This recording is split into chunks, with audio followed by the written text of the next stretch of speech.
Hello everybody, welcome back to the Catch World Cup 2022 quarterfinals time now. Coming back to you with more matches, more teams, more maps, and unfortunately the losers bracket intensifies. More of our teams are going to have to go home after this weekend. I'm JB Hyperion, joined this morning, or I guess this evening, by my two. Welcome. Thank you very much. It's good to be back. Last weekend I wasn't able to get in there due to some issues, but luckily I'm back here once again and commentating for the first time with you actually, so very excited. Yeah, always nice meeting new people and getting to kind of share in the commentary, see what kind of interesting matches are going to take place. This time we got Russia versus Japan opening up for this quarterfinal losers bracket round. Yeah, it's an interesting match, but I do think that there is a pretty, I would say, pretty clear favourite in terms of a lot of people. But I do think that it will still be a good opener to the quarterfinals this weekend. Yeah, Russia had a bit of a difficult weekend last time out, losing that tiebreaker against Canada. Really intense match. But I think, as you said, they're probably the slightly favoured team with some stronger players overall at the map pool that's at this level of difficulty. Japan had a little bit of an easier time, 6-0 sweep over Israel, debutants to the World Cup in 2022. Molkus, definitely their star player, very fantastic. It's going to be interesting to see whether the rest of his team can keep up with him as the map pool has gotten significantly more difficult. Yeah, it definitely has. I was trying it out earlier today and I mean, I'm just a lowly 4 digits, so I was struggling. Yeah, it's definitely gotten pretty hard. But obviously the players in this tournament are very, very skilled. At least most of them are very easily able to keep up so far. But we'll see as the tournament progresses. So whilst we wait for a little bit of back end to sort out the appearance on stream, just give you a quick update on what's happening in the lobby, because we can see that Russia have banned Hidden 1, the AR 8.2 kind of variable BPM map, new BSP style. Japan have banned Nomod 3, which is the kind of slightly slower but longer consistency convert pick, Ryuseigun from Camellia. Ooh. Oh wait, yeah.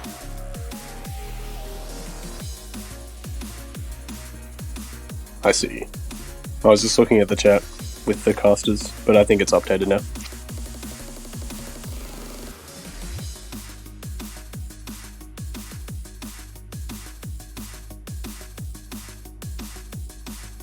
So whilst we wait to get this all sorted out for you, great to see so many of you in chat. Welcome. Hope you're all doing well. Fantastic morning, afternoon, evening or night, no matter where you are. A great weekend ahead of you. Feel free to predict with your channel points, hard-earned ones, who you think is going to be the winner of the match. You've still got quite a few minutes to decide on that. Feel free to vote for either of the two countries, Russia or Japan. Yep, definitely got those predictions in. Oh. Yeah, it's actually, the predictions are pretty close right now. Even with Russia being a bit of a favourite here. Good to see lots of support for Japan. Always gotta love underdogs. Although, to say they're an underdog, they do still have lots of incredibly good and experienced players, but just Russia is a very, very experienced team. And as you said with that tiebreaker last week, they've definitely shown that they can compete with the best teams like Canada. So here we go, getting ready now. It looks like Japan have first picked Hidden 3 Glitch, which is the kind of longer, kind of slightly techie, hidden converted OS difficulty. Interesting to note, Russia's lineup here: Kitson, Ivy, Nelly, and Vafra. We only saw Vafra play one map in the round of 16. It was, I think, one of the hard rock picks, which they performed really well on. but not someone that we've kind of been accustomed to seeing that much in CWC thus far. No Memoriola. We have received some word that he was experiencing some PC difficulties, so it might be interesting to see whether he gets those resolved or if Russia had to play without him this week. Yeah, that is quite unfortunate for Russia there, losing their captain, or possibly losing their captain at least. So that is going to be interesting to see how that develops, but definitely not something that anyone wants to see.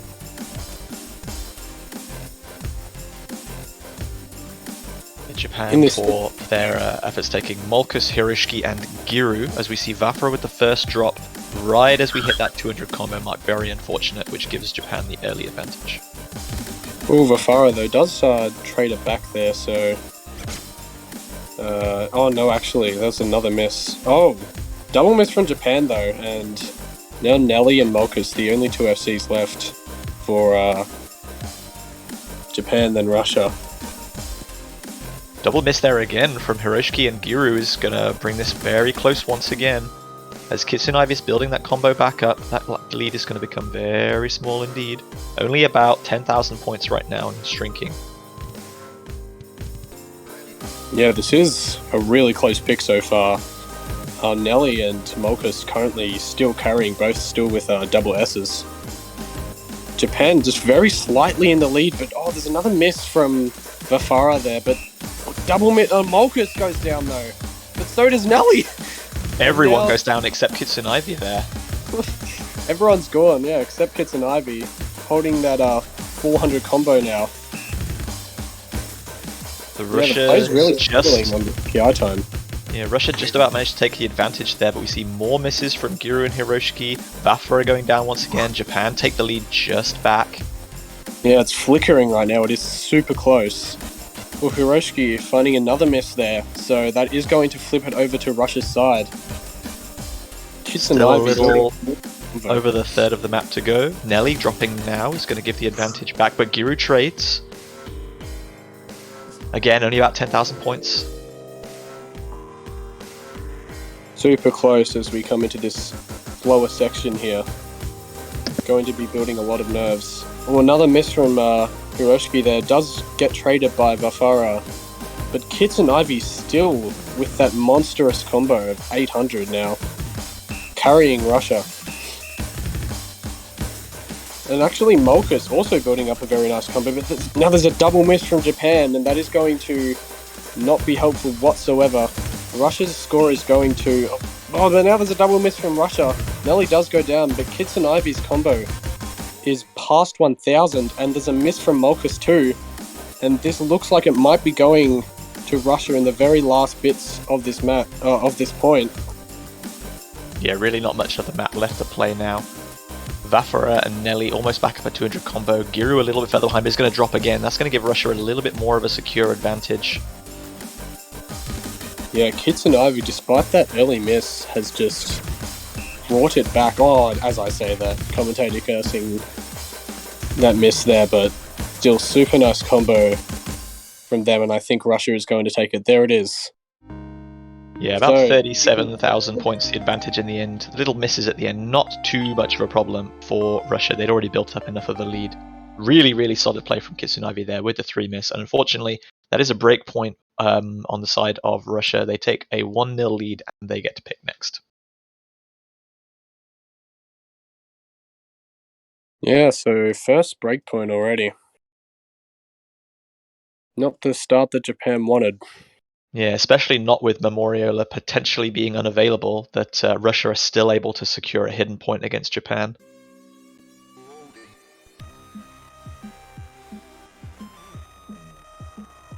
I am curious to see what Japan picks. Or what Russia picks, sorry. So hopefully I'll be able to extend their lead further. I think even without Memoriola, they have a reasonable advantage in hard rock and double time. Kind of a dearth of speed players. So I would not be surprised to see them going for something from the DT pool. Perhaps long shot, purely just to force highest possible approach rate and hope that Japan can't keep up. Yeah, that is certainly a possibility. Probably going to see a DT or Hard Rock pick, I guess. Okay, maybe not. They've gone for No Mod 2, Artemis, which is the more technical, denser, streamier of the two No Mod specifics. This is still a pick that's in that same kind of vein, going for things that are come out on the harder end of the pool and just allow their higher skill cap players to maintain better combo and beat Japan out. Yes, that would seem to be what they are what they are hoping to achieve here, but I think Japan definitely have a chance as well for this pick, but we will see. So you're having a little bit of problem with the in-game chat, but hopefully you can at least still see the all the gameplay. I was confused for a sec. I was like, wait, how did he know it was No Mod 2? But then because I was looking at the chat. Yeah, we had the map pool up on screen. That's the only reason I know.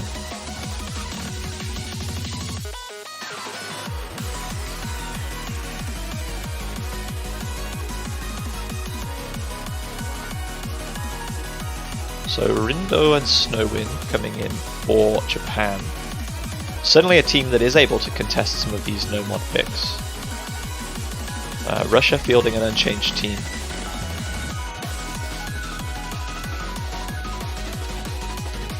Yeah, no changes from the side of Russia, so that is going to be interesting. Probably not going to make too much of a difference, even if they did swap something out. The whole team is pretty solid. Yeah, Russia has Insomnia that they can call on, but I think he's probably going to be reserved for more of the hard rock and mixed mod picks. I don't think we'll see him that much otherwise.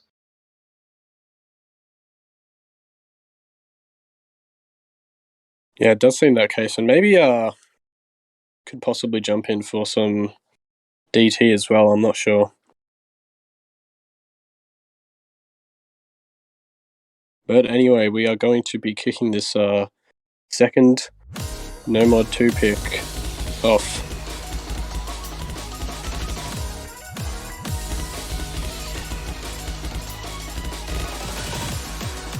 Artemis by Lucky, I think that is, or Blocky. Blacky, yeah. Yep. One of our amazing featured artists, by the way. Ooh, very nice to see. Ooh, a few early misses from Snowwind there. Everyone else holding on, as I said, that Vafara and Rindu trade. But, yeah, Vafara missed an entire kind of stack wiggle there, but thankfully no fail is forced, so we can all carry on. Rindo dropping again as Snowwind builds back up to 200 combo, but Malkus goes down now, just turning direction away from a stack a little bit too early. Yeah, that is unfortunate to see, and already the lead is pretty considerably in Russia's favour. All of their players above 200 combo now. Yeah, this is not a particularly long map compared to what we've just seen, so aside from the massive density allowing you to build combo back up quickly, there's not that much time left. We're already halfway through the map now, and Russia have pulled out over 100,000 points of score gap.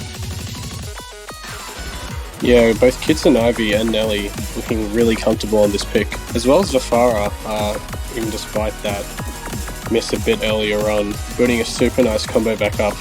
And Malkus and Rindo finding another two misses there, and Snowwind, the only player on Japan's side with any real reasonable combo to keep them in the game.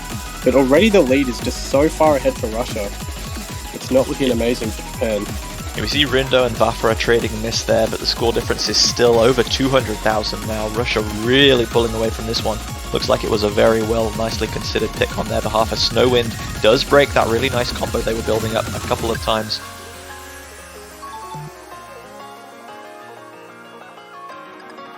Yeah, that is an unfortunate miss there. And there is a double miss from Nelly and Kids and Ivy though, so that is going to bring the score lead a little bit back in Japan's favour, but Russia just brought it out so far that it doesn't matter. Still going to be winning by around 200k score, showing complete dominance on that pick. And they're going to extend their lead 2-0 with Japan next pick.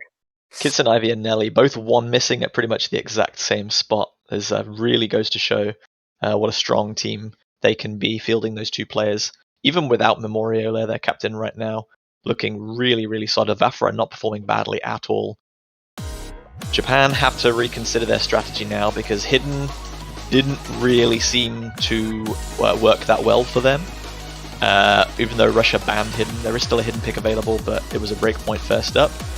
There's still No Mod 1, which is a little bit more comfy, a little bit more consistency focused, where they won't be quite as badly skill gapped by the Russian players. But that is probably going to be a coin flip where it could go either way. And even if they win, that's 1 point. They have to find some way, some mod, some method of securing further points. Yeah, I agree. They need to find something where they can just be a bit more consistent and feel good about how they're going to perform. Because right now it's looking like Russia has a lot of control in this match. And they are going to go with Hidden too. Yeah, they are still going to stick with Hidden, even though they didn't win. They got breakpoint on the first Hidden pick, Hidden 3. So that's an interesting decision. I mean, maybe kind of if this is their only strategy, they have no choice but to really kind of stick with it and hope that convert play was just a strength of Russia, and therefore they'll perform better on this a specific pick. Yeah, that Hidden pick, the first one that we had, it was quite flickery in terms of the score, so I'm not sure if that might happen again or what will go out, but yeah, I guess Japan are just hoping that it's something like that, but they can just hold a little bit more of an advantage.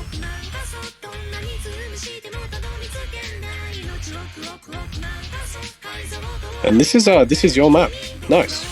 It is. Like. Yes, one of our many custom maps created specifically for the CWC, featuring lots of talent from our wonderful array of featured artists. So it's definitely going to be a banger.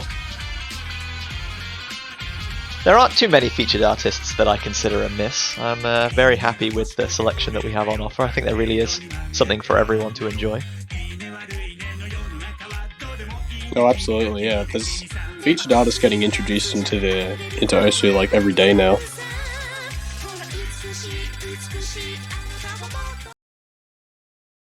And here we go. Hidden 2. Can Japan bring a point back this time with Hidden?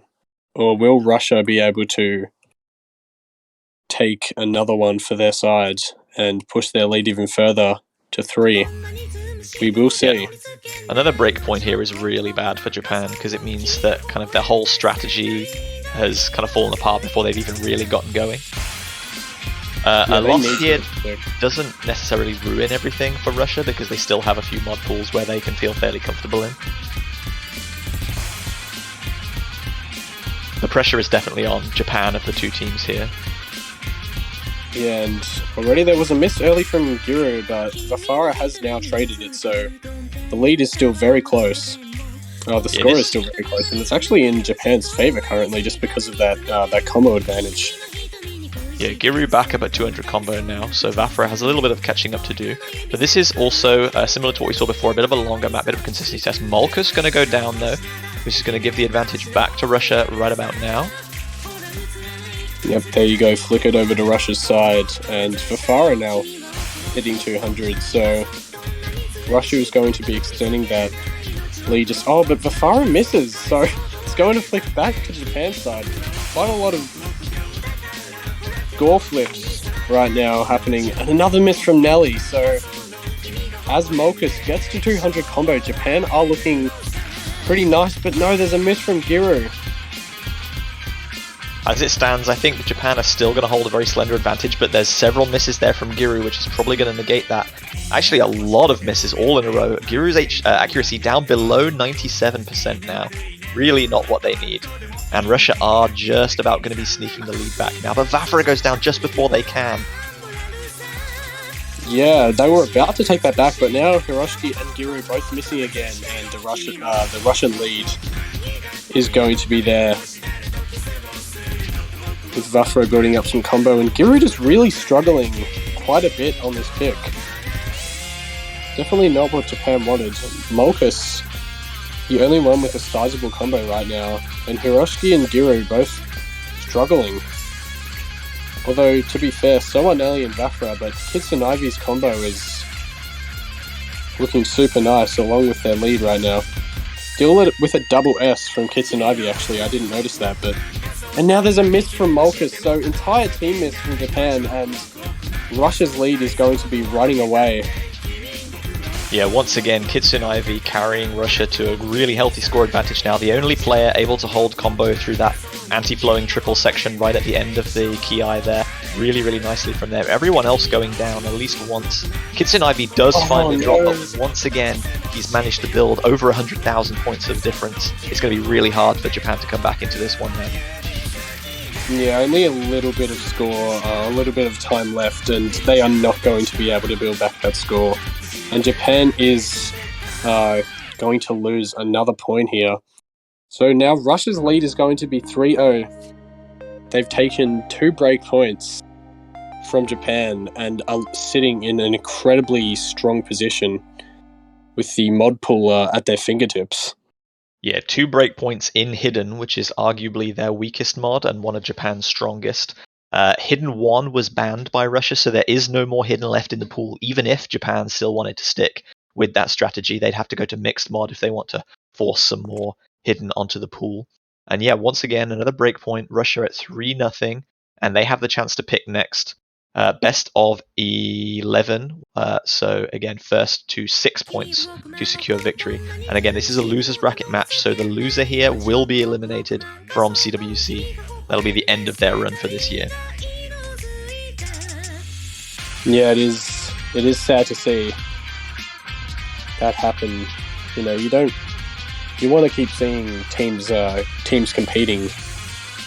So it is unfortunate to see, but it does provide for a very good competition. And just Russia looking like they might be able to advance further into the losers bracket here. The brilliant thing for Russia right now is, aside from Nomod 1, I don't really see any map where they feel that there's a chance of them losing, because all of the picks left are speed and technical, apart from maybe the mixed mods, where I feel like they outscale Japan really well. And this is a very interesting pick from Russia that I think is really nice. Pick a very technical double time pick that's also quite short, that will kind of really test the Japanese players to keep up. Yeah, and it looks like there will finally be a swap out on the side of Russia. Maybe Insomnia possibly coming in for DT, I'm not sure. I guess we'll see in just a little bit. Kitsunivi and Nelly looking like they might stay, and also Giru going to be swapping out for Japan.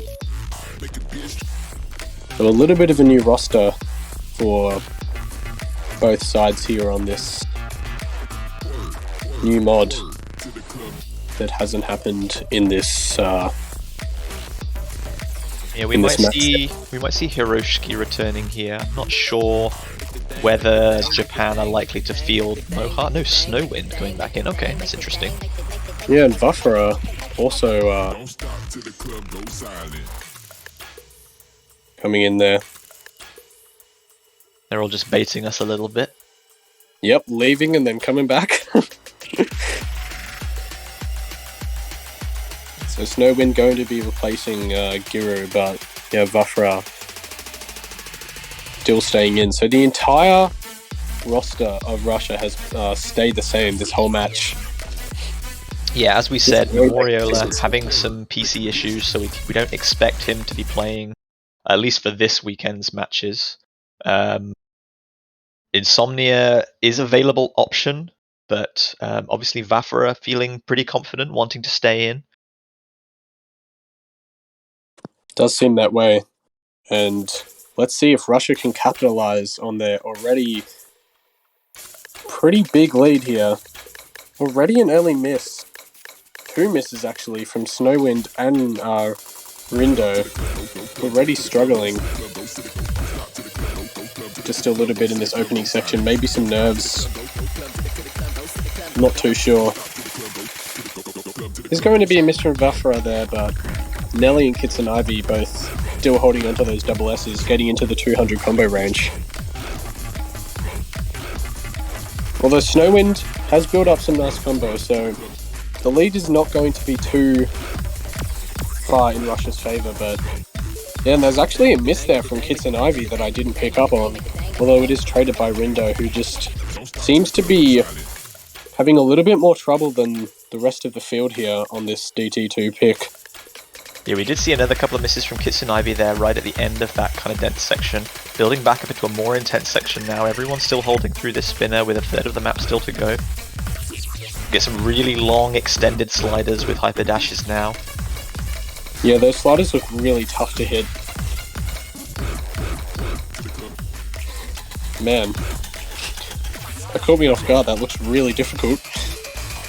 Yeah, Snowwind caught out there by the switch to the little 1/3 rhythm, just dashing away a little bit too quick. Rindo dropping a couple times there as well.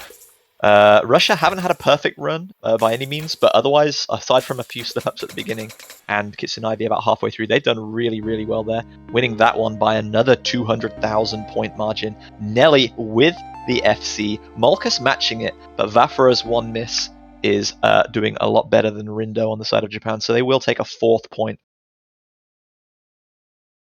Yeah, I think their main trouble there was just Rindo not being able to have quite enough consistency to make the pick that close. So it is going to be unfortunate to see for Japan if you're a strong Japan supporter, but if you're a Russia fan, this is looking super good for you right now. Full love. Although it is going to be Japan's pick though, so we will see what they can conjure up to just try to find any type of counterplay and hopefully bring a point to themselves. Possibly maybe a mix mod, getting some more hidden, but... I'm honestly surprised that they've left No Mod 1 open this long. Yeah, that might be their best bet, honestly.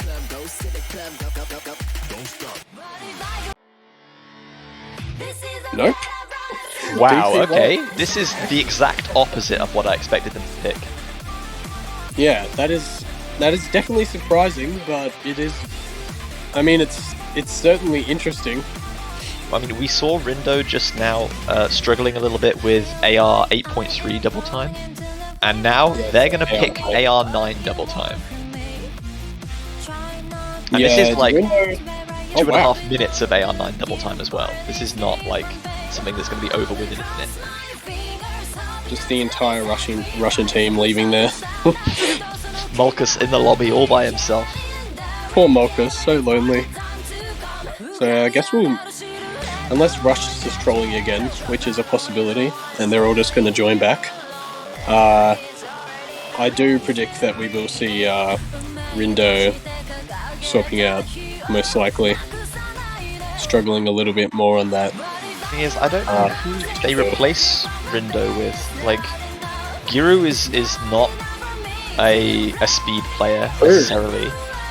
Mohar we haven't really seen anything of in CWC this year. So although Rindo was struggling a little bit, I think he is still the best option for Team Japan right now. Yeah, it does seem that way, and they are going to be back in. So Nelly and Vafra both joining back. Will we see the entire Russian roster come back once again? Yep. Well, there we go. Russia's... Look at all these player swaps, guys. So Such many. variety.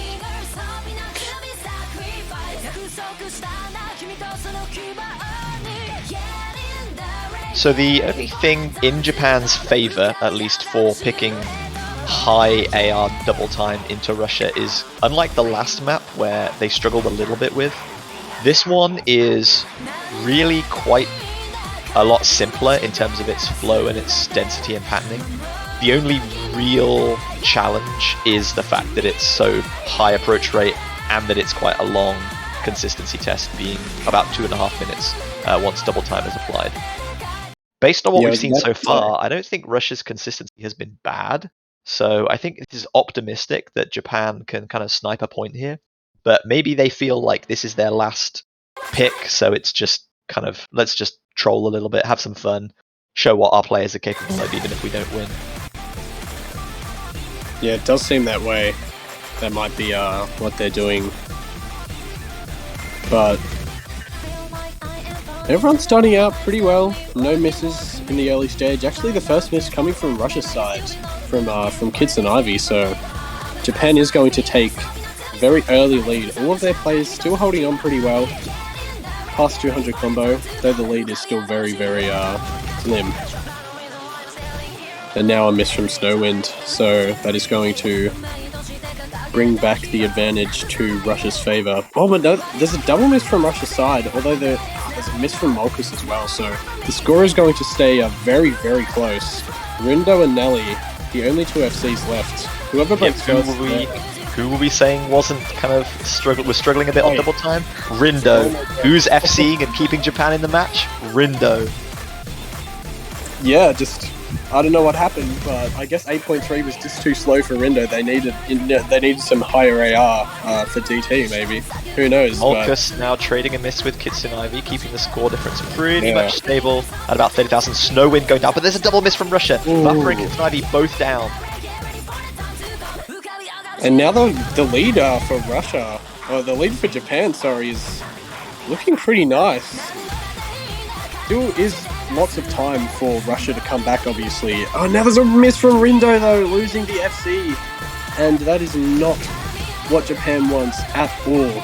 They needed... They have got quite a bit of an advantage here, though. That on its own, I don't think is going to give Russia the lead. Because Japan is now back up at 200 combo once Rindo reaches it. Vafra has just done the same. The score difference is still about 30,000 right now. One miss from Japan might not even be enough to sway this because this is a long map. So each individual miss is a bit less punishing, but Rindo does go down several times. Snowwind as well. This is going to swing the lead now. Yeah, that is going to be what Russia needed there, actually, and all of their players now above. Oh, but there is a miss from Vafra, but just traded by Snowwind and Rindo once again. They needed all three of their players, Japan, I mean, for really any chance to maintain that lead, and it's just not happening. The consistency kind of falling apart here. There is a miss from Vafra and Kitsune Ivy, but Snowwind and Rindo really struggling coming towards the end of this map. Yeah, I was gonna say, if this map was 1 minute shorter, then I think Japan would definitely have been securing a point here, but Rindo and Snowwind just not quite able to keep that same level of consistency for long enough. Both missing quite a bit towards the end. Nelly with the one miss, really, really fantastic play from the long-time Russian player. So that will be another break point for Team Russia. They're at match point now with 1 to go. Japan really looked like they had an ace in the hole there. They were going to secure a point on the least likely of picks, at least as far as I was concerned. But unfortunately, Russia just a little bit too consistent, a little bit too much stamina. Yeah, and now with Russia with, 5 chances to take this match home, I think their confidence is going to be pretty much peaking at 5-love, and Japan is possibly feeling pretty nervous, I would say. Although they shouldn't be kicking themselves too much. That DT1 point was very, very close. Russia only won by 20k score. So they should be patting themselves on the back, really, for keeping up with Russia there, even when everyone else, including you and me, thought that they weren't really a chance there. Yeah, I think if I'm Japan, I'm not feeling too nervous right now. I think the writing is very much on the wall. They've had some close encounters, but never seriously looked like they could take like 6 points off of Russia thus far. With Hidden, their kind of main strategy right from the beginning kind of backfiring. It was always an uphill struggle. Once again, I think Russia can pick really anything here, and they have a realistic chance of securing a point. I'm surprised Hard Rock has been untouched, but maybe we'll see something coming in now. They could also just go straight for No Mod 4, which is probably the most difficult map in the pool, and just say like we're going to go out in a blaze, but they're going to pick No Mod 1. This is something like the two picks have been reversed. I honestly expected Japan to be picking this and then Russia to be picking DT1. So very interesting. Yeah, that is interesting.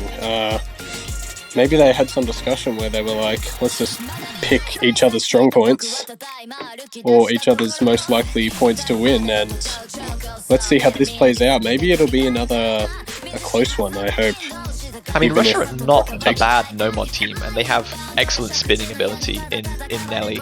So even if all players do manage to FC this, I think like Nelly's ability to win a spinner battle is really good. They've been relatively consistent thus far, maybe slightly more so than the Japanese players, so maybe another longer pick does suit them in some way. Yeah, this song, by the way, is an absolute banger, in my opinion. I mean, Riol doesn't really miss, so yeah, you could probably say that about most of her works. Absolutely. Definitely going out if Russia does take this final point with a banger of a song. And Hiroshiki is going to be replacing Snowwind there for Japan after being absent for a couple points. So let's see if that can add any advantage possibly to Japan's side, and hopefully can save at least one match point here. So interestingly, if this is the last point, then we'll have seen no Insomnia either.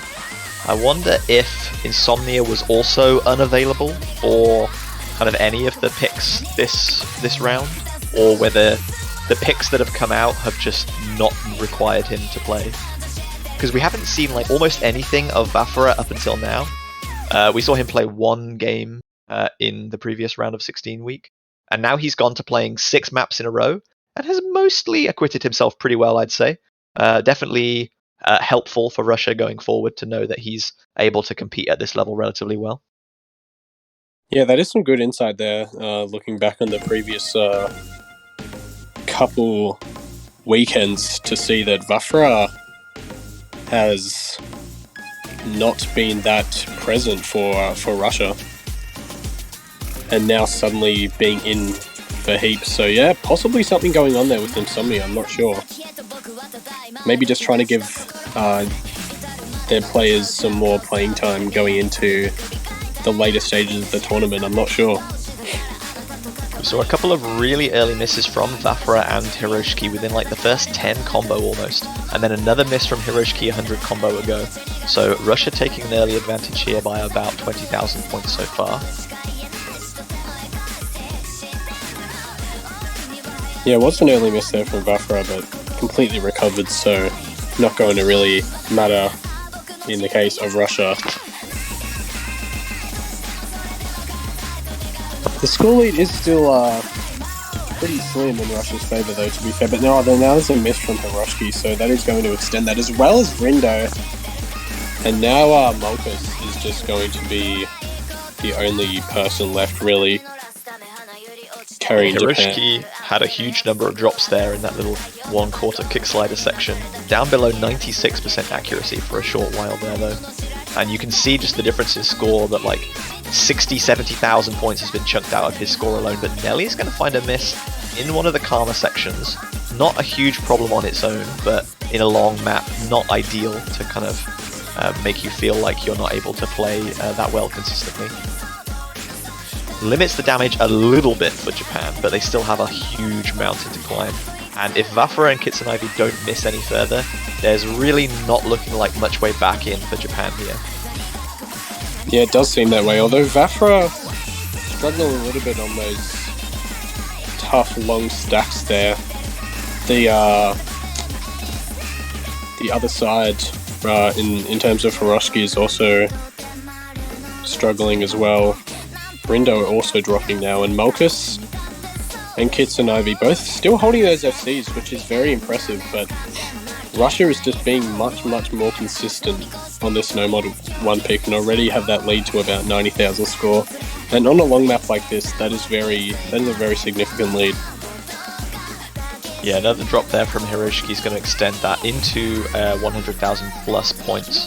Molkas, again, as we said, with a quarter of the map still to go, doing really well, has performed pretty much MVP for his team on most of the pool thus far. Missing that little anti-flowing wiggle section there, unfortunately, his combo does come to an end. But the rest of Japan not quite able to keep up with how difficult this pool in the quarterfinals has become. Kitsune Ivy still on a double S with 1300 combo under his belt now. Really, really solid performance from him this whole match, honestly. Yeah, I definitely have to agree there with Kitsune Ivy. Showing off their incredible consistency through this whole match, being in like every single point and just performing super well. Although it does drop their double S and also the FC. Bit unfortunate to see at the very end of the map, but Russia is still going to be taking this home. 6 love, and they will move forward in the losers bracket to face either Poland or the Netherlands next week.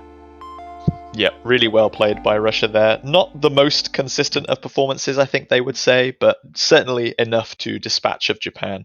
Unfortunately, never really looked like getting 6 points. A couple of near misses that they can be relatively happy with, but Russia just too strong for them, unfortunately. So they will be taking this one. So Japan, commiserations. Thanks for playing. See you again next year. Russia remain in the losers bracket, and as you said, Maito, they will be playing in the third round of the losers bracket against Poland or the Netherlands tomorrow. So good luck to them in their next match. Yes, very well played by Russia, and I am excited to see that next match. So that is going to be it from us for at least another couple hours until 14 UTC, where we are back with, I think it's... Actually, I'm not sure. But you can see there. Thank you for the schedule on screen. Taiwan and or is it Italy and Belgium? I think it is. Italy, Belgium is the match to be streamed, but I think Taiwan, Argentina is taking place at the same time. Yeah, it does look like that is the case. Curse these teams for scheduling all their matches at the same time. We want more fruit catching. I know, it is unfortunate, but not much you can really do. But yeah, as said, we're going to be taking a bit of a break now. So thank you all for joining this first match of the quarterfinals weekend. Please follow the channel to get updates on when we're live, and we'll obviously be back with that match, Italy versus Belgium, and the associated matches take place at the same point later on. Most of the matches today are losers bracket, so we'll see more eliminations, sadly. Yeah, that is quite sad, but yep, definitely stay tuned.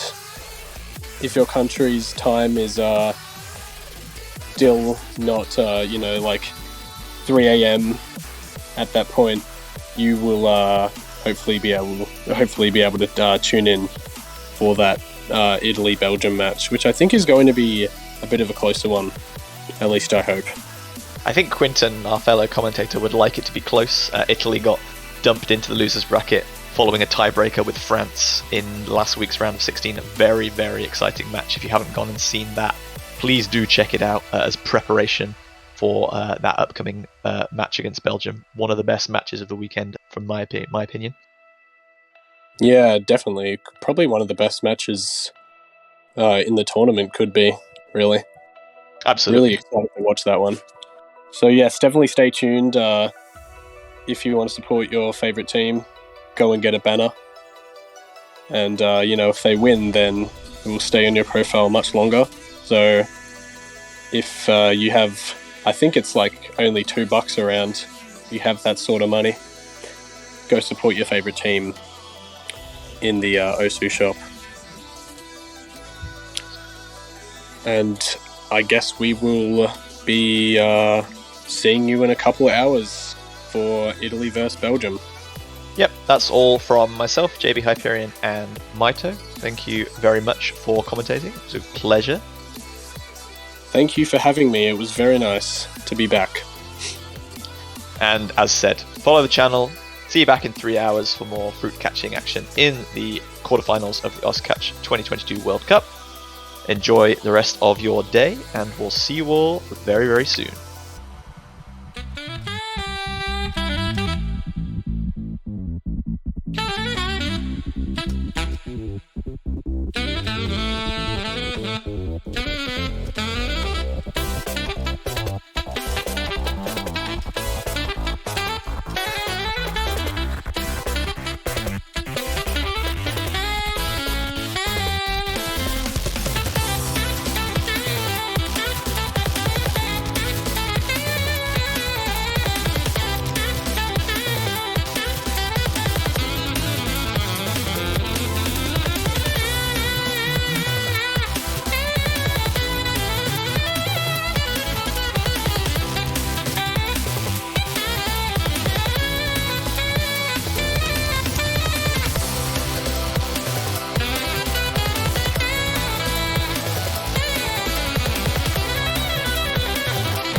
sky.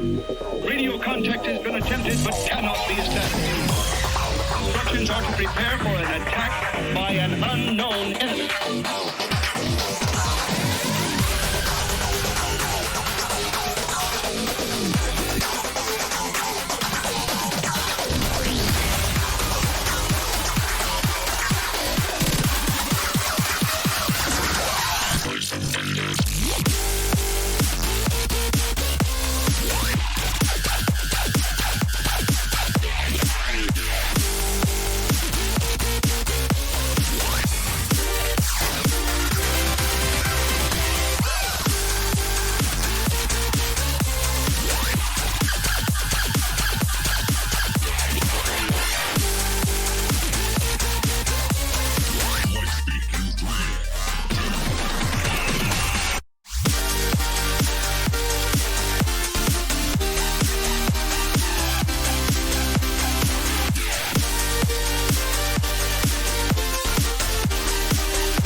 All right. Hello, everybody, and welcome to the second quarterfinal match of the Osu Catch World Cup 2022 season. This is going to be the second losers bracket matchup between Italy and Belgium, and I hope that it's definitely going to be a good match. Italy last weekend were knocked down in a really close tiebreaker match against France, probably one of the best that we've seen, and are looking to put on a great performance this weekend against our beloved caster Quinton and his Belgian team. I'm joined once again by the fantastic commentator from the UK, JBH. Love to be back with you once again, and super excited for this one. Well, thank you very much, Maito. Great to be back. Hello, everyone. Hope you're all doing well. Yeah, Italy, brilliant match last week. Fantastic, as you said. Belgium didn't actually get a chance to play last week. Their opponents, Ukraine, unfortunately weren't able to field a team. So hopefully they've been scrimming and practicing in the meantime. It's been 2 weeks since we've seen them on the stage. Bans coming in now. Italy getting rid of No Mod 1. Not too surprising. Probably the easiest map in the pool. Quite easy for all these players to perform well on it. So it removes an element of the coin flip. Belgium taking Hidden 2 away from Italy, I think that was, just as it disappeared. Was it? No, it's Hard Rock. I think it was Hard Rock 2, sorry. Sure. Yeah, that makes more sense, actually, yeah. Yeah. Yeah, thank you for catching that. Alrighty. So, yeah. Rolls? Oh, nope, already. Hidden 3's been picked by Quinton. Wow, that is not taking any time to slow down and have a think. They've definitely got it sorted. Speaking to Quinton on our prediction stream earlier in the week, he said that because of the kind of huge skill gap between some of the Italian players in his roster, he was having to kind of work out lots of plans within plans on how to score a point here and how to break picks there. So there is a very good chance that Quinton has strategized this to the nth level and knows exactly what he and his players are going to be performing best at. And hopefully it works out for them.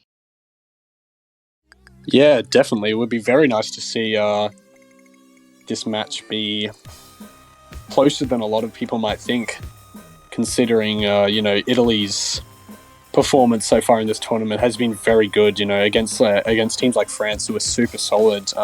Making it to that tiebreaker. So it'll be nice to see, and I'm excited for both teams.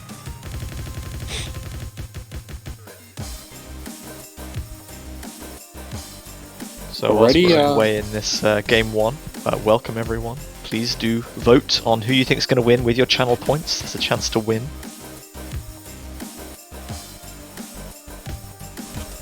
Quinten going to be finding the first drop, and Giend doing the same from Belgium. So Italy have the early advantage here on one of the longer picks. 3.5 minutes, this hidden 3.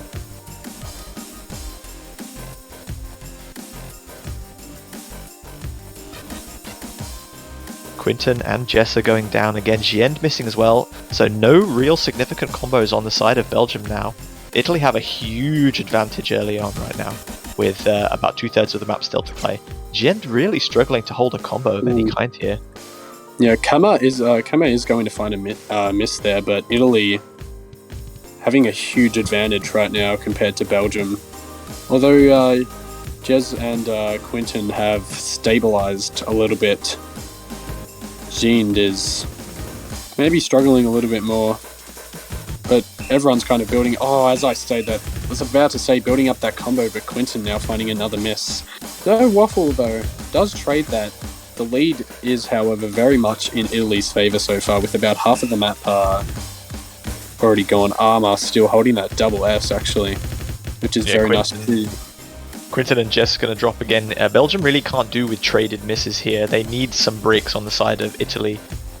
Especially in the next kind of like minute really. There's one from Sir Waffle, gives them a little bit of a chance, but they're not really in the best position to capitalize on it just yet. Yeah, another miss from Sir Waffle there, but the lead is still very much in Italy's favour. Although, now there's a miss from Giend again. Traded by Sir Waffle, but Belgium really need those combos all above 200 to have any sort of chance to bring this map back into their hands whatsoever. Yeah, the gap right now is about 120,000 with probably only about 40 seconds to go. So there's going to be several more breaks needed on the side of the Italian players to allow Belgium back into this one. It could be a very early break point, which is not what you want against a team as strong as Italy. There's a triple miss from Belgium. That's probably ruined their chances right away. Yeah, that is really not what they want to see at all. Arma does break his double S there and also the FC, which is a bit unfortunate, but the lead for Italy is just way too much, a 150k score or so, and I think it's looking like they are going to take this first hidden pick pretty convincingly. And dispelling any doubts that Italy might not have practiced that much, seeing the losers bracket as a fairly easy run, at least for the next week or so for them. They've really come in strong here. A couple of misses towards the end there, but Arma still got a bit of a combo, Jessa as well. The score gap is just far too much for Belgium to overcome right now, and they're going to take this one fairly comfortably. About 140,000 points to the good. Break point on Belgium's first pick, Italy 1-0. Yeah, right out of the gates, Belgium definitely not what they wanted. As you were talking about, Quinten's schemes and plans for this match, considering maybe a bit of a lopsided matchup against Italy, not doing 100% what they wanted to, but obviously lots of chances still to come in this match. Definitely not over. Looks like the picks coming quickly is going to continue on the side of Italy as well. We see Kamad asking for Nomad 4 there, Enigma 2. Probably one of the harder picks in the pool, Nomad converted difficulty. Not terribly long, but very dense, very spicy, lots of fast jumps and direction changes. Something that the kind of more experienced players will feel at least a little bit more comfortable on than some of the not quite so technically proficient players on Belgium's roster. Yeah, it does look like Italy might have a little bit of a advantage in terms of skill here, but we'll see what happens. We got some pretty vocal Belgium supporters in the chat, which is nice to see. Although, oh my god, someone predicted with 200k channel points in favor of Italy. That's very confident. Oh my god, that is a lot. Yeah, plenty of vocal support for Belgium in the chat, but the money is talking Team Italy right now. Yeah, absolutely. Armour finding a really early miss at the very start. Well, there's everyone missing apart from Armour. Yeah, everyone's no FCs. There are going to be no FCs for this pick whatsoever. Another double miss from Auto LS and Jeans. Seems like everyone's kind of maybe struggling a little bit on this pick. Kama missing again. And so does So Waffle. Yeah, basically no solid combos past 200 except for now Auto LS Fanboy finally able to get a little bit of a combo on the board. So the score is actually going to stay within pretty good reason for Belgium to take the lead back. And now I'm missing So Waffle. Yeah, aided there. Yeah. So this map is short and so punishing that one person managing to hold a good combo could be the deciding factor very easily. And we see that the score difference coming really quite close to Belgium's side now, although Italy will still have a slight advantage. One more miss from Italy could switch it, but there's Quinton going down. Quinton. And now another miss from Quinton as well, and Italy's combos, and a miss from Jean as well. Quinton again, and Italy's combos are just building and building and building, and it seems that Belgium's consistency is kind of falling apart towards the end of this map. And this score lead now is super for the way of Italy. Double miss again from Jean and Quinton. Auto LS Fanboy holding a very nice combo there, actually more than anyone else in the lobby, but not going to matter. Italy just able to be a little bit more consistent on that pick, and they will take the point, second point actually, on their pick. So Belgium are going to have to pick something they're pretty confident in and get their first point on the board. That's actually a really impressive play from Auto LS Fanboy, like almost matching Armour. Slightly more combo, but slightly lower score overall due to the spacing of those misses. Not bad by Belgium at all, but as we saw in the previous game, some early misses from Italy, and then they kind of rally the troops, get the consistency under their belt, and then FC most of, if not all of the rest of the map to put the game out of reach. So Italy win their first pick and go to a 2-0 lead. Will Belgium stick with the hidden plan as we saw Japan trying to do against the Russian Federation earlier? Or is there a plan B, C, D? How deep does the strategizing go? That is a very good question. Who knows? Yeah, Quinton, he's got a pretty big brain on him, so I guess we'll have to see. Who knows how much strategy has gone into this? They will definitely need it. And Quinton is going to be picking DT1, so definitely an interesting pick there. I'm not sure about the advantages or disadvantages in terms of the teams here, but yeah, Belgium choosing DT1, hopefully be able to get their first point on the board. So before the kind of round started, I assumed that this was going to be a pick that a lot of the lower seeded teams would avoid entirely because of the approach rate 9 double time aspect. But it seems like the kind of comfort of the patterns themselves not being that difficult has has offset that difficulty slightly, because we saw both Japan and now Belgium, certainly the lower seeded teams in those two matchups, picking it into two teams in Italy and Russia that are very good at speed picks. So very interested to see that people have found this maybe a little bit more confident than I was expecting them to. Yeah, that is definitely interesting in terms of the AR, and I guess people are like, oh, they're probably not going to pick this considering it, but yeah, I guess the pattern's just kind of aiding them a little bit. So let's see if Belgium can use those relatively nice patterns to their advantage and get some consistency going and take this first point for their side against Italy. So Italy fielding an unchanged roster. Cake Noob coming in for Jin on the side of Belgium.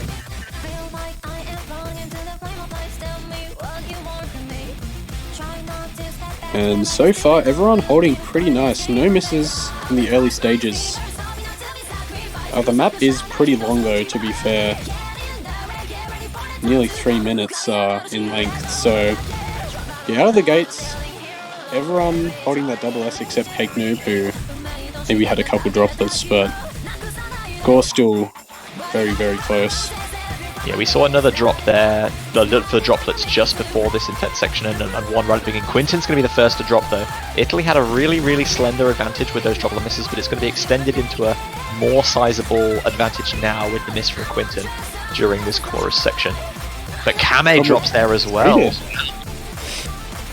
So now the advantage is going to be basically nullified for Italy, and now it's going to flip over to Belgium with Sir Waffle missing. And that is exactly what Belgium needs right now, and all of their players now above 200. The combo lead is hugely in their favour, and they're going to try to use that as much as possible to just build as much of a lead as they can. The score difference is still just a single miss here, as Sir Waffle building back up to 200 combo. Yeah, Italy now stabilising a little bit. Everyone on the board back up above 200, so we will now wait and see who will be the next to drop, and it will be Cake Noob right as I say that, so now the advantage is going to be swinging back in Italy's favour, although it is still extremely close. And it is going to flicker here possibly any second now. This could come down to droplet accuracy right now, because Kame dropped quite a lot in that one spot. Quinton and Waffle trade though. Yeah, the trade, and the lead is still just in Belgium's favour, only by a very, very small amount. It's basically equal. Any miss from anyone right now, and it's Sir Waffle who misses. This map's almost over. If Belgium can hold on for another like 50 to 100 combo, they'll secure this one for sure. Yeah, and Auto LS Fanboy and Armor just carrying right now, still both holding FCs. And another miss from Sir Waffle as well, and Quinton above 200. A miss from Kama. Italy is basically falling apart right now. Sir Waffle missing again, and although that double S from Armor is very nice to see, it's not going to matter. And this DT1 pick is going to be won by Belgium. By 80,000 points as well. Let's go! Belgium got hands today. Oh, God, the copy bastard. Oh, man. Yeah, I know, right, though, like, wow. So Waffle did just struggle a little bit to hold combo towards the end there, and ultimately that allowed Belgium to get a bit more of a lead than they might otherwise have gotten. So, yep, shows that I have no idea what I'm talking about. Belgium clearly feeling way more confident than I gave them credit for. Congrats to them, taking the fastest pick in the pool off of Italy. They're on the board, 2-1 to Italy, still in the lead, and it's their pick next. Yeah, that is a very, very nice performance from Belgium, and yeah, I mean, I don't know what else to say. I'm excited. I'm excited for them. Cameron not too phased, going straight into Hard Rock 3. Yep. Italy deciding that they probably feel like they have the convert advantage over Belgium, so they're going to kind of stick to those. There's plenty more available, 2 in the double time pool, and 1 in the no mod pool. Mixed mod, of course, has a convert as well.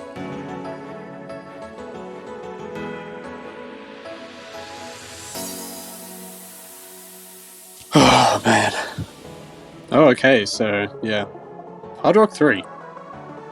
Very confident pick for Italy here, I would say. All of their players are very, very experienced in this mod.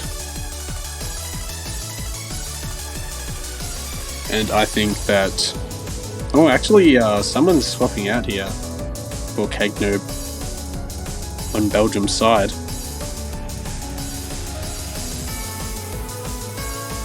Wonder who it will be, unless we're just getting trolled again and they'll join back in a sec. Oh my god. Okay. God damn it. Got him. Alright, no roster changes whatsoever. So just as we're getting underway with this one, I'm bringing you another match that's going on right now. Taiwan versus Argentina. Taiwan won a point on Hidden 2 and then took a break point against Argentina on No Mod 2. So they're currently leading 2-0 against Argentina. And I cannot see Narcs or Sergons in the lobby, so that might be a problem for Argentina where they haven't got some of their players available, which would be a real shame. Yeah, let's hope that won't affect it too much.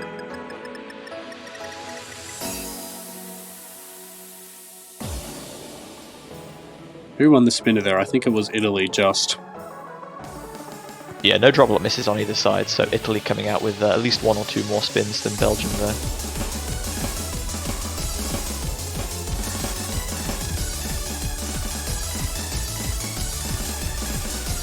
This map is pretty tough, I would say. Some of the, is this a combat? Yes. Or am I? Yeah, so, I mean, I'm not a hard rock fan, and I'm not a combat fan, so when they combine together, it's just an absolute disaster. And everyone, though, on this lobby seeming to be holding on pretty well. The accuracy, oh no, just as I say that, Belgium has a double miss, and now the lead for Italy will be extending hugely. Yeah, this isn't a particularly long map, only kind of 2 minutes in length, so we're halfway through now. As you said, yeah, missed there from Auto LS Fanboy. Italy still holding on to a triple double S right now. Quinton goes down, no combos left on the side of Belgium as Cake Noob and Auto LS Fanboy both go down as well. Armour does finally break the triple SS from Italy, but their score difference is still going up massively with the 2 full combos from Kame and Sawaffle. Yeah, the score lead is almost at 300k score now, and the bottom half of the screen for Belgium is just really, really struggling, it seems here, to get much of a combo on the board. And now Armour back above that 200 combo. Kama and So Waffle still holding that double S. Oh my god. So Waffle misses. I'm sorry, our commentator cursed it. Only 1 double S remaining for Italy, and luckily I can't curse that in time, so Kama will end that point off with a very nice performance, and Quinton also performing very well. Only 1 miss, but the rest of his team just not able to really keep up with him. Yeah, 1 miss right in the middle of the map for Quinton, but there wasn't really much he could do about that. Italy, almost flawless performance from their roster, really, and that's the perfect way to come back from losing a point on the DT1. Really, really convincing victory to get them back to 2 points of gap. 3-1 Italy. Belgium once again have the next pick. Yeah, it's the most convincing win we've seen this match, I'm pretty sure. 450k score.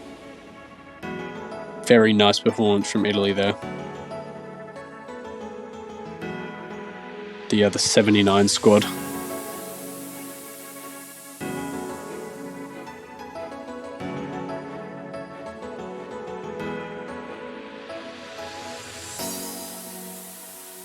Taiwan have just taken their 3rd point against Argentina, so currently at 3-0 in their favour on Hard Rock 1, one that we haven't seen yet, so they're extending their lead. Belgium are going to go back to the hidden pool, which they started with, but unfortunately lost that break point. But this is a very, very different map. New BSP style, AR 8.2, a very slow but strongly spaced opening, and then a much faster, more flowing second kind of half of the map. Yeah, I think hidden 1 for this Belgian team is probably their best bet, really. They are seeming very confident on hidden, it seems here. It's possible after hidden they might go for another DT pick, I'm not sure actually. Who knows what Quinton has, planned up once again. I mean, I think his goal was to win a point, so I'm not sure if he has more plans than this. Accomplished. Definitely accomplished. It's like you make the plan to get somewhere, but then you have no idea what to do when you get there because you weren't expecting to get that far in the first place. Yep. It's like, alright guys, here we go. This is what we want to do. Oh, we did it? Well, good luck on the rest, I guess.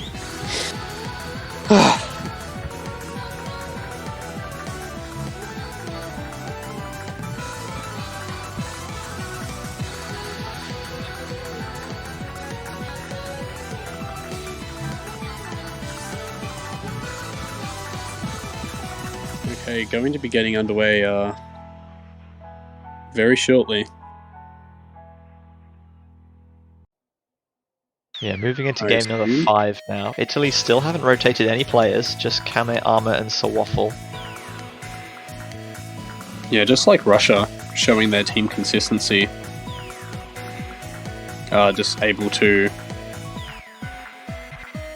show off how, just how consistent they can be in terms of many different mod pools and differing maps. They are a very strong team in this tournament, and I think they will go pretty far. So Kama having a little bit of trouble readying up for some reason. We thought we might have to kick him and then re-invite him to the lobby, but things seem to be working now, so that's really good. There we go. Very nice to see. So coming after the previous pick, AR10 with obviously Hard Rock, now into AR 8.2 hidden. Belgium have the slight advantage of 2 of their players not having played the previous pick, so only Quinton really has to make that adaptation. All of Italy's players will have to do that, but so far they're looking like they're doing okay. Jessa with the first miss, giving Italy an early advantage. I think it was Jean there actually in the very early stages of the map that had a miss, but now everyone missing here really except for Arma. Just, I guess, struggling coming off that AR-10, as you said, into this absolute just struggle, I guess, with low AR hidden. So despite Definitely. Arma's SS, Belgium have actually taken the lead a little bit here because of that really early miss was followed up by a pretty solid performance so far from Jin. Waffle is down below 98% accuracy right now though. Oh no, but a miss from Jean, although a double miss from Italy's side. Everyone is really struggling except Arma so far, still holding that double S, and the lead is just climbing right now for Italy. I think it is going to be... Oh wow, it's just incredibly close. Another miss from So Waffle, traded by Quinton. There's misses firing off everywhere right now. Italy have just taken the lead right now as Waffle trades with Jess again, coming into the dense section now. There's really not much left now. There's a double miss. Oh, triple miss. All of Italy go down. Quinton has a decent combo, but he drops. Can they hold on to the lead here?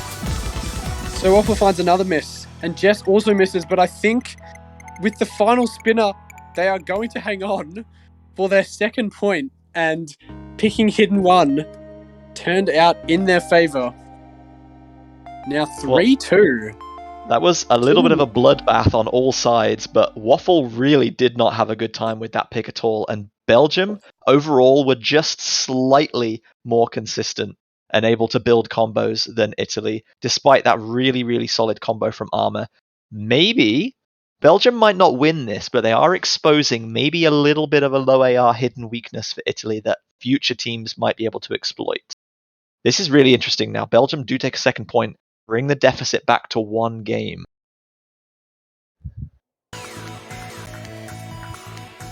Yeah, unfortunate there for Sir Waffle, as you said.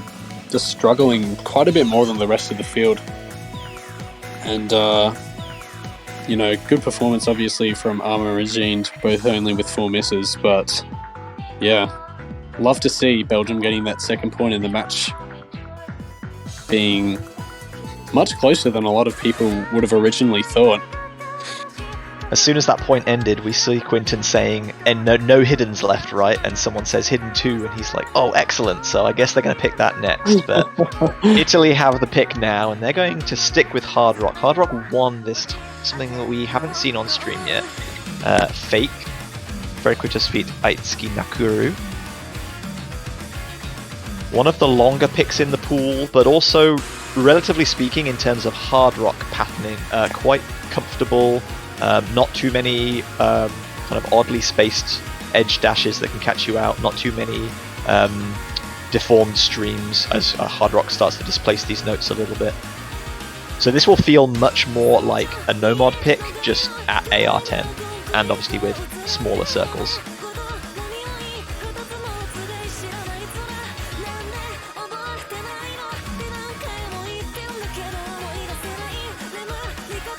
And in our other match, Taiwan have now raced to a 4-0 lead over Argentina. They haven't won a single pick by less than 250,000 points. They're putting on a dominant performance over Argentina right now. Yeah, very true there. Taiwan, although not streamed, seeming that putting on a dominant display behind the scenes.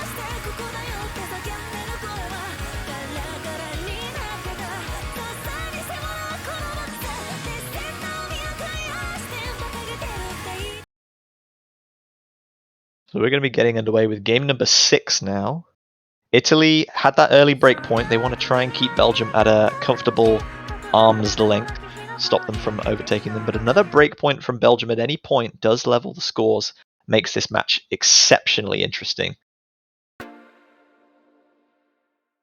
Yeah, that would be incredible to see. I must say, like Belgium being even with Italy, taking a hard rock pick as well. Let's see if they can pull something again out of the hat and make this match just even more intriguing than it already is. So early stages, everyone holding on pretty well. No misses so far. A little bit of bancho lag there. And yeah, it seems that everyone is making it to 200 combo with not much of a problem. We see Auto LS and Cake Noob with a little bit of more accuracy drop. Cake Noob with quite a few droplets missed actually, and there's an actual miss. I was going to say Kama had a little bit of an accuracy drop as well, but that's less significant now that Cake Noob has actually broken combo. Yeah, Cake Noob building up those droplets into a miss finally, and that is going to give Italy a little bit of a lead. Cake Noob though, seeming to... Oh no, actually missing a few notes there. Yeah, just coming away from that vertical slider a little bit too quickly, therefore missing the hyper dash. Yeah, definitely know what Belgium wants there, and Italy's still holding that triple FC right now. Quinton and AutoLS Fanboy both still holding onto those FCs as well, but just Cake Noob struggling a little bit more than the rest of the field here. And Italy's advantage is looking pretty nice so far, and their performance as well. Yeah, about 60,000 points to the lead as we reach the halfway point in the map. 4 minutes in length, so still a lot of chance for Belgium to come back, but that's not really what they need. Another drop there from Cake Noob. So far, no significant misses there. As I say that though, so Waffle breaking just before those couple of spinners. That's a start, but they're going to need at least 2 more misses from Italy somewhere in the next, say, minute and a half if they want an opening back into this map. Yeah, Belgium need really Italy to kind of fall apart right now, or just completely reverse how they've been performing in this pick so far, which is complete confidence, except for that little miss from Sir Waffle. Their lead is still looking quite nice, especially on this long map. Yeah, AutoLS Fanboy and Quinton doing exactly what they need to do, just keep holding combo, but they really don't have a chance back in unless we see there is one. Probably at least one more miss required from Italy. The Cake Noob trades it almost immediately. That's not what Belgium need. Yeah, now Cake Noob's accuracy is also below 98%, and finding another miss there too. Not looking good for Belgium on this pick. Although Quinton and AutoLS Fanboy putting on a really good performance, and as I say that, cursing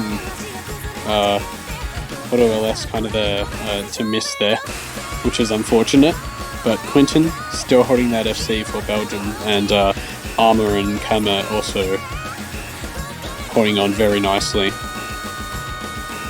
And as this map closes out, it is looking like Italy will be taking another point, and it's going to be 4-2 in their favour. Yeah, a little mistrade between Sawaffle and Cake Noob again there, but there's too much of a score gap for any misses now to really make a difference. In the end, pretty comfortable victory, 120,000 points for Italy. They bring the score difference back out to 2, now 4 points to 2. Belgium still have at least one more pick left to try and set the World Cup stage alight here.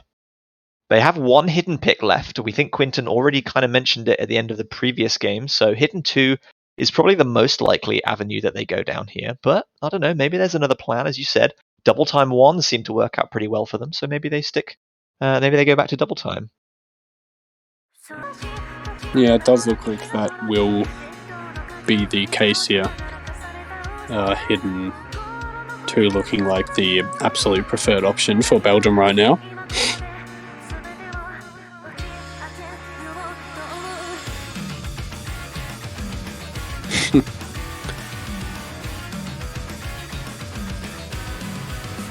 So yeah, probably either a DT or hidden pick here. Would most likely hidden.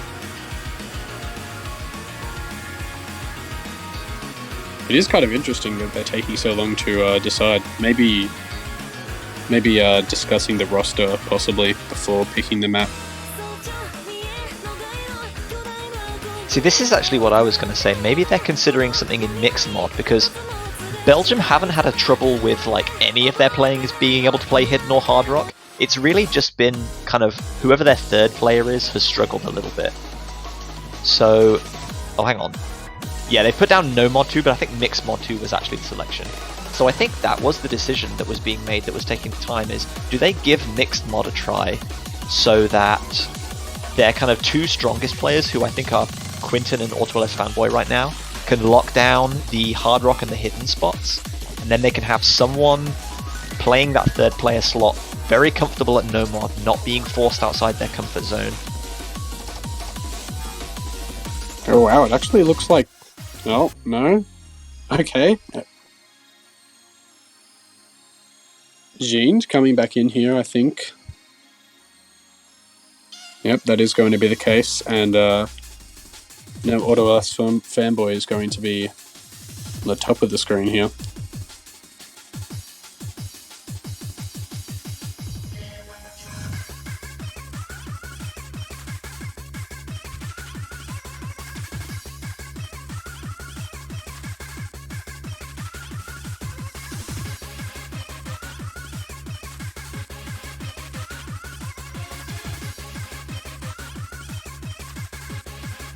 So we haven't seen mixed mod yet in the quarterfinal stage of this World Cup. So if you haven't watched any of the previous rounds, mixed mod is kind of like free mod in that you have hidden hard rock and no mod, but you aren't allowed to pick any combination of mods you want. One person, which in this case will be the player in the top of the 3, must play on hard rock. 1 plays on hidden and 1 plays on no mod. So there's no kind of score advantage to be gained by playing risky and like putting everyone on hard rock, for example. Yeah, mixed mod is definitely one of the most interesting components of this tournament. Definitely a good introduction. Well, this map is actually AR8. So AR8 hidden and no mods. Pretty standard map for hard rock, I guess, but already early on, AutoLS Fanboy is going to be finding a miss. Traded by Karma, though, although with this hard rock, well, I guess all the mods aren't exactly balanced, so one miss from a particular player might not exactly equal out another miss from a different mod, because hard rock is a bit more weighted. So you mentioned that like not too strange for the hard rock players, but if you can look and get the magnifying glass out, you see that CS 6.5 with hard rock. So that is really quite precise. We see AutoLS Fanboy and Armor not having a good time with some of these little wiggles, really punishing CS5 hard rock. Kame struggling a little bit with the low AR hidden has given Belgium a pretty huge advantage here, as Quinton and Giend have massive combos. A double miss from Italy, Armor and Kame both going down. This is a massive advantage for Belgium right now. Really inspired looking pick so far. Yeah, Belgium is just cruising right now, actually. I didn't even realize. Yeah, a bit of a mistake there. I didn't actually see the CS was so absolutely terrible to play for Hard Rock. So even though the AR isn't the worst, it is quite standard. Yeah, that CS is just really punishing. Although there is a double miss from Belgium here. Their lead is so far in front that it just does not matter whatsoever. They could have like 3 team misses right now and it just would not matter whatsoever. Yeah, Armour having a nice combo there as everyone from Belgium missed, but they have a monumental gap now. Almost 500,000 points as the map comes to a close. That is a huge margin of victory against a team as strong as Italy. Yeah, that is an incredible performance there. I have to say that is really, really nice to see from Belgium. And they're going to be taking that 3rd point. So I guess Quinton's hope for getting that 1 point is already way past what it originally was. And yeah, just Kama really having a hard time on that low AR hidden, it seemed. Now it gets really interesting, because Italy have been super confident on Hard Rock. There's no more Hard Rock. Belgium have 1 hidden pick and 1 mixed mod pick available, which if the match goes long, they can feel fairly comfortable on. It becomes very difficult for Italy to pick now. If they could pick double time, but they've already lost on DT1. They could pick, say, no mod 2 or no mod 3, but I think Belgium would be realistically able to at least contest those points, so it's a risky option. There really is no safe pick left for Italy now. Even though they have the lead because of that breakpoint, I think Belgium actually have an advantage here. Yeah, as you said, Italy, absolutely no guaranteed picks anymore, I would say. Belgium looking to be able to contest every single one here, and that is going to be really interesting to see as this match plays out a little bit more. Can Belgium cause some kind of upset? It is a possibility, even if it's not the most likely thing to happen. That would be one of the greatest upsets of the tournament so far, if Belgium can actually maybe at least even take this to tiebreaker in all possibilities. They really would. Italy have gone for what I feel is the safest option of kind of their kind of selection so far. They've looked very strong on the converts in general. Admittedly, they did lose that mixed mod convert by a considerable margin, but throughout the match as a whole, converts have definitely looked like more of Italy's strength. So this is one of the last remaining converts left on the table. Yeah, it does seem that way. And also, just a quick note, the other match that was going on, Taiwan has beaten Argentina 6-love, so they will be advancing further into the losers bracket, going to be playing either Germany or Vietnam next time. But all eyes are focused on this match right now, which is turning out to be pretty interesting. Yeah, certainly not one that people expected to be going this close before the stream started. But also we had like Taiwan-Argentina as potentially being a really close match. The fact that half of their roster was unavailable to play kind of made that a little bit of a formality, unfortunately.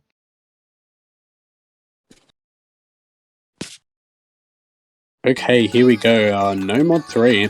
Let's see what Italy can produce. Can they get those 2 match points that they sorely need to be able to close out the match? Or can Belgium yet again gain another unexpected point and bring it back to 4-all? Let's see. A break point here would be a huge momentum shift in Belgium's favour. But they've got the next 4.5 minutes of this no mod 3 to try and pull that off.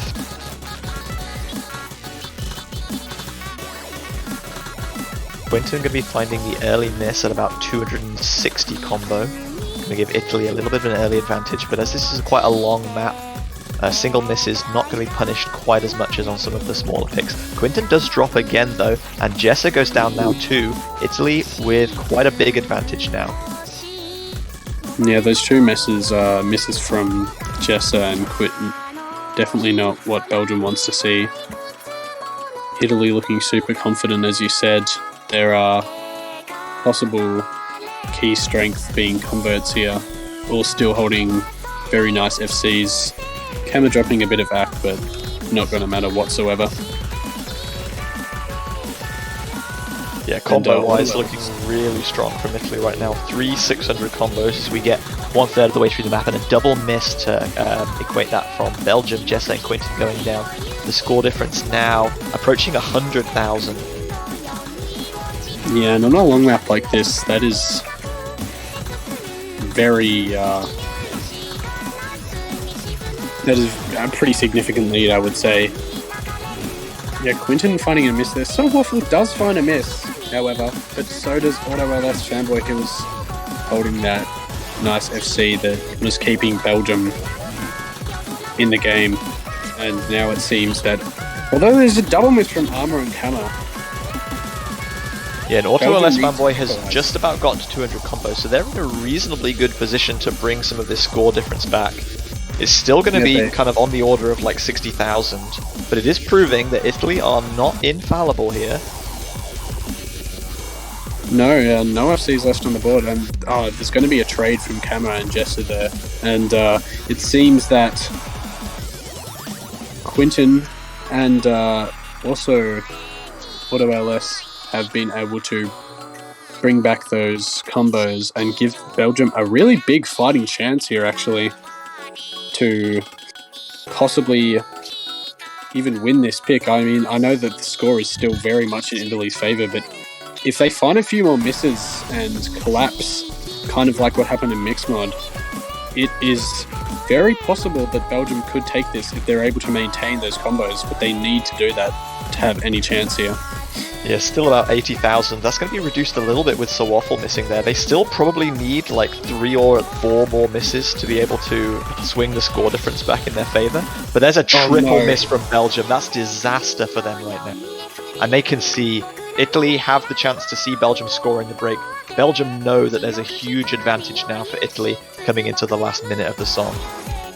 Yeah, right before that break, that triple miss is going to be absolutely devastating for Belgium, and they were looking like they could maybe take this if Italy sort of collapsed towards the end, but another team miss here from Belgium again is just going to be it, and Italy's lead is storming away, and they are going to be able to take 2 match points and extend the lead to 5-3. Everyone here really struggling except Armour, holding a very nice combo almost at 800. And yeah, was looking for a while like Belgium might have been a contender to win the point, but just really unfortunate misses there, and Italy is going to pretty convincingly at the end take the No Mod 3 pick and move into a nice position for their team. Yeah, 217,000 points, the difference at the end of the day. As you said, 2 match points now for Italy. Belgium do get to pick next, but they have to beat their pick. They have to finally secure a break point somehow, and then they still have to play a tiebreaker if they want to force the unlikely elimination of Italy at this quarterfinal losers bracket stage. As we said, there is still Mixed Mod 1 and Hidden 2 on the table, 2 picks that I think Quinton will be kind of eyeing up between them. The double time pool is still largely untouched, but I think that's a little bit more of a risk, and I think Italy are most likely going to go for something from the double time pool in their next pick anyway, if it comes to that. So they're going to go DT3. Wow, Quinton really has a plan here, and it is not what I was expecting at all. No, I definitely would have expected Belgium to have picked a Hidden by now, but not looking like the case at all. Just this has to be that they just feel very comfortable on this map, because based on reacting to what's happened so far in the match, Italy have definitely been the clear stronger team on converts throughout the picks in this match. So Belgium must just feel so super confident on this one that no matter how good Italy are at converts, that they just feel they'll come out on top here. And I appreciate the fact that they have a plan and they're sticking to that plan. Yeah, absolutely. And yeah, as you said and have said quite a few times, Italy's strong point has definitely been converts, I would say, looking much more confident than Belgium, but clearly they must have practiced this map quite a lot to be able to picking it. Also on match point, against a team like Italy. It's basically their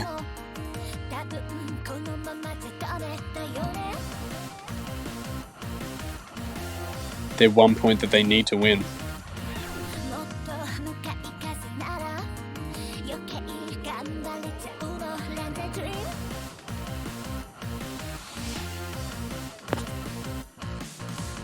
Okay, hopefully getting underway shortly. Quinton questioning if Italy are good on the map. Armour saying he's sight reading almost 80% of the maps. So maybe they didn't practice quite as much as I expected them to. But if Armour is the one that's sight reading everything, and he's been like one of the MVPs of the lobby so far, that just shows how like on another level he is as a player. Yeah, I mean that's not too much of a surprise. Armour is a super strong player and very experienced. So here we go. Can Belgium take this point back and, you know, not get eliminated from the tournament, or can Italy finally put Belgium's amazing efforts away? We will see very shortly. This map is pretty long though, 3 minutes 10. Lots of opportunity for things to go wrong or things to go right, depending on who you are.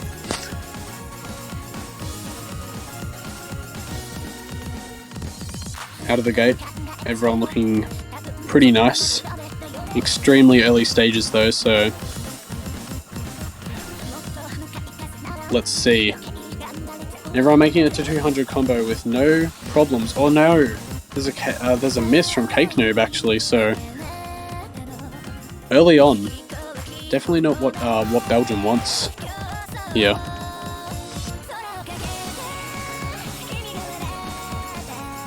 Let's see, Italy are now with a little bit of score advantage, and is actually Cake Noob's miss early on is going to be traded by Armour, but that's going to be traded right back by Quinton, and the lead for Italy is going to maintain. And now another miss from AutoLS Fanboy, and no FCs left on the board for Belgium. This is already not looking fantastic. Sir Waffle though does find a miss. Kama holding that nice combo for Italy here right now, and Armour also finding another miss too. So the score is actually staying reasonably close. Although Cake Noob there finding another couple misses, and that is going to be pretty decisive. Although Sir Waffle finding a couple as well, and this point is definitely still in contention. But AutoLS Fanboy now finding a miss, actually finding a couple misses there, accompanied by Cake Noob. Well, there's a double miss before the break though, and they can see Belgium know that there's a score difference of about 50-60,000 with a third of the map still to play, but they can see that there are two low combos, but there's two low combos on Belgium as well. Quinton has the higher combo, but it doesn't matter. And there's a triple miss from Belgium. Yeah, and Armour's combo is going to be carrying Italy out of that quick scare there, and if they can just build up right now and maintain that lead, it is going to be the match. Yeah, so Waffle trading with Cake Noob there, but that earlier triple miss from Belgium pretty much seals it. The score difference is over 100,000 now, with only about 30 seconds of the map still to play. Kama is going to drop, but Armour is still holding on strong really nicely. Cake Noob trading. Score difference still at about 100,000 right now. It's been a valiant fight from Belgium, but I think this is where Italy finally put the nail in and send Belgium home. They've performed so super well, better than I think anyone really expected, but it will be Italy, though hard fought, progressing to the next round of the losers bracket. Yeah, very well played from Belgium, I gotta say. Really nice performance from them, and they have to take something positive away from that, performing that well against a team as strong as Italy. But Italy, in the end, just too much of a powerhouse for Belgium to contend with. And they're going to be moving on in the losers bracket to face either Brazil or Norway. And yeah, very well played, obviously, by both teams. And are we going to be swapping over to another match? I think Australia-Finland is happening right now, which we may be able to get to very soon. Just going to let everyone see the results of this match if you've just joined or just went to go run and get something. But there you can see, congratulations to Team Italy, as we said. Vito, Noza and Sakhalin not appearing for Italy, either unavailable or just kind of not needed this time around. Italy just that 3-man roster powering through. Yeah, Armour, Kama and So Waffle, just too good.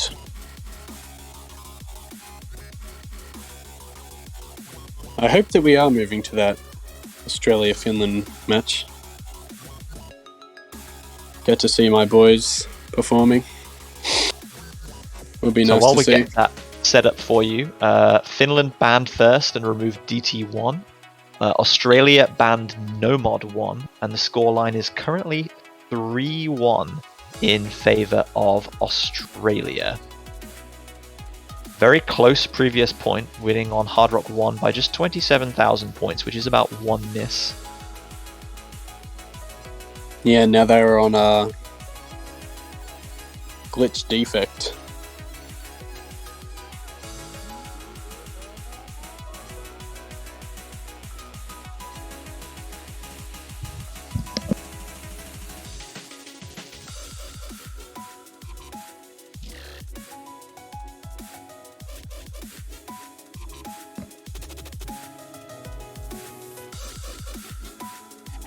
Okay, so actually looks like since we have a match starting in 5 minutes, Poland versus the Netherlands, I think we're going to be going to that one so that we're not kind of just jumping into a match and then immediately leaving it for something else. We're going to take something from the beginning to end. So that's the one that we're going to be going with, I believe. Yeah, that does make sense there, unfortunately. No Australia-Finland match. From my perspective, you don't like to see it, but Well, of course, we'll keep you updated on how things progress in that match and anything else that's happening. Of course. Concurrently, of course.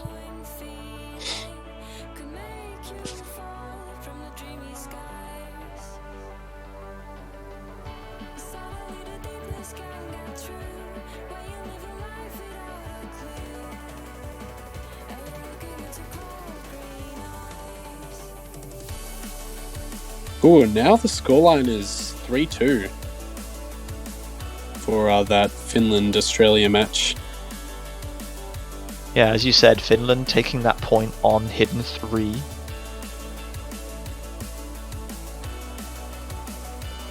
Panda Bear just struggling a little bit to hold combo. I couldn't really compete against Awesome and Jonsku, both 1200 combo. Really, really good performance from them. Yeah, pretty convincing win there from Finland.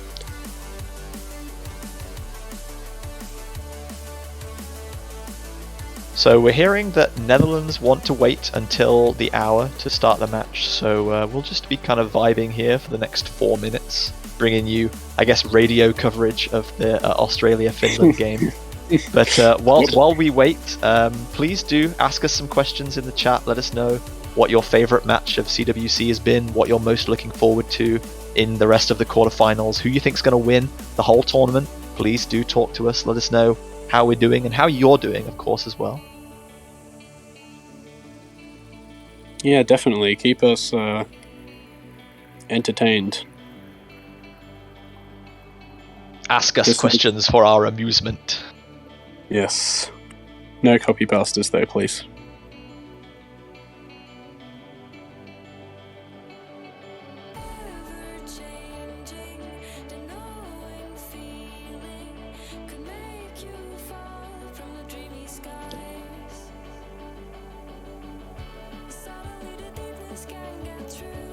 Yeah, it's actually interesting. The score is being updated, but not actually able to see the match.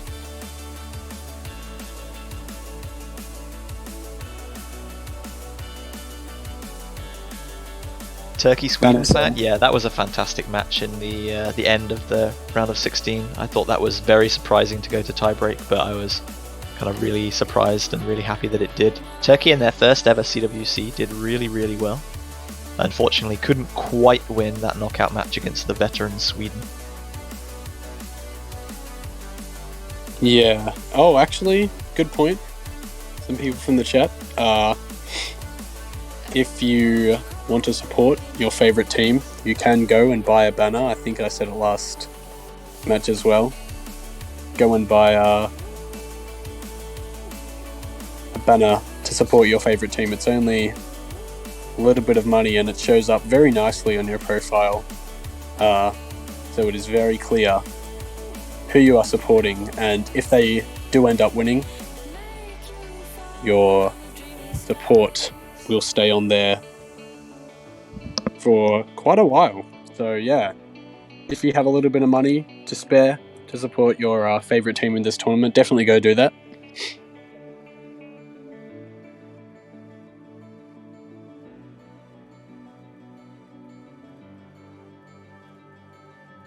What is the caster's favorite match been? Probably I would say France and Italy. That match was so good. Absolutely. I wanted to see them just play all day. That was fantastic. 10 break points in a row, and then a tiebreaker.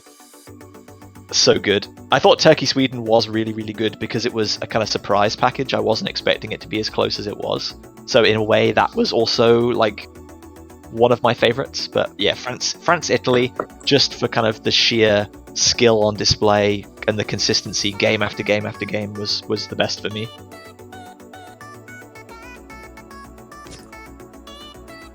Yeah, both those matches really entertaining, and hopefully many more just like them on the way. I would say that this Poland-Netherlands match is pretty well in Poland's favour. As you can see from the predictions, 94% for Poland and only 6% for the Netherlands. So I do appreciate those people with some faith in our Netherlands team.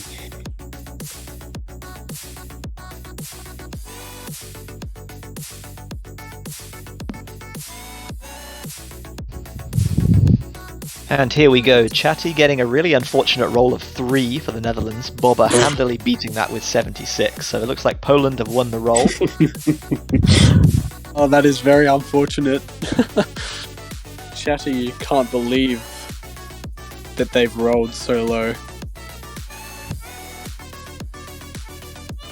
So Netherlands getting rid of Hidden 1, the approach rate 8.2 hidden pick.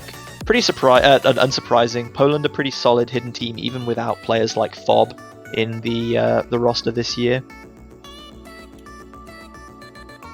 Netherlands in their match against Thailand last week looked generally pretty strong on double time, but I think it's more likely that Poland gets rid of No Mod 1 again, as most of the stronger teams have done in these matchups thus far.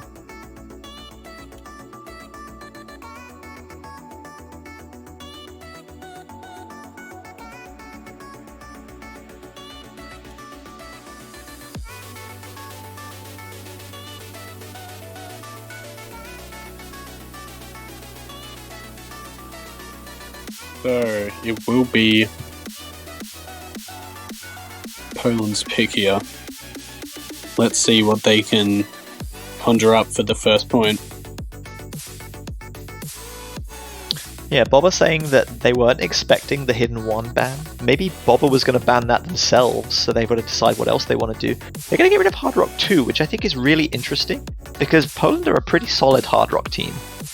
So obviously they just don't feel like that is the map for them. It's one of the harder maps in the pool, I think, so maybe they just feel that it's a bit more of a coin toss as to who ends up getting lucky in a good combo. DT1 is going to be their first pick, though.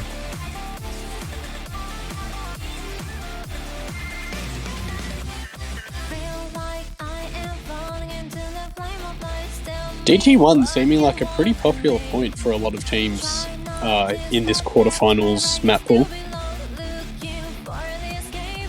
But it hasn't added popularity bonus for Poland because it's mapped by Verti, who is a Polish mapper himself, so maybe there's a little bit of national favoritism going on there in this pick.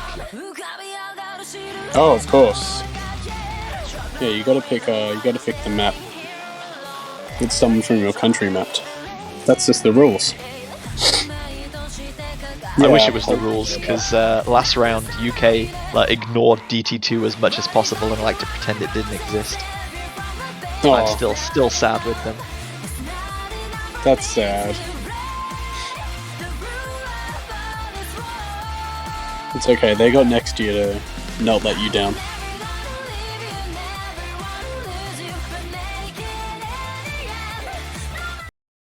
Okay, so getting underway now.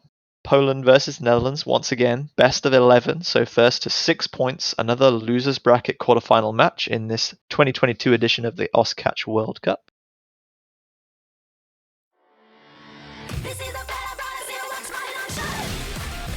Poland's last match was a 6-1 defeat to the United States in the winners bracket. Netherlands lost early on to Italy, I believe. That was 5-1. But then they were victorious in the losers bracket over Thailand last week, 6-1. Yeah, and getting into this point here, Boba seems to be struggling quite a bit. Not able to garner much combo at all, and the rest of the field doing pretty well, but yeah, under 90% accuracy? I think, has Boba got like... Yeah. Does Boba have like some input delay, or is he playing on the wrong resolution or something? Is he? I don't know. He's really struggling. He's overshooting everything, then undershooting everything. This is what the? I don't know what to say. Yeah, Boba is struggling incredibly bad right now. That is not what Poland needs for their opening point whatsoever. I don't know whether he's just not used to the approach rate 10.3, and he just doesn't trust his kind of own ability, because the map itself, if you ignore 10.3 approach rate, is pretty kind of comfortable. It flows nicely, the spacing is sensible.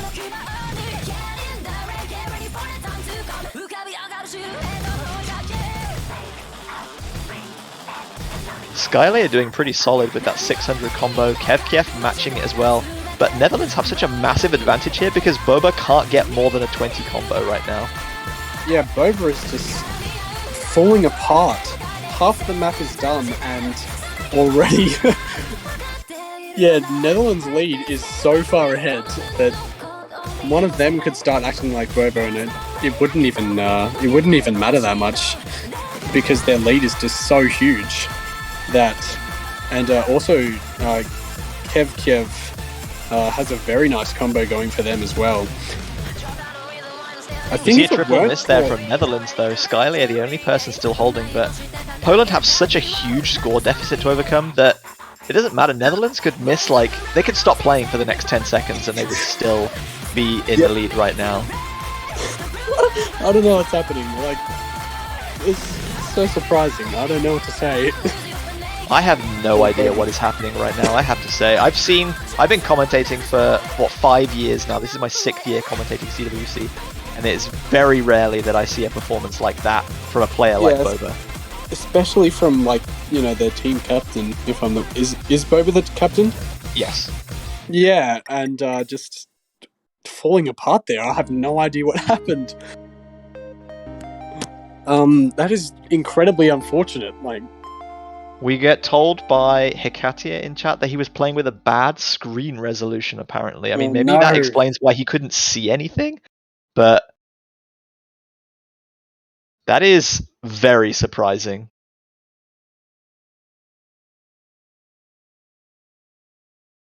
Boba closing his game and then restarting the client, maybe? Well, I mean, whether it was intentional or accidental, I mean, you can't nullify the point because you didn't set your screen resolution right. So that is a break point immediately for the Netherlands on one of what I thought would have been their most favorited maps. Not quite how they wanted to start this match off. Yeah, definitely not. That is Boba saying that he needs to restart Osu. That is, yeah, just wow. So unfortunate. There's nothing else to say. That's just really basically the worst thing that could have happened at the start. I don't know of the how match. that could have happened accidentally, though. Like, the game doesn't just decide to open in a different resolution between the tournament client lobby and the match, surely. I'm so confused.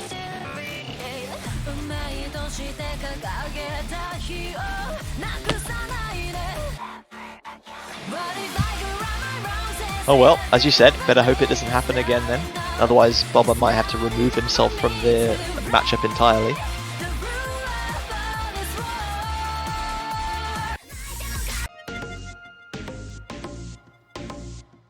Netherlands going for the much cozier Nomad 1, Real Saisaki.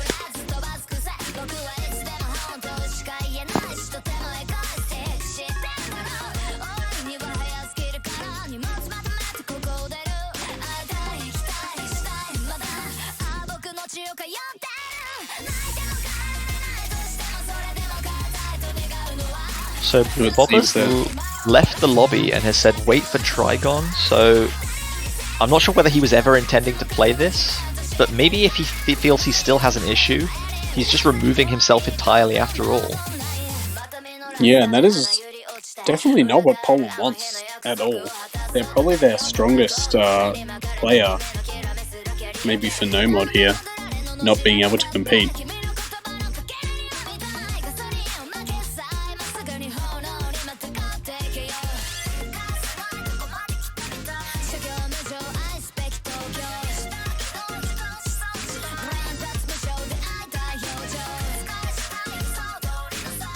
So although we couldn't bring you the match, we'll bring you the result. Good news, Australia fans. Your boys down under have continued their win in the losers bracket. 6-2 victory completed over Finland. So they will continue onwards. Their next match is going to be against either Singapore or Sweden. We'll find out a little bit later on. Unfortunate for Finland. There's commiserations to them. They will be departing at this stage from the 2022 Catch World Cup. But well played, both teams in that match. Yeah, that is going to be nice to see my boys down under continuing their streak into the semi. Is it the semis or is it? There's another match this weekend, isn't there? There's another round this week, yeah, but it'll be semi-finals following that match if they are victorious. Yeah, yep. Semi-finals is next week. So hopefully they can get to semis 2 years in a row. Would be a huge for them. I know it would be an amazing achievement. So, but back to the match that's actually being streamed right now. Hopefully Poland can kind of recover from that DT1 disaster and take a point back. Already an early miss from Phoenix there.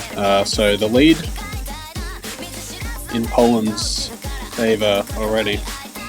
Yeah, Phoenix coming in place of Christian from the previously Bobber being swapped out for Trigon. We see Cosmit in for Moors as well, so Skylayer, Chatty and Kevkiev retained from the previous map. And that early miss has given Poland about 15 to 20,000 point advantage. But this is quite a long map, 3.5 minutes in length. Yeah, and Phoenix, I was about to say building up that combo, but now a miss from him as well as Chatty, and another miss from Phoenix too, and now Kevkiev as well.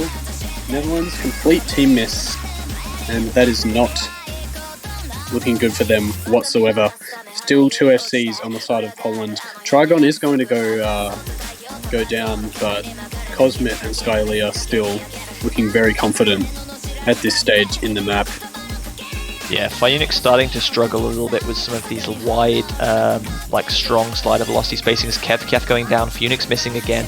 Poland have run away with a really huge advantage right now, approaching 200,000 points at the halfway point into the map.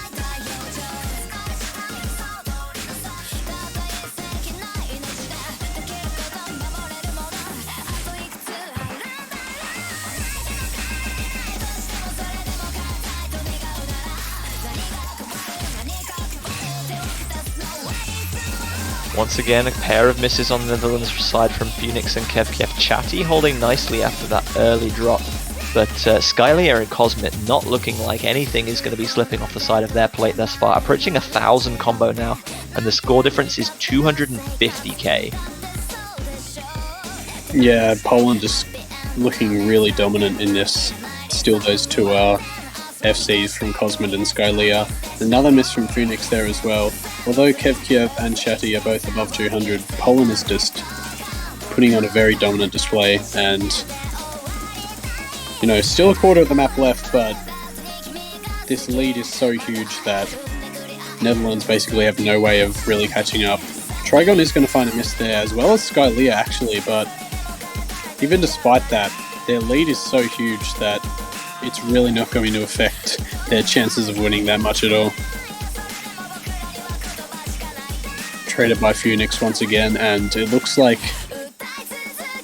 despite that very unfortunate incident that happened with DT1, they're going to be able to take this point and even it all out at 1-1.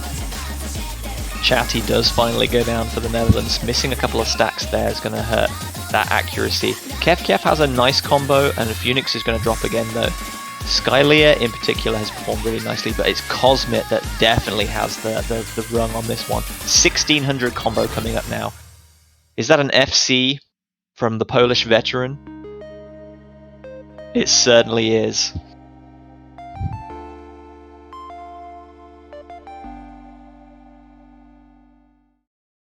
Really, really well played by Cosmit and Poland as a whole, to be perfectly honest. Phoenix, unfortunately, not having the best rub of the green with that one. So Netherlands are going to immediately suffer a break point. We're back at 1 game apiece.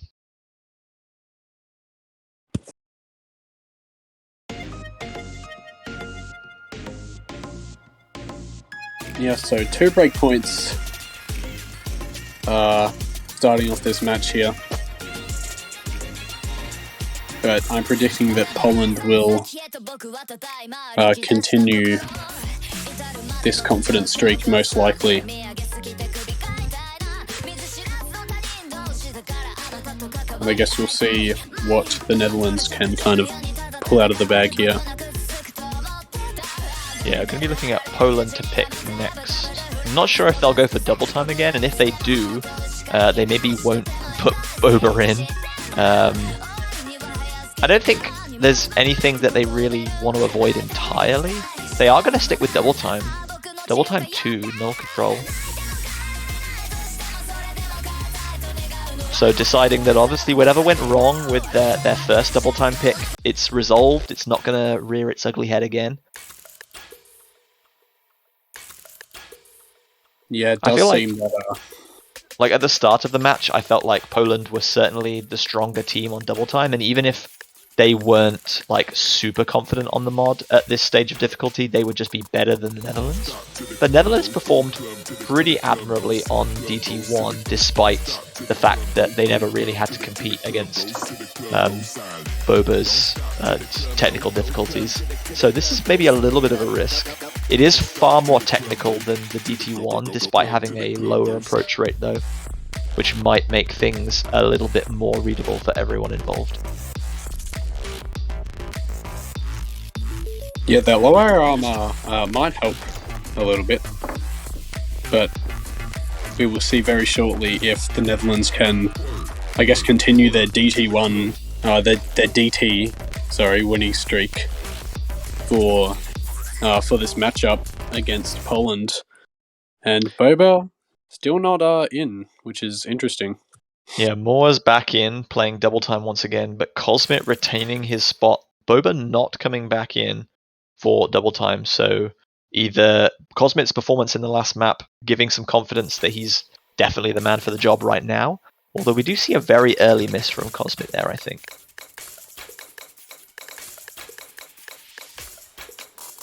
Christian with a couple of early misses, Skylayer as well, Kiev down. Just Chatty and Moors with a full combo, but Chatty goes down now too. Yeah, Cosmic effectively has a full combo. He only missed like the first 5 notes, I think. Yeah, it does look like that, and yeah, only one FC left though, and now that is gone, just as I say it. And kind of everyone on this pick struggling a little bit to get a bit of combo on the board, although Kiev, I was about to say building to 200, and Chatty, nope, never mind. Everyone missing, there's quite a lot of misses going on right now, so it's kind of hard to call them all out. The lead still, however, is pretty heavily in Poland's favour. They're able to just have that little bit more consistency, and yeah, just Netherlands not able to garner as much combo as Poland, and I think with this incredibly short pick, I think it's the shortest in the pool, if I'm not wrong. Yeah, these super long sliders as well, catching Christian out along with Kiev.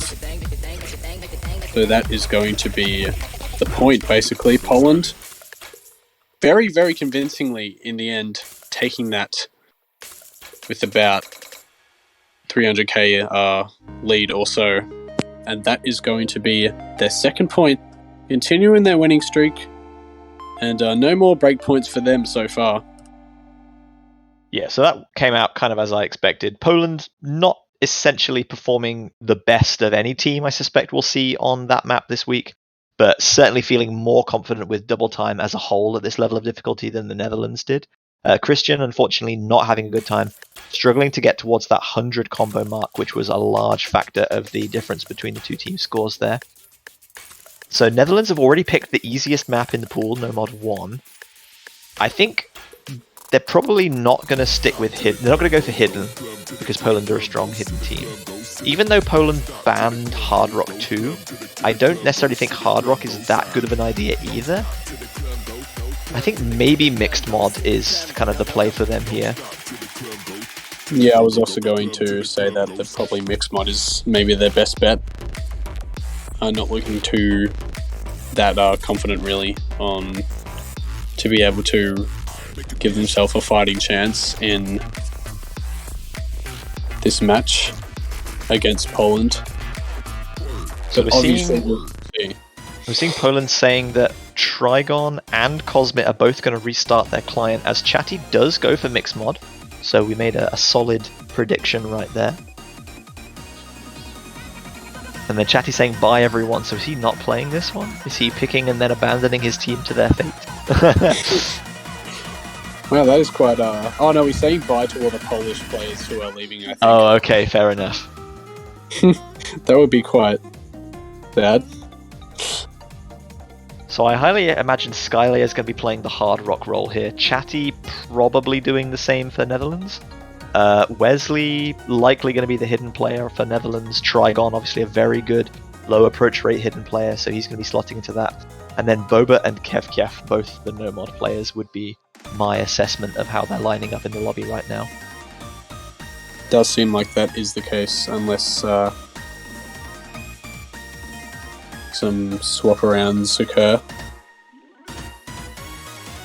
No surprise there that, as you said, Wesley jumping in for hidden.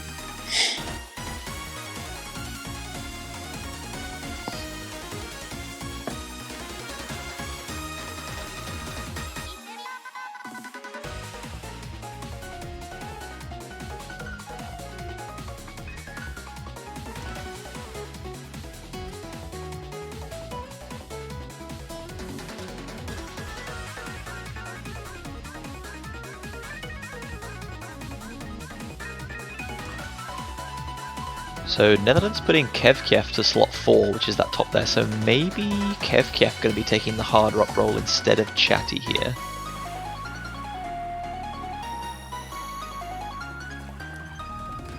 We're going to be seeing as they get into the lobby right now.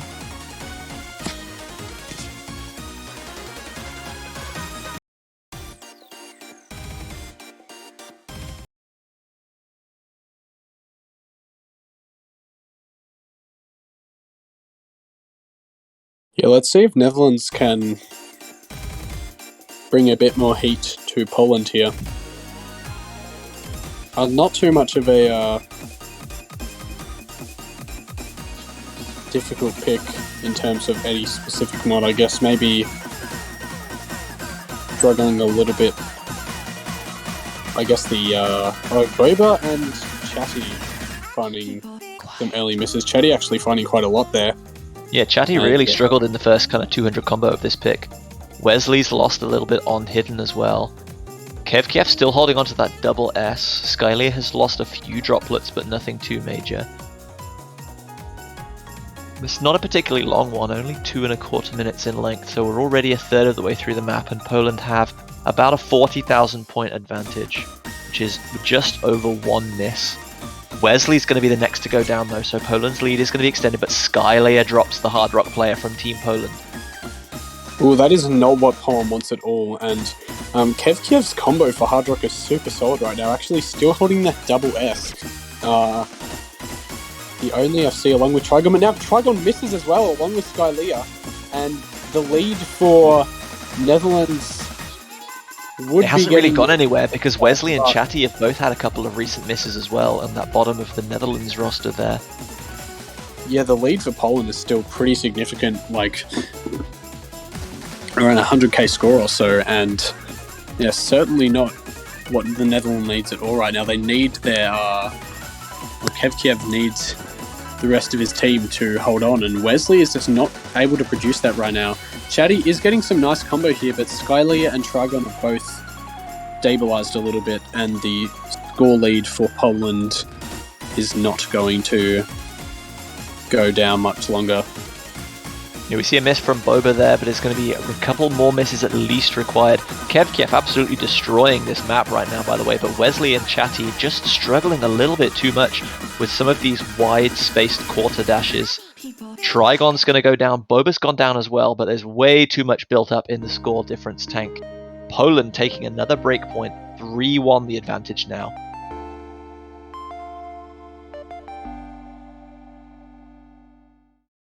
Yeah, so after that DT1 incident, Poland is going to stabilize their scoreline and make themselves a pretty convincing lead here.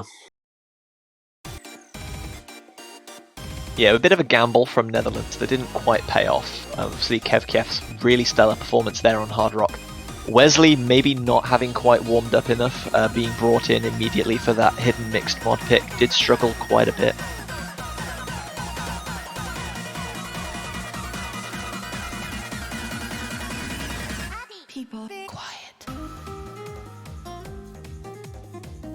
So outside of that kind of disastrous DT1 pick first up, Poland have now won 3 points on the bounce, and they've looked relatively comfortable in all of them. One in no mod, one in DT, and one in mixed mod. Just hidden and Hard Rock untouched by either roster right now. Yeah, let's see if maybe that could happen, and no, it will not. No mod 2 has been picked, so going to see a follow-up from that no mod 1 going on to no mod 2. Yeah, this one picked by Poland as opposed to Netherlands. It's faster, shorter, and much more technical. There's really not that many rest periods and calm periods in this map. It's kind of really just go right from the beginning all the way to the end. Lots of strong hyperdash chains combined with sliders pointing in odd directions. Definitely one for the precise catcher control, and the more consistent teams will do well. Aside from that first map, Poland have looked genuinely a little bit more consistent. So I think from this point on, they take the kind of tried and tested, stronger seeded team strategy of picking hard maps and just hoping that they get longer combos and are a bit more consistent than the weaker team. Yeah, Poland there is looking very nice right now, and hoping to capitalize on this extended lead with their 3 points in a row.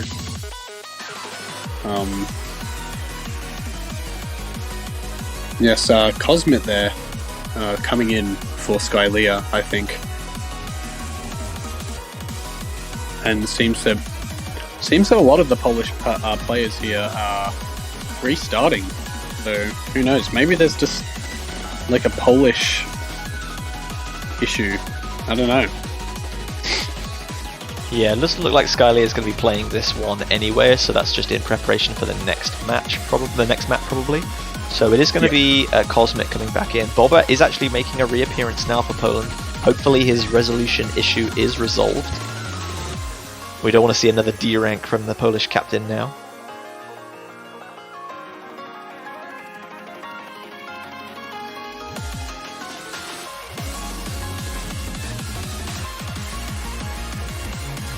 Yes, hopefully no more questionable incidents happening from Boba there. But here we go, No Mod 2. Who will be able to be a bit more consistent on the this pretty difficult technical pick? We will find out very shortly as we get into the early stages of the match.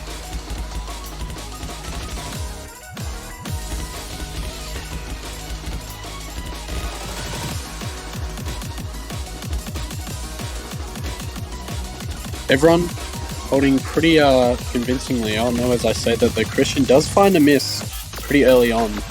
Everyone else, but actually traded by Boba. And now a double miss from Cosmit and Kevkiev.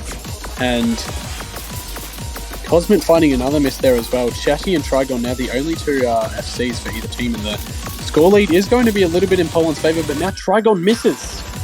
Boba And goes Kevkiev down a lot. Christian 100. as well, though.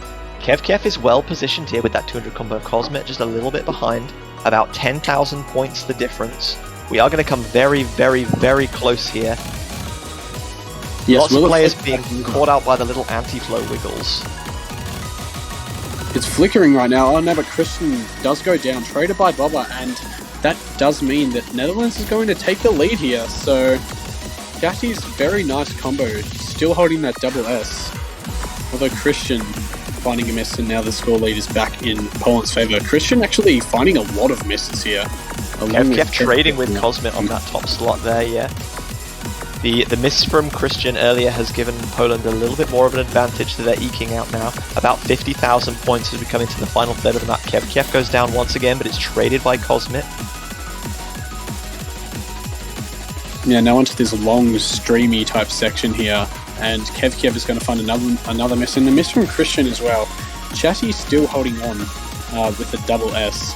Super amazing performance from them, but Chatty needs the rest of their team to be able to hold on. Now that the players will see each other's scores, Netherlands know that they are at a huge disadvantage right now, and they need some kind of miracle miss from Poland to be able to win this, and that is just not going to be the case. Very limited time. Team miss now from the Netherlands as well, and Poland is going to pretty convincingly take their 4th point and move to an even better position in this matchup. 4-1 now. Yeah, great performance. Just a one miss coming out of Chatty and Trigon, one player on each side. But Cosmit and Boba finding much, much more comfortable that difficult technical anti-flowing pick than Kevkiev and Christian on the side of Netherlands.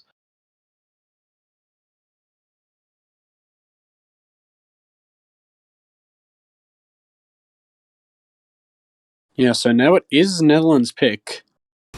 What will they pick to try to get another point on the board? I'm really not too sure. Maybe another mix mod, possibly a DT even. Who knows? There really isn't a lot of kind of things on the easier side left apart from Hard Rock 1.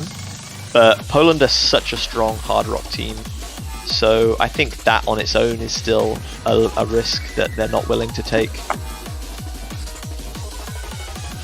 They clearly don't want to play Hidden because they banned Hidden 1, the low approach rate Hidden. Like, the only two no mods left are kind of difficult technical converts.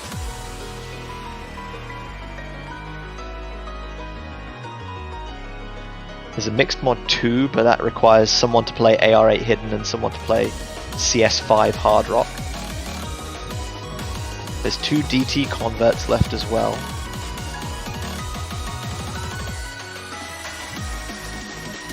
Yeah, let's Nothing's see. really jumping out as like a comfortable, safe point that they can get here. No, definitely a few more points that could be considered a bit more risky, so I am guessing that they might go for Mixed Mod 2 or maybe DT3. Or maybe even another no mod, I'm not sure. There we go, no mod 3, so they're going to continue this no mod counting up theme, I guess. No mod 2, no mod 1, then no mod 2, then no mod 3. So let's see if they can capitalize on this point now. And no mod 3, the longest non-tiebreaker in the pool at 4.5 minutes in length. Large sections of kind of not that much difficult happening, but then interspersed with really technical, strong dash sections, high slider velocity, some dense streaming parts as well. Certainly not a map that you can switch off your attention for at any point. No, definitely not.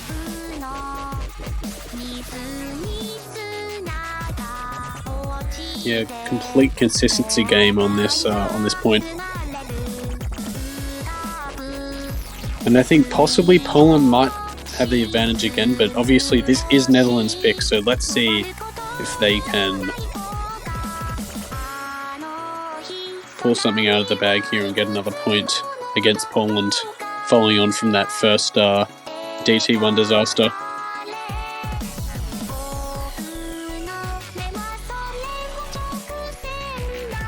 Going to see maybe some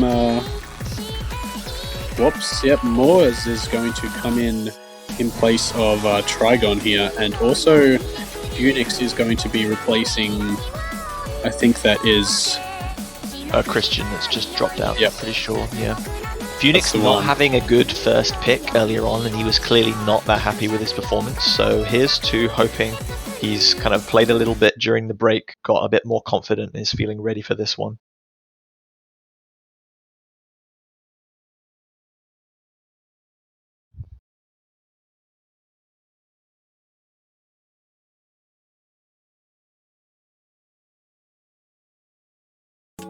Okay, here we go.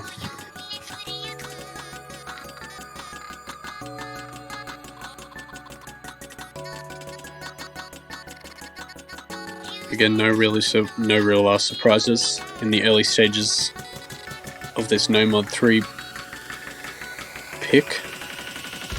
Everyone holding on pretty comfortably past that first stream and into the first kind of drop stage, but Phoenix actually finding the first miss here for the Netherlands, and that is going to give Poland a little bit of a lead, but overall still lots and lots of time. Phoenix finding another miss there, so definitely struggling a bit more than everyone else. Yeah, just not quite finding the confidence to stand still on some of those wiggling sections, moving a little bit too far in one direction than he maybe needs to. Yeah, and still a very nice triple FC from Poland. Skylia dropped a little bit of act there, but obviously not going to matter that much. And yeah, Phoenix just struggling. Not able to get too much of a combo on the board. About a quarter of the map done. And already Poland's lead is about 70,000 points. So that is not what Netherlands are looking for whatsoever. Phoenix, as I was about to say, building up, misses, traded by Moors though, so Netherlands definitely still lots of chances in this super long pick to take the match pack. Chatty and Kevkiev still holding those FCs, so really they just need Phoenix to kind of stabilize here and get past this early stage of struggling, but it doesn't look like that is happening right now. And now Chatty also drops. And Kevkiev dropped not too long ago as well. Yeah, I didn't even see that. So now Skylia, Cosmic. Oh, actually, wow, okay. I'm just cursing everyone goes down, but there's a 120,000 point advantage for Poland right now. Moors with the only sizable combo as everyone else is now building back up. Yeah, it seems after that early lead, everyone's kind of struggling on this section here. Skylia finding a couple misses, as well as Moors and Cosmid.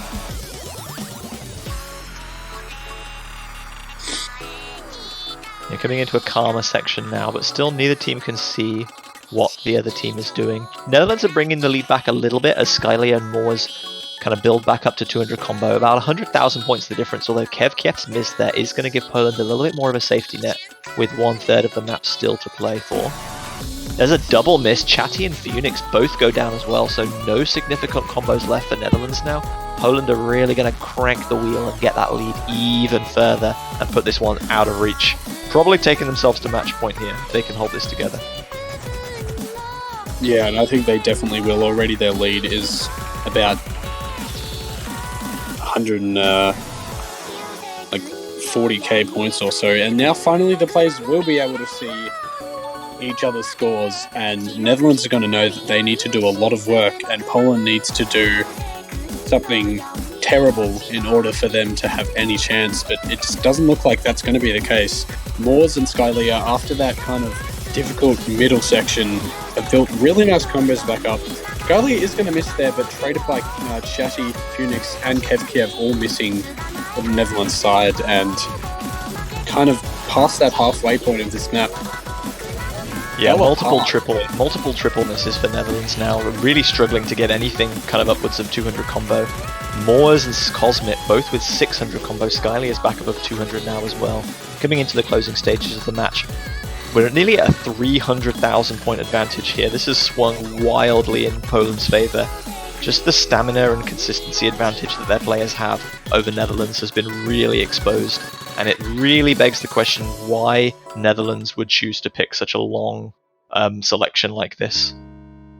Yeah, well, Chatty and Kevkiev were both holding very nicely in the early stages of that match, of that point. Sorry, but yeah, just coming towards the end, struggling a little bit more. And Poland once again showing their consistency, taking the match to match point. They now have 4 of those, so it is looking like Poland are going to be able to advance further into the losers bracket here to face Russia.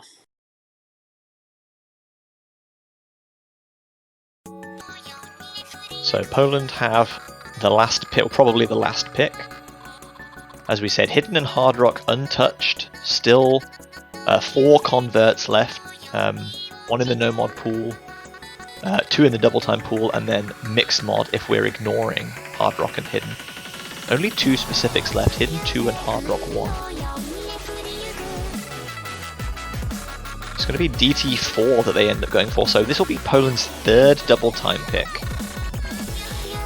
Definitely targeting a kind of strategic perceived weakness of the Netherlands at playing some of these speedier maps. Yeah, although as you kind of commented on before, Netherlands don't really have any type of super winnable point here in this match anymore. So really anything that Poland picks is a good chance for them to win, I would say. But yeah, definitely looking like they are pretty confident with this DT pool. Let's see if they can bring it home. Boba asking Cosmic to stay. He doesn't want to, though.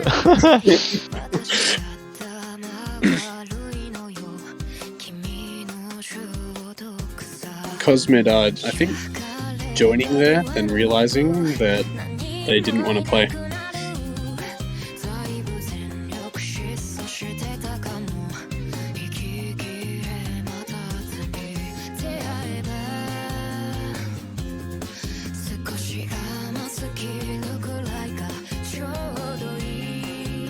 So this is a pick that we haven't seen, I think, anyone pick, even matches that haven't been streamed thus far. Sayonara Tender, DT4. On the longer side, 4 minutes and 17 is going to come down to about 2 3/4 minutes when double time is applied. And a much more standard approach rate of about 9.7. A lot of the double time picks in this round have had more elevated approach rates. We even saw the DT9, AR9 double time 1 pick.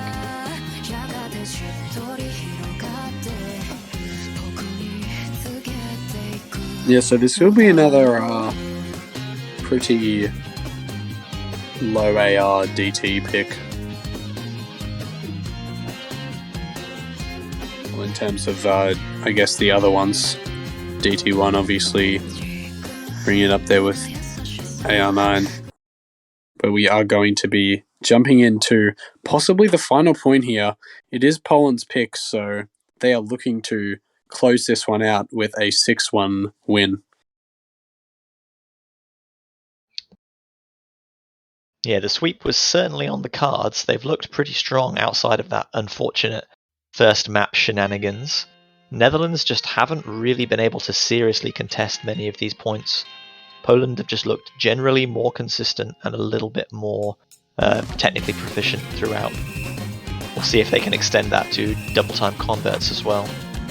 And that'll be an interesting thing to note going forward, because the winner of this match has to play the Russian Federation tomorrow, which is going to be quite a tough ask. Russia looked very strong in their performance against Japan earlier this morning. Yeah, they definitely did, and I think it'll be a really interesting matchup with Poland against Russia. But so far, everyone actually holding on pretty well. And as I say that, Cosmic misses. Wow, I'm sorry. Chatty trades it though, so the only player chucking on him for this one. Wesley also finding a couple misses there, and now the lead is going to swap over to Poland, and that is definitely not what the Netherlands needs. And Boba though, finding another miss for Poland there, and the lead is still going to be pretty slim in Poland's favour, but now another miss by Wesley. Oh, actually traded by Boba, but now a double miss from our Netherlands side and another one, so that is just going to increase Poland's lead even more. Yeah, Kiev putting in really solid work here for Netherlands with that double S right now, but Moore's more than equal to the task right now on the team of Poland. Wesley and Chatty just haven't quite been able to keep up in this one. Kiev and Moors do both go down, but Bobber and Wesley drop as well. Cosmit now the leading combo with 500. Chatty's back up at 200 with 1/3 of the map still to go, but we're looking at about a 110,000 point lead as Bobber drops again. Yeah, this is looking like Poland are very convincingly going to take this home. Although, yeah, now a miss from Kiev, and the lead is at about 100k score, or at least around that. And even though Chatty and Wesley both have pretty nice combos, and the teams are now going to be able to see each other's scores, just for a brief moment there, would definitely build the nerves for sure, but unless there's some meltdown on Poland's side, they are going to be able to take this 6-1 and move on. Yeah, just Wesley and Chatty struggling here as well. Kiev now the leading combo for the Netherlands. And Poland all back at 200, who closed the match out with that long slider there. And they are going to take the final point by about, I think that's around 164k or so. And they are going to be advancing to face Russia tomorrow in the losers bracket, and that will definitely be, I hope, a much closer match. And obviously very well played to Netherlands here, actually able to get that point, even if it was in quite interesting circumstances, ruining the pick'ems of, I'm sure, quite a lot of people who thought that Poland could sweep them. Very well played. Well played to Poland. You can see them on screen there. Congratulations to them. As I said, they'll be advancing to continue in the losers bracket tomorrow against Russia. And I want to just say a little word about that match, because both of these teams, in my opinion, are very strong hard rock teams, but neither of them played a single hard rock map in their encounters thus far. So they have very little information on each other. Russia did play hidden and looked reasonably strong on it. Vafra was struggling a little bit, but I think they will still kind of feel that they can at least challenge Poland on hidden at this stage. A lot of double time and no mod information, but I think that gap in hard rock knowledge is going to be really kind of playing on both teams' minds going into their match tomorrow, and I'm interested to see how that plays out. A match is actually coming up in about an hour, I just realised. So, oh really? Okay. Not having much of a gap at all to prepare for that match against Russia, which is pretty interesting. But moving on from that match, there will be a match in about 12 minutes against Brazil and Norway, and I think I unfortunately will be departing because it is 2 a.m. and I should probably get some sleep. Yeah, I think you have earned a little bit of a rest after the work you put in today, my friend. You can see the upcoming and completed matches on the screen right now, as you said. Brazil versus Norway coming up in a little over 10 minutes, and then Russia-Poland immediately after that to end the day, and then we'll be having a long break until the wee hours, at least for me, of Sunday morning, where the winners bracket starts to come into focus a little more, with South Korea taking on Mexico. That's going to be a very, very exciting one. Oh, absolutely. I am incredibly excited for that match. Probably the most exciting match for most people in this tournament. So that will be very nice to see. But yeah, we are both going to be departing. This has kind of come to a nice end of a block for us. We've been here for a few hours on and off. Thank you everyone so much for joining us. It's been an absolute pleasure. Don't go too far, because as we said, 10 minutes coming up, Brazil are going to be taking on Norway, but we're going to have some new friends taking over from us and guiding you through that one, so please treat them well. I think it's going to be Quinton and Seka, two of our captains. Quinton eliminated from Team Belgium. Seka from the US is going to be playing in the last match tomorrow against Canada. That's going to be an exciting one as well. So thank you everyone from myself, JB Hyperion, and Maito. Been a pleasure to commentate with you as well. Yes, once again, very nice, and I hope you and everyone else enjoys the rest of their day, and I will, we will see you all later. Please enjoy the next 10 minutes of some lovely featured artist tunes, and we'll see you all very, very soon for Brazil versus Norway. Don't go too far. Bye-bye.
Hello, everybody. Welcome back to the Catch World Cup. We are here with yet another match after that short break.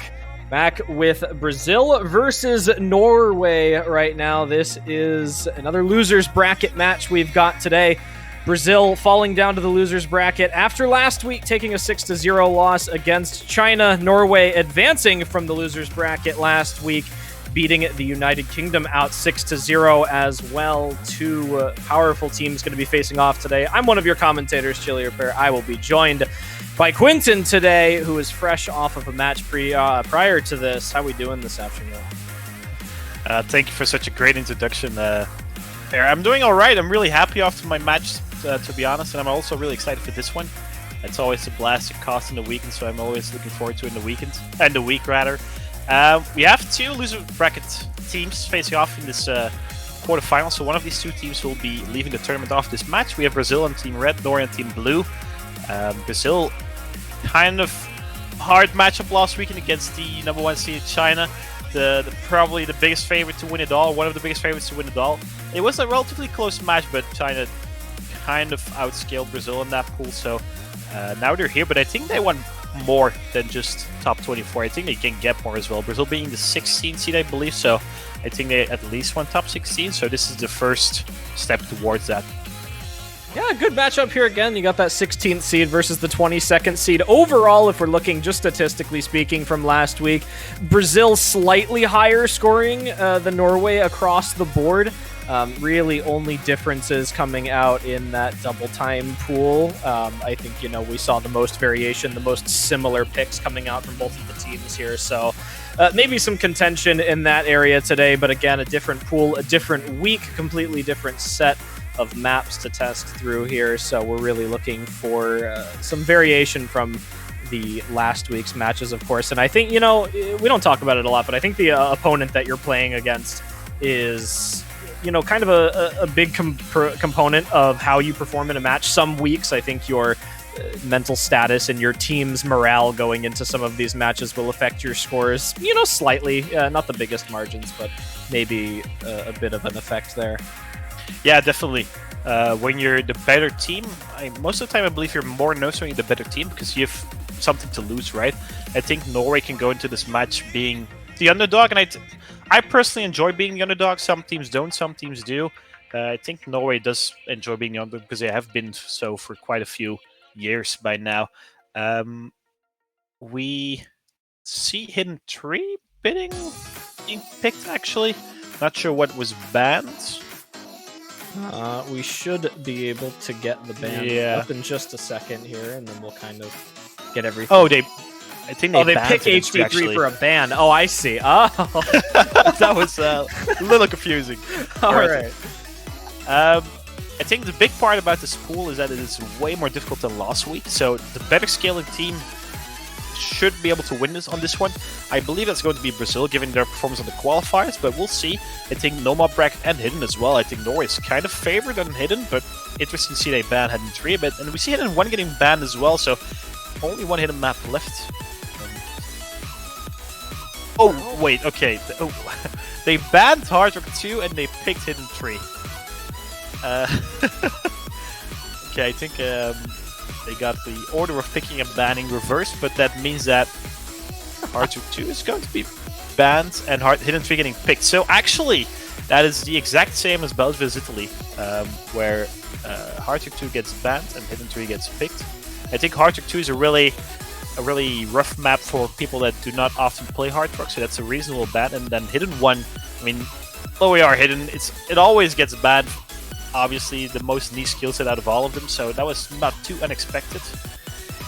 But we see Hidden 3 getting picked. So Convert Hidden getting picked, it's about 3 minutes 50, 3 minutes 30, I believe, in length. AR 9.3, so it's relatively high AR, so I think both teams will be quite comfortable. It's quite consistently difficult with like 2 small difficulty spikes, one around 600 combo and the other around, I believe, 1000. And then the ending is also a little rough, but I think both teams can probably do well. And yeah, Brazil side was a cooler Predominator and Endu coming in for Brazil, and then on the Norwegian side, Mile and Camera God. I believe those were the main players for Norway, and then the other players fill in a little bit, and then Vanilla being the third one for Norway. All 3 of them have quite a lot of experience in the CBC, actually, on the Norwegian side. I believe Mile is in his 3rd, 4th, even 5th CBC. Vanilla the same, actually, so quite a lot of experience on the Norwegian side. Good amount of experience is going to start to matter here. You hit these quarterfinal rounds. Pools start to scale up in difficulty a little bit. We're starting to match kind of what you would see through qualifiers, maybe get a little bit more difficult. And this is where the more consistent rosters overall are really going to start to shine. You know, you mentioned having 2 core players in for a lot of these maps kind of as sit-ins. And then, you know, it really does come down to filling that 3rd player here. And then this week is where that is going to make a big difference in these teams and how they perform overall. And I think this Hidden pick to start off is going to be no short of you know, some consistency in that. And with Brazil having their first pick here, they're going to have a chance to start off strong on the board here. And hopefully Norway is going to have a chance to respond to this. Yeah, definitely. I believe this is actually Norway's pick, so that might be a little misleading. Either way, Yeah. about the map, yeah, it's consistently difficult for the first 600 to come, and then there's a huge difficulty spike with like 3 wiggles that are kind of hard to hit, so I'm expecting quite a lot of misses there. The beginning is relatively free combo. Definitely the first pick of your match. Also, if you see double miss of media coming in from Akula and Endu, I mean, the beginning of the match is also a really nervous moment, at least for me, so that's why we see a lot of misses in the early beginning. Vanilla trading one of those, but that's only fans for Norway, actually, so 2 FCs versus 1, and those 3 players miss once again, but that's only going to favor Norway because they still have 2 FCs on Camera God and Mile. Big combos at the beginning here. It really does take some time just to get into the flow of things at the beginning of these matches here. Really just find your place within the map. And unfortunately for both teams here, they are having equal amounts of trouble at the start here. It's going to be a miss from Vanilla, though. He's not going to quite hit that 200 combo cap there. So he is going to be reset before gaining any substantial amount of score here. It's going to be a bit of a lead for Brazil now as A Cooler starts to hit that 200 combo. Endo going to be approaching it rather soon as well. Predominator going to be matching Mile right now at the beginning here. Yeah, definitely. And the hard part's coming up now, so I'm curious to see how many players will be able to hit it. And we see a double coming from Brazil in the beginning, but also a complete reset. Everyone missing on that part, and that's going to be a 20,000 score advantage for Norway in the beginning of this match, and a complete reset on the board, so that is going to stabilize. But Mile dropping once more, it's going to tie things up. Actually, it's going to get really close as soon as everyone is above 200 combo. Endo and Vanilla really matching each other right now. Basically, it's just the difference between Mile and A Cooler right now. Just that slight score lead from the early performance from him. And then a couple more breaks on the Brazilian side right now. They're not going to be doing them any favors. as we get into a little bit more of an easy section after that spike there, we're going to see some combos start to be built up and continuously broken. Unfortunately, Brazil not able to hold it after that part here. About a quarter of the way left in the map right now. Norway with some more consistent combos. You did see a break on Mile. Camera God putting up a combo right now. Vanilla is going to start to count it up as well. Definitely. Camera God and Predominator definitely carrying the teams right now. Mile bringing once more. I think they have quite a huge buffer in Norway, actually, so that miss shouldn't matter too much, especially because Vanilla and Camera God are both above 200 combo right now. And that's doing huge things for Norway, whilst all the Brazilian players are above 200 as well right now. But Vanilla and Endo trading. Actually, 5 miss, only Mile holding on that difficult section. That's once again favoring Norway. And then Mile dropping once more, Endo trading. So a lot of misses happening in the third quarter of this match for Vanilla as well. There's no combos on the board, actually. Predominant. Cool, actually, this is going to favor Brazil. Norway's had a lot of misses in that section. Yeah, but Predominator missing there. I think the combo advantage is slightly in favor of Brazil right now due to having one combo above 200. But Endo dropping there. This is going to get really close in the end. Vanilla and Predominator trading, but that's 2 versus 1. A Cool versus Mile and Camera God. It's going to go back over by the end, I think. Yeah, there it goes right there. The double combo on Norway. It's going to break, though. That might actually be enough to throw it. That's a triple miss on both sides, actually. Predominator dropping once more. It's going to get really close to the end. And oh my god! What? I think that is a Brazil win. I think that is a Brazil win. That is a Brazil point by 50. 50 points. 50 points! 50 points? What? That's the closest margin I've ever seen on this stage. That is actually insane. I believe A Cooler held on to his combo just like 20 notes longer than everyone else in the lobby, and that was a difference maker there. That is insane. 50 points. These teams are really evenly matched on this hidden map. That's insane. That is the closest I've ever seen. Endo with 31 misses, kind of struggling on the Brazilian side, but then Vanilla pretty much counting that as well. Now, oh my goodness, we're in for the treats, actually. But it's a break point for Brazil, so 1-0 scoreline and their pick to come next. But 50 points. That is absolutely insane. Oh my goodness. That is a score gap that you do not see too often in quarterfinals level play there. That is 2 very evenly matched teams to start this off right now. Brazil's going to have a big advantage going into the start of this match here if they're able to pick up a break point, consolidate this, and set themselves off right here. Of course, being that higher seeded team, they are going to look to try and gain some dominance here at the beginning of the match. And with that 50-point lead, I think they're going to be feeling pretty good about going into their next pick, maybe. Although Norway looking just as strong. Both teams, having equal amounts of struggle on the hidden pick there, looking for a different mod category, I think, from Brazil. Yeah, definitely. It's really heartbreaking for Norway to lose your pick by 50 points. So I think losing it by 100,000 points is less painful than losing it by 50. So we see Brazil going hard to point immediately. I think that's a reasonable pick coming from them. Predominator especially is like a hard recovered main, has been around for ages, and then A Cooler as well, really good hard work player. So this was expectable, and I believe Norway, it shows some struggles in hard work last 2 weeks. So I mean they banned hard work too, so it makes sense to go for that hard work back. Even though hard work 1 and hard work 2 are very different maps. Hard work 1 is more a consistency based map. The patterns are, well, consistently difficult, just as comparable to this hidden tree actually. So you can miss all over the place, but it's also relatively easy for these players to have seen because it's just consistently difficult. So you have to pay attention to it all the time. Let's put it that way. Yeah, it's 3 minutes 50 in length. AR10 obviously off hidden is added. Mapped by Dave, and it doesn't happen a lot. But Dave, hard and comfortable in 1 sentence. That is quite unique, but it definitely is relatively comfortable. And we see Mackenzie actually stepping in for Brazil, and then Mile also dropping out for Sisif on the Norwegian side. Good start off to the match here. Brazil thinks they're going to be a little bit more consistent here than generally these hard rock 1 picks are pretty favored to that here. Nothing too special in terms of statistics, of course. Nothing too small, nothing too crazy. And then, of course, you mentioned that length really is the big component of this that makes the difference here. It's being able to hold your nerves. It's being able to hold that consistency. No breaks in the middle or beginning parts here.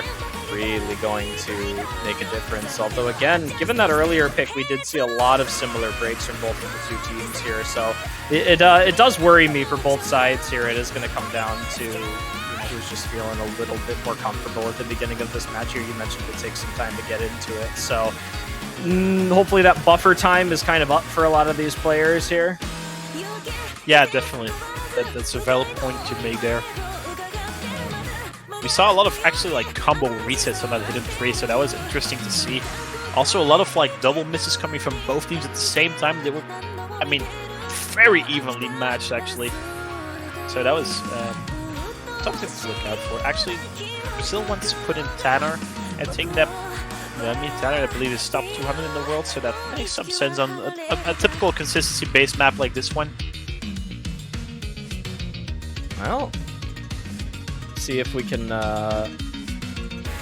get started with the map here. I guess Brazil may be having a little trouble setting their roster here, I guess, missing the timer for the switch, so I think they'll be running with the same set of players that they've got in here. We might have to... Yeah, we'll have to see about that.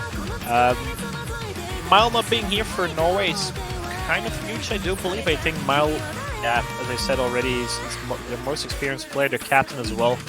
So, probably Seistra feels just more comfortable on this. Could definitely be the case. But I expected Mile and Cameragod to be like those two main players playing pretty much everything. But Cameragod does stay in. Cameragod, I believe, is the highest ranked Norwegian player. Probably just shy of top 100, if I'm not mistaken. Has a lot of really good hidden scores, being no precision actually, so I wouldn't be surprised if he was playing hard with him on this one. Well, right now I guess we're going to get a player switched over.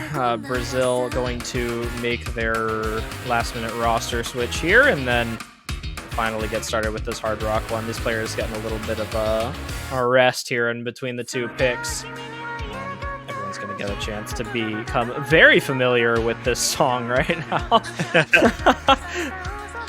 I mean, it's not too bad in my opinion. There's worse songs in the pool. There's also better songs in the pool, but I can. This is for this is a banger. This is a banger right here. If there's a song that I'd rather be stuck with listening to on the beginning of this, it is for Iniquitous. I mean, okay, actually, that's a valid point as well. It's kind of, I would say, relaxing somewhat. It makes the nerves go a little bit away, only a little. As soon as you load up in that map, that those are back, and that's the main part about this map, right?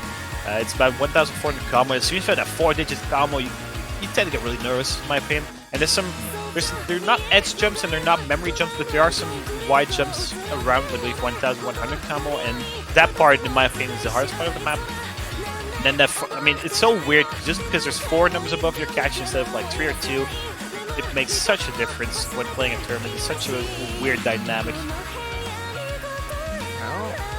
Right now, we'll see what happens. I definitely agree with you. You start to build up those larger combos there, and whether or not you play scoreboard on or off, or the crown in the middle, or you take those pauses in the middle of the map to see the other team, and there is just even the most experienced of players really do find a little bit of nerves in between some of these picks on the higher combos here. I can't imagine playing with the ground in the middle, though, personally. I think that is really distracting. I don't know if I guess there are players that do it. I'm not sure. Okay, we see Tanner actually making his appearance instead of A Cooler. So, there we go. A completely different roster, actually, for Brazil. Tanner, Konohana, Lucia, and Mackenzie stepping in. So no Enu, no Predominator, and no A Cooler. Interesting. Predominator, I thought it was a hard to main, but apparently his teammates feel more confident on it. Also the switch, also the switch from that hidden and the hard rock could be hard on some people, so probably a good idea to then just throw out the entire team and put the 3 other members. I mean, it shows Brazil's versatility though, right? Being able to switch around 6 players in 2 maps, it's kind of insane. There's not a lot of teams that can do this at this stage, so I believe all Brazilians are evenly matched or close to evenly matched, or they have like specific skill sets that they're more comfortable with. Either way, we're stepping into Hard Rock 1. We see Cameragod and Vanilla putting on Hidden with Hard Rock. It's allowed in CWC. It's only for reading purposes, no score bonus whatsoever. On the other side, Tanner, Konohana, Lucia, and Mackenzie all opting for regular Hard Rock. Some people prefer it and some people don't. It's pure preference, honestly.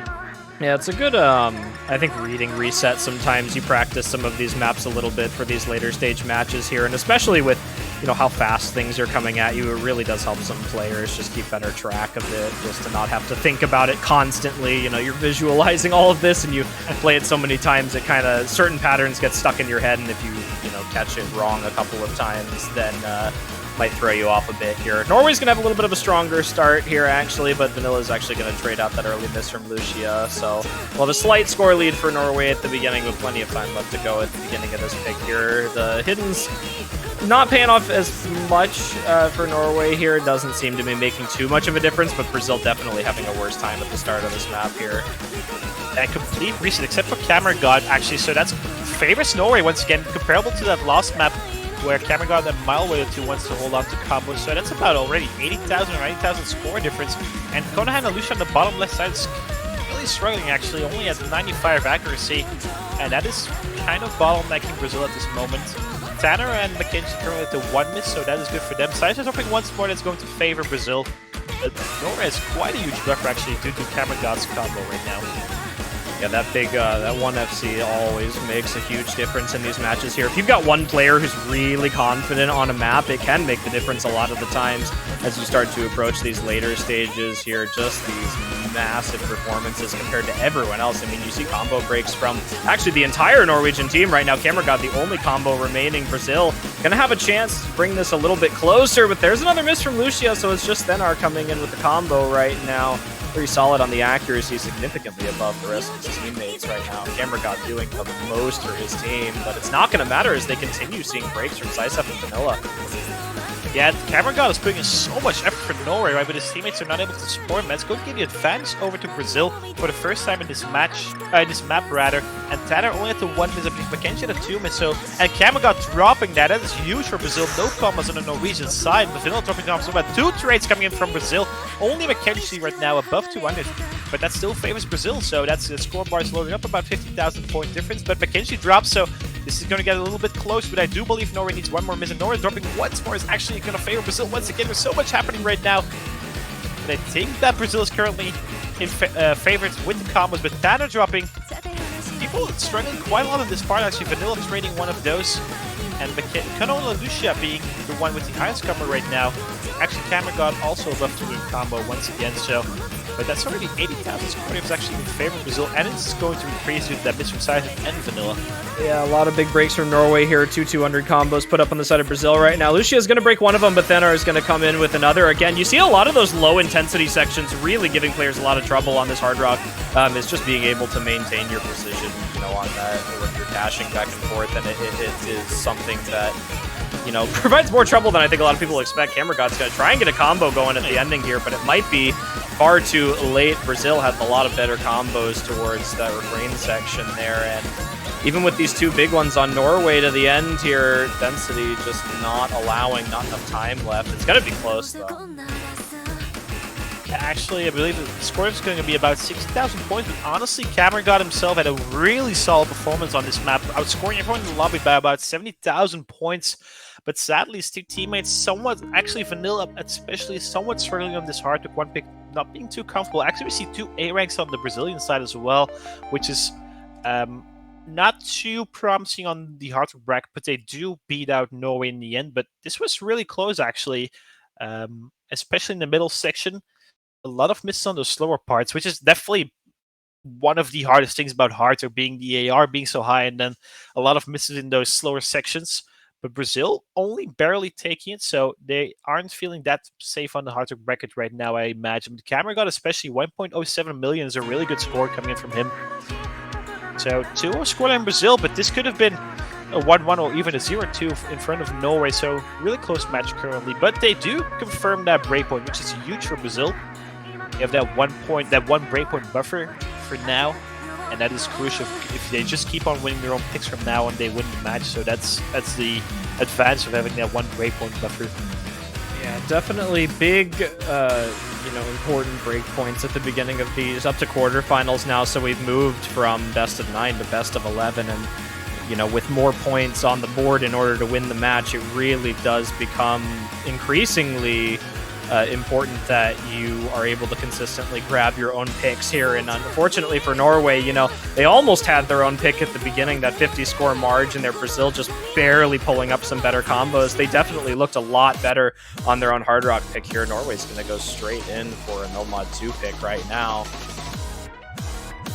Go for Nomad 2, so switching out of that hidden bracket. I think this is a reasonable pick coming from Norway. This map is, I would say, the most conventional one, being it's mapped by Gemzu, probably the most popular OC catch mapper at this point. His maps have been, he has quite a lot of maps ranked, and all of them are relatively similar to this style of mapping. It's quite technical, but I think most people should be quite... Oh, actually, they go for Mixed Mod 2 instead of No Mod 2. So that's the issue with Mixed Mod. Like, the M and the N are kind of similar, so it's easy to trip up. So they go actually for Mixed Mod 2, which is... this map is something fair. It's brutal. This is so brutal. It is CS5 AR8, and so we have one player playing AR8 hidden, one player playing AR8 Nomad, and then one player playing CS 6.5 Hard Rock. And it is a memory map as well. Like, there's at least 7 or 8 memory jumps in there. So this is really, really rough, and I'm expecting a lot of misses to be seen on this one. Well, again, a little bit of a different pick here in the mixed mod rather than what we saw earlier. A little bit more technically intensive on this one than what we would have seen on the No Mod 2 here. And I think that was kind of a point of strength for Norway on the earlier pick. If you look back to Hidden, definitely more similar to this style of map than what you would have seen on the Hard Rock one from Brazil. And, while they did end up losing it, I think they were stronger as a whole roster. And if they just, get rid of some of those maybe early nerves, those early breaks here, it's going to be a better time for them on this. And you'll kind of see with the mod confidence as well, a lot of that hidden confidence coming out from players like Camera God or even the Hard Rock will be kind of a big thing. And that's what these mixed mod picks, you don't need the full roster to be confident on a specific mod category like you do on some of the specifics. So you can really put up that one strong player here, have them have a good score, and not have to force them onto something that they might not have as good of a time with. Yeah, definitely. And I mean, Camera God being the MVP of that last Hard Rock pick makes perfect sense to put him on Hard Rock on this one. Because this map's also even harder in Hard Rock, so I assume he's going to... Well, that score diff is going to be bigger between him and that Brazilian Hard Rock player, most likely. I think Tanner, did he play Hard? He did play Hard Rock 1. He was the best Hard Rock player on Hard Rock 1 for Brazil, so that's expectable. We see a Milan Predominator on the Hidden, AR8 Hidden, not easy whatsoever. And then we see A Cool and Vanilla on the Nomad. Even AR8 Nomad, not to be underestimated, it's less specific of a skill set than AR8 Hidden, but it's still not easy whatsoever. The map is 2 minutes in length, about 700 combo, a little bit above 700, so sprint this one, not a marathon. We see Mal being the first to drop in the beginning section, but I assume that's not going to be mattering, as we will see plenty of drops later on. Camera God being the sector predominator, trading ones, but obviously the score multipliers do differ for Hard Rock and Hidden, but that's going to give a small advantage in favor of Brazil. But Tanner trading one of those misses from Camera God, so, and a lot of mishappening actually. Vanilla being the only one still with the FC actually, so that's going to favor Norway, I do believe. Yeah, Norway just a little bit better. Vanilla putting up that 200 combo right now, looking really solid at the start of this. Again, we always talk about it in multiple World Cups. The niche of a lower approach rating really is something that is not played quite as often in solo play. So you really only get a chance to play a lot of these maps in tournaments for some players, and it's just about how comfortable you are going to be from the beginning of this. And you can kind of just see it from Norway, slightly more proficient on Vanilla right now, which is making a bit of a difference. It's not going to be as prominent as Brazil is having a better performance overall as a team right now. We'll see if Camera God and Mile are able to pick it up a bit here, but another break from Camera God and Mile, only traded out by Predominator, but A-Cooler is going to find another break, so Brazil is going to start to lose a bit of that score lead right now as Norway pulls ahead with Vanilla. Yeah, definitely we see 3 more misses coming in, but that's already a 100,000 score difference in favor of Brazil. So if Vanilla drops there, that's huge for Brazil. Actually, I think the score diff is quite huge, actually. The Hard Rock player being Tanner is outscoring Camera God by about 200,000 points. That's making a huge difference. Predominate is also beating Mal by 100k. Vanilla's trying everything she can right now, but I think the... How would you say, the deal is sealed, I believe the saying is? Yeah. That's going to seal the deal. That's how they say it. But actually Brazil winning this one by 200,000 points. So the beginning looked promising, especially Vanilla score being 900k is really huge on Nomad, but Mile being outscored by Predominate by 100,000 points and Camergal by 200,000 points is making a huge difference in favor of Brazil. That's going to be a second breakpoint. So this pick wasn't it in the end, sadly, and that's 3-0 Brazil actually. So really good performance coming in from the Harter player and the hidden player from Brazil. And they do show quite a lot of strength in these mixed mod categories with these mod specialists, right? Beautiful score. But actually, Vanilla, missing on that last hard section. That one is really hard. The back and forth streams with the wiggle right after. It's not easy to hit that, but everything else she did FC, so that was a beautiful score coming from her as well.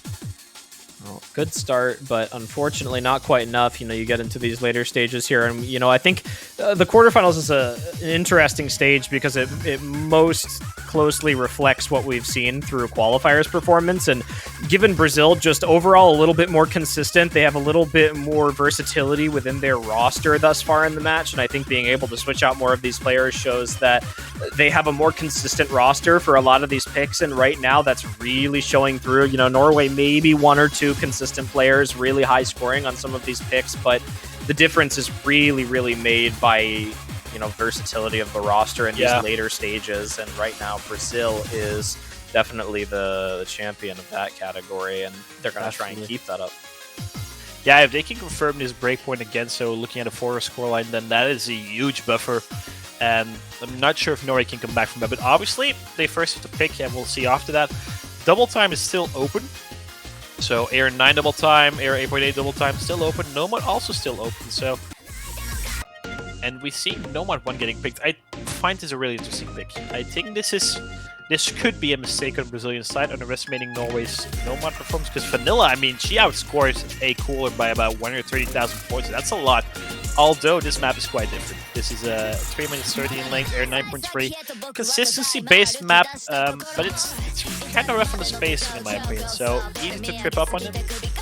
Interesting pick coming in from Brazil. Not planning to go for Air 9 double time, for example, which we have seen quite a lot in previous matches. It's also, it's less niche of a skill set than low AR hidden, but high AR DTs, well, I think most of the teams can kind of guess if they're better or worse at it than other teams, whilst like a Nomad one like this one, kind of uncertain about how the other team's going to score on this. And Cameron got a mile on the Norwegian side. Those do look kind of scary and Nomad, I do have to say. So this might backfire for Brazil, but we'll have to see. Even though, the song is a banger. I prefer this one over Heart of One personally, but I can see Heart of One as well, actually. So. Yeah, also very good. Again, you're kind of going back to that consistency here. And you've seen Camera gotten mild, just undershooting some things a little bit with the hidden. And I think, you take that off, you get the no mod. It's a little bit more comfortable to read in some cases. Hidden is one of those mods, I think, where, despite being a preference mod, it really does kind of matter how you're feeling that day on hidden. There'll be some days where you're on point with hidden, feels no different than no mod or any other mod combination that you could throw onto a map. And then you have some days where you're just slightly off a little bit. You're not feeling as confident with your movements, and it really does make a big difference in how your score is reflected here. So I think we're looking for maybe that shift from Norway that we haven't been able to see yet. And I think you mentioned Brazil maybe treading into some more uncertain waters here with this pick. That'll be reflected very early on in this match with the performance. Definitely. As I said, I think it's a bizarre pick in my opinion, but then again, we don't know how they did in practice and all that, so we'll see how it goes. You see Saisom actually stepping in instead of Vanilla, and then on the Brazilian side, we see Mackenzie making his second appearance. He didn't play that Hardrick 1 pick, so Kono, Hannah, Lucia, Mackenzie, and a cooler facing off Gamergob, Mile, and Sai. So I think both teams have a really strong roster for this one, so I'm curious to see how this is going to go. Well, interested to see here. We're seeing a similar roster on Brazil to some of the previous picks here. Norway bringing Sysef back in for the first time since that first hidden pick. So, bringing it back for the no mod here. Will Norway be able to finally secure themselves a break point, no less right now? We'll see what happens. This, we're starting to get to kind of like the last few opportunities here for them to get a point on the board here. Brazil secures a 4th point. It does go back to Norway's pick, but you're basically in a unique spot where it is literally impossible to win regardless. So, you got to get 2 break points on the board, and that's not something that you want to be in. Saisev's going to find a very early miss there. Not going to matter too much in the grand scheme of things, but it is going to give, with that a cooler break, obviously. But close start here, and we've got a long way to go. Yeah, definitely, as you point out, this is a huge pick for both teams. Brazil can put the foot on the gas in this one, but Norway can put their foot behind the door, right? So really interesting how both teams do. Small advantage for Norway because those mids from Sais were early enough from a cooler. As soon as everyone's above 200 combo, we'll see about the score. But I think it's about 10. Actually, Mal dropping there is going to give the advantage. Back in favor of Brazil. Map's 3 minutes 30 in length, so plenty of time for Brazil or Norway to find additional misses. And Mackenzie being one of those, so that's going to actually Akura as well. Mal trading as well, so only Kona Lucia and Cameron on the up top with the FCs and side for the turn of combo. Cameron dropping. That's 2 misses on either side. This is going to be really, really close, in fact. Yeah, very close. Cameragod trying to do a little bit with that combo alongside Saisev there, but Lucia really holding it down for the Brazilian roster right now. And there goes the combo on Saisev as well, so there's really nothing on Norway to respond to these 200 pluses. And there goes Makanchi though. Lucia still pulling it out for Brazil right now, holding this combo. A cooler gonna start to bring it up to back Lucia up right now, but Norway got a little ways to go to recover from this. Mile continuously having just a lot of trouble on these refrain sections right now, not quite able to put up some sustained combo, and that's really a big part of why Norway has this decent score gap being put up, despite the fact that Cameragod and Saisev are actually having fairly good plays. Yeah, Saisev and Cameragod being the second and third best play in the room right now. Cameragod dropping there is not helping Norway whatsoever. Saisev as well, no combos on Norway really. Mild triple is coming from Norway. Konohan and Lucia right now, the only one with any combo, and putting in so much score and effort. Ends up dropping though, but the damage has been done, I do believe. That's a huge score difference in favor of Brazil. And that's, yeah, I believe, close to 100,000 points halfway to 2/3 into this map. So if Norway want to get back into this map, they have to triple C, I believe, the rest of the map and hope for more Brazil misses. Well, they're going to need a couple more here. Brazil going to be down in combo for just a little bit here. Norway's going to hit that combo cap earlier here, but like you mentioned, they're really going to have to make a full 180 turnaround at the end of this map. Lucia going to help them out a little bit with the miss there, but Cameragod not doing them any favors by dropping the combo again as well. You can't really have these higher scoring players on your team finding misses in the latter quarter of the map right now when you need to be making these turnarounds. And right now, Lucia going to trade it out again. Both of these top 2 players really not having as good of a time as they did in the beginning, but luckily for Lucia right now, Makanchi and A-Cool are really holding down the latter parts here. Mile and Saisev trying to help, but Saisev's going to find that break again here. And I think that combo lead that Brazil has is really going to stay maintained in the last bits here. Yeah, lost A of the map, and those 2 huge combos on Brazil. Actually, Mackenzie has some drop metal doubles coming from Norway, and a cooler right now holding on for Brazil, and I think that's a huge performance coming from A-Cool. Miles swinging a lot, Cameragod dropping once, where Saisev trying to do what he can, but the map's coming to an end, and a huge combo on A-Cool. Konan and Yusha actually also supporting that beautifully, and I believe Brazil is just a more consistent team on this Nomad 1 pick. A-Cool above 700 combo right now, and that's the score difference about 130,000 points in favor of Brazil. So, I mean, the dynamic in this map was mostly one of Brazil holding on and everyone else in the lobby missing. And sadly for Norway, it was twice a Brazilian player being the one to hold on. Conan and Lucia and A-Cooler both had their runs on this one. A-Cooler being getting the MVP, I believe, with 920,000 points. Saisev actually only the 4 miss, so a huge performance come for Saisev, but Mile especially somewhat struggling on this Nomad 1 pick, surprisingly so. And that is going to give a second breakpoint in favor of, actually, never mind, a second 1 pick by Brazil in their favor, so a 4-0 scoreline for them. And I do see Mile picking TT2 immediately, and this one, this is such a great map. Map by Bunray, a Silent Room. I mean, Silent Room is a great artist in my opinion. And this map is really technical. It's a really technical Air 8.3 double time pick. It's really short as well, about 750 combo, I do believe, but yeah, it's technicality. You'll see it soon. It's amazing in my opinion. Sadly, I personally didn't get the favorite to play it. But yeah, not easy. Not an easy map whatsoever. You have to be a DT specialist for this one, I do believe. And I think both teams don't really have a player that stands out as being a DT specialist. I think most of them are hidden and hard mains, but I could see it. For example, Cameragod up top there, I could see a really good score coming from him. But Conan and Lucia actually, that Nomad 1 being the rock for Brazil, especially in that first half, could also put out a really good score in this one, I do believe. We've been looking for those consistent performances on Brazil. You saw in the previous pick here, obviously a different skill set, but just overall, that one player performance backed up very consistently across their side here. Norway really finding a lot of 2- and 3-way breaks on these sections here. They don't have as much of that consistency at this upper level, I think, as they would want today. Cameragod been trying to make some big plays here. Sisef as well. Vanilla had a little bit more trouble, I think, than she was, kind of wanting on that last pick here, and maybe a bit of a turnaround on this DT right now as, they're back to their own pick, a little bit more of a comfortable position, something that they're used to. Definitely. The map is 2 minutes 25, so after DT's added, that is like, I believe, 1 minute 30 or something. So a really short one as well. Only 700 combos, so it's consistently hard.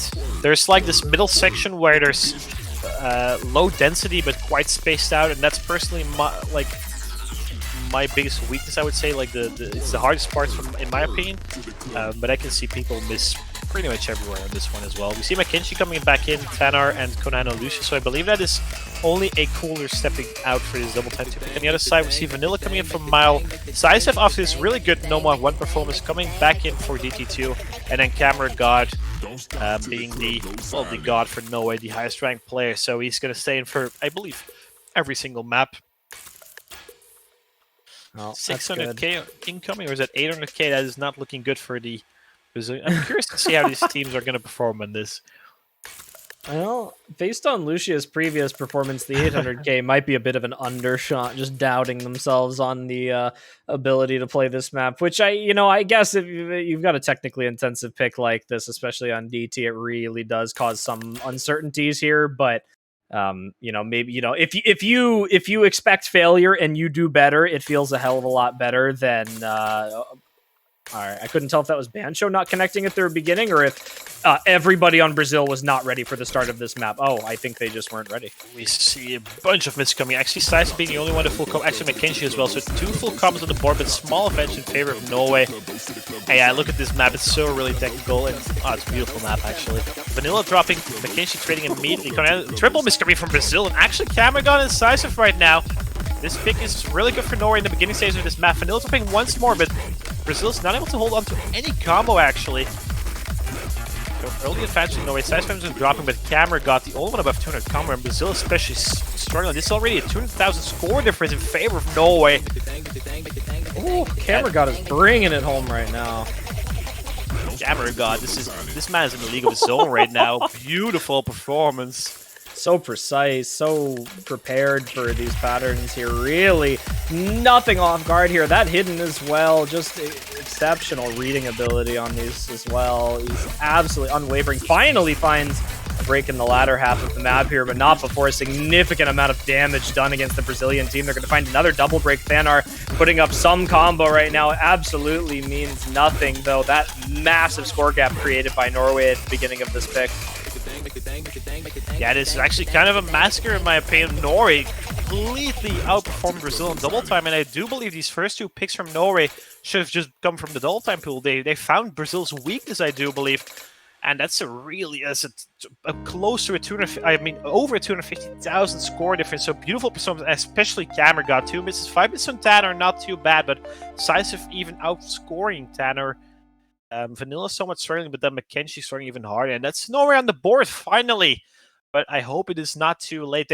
I do believe they found Brazil's weakness being double time, so I'm assuming we're going to see double time 1 being picked after Brazil's pick now. So beautiful performance, especially from Cameragod, but Norway in general. And it's so satisfying to see someone hit all those patterns with the hidden modifier as well on such a technical map. So great performance from Cameragod, and he's been playing really well for Norway right now. And on a map like this, where there's some solo carry potential, he definitely showed up. And we see Mixed Mod 1, I believe, getting picked immediately by Brazil. So, yeah, their Mixed Mod 2 performance was really, really solid. So this is a reasonable pick, I do believe. Yeah, this will be a good one for them to respond to here. They're going to have to try and get as many points on the board as they can for their own picks up here, of course. So, if they know Norway is going to be feeling good on the DT pool right now. They've got a full 3 picks left available to them right now, and that is a lot of room to work with here. Of course, they're going to need to take breakpoints in between some of those, and I think that was kind of the big difference with Brazil getting the earlier breakpoints. Regardless of how Norway plays at the ending of this match here, they need to be able to respond to that to even have a chance to have access to a lot of their other picks here. So, we'll see if they're able to make it there. Of course, Brazil having looked pretty good across these picks so far. This map, of course, being a custom edit for the tournament here. We are going to get into one of the first of that here. A-Cooler feeling pretty confident on this one, it seems here, but he's going to have to respond. And, I think we're going to see a lot more comfortable plays from here on Brazil on the mixed mod picks. Yeah, I do believe as well. I think Brazil's... this is probably the best pick out of all picks in the pool left. So I really like this from Brazil. And on the other hand, we Saisev play really well on Nomad 1, so this pick is not too different from that Nomad pick, so I'm curious to see how Saisev is going for Mile on Hidden, then Camera God on Harter. That's a solid Norwegian roster, but I think Brazil still has the advantage, given that Mixed Mod 2 performance as well, right? Which was also really beautiful coming from Brazil. But if you're Norway, you want to win this point. Otherwise, you're looking at 5 match points for Brazil, and that is going to be really rough. If they win this one, and they can pick double time and win that one, we're only looking at a 1 breakpoint deficit. So a lot of stake right now for Norway. They're definitely not out of this one just yet. About the map I have the floor, as you said already, a custom map, 2 minutes and 13 in length. For Nomad and Hidden players, it's you have to hold your dash quite a lot in this map. There's a lot of really fast-paced streaming sections, but I do believe it's relatively comfortable for most players. For the harder players, I haven't personally played with hard, so I'm not too certain, but I do believe it's also relatively straightforward. This one is definitely easier than the Mixed Mod 2 pick, given how it's like way different and way more comfortable being AR 9.3 instead of AR 8 and then CS4 instead of CS5 and so on and so forth. So expecting way less misses coming from Brazil. We see coming in from both teams actually. We see Brazil drafting Tanner on Hardrock. A-Cooler, I believe, is going to be the Nomad player and Endu the Hidden player, or those could be switched around, and then Camera God, Hardrock, Mile, Hidden, and Decisive on the Nomad for the Norwegian side. We'll definitely get a chance to see real quick. We'll get into the map here. Predictions out. Everyone feel free to roast him if they were wrong. Let's see. Okay, all right. Looking good. And we also got the mirrored Hidden and Nomad on the bottom side. It's really satisfying, so I'm glad they placed themselves like this. We see Camera choosing Hidden with the hardware, but he's been doing that the entire match, and it's been working out for him. So only for reading purposes, no score bonus whatsoever. However, the hardware multiplier is 1.12, so the hardware player is a little bit more important than the Nomad and Hidden player. So hardware misses are more painful for your team. In the beginning section of this map, everyone seems to be relatively comfortable approaching one of the combo. Actually, Mile and Endu, both Hidden players missing in the beginning, and that's going to tie things up, stabilize as well. But Tanner dropping, Camera God not rating is going to give the early advantage in favor of Norway. Yeah, it's a lot of these Hard Rock players are really a big liability, I think, on these, faster picks. Requires more dashing back and forth here. It really is. It requires a lot of control that is hard to keep consistently right now. Camera God's doing a very good job of it, as he has been the entire match right now. A-Cooler holding the only combo left on Brazil for this major difference here. Mile and Camera God being able to make this work for Norway at the beginning here. Some time left, though. A shorter pick on this one, of course, just over 2 minutes. There's not a whole lot of wiggle room for breaks, and we'll see if we see a recovery from Thanar with the hard rock towards the latter half of the map here. Just that one break from him, Endo, as well. Sysef going to be finding an extra one for Norway here, so it is just still Mile and Camera God. There goes Thanar with the hard rock. Again, we talk about just how difficult this pick is with that, and it's going to be a 5-way break, except for Camera God really putting in all the stops for Norway.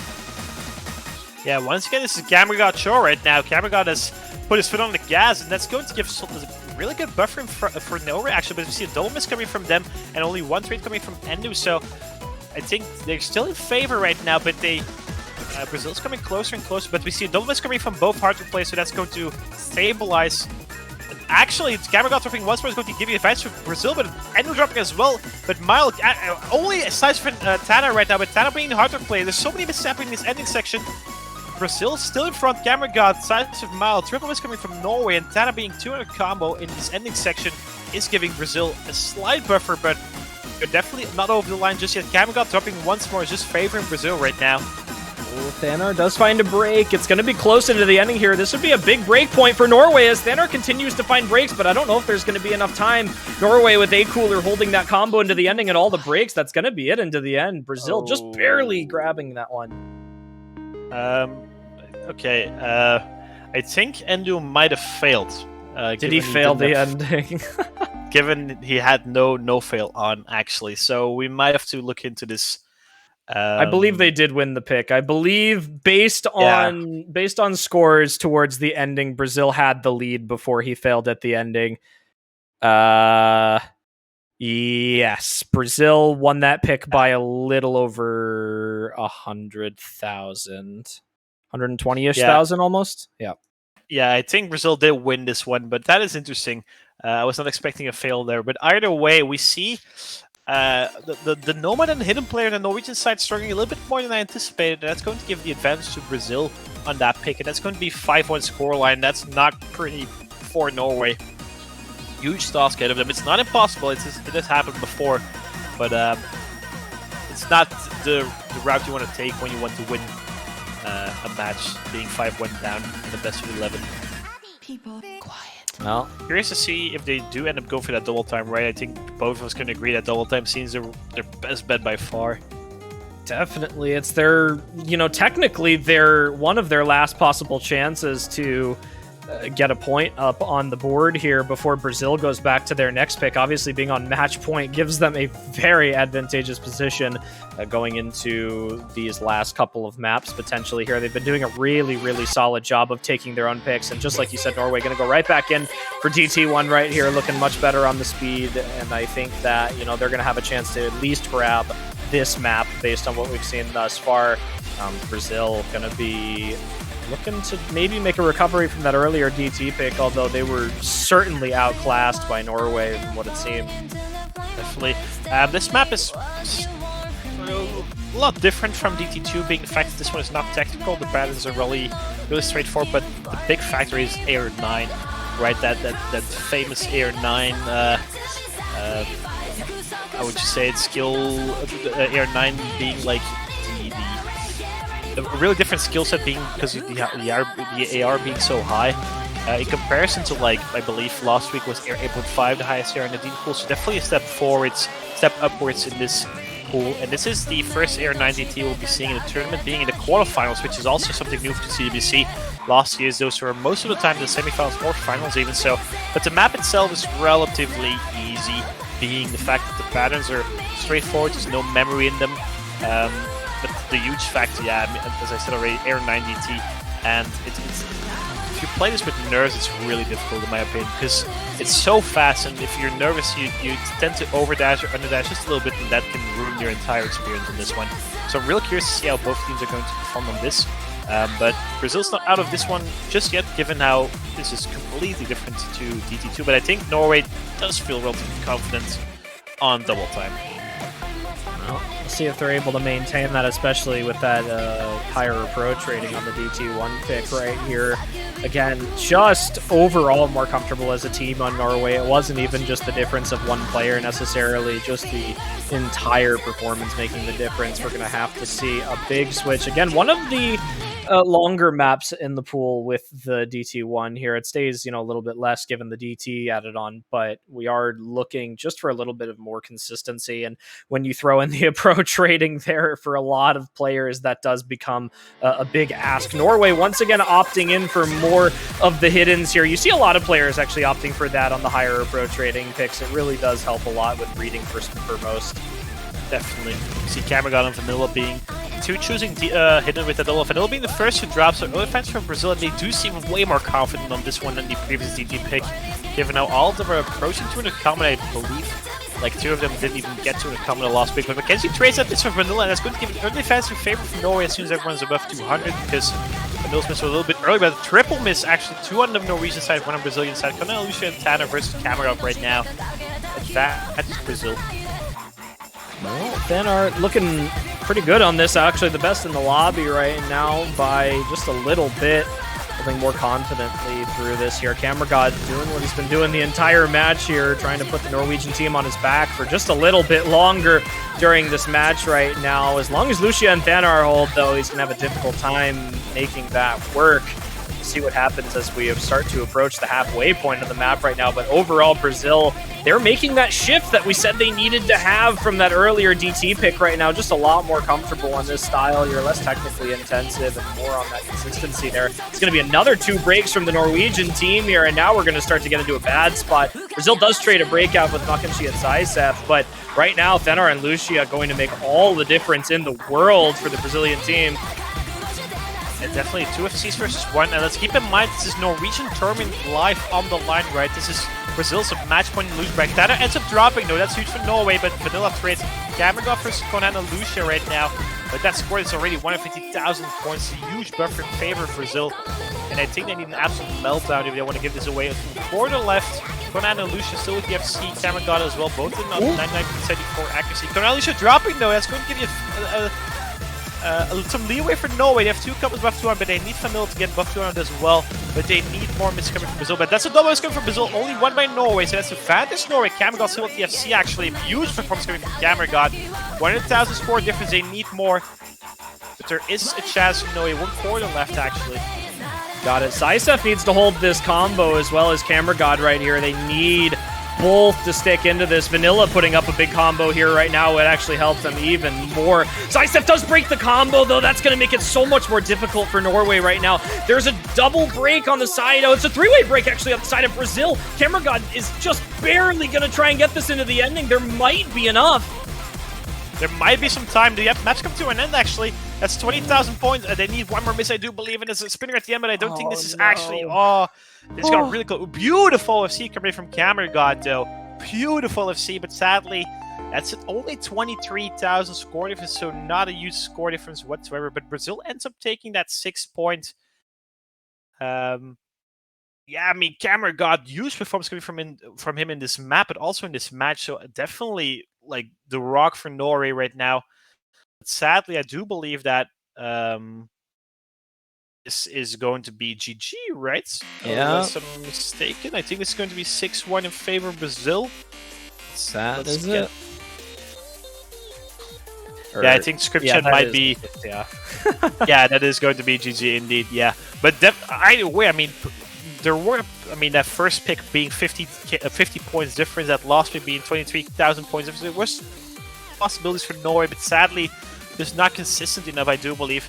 And Brazil ends up taking, but this match was closer than they anticipated, even though I think the 6-1 scoreline's not fair to Norway. But sadly, it is what it is. We have to say goodbye to Norway. They'll be finishing in the 17th to 24th spot this year, joining teams like the Netherlands and Japan. So that's definitely well played by them, because the Netherlands and Japan are countries with rich CWC history as well. But beautiful performance coming from Brazil, actually. So, but they have a really difficult task ahead of them, because they have to face Italy, I believe, tomorrow.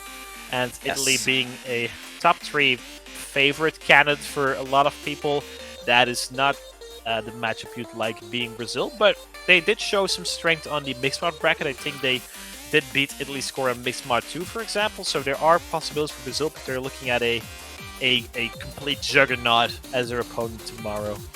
Yeah, big matches coming out here in these early rounds here, starting with the quarterfinals. A lot of losses for some strong teams in the earlier round. Just gives you an idea of how deep the player pool is this year.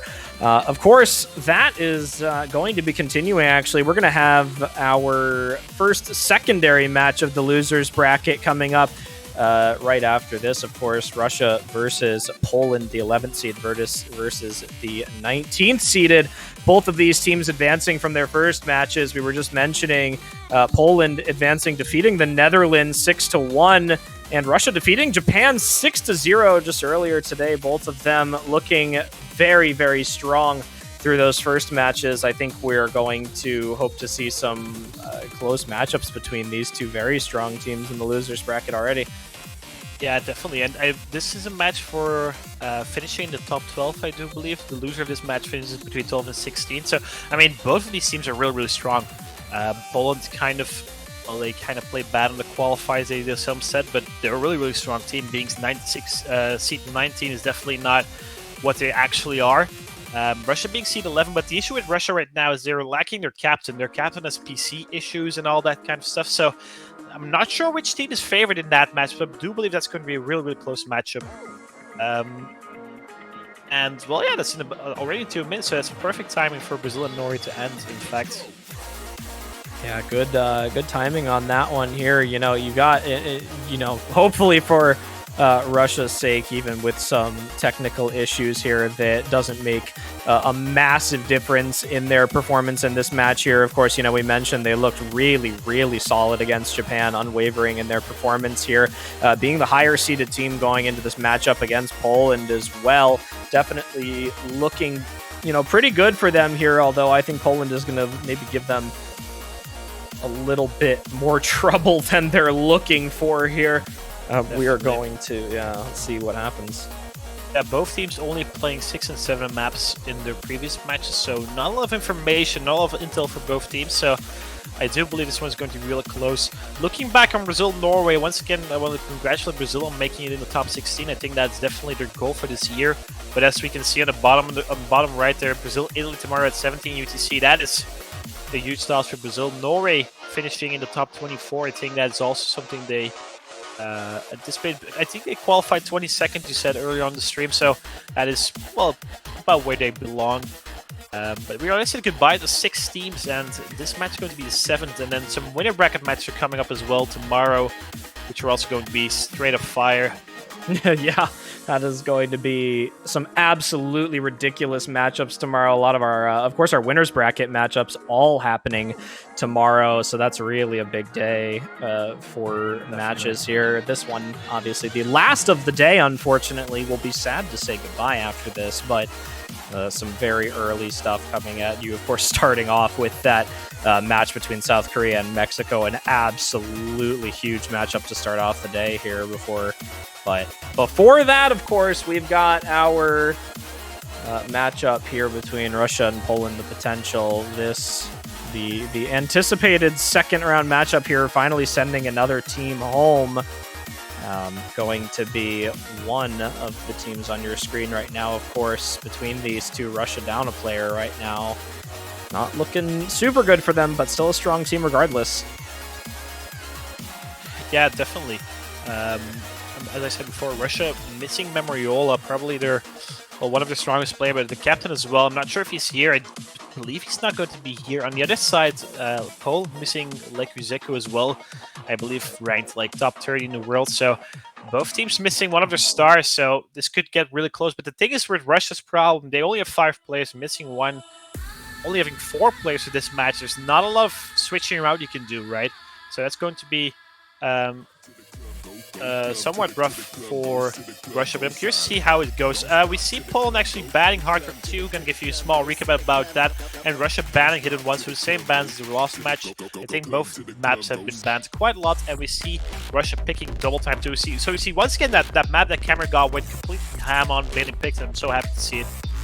Yeah, Russia's generally opted for a lot of these more technically intensive, faster picks here in their matches, and they've done a very good job of maintaining their consistency and strength on them right now. And I think for their sake, I hope they're able to put up this first point against Poland right now. This would be a very big start that I think they need right now. Obviously, having your captain missing with some technical issues is really, not amazing for, I think, team morale going into these matches. But if they can, look strong on this first pick of the match right now and prove to themselves that, they don't maybe need that extra player to go through and perform well in this match, it's going to be even bigger for them than they imagined. Insomnia's going to find a little bit of an early break here, traded out with Kozmit, so nothing too big for them at the start here. We're going to maintain these even scorings, but again, for their sake, I hope they're going to start off strong with this pick here. We'll see as we really pick up into the map right now where the confidence lies between these two teams right now. It's on Poland, but it might not stay there for the entire map. We've seen a lot of breaks towards the middle sections here.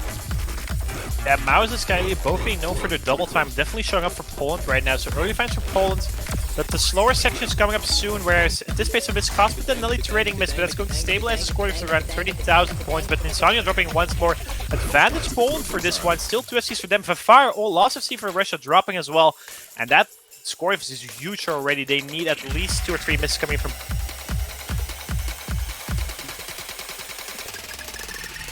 Well, looking for a little bit of a turnaround from Russia towards the latter half here. Another break from Insomnia is going to be a bit of a big factor for them. We're going to see a couple extra breaks coming out of Poland, though. It's going to be Cosmic and Mowers finding breaks here.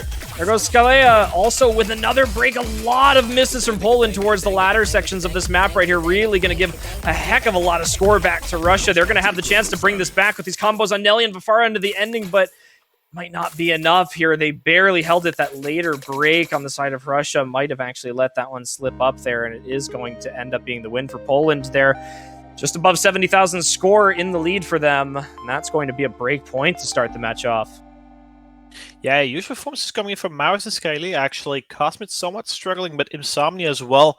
I mean, Memoriola would have played this map, I'm quite certain, instead of probably Vafar or Insomnia, so that could have been a Russia point, but sadly, break point immediately for Poland, and that's going to give a huge morale boost, actually, to start things off with a break. We see Mixma 2 getting picked immediately as well. That is that really rough map from last match as well, but, I mean, Insomnia being here for Russian Federation is good because he didn't play in the last match versus Japan, so we weren't really certain if he was here. I believe Kitsunavi is also going to make his appearance for this one.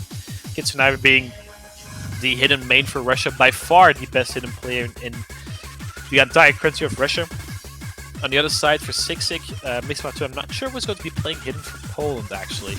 They don't really have one outstandingly good hidden player, except for like Jeku, but he's not here, obviously, so that might be a question mark for now, but interesting pick coming from Poland, with keeping in mind that they don't really have a main hidden player, whilst Russia have Kitsunavi, which is a really, really good hidden player, so could backfire just a little bit for Poland, but either way, they have that 1 breakpoint buffer right now. So curious to see how this one. Actually, never mind. I completely forgot about Trigon. Never mind what I said. Trigon is by far their hidden player. Trigon slipped my mind. Actually, Trigon is definitely up to par with Kitsunavi, so this pick makes way more sense for me now. Well, see if that plays out for Poland right here, obviously, with that chance to consolidate that first point that they were able to grab here. See if they can maybe grab another one. Russia's going to look to try and start this match off a little bit stronger than that first map there. They had a big opportunity to grab the first pick there, and it looked pretty good towards the ending of the map there. Just a couple of extra breaks really giving that one up, and as we approach the start of this Mixed Mod 2, we'll see where it ends up lying. Of course, exactly like you said here, Trigon and Kitsunavi both running with the hiddens here. To match up against each other is going to be Skylay and Insomnia on the Hard Rocks. They're going to be the big score differences here if we've got a significant performance over the other. No surprises here. I'm a little bit worried about Insomnia because I do believe he's not really the type of person to practice a lot of the pools, and this map is really memory heavy, so I hope for him he did practice this one. On the other hand, Skylia is really hard to play. Trigon being the first to drop, actually, so early advantage for Russia, actually, but Insomnia trading in. As we already said, hard to misses are more painful, so advantage of Poland most likely. So still 2 FCs on both sides.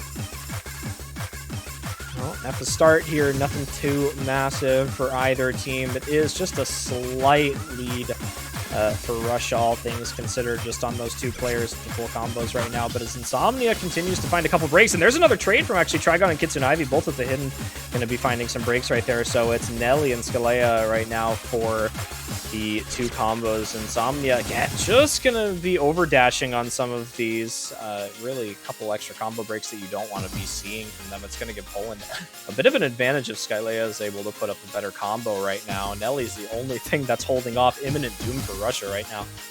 Yeah, Mao is dropping once more. I think that's going to switch things in favor of Russia. Actually, a Noma player on Russian Nelly, putting a huge performance for them. Skylia on the hard, also the 1 miss on this map is really insane, but there's a lot of miss coming in for the hidden plays as well, but Nelly outperforming Maus by a lot is giving Russia that advantage. Double miss coming from Russia. Nelly versus Skylia, but that's going to favor Poland because Hardwick It's more score, right? Insomnia dropping once more. Trigon and Kitsune also struggling a lot. Mauer's dropping once more. Actually, Nelly dropping as well. It's only Skylia. A huge performance coming from Skylia. You're currently in a 1 miss on this map. Is absolutely insane. And she's putting in so much score for Poland. Look at that score bar difference. I mean, Skylia's outscoring Insomnia, the other hard to play, by 300,000 points. And that is massive for Poland. That is absolutely ridiculous from Scalia there. In great performance on the Hard Rock. Again, we were watching it the entire time. Insomnia just not quite looking too comfortable on some of those hyper dashes with the Hard Rock, really over dashing on some patterns, and it was a big difference, Bakery. You see 21 misses compared to just the one on Skylea towards the beginning of the map right there. Nelly trying to put up some sort of score to combat that, unfortunately not able to do enough to make up for a little bit of an underperformance from Kitsune Ivy and Insomnia, and Poland with the overall stronger performance really making making that work in their favor. Definitely, and that performance from Skylia is so incredible. I think that's by far the best performance we've seen on this map. Most harder players tend to at least 5 or 6 miss that map, being around like 940,000 points. I believe like the Brazil match, the best score of hard was 910,000. She got 1.06 million. I think that's going to be the best score in this map for the entire weekend even. I think that's a bold statement, but I can't really see that many people beating it. Perhaps Team Tobas from France, but we'll see about that tomorrow. But huge performance coming from Poland. And we see Double Time 1 getting picked by Russian Federation. I think that is a real reasonable pick. Double Time 1 being the Air 9 pick, but they have Insomnia, which is a Double Time main. I think that guy can read Air 9.7 DT, which is absolutely insane. But this one should be fine for Insomnia. I think Nelly and Fafar, I'm not too certain actually about Fafar's performance on Air 9 DT, but we'll see about that. I'm curious to see actually. Wait, this was Russia's pick. Yeah, this was Russia's pick. All right. We see Baba of Darkness, the captain of Poland, coming back in. Mauer's staying. Mauer's brilliant double time player, new addition to the Polish team for the very first time this year, and he has shown his double time capacities on double time 2 already. But beautiful double time player, also really good at no mod actually. Skylia, by far the best Polish player in this match currently, carried that double time 2 and definitely carried that mixed mod 2, so it makes a lot of sense to put her in. And then on the other side, Fafar, Nelly, and Insomnia. Insomnia choosing Hidden with double time, once again reading purposes only, no score bonus. I believe in standard it does give score bonus, right, Hidden, so that's why I always try to specify it for those that are not really familiar with catch, so it gives no score bonus. About the map, it's close to 3 minutes in length and Air 9 double time, right? That's the hard part about the fact that it's really fast. Yeah, really fast or really long, and it does leave a lot of room for some breaks here. Nelly's going to find one at the beginning. We did talk a little bit about how Russia was a fairly strong team at these DT picks here, and they're going to have to look to prove that to us on this pick right here. Poland, of course, up 2-0 right now. Russia's going to want to get on the board as early as possible. It's going to be an early miss from Bober here, so then it's going to be actually a big trade, so there's a 4-way break. It's just Skylea and Insomnia left up with the combos right now. Bober's going to be finding another break for Poland, but Nelly trades it out, so we're actually seeing a lot of trades at the beginning here, and I think it'll be continuing like that for the majority of the pick, especially if you're seeing misses at these sections right now. Just a lot of difficulty from a few players here. But there goes Insomnia, so Skylea is actually going to have a chance to bring this back towards Poland's side for the score right now. Yeah, it's Skylia versus the Rope right now. The only FC left in the room. The only one to get through these beginning stages without dropping combo. And I believe actually Bauer Doctor is missing once more there. He's going to see that advantage in favor of Russia. He's struggling quite a lot actually. But Maurus and Skylia, I mean, Maurus on the 1 miss right now, Skylia still in the FC. Beautiful performance coming from those, so Bauer can support him as much as he can. I think this can switch back into the late stages of the map. Nelly actually recovering after those early slip-ups as well. Same with Fafara, and Insomnia only on the 1 miss right now. So huge performances coming up from the Russian Federation as well. This is big for them right now. If they're able to hold these combos up right now, it won't really matter what Skylea or Maurus does right now. They're going to have to hold it. Bober's really making the big difference for Poland right now. Just these consistent combo breaks, not quite being able to match up with his teammates. And there's going to be another one again, another underdashing. Just not the performance that he really wanted to see on this pick, and it's giving a big score lead over to Russia. Continuously having some trouble here. It's going to be 100,000 score. It's going to start to grow quite a bit towards the ending of the map here, as Russia has certainly cleaned up their beginning performance. Very notably, Nelly, who had a lot of trouble at the start of the map, has made a complete 180 shift right now. Fantastic for the Russian team. Skylea's still doing everything possible. Absolutely no slip-ups here. Not even a single droplet in this, holding it together for Poland trying. But it's not going to be enough as long as Russia keeps up this performance. Definitely only an 8 left of the map, and that's already 100,000 points, so they need a performance coming from Russia, and I think that's very unlikely given the performance right now. Fafar missing once, but that should not be a difference maker. Bauer Doctor's trading that one, and Nelly as well dropping, but that still be the Russian Federation losing this point in the first, winning this point rather, and a break point. But actually, never mind, this was picked by Russia, so Russia winning their own pick. You got relatively close in the end. But Sky Leah, yeah, insane performance coming from her. She's been playing brilliantly. Mao is still at the 2 miss, Something with a 1 miss. But Barber of Darkness sadly struggling a bit more than he anticipated with the 19 misses. So that's going to be, yeah, Barber already said 1 miss right before the match. So that can happen, right? That's Air 90T for you. If you're not feeling comfortable today or on the map, then it can completely backfire for you. But Sky Leah especially, really want to shout her out right now because she's been top peak this match. Yeah, that was absolutely ridiculous there. Mauer's actually putting up a decent supporting performance as well. Just the 2 miss and a very good combos throughout the entire map there. Just Russia, better overall team performance. It does speak volumes as to when we were talking earlier, just about them being a stronger team at this skill set in particular here. An unfortunate, loss on that early null control DT pick there, but a point on the board is a point on the board, and they're going to keep this a heck of a lot closer at the beginning of this match, which is going to work in their favor. Only being down 1 point is certainly recoverable here, regardless of whether or not it's a break point or not. They are going to go through the rest of this match here a little bit more confident now that they've got something to work with right now. Yeah, definitely. That's definitely completely correct. Still 1 breakpoint advantage for Poland, though, so if they keep winning their own pick, they're perfectly clear. And they go for Hidden 2, actually, so Hidden 2 getting picked by Poland. And this is a complete shift for what we've seen already, right? We saw high AR DT, we saw technical DT, and we saw that niche mixed mod pick. And now though, Hellblade Hidden 2 coming in, met by our fellow commentator, JB Aperian, 3 minutes in length, and the map is... It's how would you say it? It's kind of swing style-ish. Like the patterns are, they seem tap dashes, but they're not. So that's something that can catch people off guard. Russia definitely has a weakness on hidden, but Poland does so as well. So the fact that Poland feels comfortable enough to pick this against Russia means they, I assume, do have quite good scores on the map in practice. Because Trigon and Kitsune, the top two, the 2 players on the top right there, those are the hidden main players for both countries. And then Nelly being an all-round player, really, pretty much, and Bauer Doctors as well. Mauer's being mostly double time and a Noah player, but has to fill in for hidden because like Protector is not here. And then Vafar being the same, being a harder player, but has to fill in for Mamariola being not here. So, oh yeah, I'm curious to see how these players go performing on this hidden pick because they most of the time are not supposed to be playing this, right? Mauer's and Fafar in particular are, I don't think they signed up for CUC to play on the hidden bracket because that's not their cup of tea, but sadly they're somewhat forced to do so. I do expect quite a score coming from Trigon and Kitsune. Kitsune played this one versus, I believe, Japan this morning, and he was able to get over 1,000 combo, if I'm not mistaken, which was a huge difference maker. So curious to see where this is going to be going.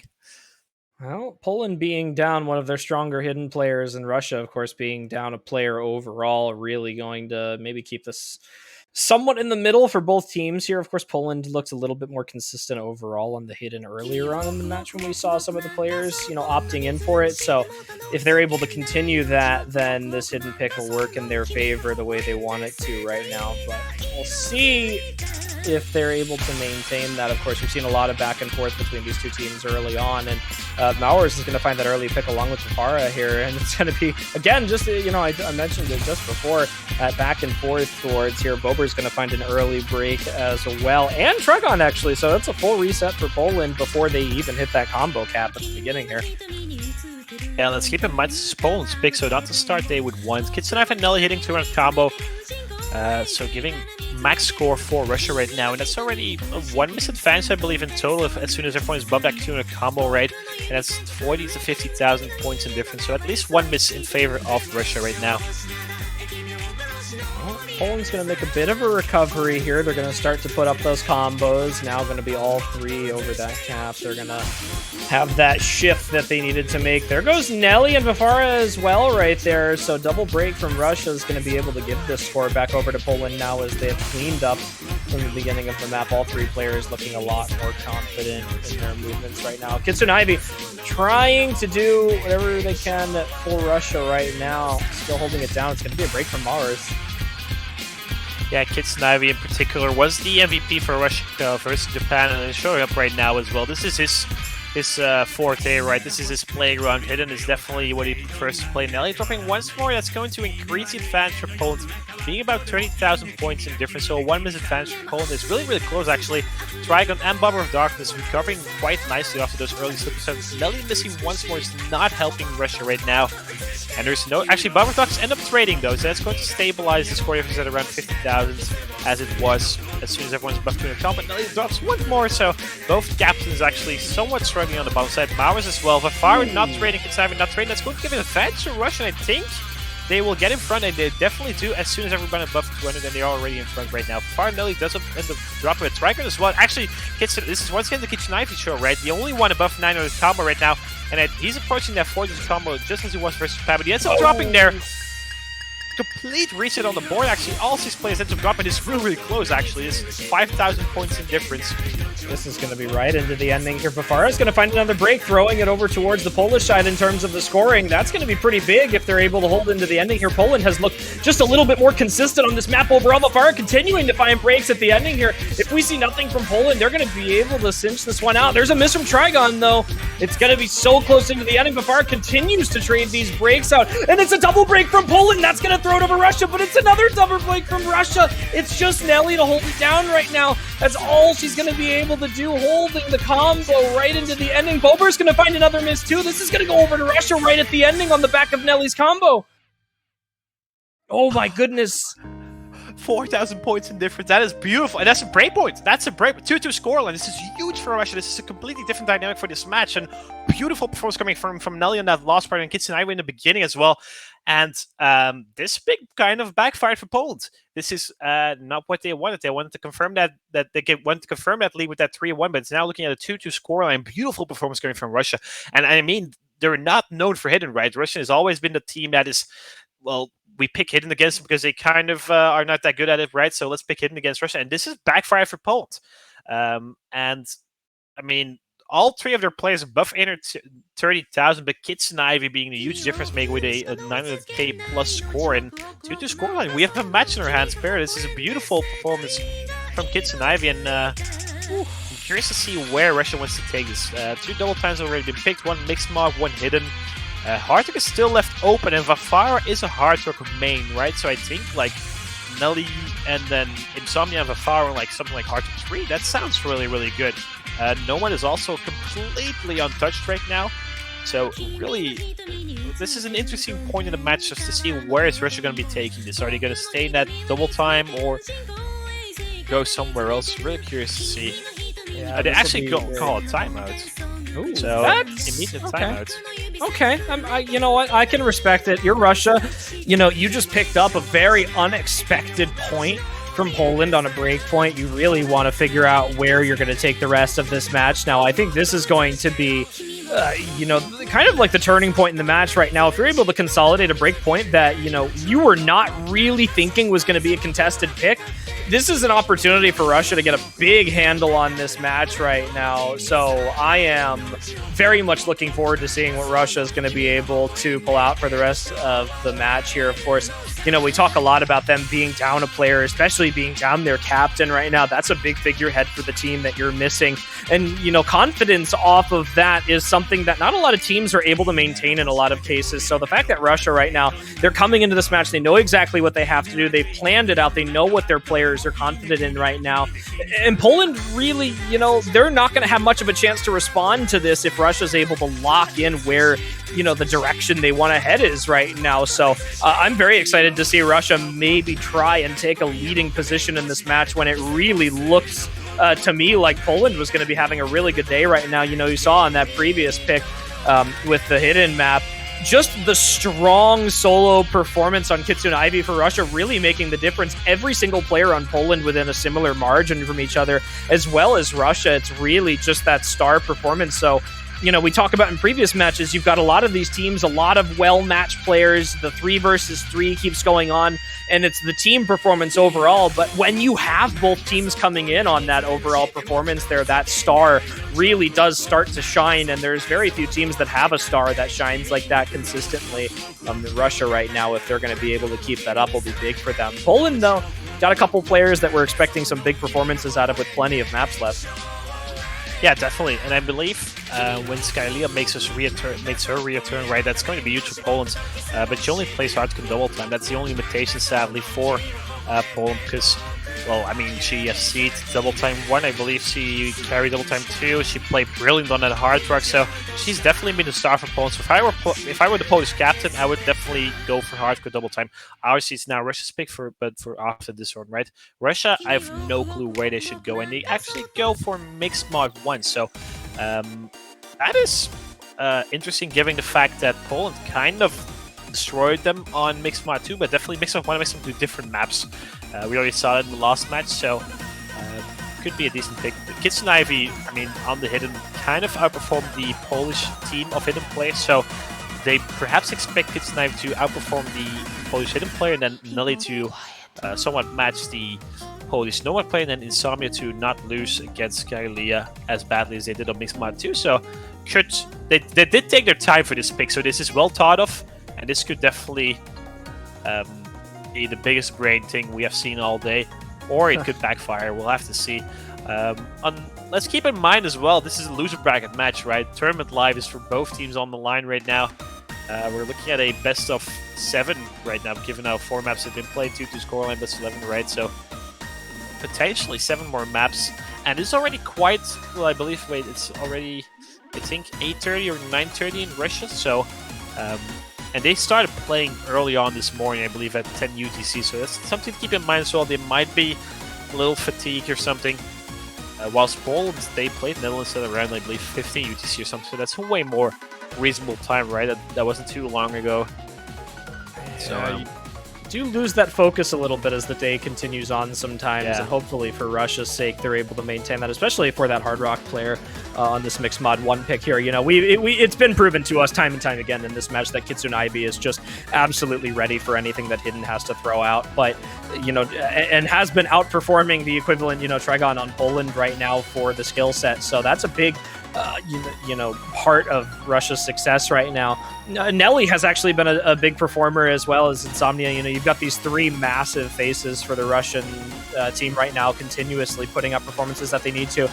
Nelly, I think, has been slightly more of a wild card on some of these picks thus far. You've either seen a really good beginning performance or a really good ending performance so far in these maps, and I think if you can catch Nelly having a good map in general, that's the difference that Russia's really looking for right now. And Insomnia going to be running the hard rock for the Russian team right now, going to be obviously that big difference between the two teams. We talk about hard rock only having that score multiplier over all the hidden players, so you're really looking for the difference there. Bober also hasn't really been having the most consistent of match as the Polish captain right now, so you're really looking for a step up in performance from Bober in order to make sure that Poland finds a little bit more of a secured spot in this match right now, and that Nomad performance is going to matter just as much. And there it is, we're talking about it. Bober going to find that very early break from Poland right now. It's going to be Kitsune Ivy on the hidden to trade it, though. Yeah, definitely, and we see Skylia making her reappearance, right? So that's huge for Poland.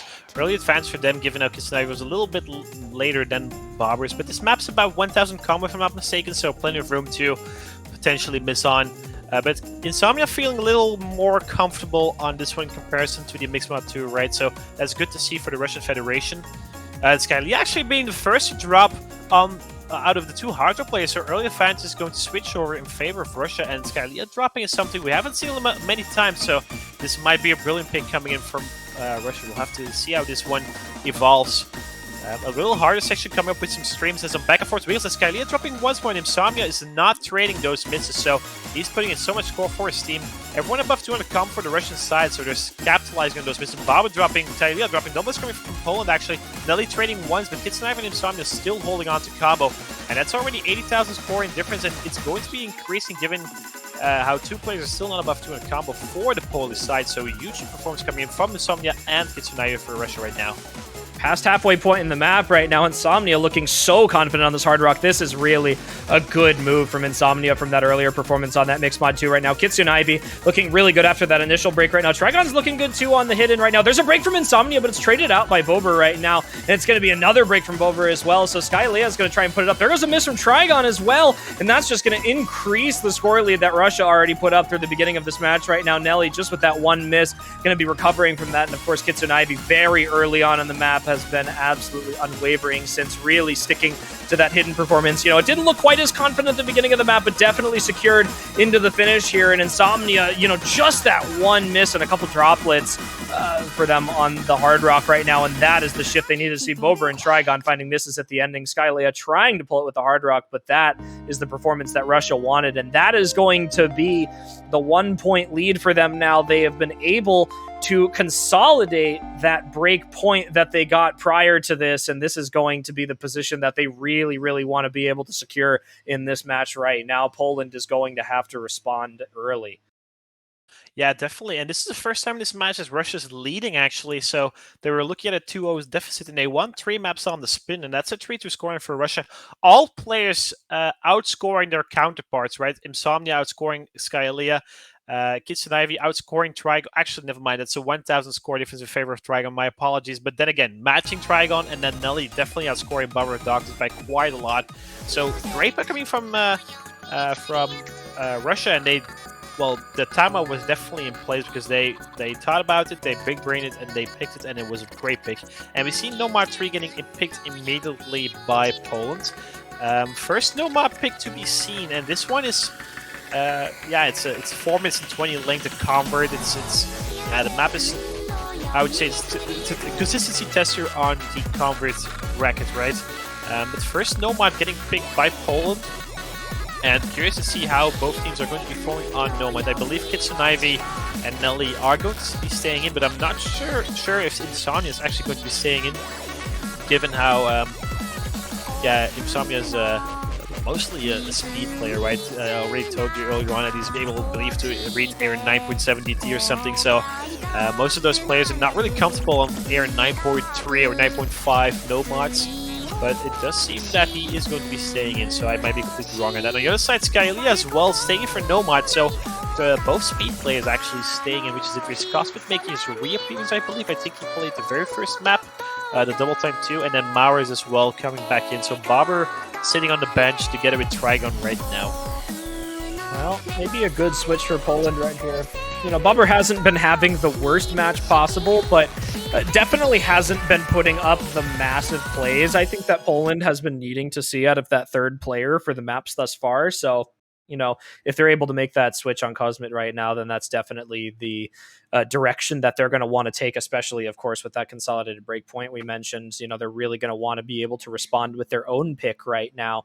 If Russia's able to run away with this match, you know, we saw what happened in some of the previous where, you know, you get up a little bit and then it just starts to get out of hand rather quickly. Overall consistency on the pool is really something that matters. And, you know, these more technically intensive picks, we saw Poland look really good on the DT2 earlier, and we'll see if they're able to, you know, kind of maintain that on a much longer pick right here. I believe this is the longest one in the pool at over 4.5 minutes almost. Yeah, it definitely is. I believe Nomad 1 is 3 minutes and 30 being the second longest, so this one is definitely the longest. This is probably the reason why Poland picked it, right? Wanted to scale Russia on the consistency part, but I'm not sure if they will be able to, because Russia has definitely showed some consistency after those 2 first picks, right? And they're currently the driver's seat with 3 maps on the spin. All players getting above 300 combo right now. Tight scoreline. No struggles to be seen in the beginning stage of this map, but as we said, and Mauers being the first to drop, so early fans for Russia, in fact. But as we said, it's a marathon, this one, not a sprint, so anything's still up wraps for both teams. Absolutely. Just a quarter of the way through the map right now. You can even see 500 combo only at that point, so we've got a long way to go right now. Mauers just with a little bit of an overdash. Of course, we saw at the beginning the only, kind of mess up that we've seen thus far. Russia looking really consistent across all 3 players right now, hoping to see if they can maintain that We talked about how good Kitsune Ivy has looked today, and Nelly really has cleaned up the performance from the start of the match. So very, very cool to see a bit of a recovery there from the earlier misses. Insomnia is going to find the first traded break, but Mallers is going to break immediately after, so we're going to maintain that lead for Russia. Insomnia continuing to find breaks in this big key eye section here. We've got this kind of chorus where map starts to pick up a little bit. We're going to slowly approach the halfway point in the map right now, and this will kind of flicker over to Poland if Mallers is able to put up the combo, as Insomnia continues to just find these unfortunate misses here again and again. It's not going to help Russia at all. The score lead's going to go over before the next pause. Yeah, Cosmin has been trading one of those, but it's going to actually be really, really tight. We still see 3 double S's, actually 3 FCs, actually, never mind, only one, no FCs anymore. Nobody anymore. Triple FCs coming in from, triple misses actually coming in from Russia, and it's going to give it advantage to Paul. Mowers being the only one to hit that section together with Cosmin, actually. So 2 players on the Polish side hitting that rougher section. That's going to, actually, double miss coming from both of them.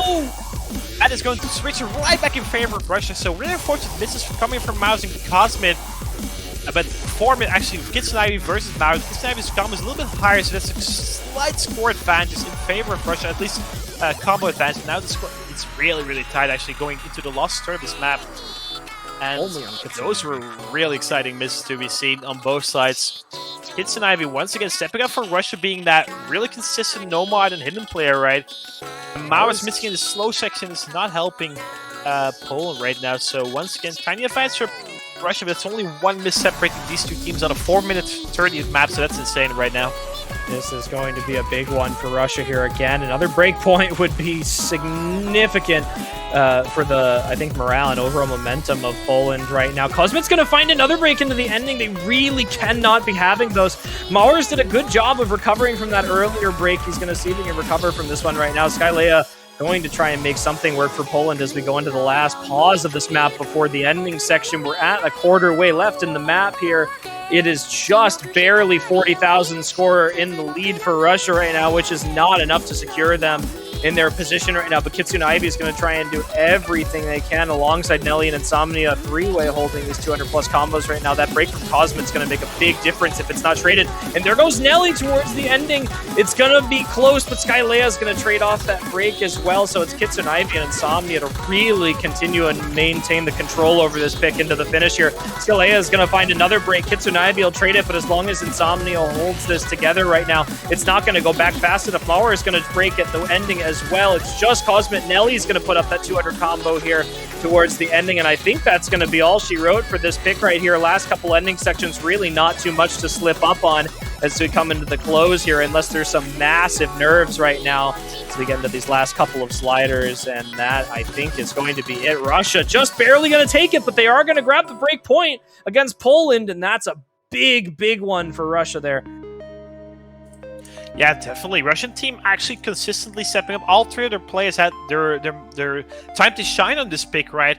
On the other side, some unfortunate misses come from Poland, some unfortunate times. I think both teams are kind of evenly matched on this one, but especially Kitsune Ivy. Once again, we've highlighted this guy a lot of times, but once again stepping up for Russia, and by far their most consistent player right now. Probably out of the 5 players, the second most unknown player in the Russian team, right? When we talk about Russia, it's always Mariola, Insomnia, and Nelly, right? The good trio. But honestly, put Kitsune Ivy up there. Please, he's been playing really, really good. Once again, coming in clutch for Russia. And that's 4-2 scoreline. Poland had a 2-0 lead, but have been giving it away right now. And it's once again Russia's pick, so we could potentially be seeing at a 5-2 scoreline if Russia picks the right map, right? There's still 3 nomads left. Hardwick is still untouched. Still 2 double-time comrades left and hidden 3. I'm assuming they're not going to go for hidden 3, given how Russia just, well, they're not known for the hidden, right? I think nomad is going to be a coin toss, right? Actually, never mind. They go for nomad 2. Nomad 2 being... Oh, well, actually, we've seen this map highlighted a couple of times being, how would you say, mistaken for mixed mod 2, but now we finally get to see it, right? The Gemzu nomad map. It's a really, really good map. It's a typical Gemzu map. I think most players in this lobby are going to be familiar with Gemzu's style of mapping. Assuming Vafara is going to be coming in for Russia instead of Insomnia, and then on the other side, Trigon, I believe, is going to come in as well for Poland. The map is 6 stars. I believe this is the very first 6-star map in the entire CWC, if I'm not mistaken, except for the qualifiers, most likely.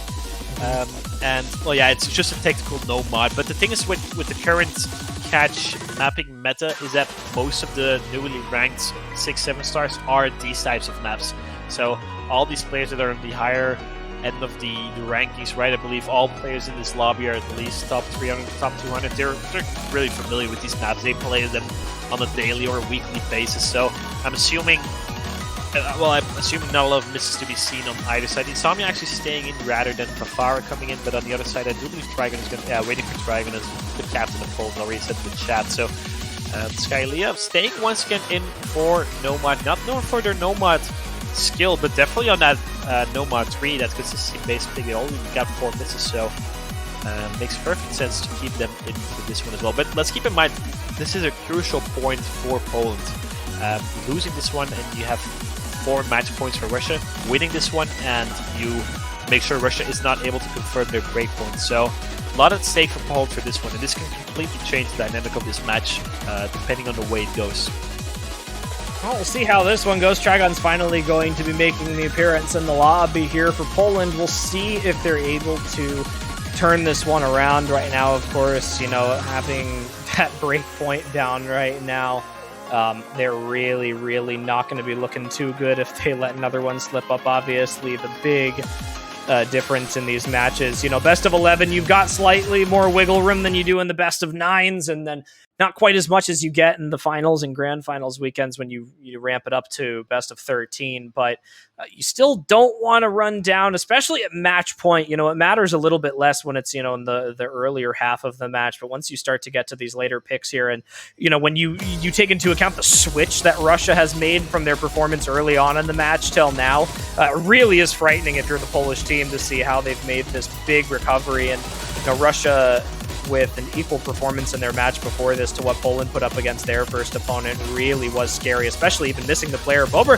continuing to find the first miss of the map we didn't see on the last few picks, was subbed out, but continues to find those early breaks. Insomnia is going to have a little bit of trouble with these technical patterns at the beginning too. Nelly and Kitsune Ivy looking very consistent on this. Skylea is going to find a break for Poland as well. It's going to be 1 FC down to 2 already for Russia. Going to favor them in the beginning of this map. A fairly short one as well, just barely over that 2-minute mark here. And as long as Russia combos through these more difficult sections right here, they're going to have a lot of these kind of refrain sections to build up some big combos and burn the clock down, I guess you could say. Yeah, definitely. This could definitely once again be the Kitsune Ivy show, right? Trigon missing as well. It's lost a seat down on the Polish side, and that's not what they want. Power of Darkness missing as well. Double is coming from Poland. No trades coming from Russia, and they're running away with this. Kitsune Ivy and Nelly both falling onto the FC. Nelly with the double S right now on the bottom side. Huge performance coming from both of them. Insomnia supporting it as well beautifully with only a 1 miss. And on the Polish side, yeah, Skyly also on the 1 miss right now with Power of Darkness somewhat struggling once again.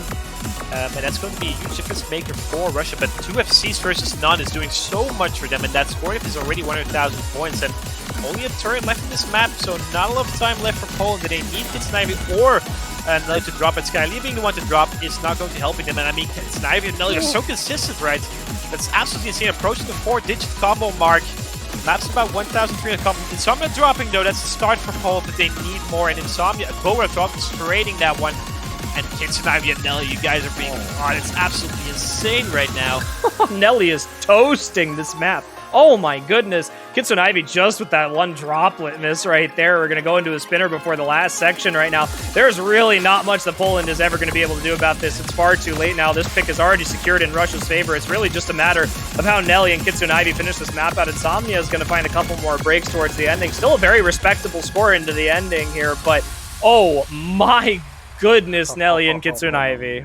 Oh, this is absolutely insane. Wow. That is pure dominance coming from both of them. 150,000 points difference on a Nomad 2 in a quarterfinal stage. That just screams dominance to me. Beautiful performance coming in from Kitsune Ivy and Nelly. Trigon only with 3 misses, and 3 misses were centered at 1 point, so pretty much 1 miss, right? So, but we see Nomad 4 getting picked immediately, and I'm not sure if this is the pick, Poland.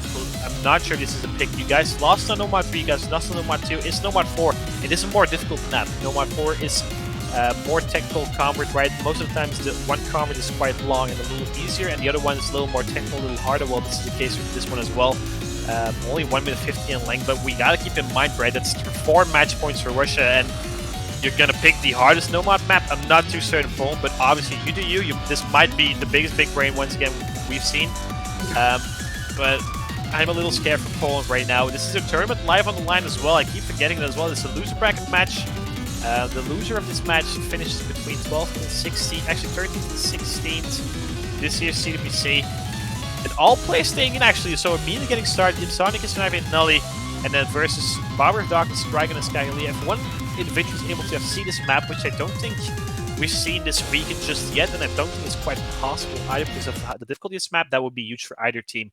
I think Skylia could be that player. Nelly as well, actually assessing that Nomad 2, probably feeling really confident. 4 match points for the Russian Federation on Poland pick, Nomad 2, Enigma 2, Nomad 4 rather, a convert pick, 1 minute 50 in length. Obviously, I believe it's a little less than 6 stars when converted. It says 8 stars, but that's the standard rating. But that indicates how difficult this map is, right? Kitsunai being the first to drop at the beginning stage, giving these small events in favor of Poland's Skylia, and Insomnia trading misses on that wiggle. Well, I think this is Poland's way of trying to keep themselves going in this match right here. You know, if you're thinking in Poland's terms right now, you're going to try and keep up the intensity of this match as high as you possibly can and just hope that Russia finally finds a slip-up somewhere and you're able to put up those combos. Right now, they're only finding a couple of slip-ups from Russia. Bober continuously finding breaks to trade along Insomnia right now, though, so it's really not that much of a lead that Poland is gaining over them right now, and this map really counts up the combo rather quickly. The density of this is pretty high, so you got a lot of combo really quickly here. There's a break from Nelly, and that's going to be pretty big for Poland here, still holding those 2 big combos. Bober is going to be finding up that 200 plus as well right now. It's the 2 combos on Russia compared to the 3 large ones on Poland right now as we pass the halfway point of this map. All players hitting that pretty quick hyper dash right there. Nobody finding a break on that is definitely a little bit of a choke point there, and we'll see. Now, it's up to Poland if they're able to hold it into the ending here. It's going to be Trigon finding an unfortunate break, though. That's going to be big. Kitsunaivi was able to trade that one out, though, so Russia's not going to gain as much favor as they probably wanted here, but as long as these 2 players continue trading, Poland may have done enough here. It's about just under 100,000 in the lead for them as this map slowly comes to a close right now. Skylea both find breaks. It's going to be Nelly and Insomnia to hold. This is going to be so close into the ending. We might see Poland lose their pick again at the ending. Nelly and Insomnia find a double break. It's going to be Kitsunaivi too. Skylea traded it. I think Poland is going to hold it just long enough on Trigon into the ending right there. Oh my goodness, that almost threw it over twice. Oh, that was insane. That was getting really close. But a triple miss coming from Russia there. That's so unfortunate. And then Kitsunaivi is somewhat struggling on this one. 15 misses. Somewhat uncharacteristic coming from him. And Trigon, definitely MVP on this one with 2 misses. Great pick coming from Poland, actually. I take back what I said. Nomad 4 was definitely the right pick. Well done by Poland. 5-3 scoreline. Russia's pick now, but it's their last pick of this match, right? So off this one, Poland gets 1 more pick, and then we have a potential tiebreaker. I'm not going to say it out loud just yet, but we might have potential tiebreaker. We'll see. We'll see. You just said it twice, though. I tried not to curse you, but I actually did. Either way. Simulation broken. Simulation broken. Abort. But that one was, wow, that was once again, that could have been like, compared to Brazil versus Norway hidden 3 map right at the beginning pick of that match. That was getting really close.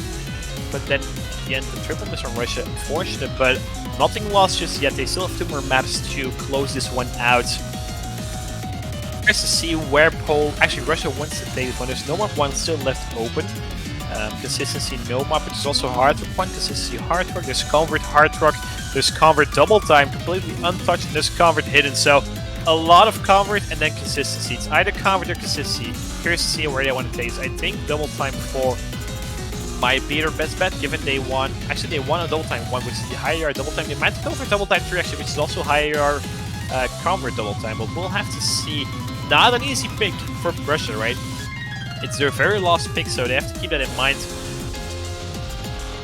And this one is giving Poland one last chance to potentially get to that 5-5 scoreline rule.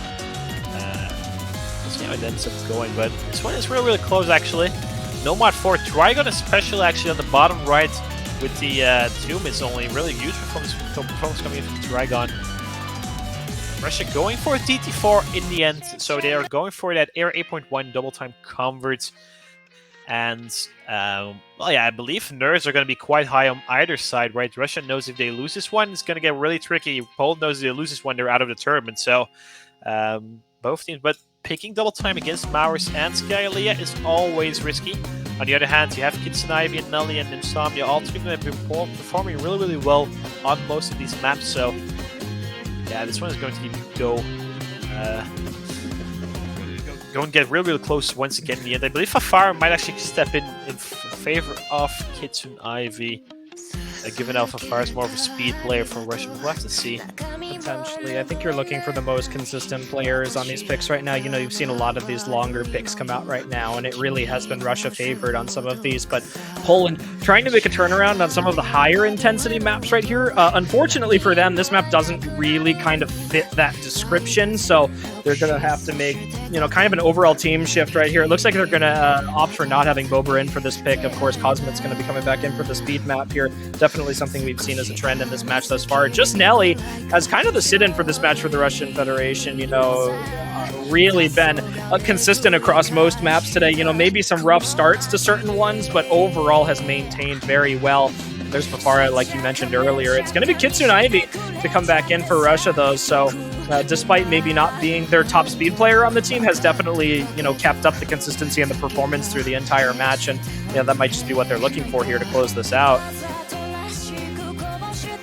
Yeah, definitely. This map is 8.1, so it's relatively low AR double time. It's a typical double time convert in the fact that there's quite a lot of tricky jumps and some weird streamy patterns that can catch people off guard. But I assume, honestly, just looking at these players, I think Maurus and Skyler are going to be relatively confident in this one. Same for Nelly, and I think Kitsun Ivy as well. Kitsun Ivy might opt for that hidden modifier for reading purposes, given he's the hidden main, right? Obviously, a decent Nomad player as well, which we've seen in the past few maps. But we'll see how it pans out. Let's keep in mind Poland's tournament life was going on the line. It wasn't the line on the last pick, but they managed to convert that one into a point. This one is Russia's pick, though, so they have to break Russia, and they have to beat them on their own pick as well. But first things first, DT4 coming in, air 8.1 double time, which translates to air 9.7, and then length 2 minutes 50, so relatively lengthy once again. This is going to be a big one for Poland here. Of course, this is the last major hurdle they're going to have to jump in order to maybe force tiebreaker on this one right here. But Farah is going to find a little bit of an overdash to start the map off here. Hopefully, for Russia's sake, that doesn't become a trend for the entire map across something as long as this. That could really be bad for them. But Poland, again, this is kind of their last opportunity to keep themselves fighting in this match right now. There is potential for tiebreaker between these two teams. On paper, this is one of the closer matchups for this weekend here in terms of overall player compatibility. So we're really, really looking for Poland to continue making that shift. There's Vafara again, and it's a double break from Russia after that break from Vafara. So a full reset. Poland is going to have a very early lead right now as Kitsun Ivy finds one more break. Overall, looking much better on this DT pick to start. We're past a quarter of the way into the map right now and completely unwavering on the Russian side. Skylea with 2 droplet misses here and there, but the combo difference is just huge right now. Nelly's going to find a break as well to reset before hitting that combo cap. It's already looking bad for Russia. And another break from Kitsun Ivy. It's all going downhill for Russia so quickly. It's just Cosmit to trade. Yeah, Maurus and Skyly, the two of them still holding on to the FC. Maurus with the double S, and this is just a complete dominance from Poland in the beginning stage of this map, right? There's still half of the map left, but it doesn't seem likely that they're going to miss. Skyly ends up dropping this, so it's only Maurus right now with the full combo. But Farah, on the other hand, after those early 2 slip-ups, ends up getting some combo. Maurus ends up dropping those, so no full combos left, but the double trade coming from Nelly and Kitsun Ivy. And Farah being the star for Russia right now, they need him to hold on, and they need hope for Morgans, but it's a 200,000 score difference. That's a huge score, it's a huge buffer coming in for Poland. And a beautiful performance from them in the beginning stage of this map, right? Quarter left, and Fafara dropping. That's the last Russia high combo dropping. Kitsun Ivy dropping as well. And this is seeming very, very grim for Russia. Cosmo that's trading 1, but Skylia and Maus, the 2 of them, the 2 double-time players for Poland, just showing up for Poland right now, and huge performance. And they can see the difference. 250,000 points. That is brutal. That's crazy. If you are Poland right now, you can see that they're a little excited at that pause right there. I think they had a chance to maybe take a look at the difference in the score between the two right now. Skylea is going to find a break into the ending, but it does not matter. The damage was done by Poland so early on in this match. Russia just not able to respond to those early combos, and the overall consistency for Poland on this pick as Fafara and Kitsun Ivy find some breaks into the ending right here. Mauer is going to be bringing it into the ending with the highest score in the lobby, just over 1 million points right there, and that is exactly what Poland needed to do. They have secured themselves the break point against Russia. They're now going to go to their own pick, their final opportunity, the last stand for Poland right now. They're going to try forcing this tiebreaker immediately into the double time 3 pick. No hesitation whatsoever. They're going to keep the ball rolling right now. They're going to try force this tiebreaker out immediately from Russia, and in a very, very confident fashion as well. Yeah, Cosmid wasting no time for double time 3. They saw the performance on this one. They assume Russia is going to be struggling as much on double time 4 as they will be on double time 3. So immediately double time P coming out. And Mauer is the young gun for Poland, right? The new player showing up when they need him. Beautiful performance coming from Mauer. Really happy for him. He hasn't gotten a lot of time to shine in the earlier matches from Poland, right? In that first match against Belgium, and that second match as well. But now he's got his moment, and what a time to do so as well. 1 miss on that double time 4 pick. Beautiful performance. I mean, Poland got a 3 million score. I mean, 3 million score on this difficulty of pool as a team is just that's beautiful. So really not the right pick coming from Russia. They wasted that one sadly, and then Poland just seeming to have a small, well, I mean a big edge actually on cover DT is making them pick double time 3. But let's keep in mind this map's a little different. It's AR 8.8, not AR 8.1, so way higher AR. And then the length, it's 4 minutes 46, so that's 3 minutes off the double time is added. And well, yeah, Insomnia coming in for Kitchen Knife. Insomnia being known for their double time, right? So that it's a decent choice, but well, it's all in Poland's hands right now, right? If they win this pick, we have a tiebreaker. If they lose their pick, it's a 6-horse going for Russia. So huge pressure on Poland, but given their performance on double time 4, I'm looking so forward to this one. I think Poland is going to come in guns blazing on this one. Skylia, Mauer is the two of them, and Cosmid. I mean, Cosmid did not perform bad on DT4 whatsoever, right? He was only trailing Skylia by 20,000 points, which is not a bad effort whatsoever, outscoring the entirety of Russia on his own as well. So really pure dominance from Poland. And last pick of this match, DT3. So we saw no Hardwick in this match. It's also really interesting. We saw only one hidden pick, one being abandoned, and hidden 3 also left open. So both teams just not wanting to pick Hardwick against each other. And it's something we hinted upon in previous streams as well. Like Russia and Poland are really strong Hardwick teams, but both of them really haven't played Hardwick that much this tournament. Do they have enough intel about each other's Hardwick skills? And both teams just do not want to pick Hardwick against each other. It's really interesting to see. So, well, yeah. It is what it is, obviously, and he can't. They're gonna use a timeout. Yeah, that's probably something that you're gonna want to do right now if you're not feeling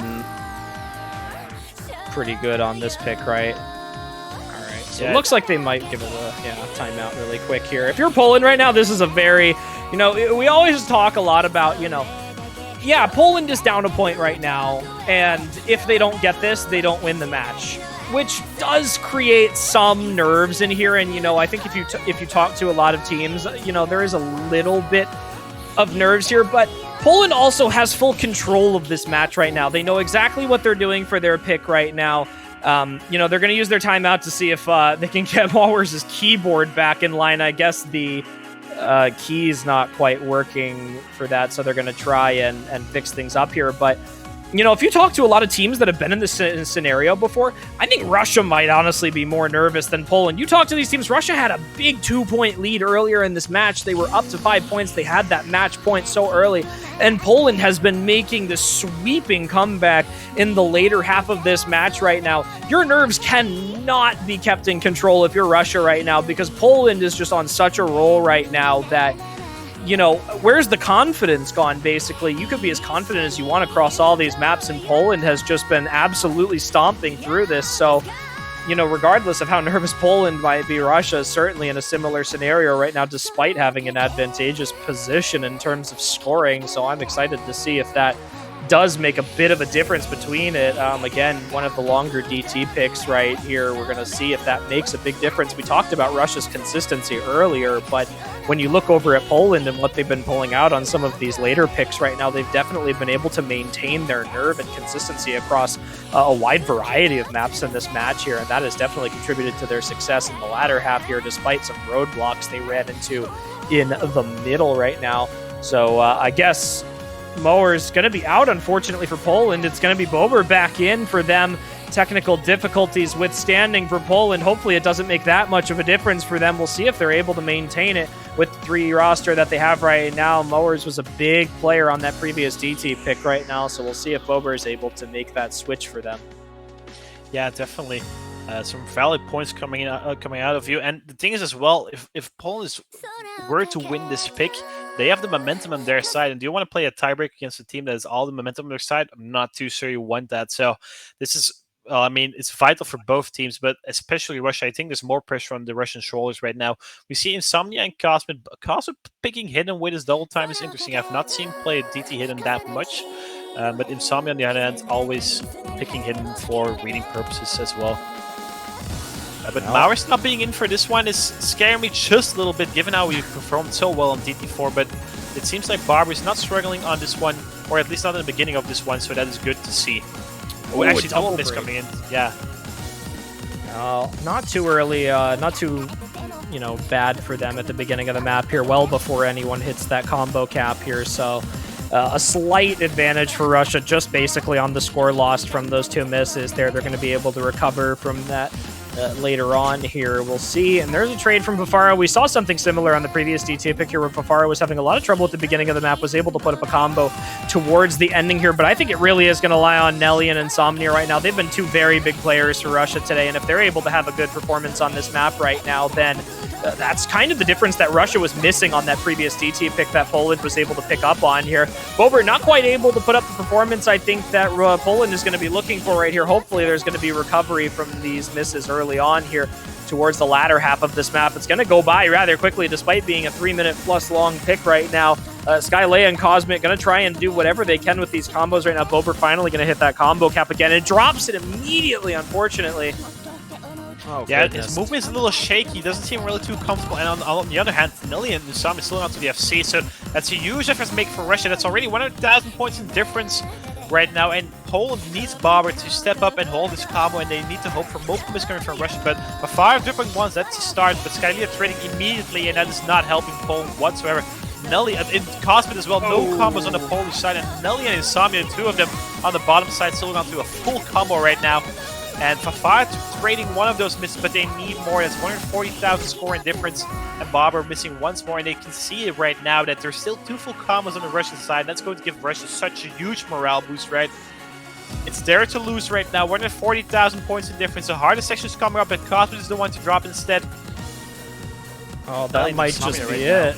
That might be it for them. Nelly and Insomnia holding so confidently through this pick now. It's over 100,000 score in the lead for Russia, and there's really nothing that Poland is going to be able to do with the combos that they've got on the board right now. They're just not gaining score fast enough, and, the clock is running down. Bober's going to find another break, which is just going to prolong the amount of time that it's going to take for them to be able to claw back some of this score. Nelly, 0 mess-ups right now. There goes Insomnia, Fafara, Bober. Cosmic and Skylea going to hold some combos down right now. It's going to bring the score back just a tiny bit here, but there's a double break from Poland. It's just Skylea to hold, and Nelly is going to do a perfect job of holding back anything that Skylea is going to be able to put up at the ending of this map right now. And this is going to be another stellar performance from Nelly to hold Russia. And this time it's going to be to the win rather than a break point, and that is it into the last spinner here. Congratulations to Russia, barely keeping it together towards the ending here. And that is going to be Nelly with another double S into the finish. A 6-4 victory for Russia to unfortunately eliminate Poland from the tournament this year. Yeah, that's a beautiful score from Nelly. All eyes on him right now. Double is coming on double time. A really rough map, actually. So, beautiful performance coming from Nelly. And I somewhat think that DT3 pick was a little too quickly coming out of Poland. They should have probably given this some more thought. I think Maurus would not have made a difference. The score difference was already too big between Cosmic, Skylea and then Nelly and Insomnia. So, beautiful performance coming from Russia. at the last pick and barely avoiding that tiebreaker situation. And that's 6-4 for Russia, and they do end up finishing at least top 12 in this year's CWC. Poland, on the other hand, ends up dropping down to the 13th and 16th spot this year. Given how they qualified 19th, they did outperform the qualification, right? So, once again, your win is on the screen. Nelly, Mariola sadly not being here. Kitsunavi, Insomnia, and Vafar, a 4-man team taking down Poland. And they live to see another week.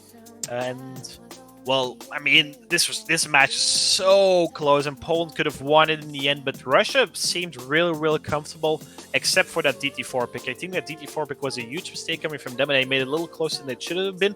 But then again, they managed to bring it home in the end. Their 6-4 scoreline in favor of Russia, so Russia do continue forward. Beautiful performance. I'm gonna quickly check who they'll be facing next weekend, or They'll be facing the loser of Indonesia-Chile.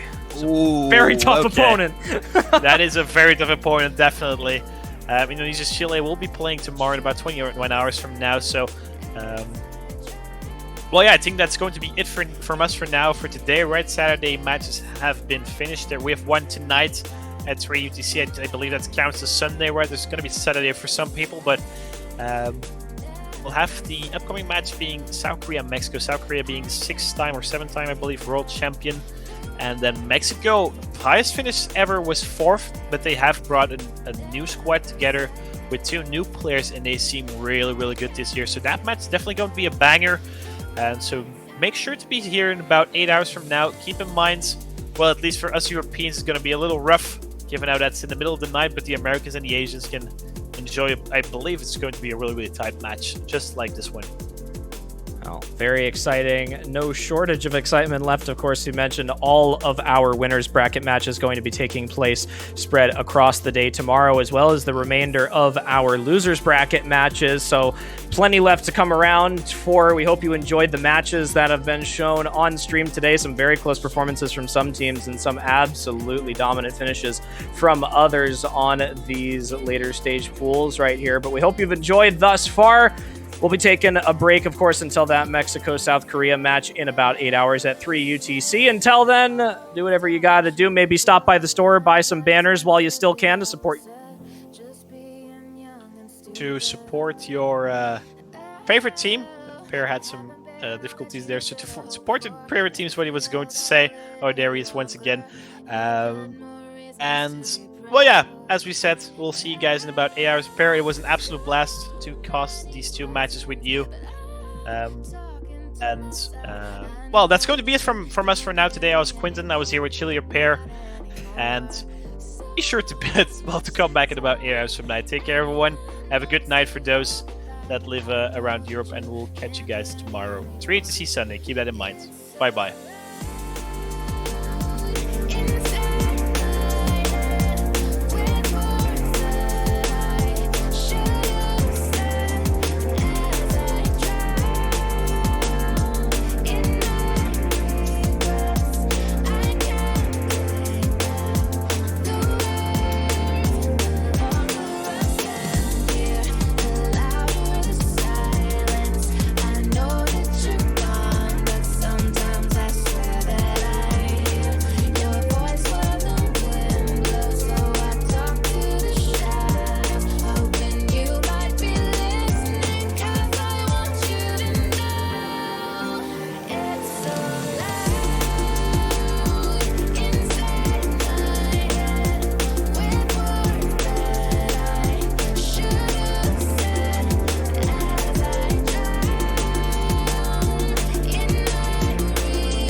Hello, ladies and gentlemen. Welcome back to the quarterfinals weekend of the Catch World Cup. My name is Luminite. I'm joined by United States catch player Zach, very veteran. How you doing today, sir? I'm doing all right tonight. Ready for this hype match. Yes, I'm very excited. I'm sure lots of viewers are excited about this match. We have South Korea and Mexico, a winner's bracket match. They're going to be fighting to see who continues on into the semifinals in the winner's bracket. I'm very, very excited and very nervous for this match at the same time. Big fan of Team Mexico, very big fan.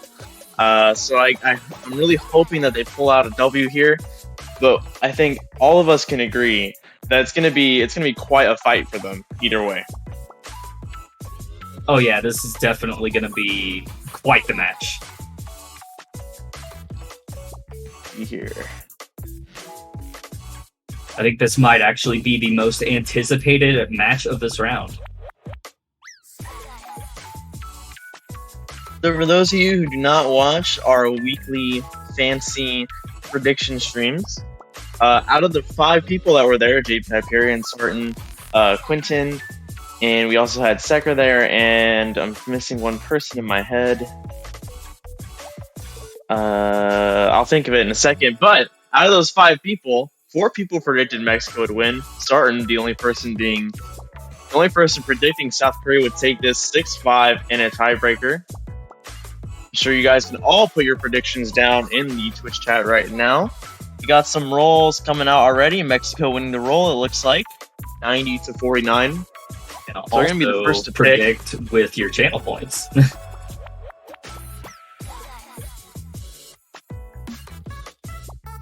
South Korea banning No Mod 1.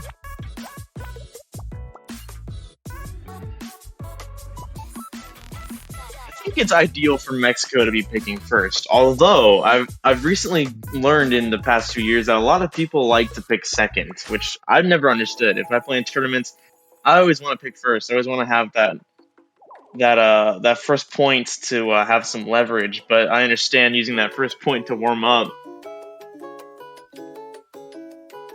Well, sometimes that first pick can also just reveal what you might want to be focusing on for the rest of the match as well. Yeah, that's very true. Mexico taking some extra time with their ban. Obviously, it's going to have to be strategic. I think Mexico, unlike last week, they're going to be taking a lot more time with their picks. I think that's not true. I think they picked everything very quickly last week. Thinking that's something else. But yes. And they're banning No Mod too, so half of the No Mod pool is banned. The only No Mods left are the 2 converts. Everything else is fair play. They're also going to be picking first. Let's see what they're going to pick.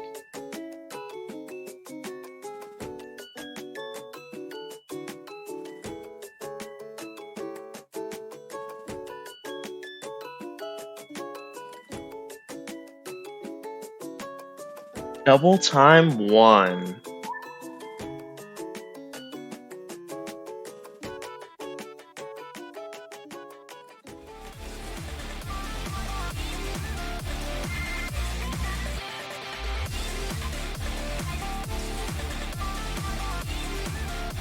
Like they're wanting to go for consistency.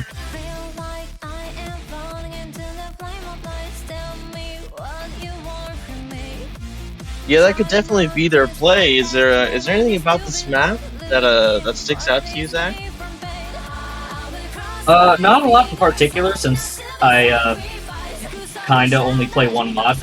But I do know that this is a very long AR9 map, and while a lot of players find it somewhat on the easier side, that definitely makes it the consistency pick for double time. Yeah, it is very long, like you said, 4 minutes and 10 seconds long. Definitely going to be, there's a lot of time for recovering, there's a lot of time for breaking. Waiting on the 3rd Mexican player who's going to be tackling this pick. On the South Korean side, it looks like we have Greystar, Yes My Darkness, and Rels. So far from Mexico, Daxroth and Cowboy. Once again, waiting on the 3rd player. Any ideas on who's going to step in here for Mexico? Not really, honestly. I'm not 100% familiar with what everyone on the Mexican team is good with. But it looks like we are getting Lucha in.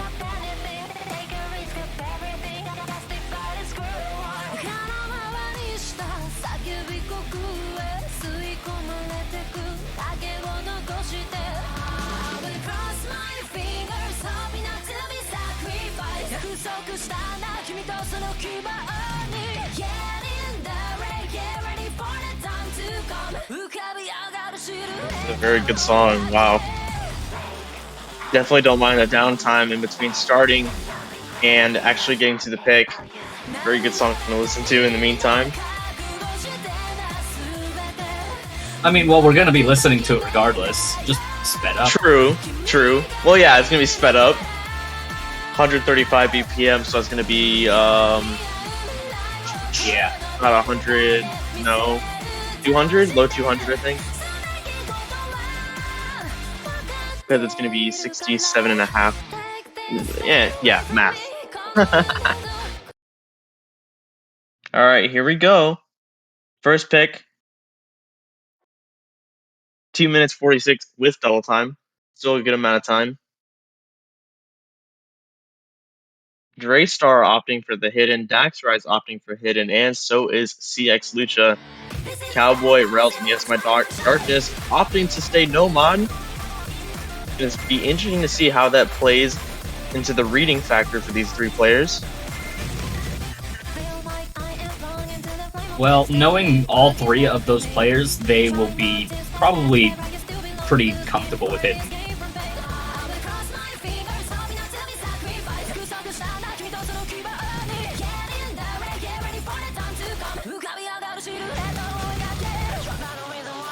We got our first break on the Mexican side.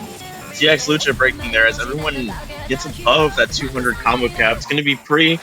He's finding another one as well. Very detrimental right now. This is the Mexicans' pick. Definitely not what we want to see for now. There's still lots of time left, though, that being said.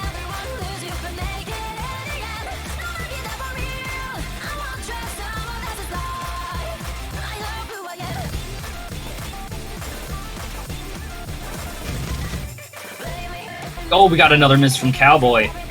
Not good for Mexico.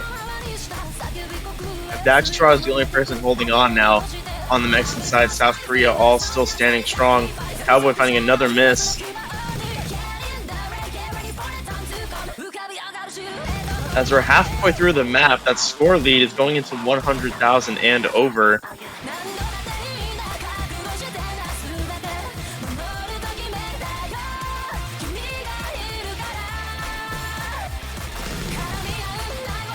We're only a little over halfway in, so there is still time for things to change.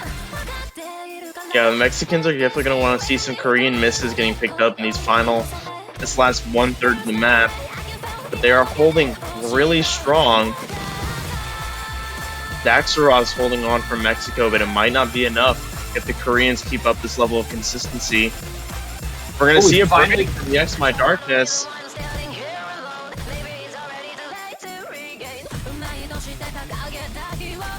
Good for Mexico, but they're going to need to see some more. But Lucha drops again.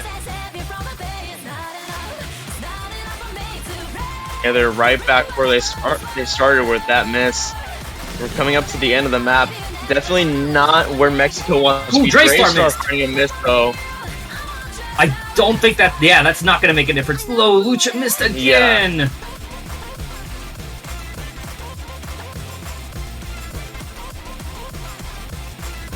Yeah, and that looks like the first point is going to be going to South Korea.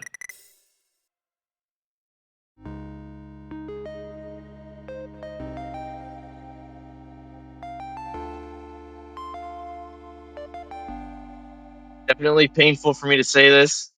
Korea starting off with a break point. It is now their pick. Have the opportunity to extend this lead.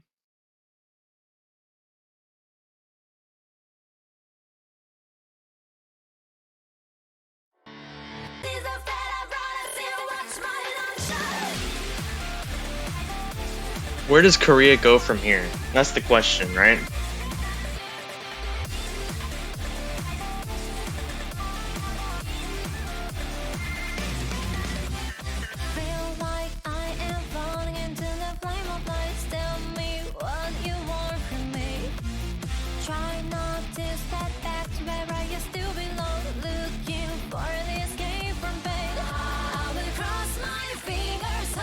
It looks like they are probably discussing it amongst themselves right now. Yeah, I expect both teams to take their time this week with their picks. This is a very, as everyone knows, a very contestable match on both sides. I expect that both teams are aware of this. There we go. We're going Nomad 4.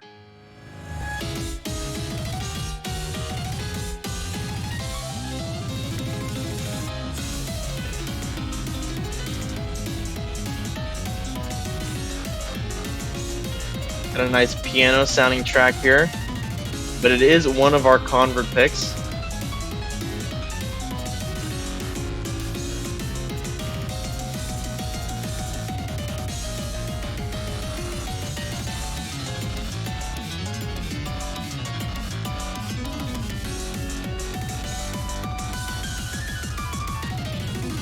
Boy, does this sound like a crazy map, and it is only 148 in length. Every single fruit, although you can tell by the song, and it's still going to be high in density, but every single fruit's going to count whether you miss it or not.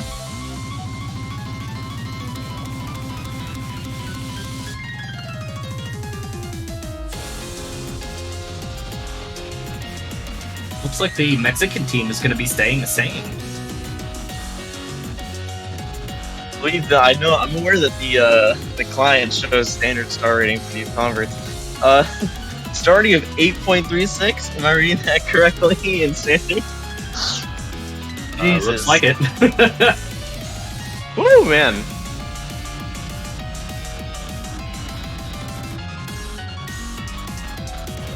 I'm sure that being said, these teams are actually capable of playing 8-star maps.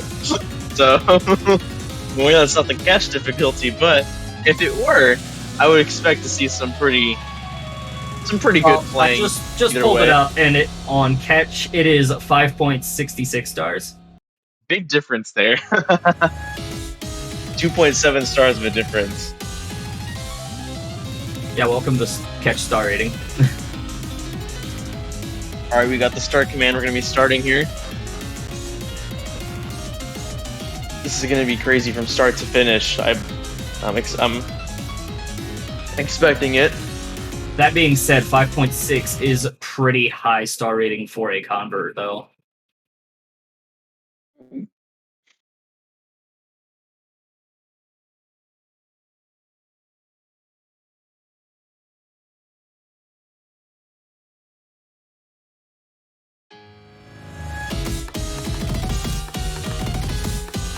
Ooh, we had some early misses from Muragaki. And Daxaraz as well, I think. Oh, and the entire team just dropped. Yes, my darkness dropped.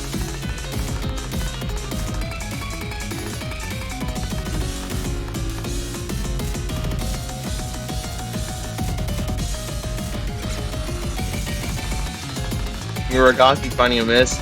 As the other two Mexican players recover, Angel Kawaii finding a miss as well now.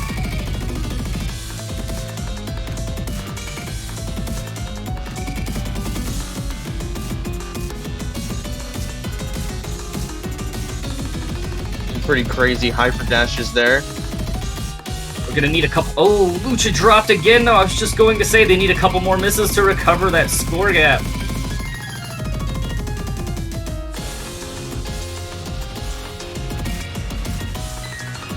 Muragaki also finding a miss now.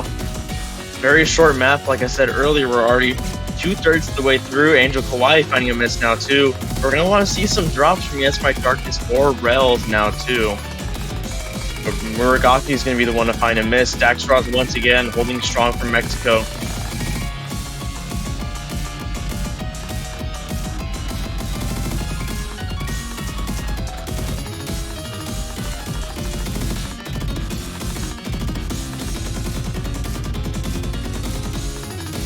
final 1-3 section. Coming up to the end now. Korean lead is too big. They're going to take their pick, extending their lead to 2-0. A strong start for the Koreans. Break point and taking their own point. With Rels FCing the map.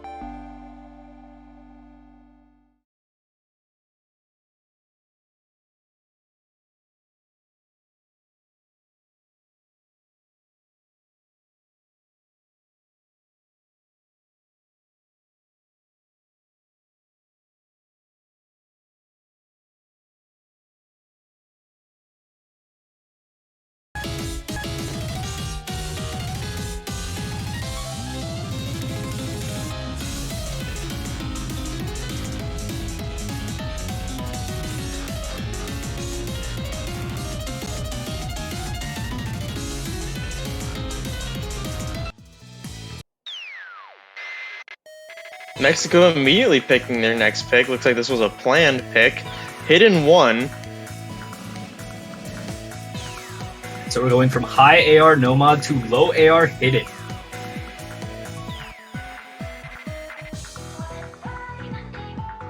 And we have Draystar coming in for Korea. And Firu coming in for Mexico. Yeah, I believe we saw Viru show up last week as well when it comes to Hidden. So that is no surprise to me. Dax Roz and CX Lucha looks like they're going to be sticking in, as are Angel Kawaii and Yes My Darkness for Korea.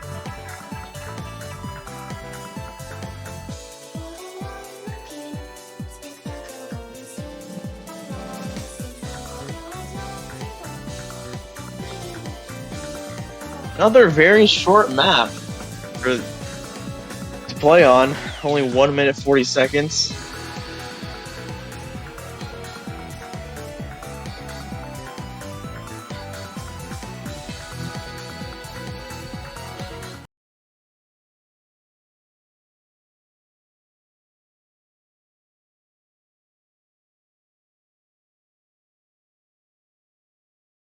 Now we will find out if this drastic change will also change the direction of this match.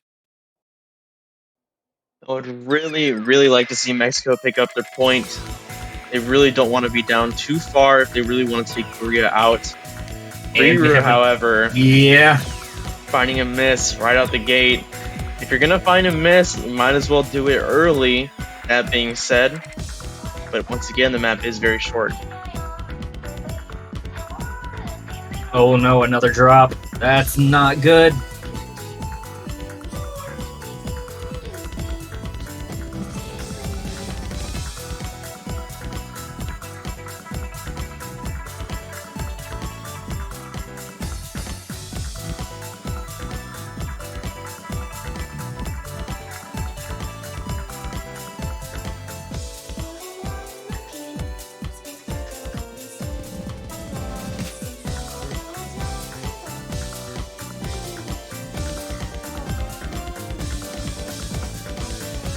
Oh, Daxaraz and Firu both finding misses on Mexico, but Draystar drops as well. It's not going to change much. Still a very large combo advantage for Korea. Yeah, CX Lucha finding a miss. So does Firu. Oh, man.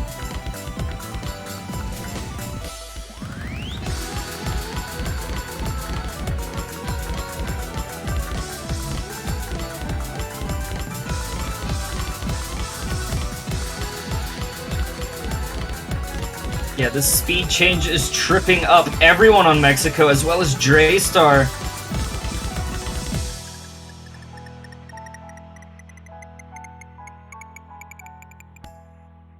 This is getting more and more painful for me. That's going by to the be second. quite a convincing lead.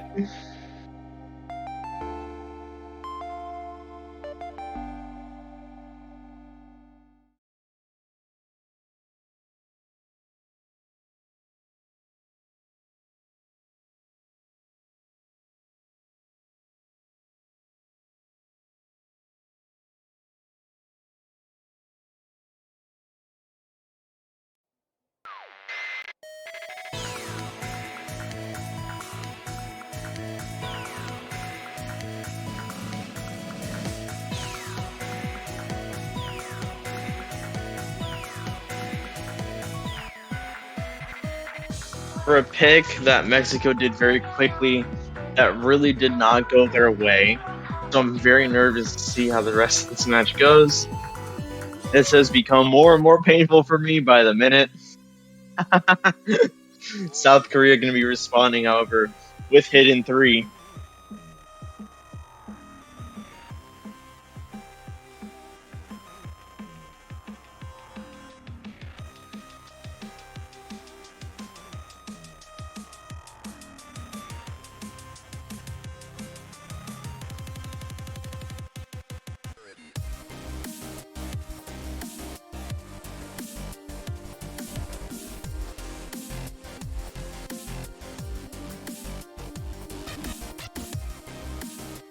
Looks like we're seeing no roster changes at all. Both teams keeping the 3 players that were playing Hidden 1. Makes sense.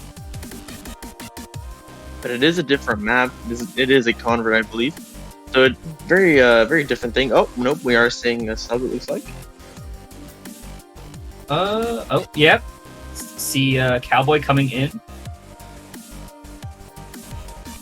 And yes, my darkness apparently taking a quick bathroom break.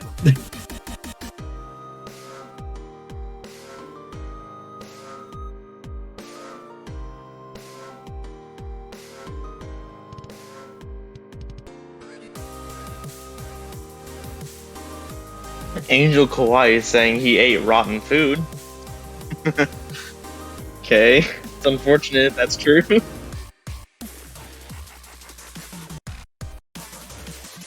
Oh, looks like we are about to get started with this one.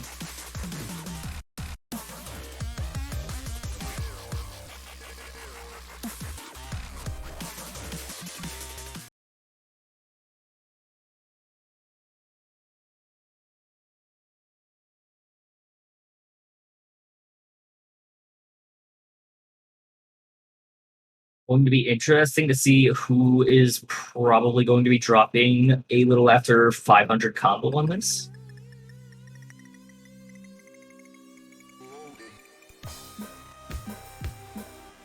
South Korea outspinning Mexico. Gonna give them a small advantage for now. Unlike the other 2 maps, this is 3.5 minutes long. Lots more time for things to go up, down, sideways, upside down. Especially with lots of wiggles.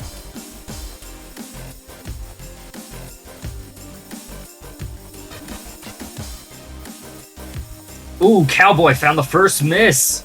Right at 200 combo as well, that's not good.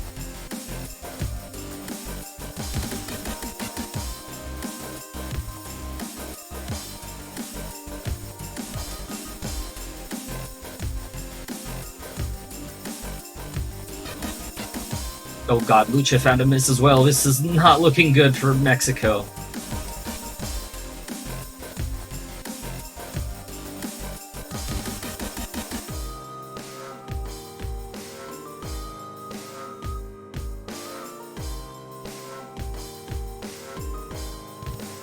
Still not halfway through the map. Definitely one of the lengthier picks so far. The Mexicans now recovering back up to the 200 combo gap. Everyone holding strong on South Korea. Extensively strong at that. CX Lucha finding another miss though.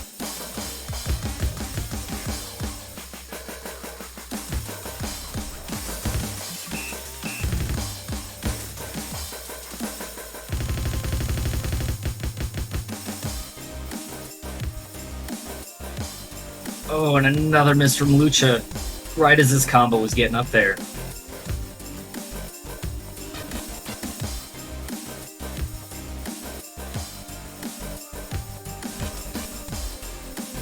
And another miss from Cowboy, and another, oh no.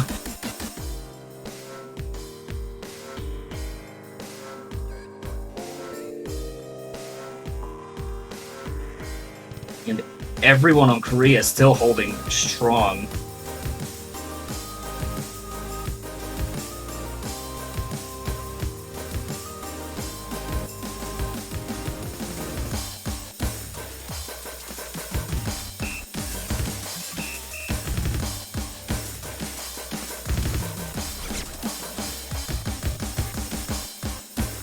double miss Oh, on Korea. double miss from both teams, actually. Yep. Yep. Daxaraw's missing now, though. Oh, yeah, that's looking like that has sealed the deal for this map.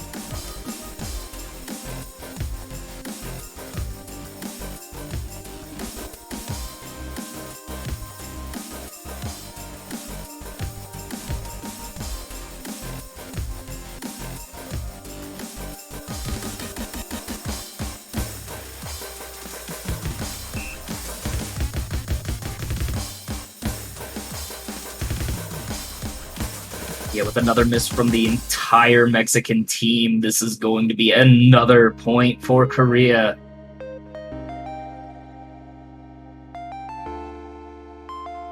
I'm very sad now.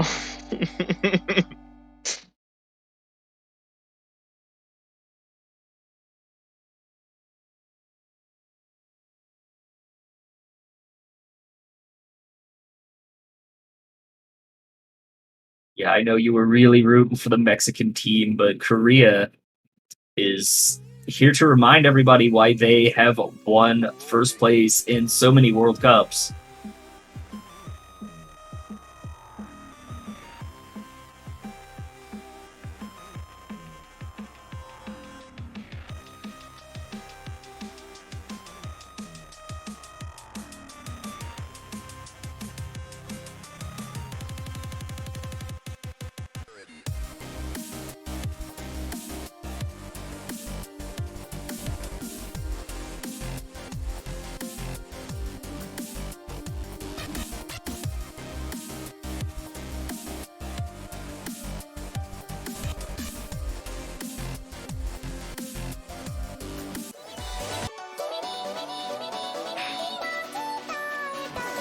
I hear a change in music.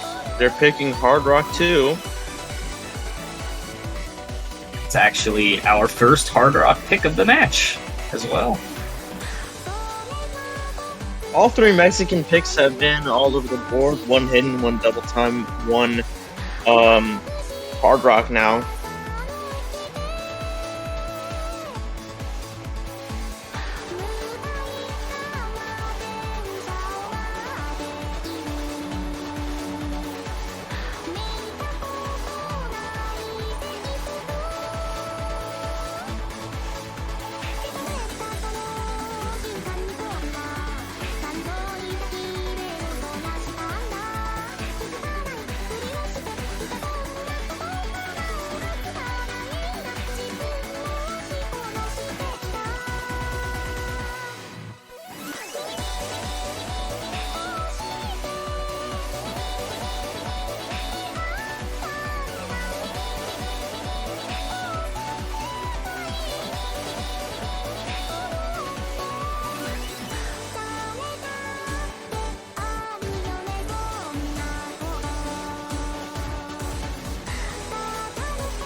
It's like Draystar is going to be the only one opting in for hidden. Not very surprising. Muraganki stepping in for Daxaraz.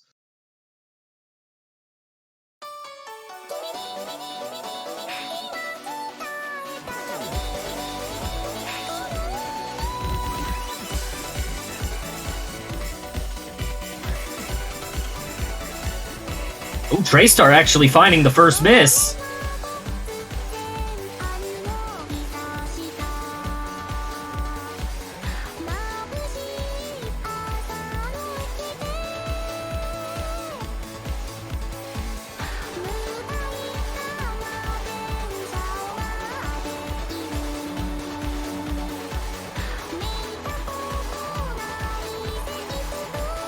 Muraganki finding a miss now. Right before 200 combo. That's going to give that early lead to Korea if they can hold on to that combo.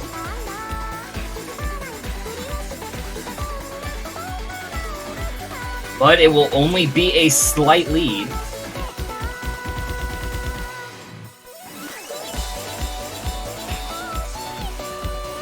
Oh, but Cowboy finding a miss. Yes, Lucha Lucha. Oh my goodness.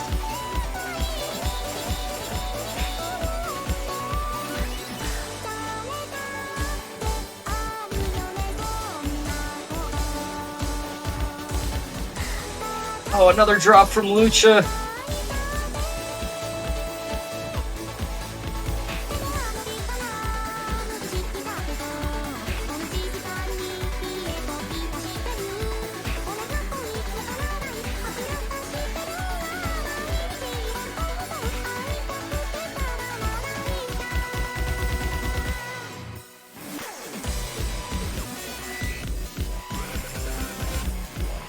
Muragaki finding a miss. Multiple there, actually. It looks like Korea has about a 200,000 point advantage right now. This is not good.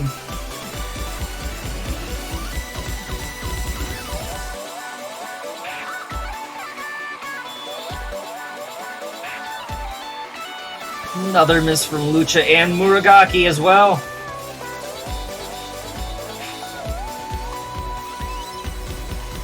Got another miss from Draystar, but it's not going to help that much.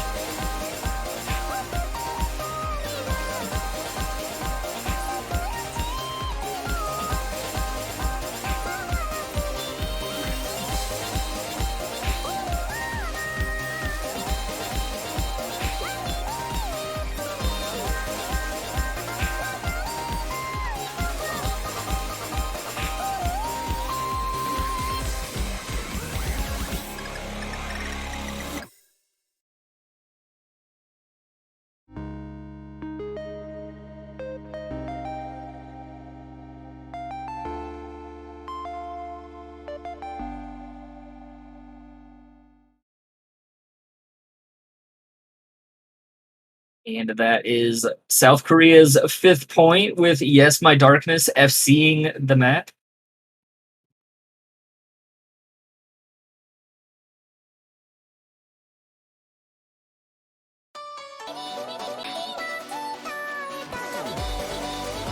We are now at match point.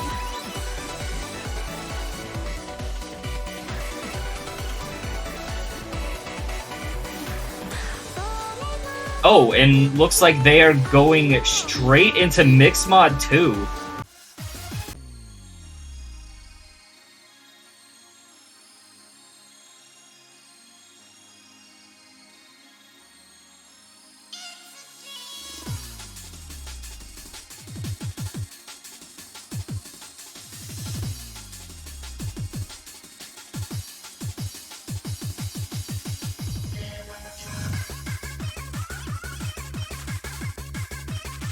Very interesting song choice.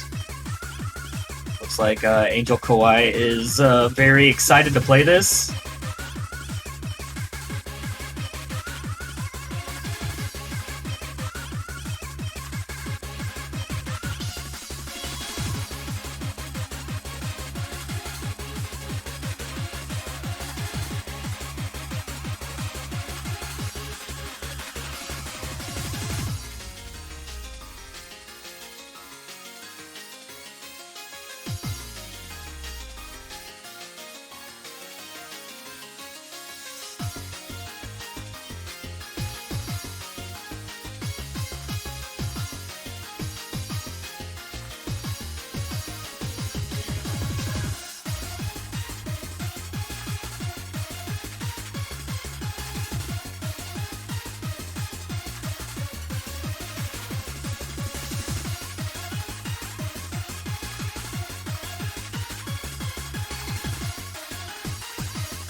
Oh, are we having a switch out for Mexico?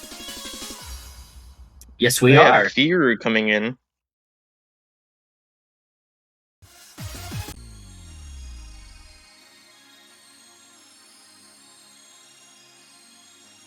Maybe he's planning to be their hidden player?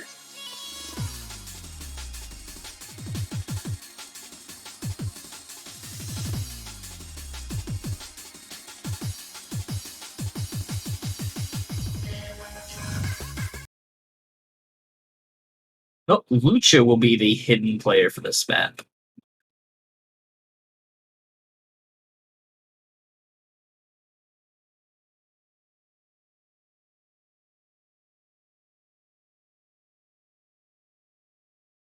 So for no mod, we have Yes My Darkness on Korea, Free from Mexico, Hard Rock, Angel Kawaii on Korea's side, Cowboy on Mexico's side, and for Hidden Dre Star on Korea.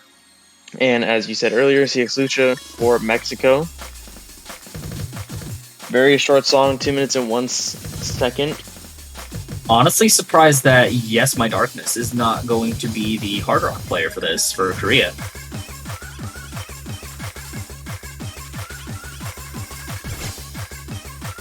Uh-oh.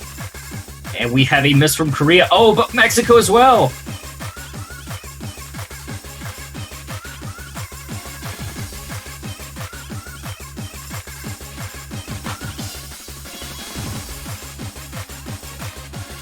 You're finding that second miss. Cowboy finding the third. Not good.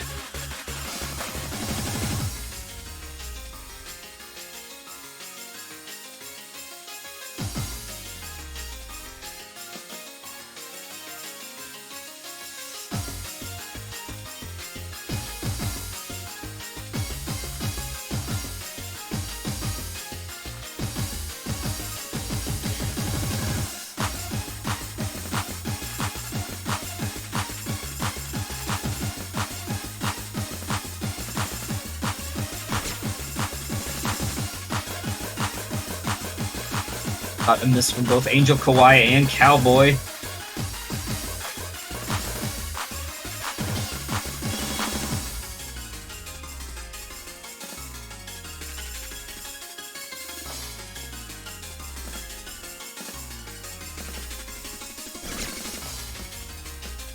Yeah, and with the map just about over, it looks like South Korea is going to be the victor of this match in the quarterfinals.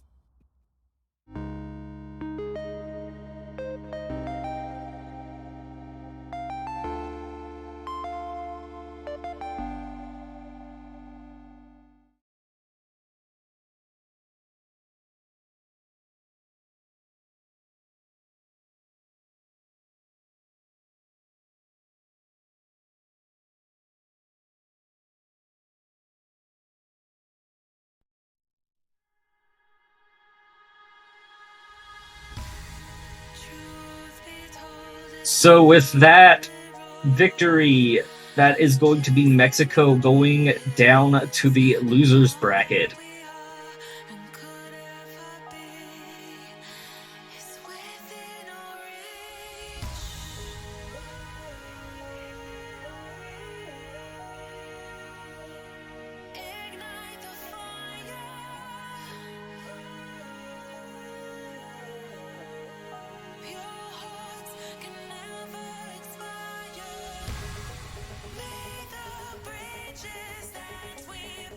Well, Y'all right there, buddy? I'm really sad.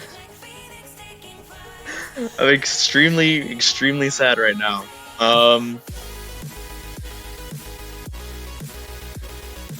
Wow. Just wow, really.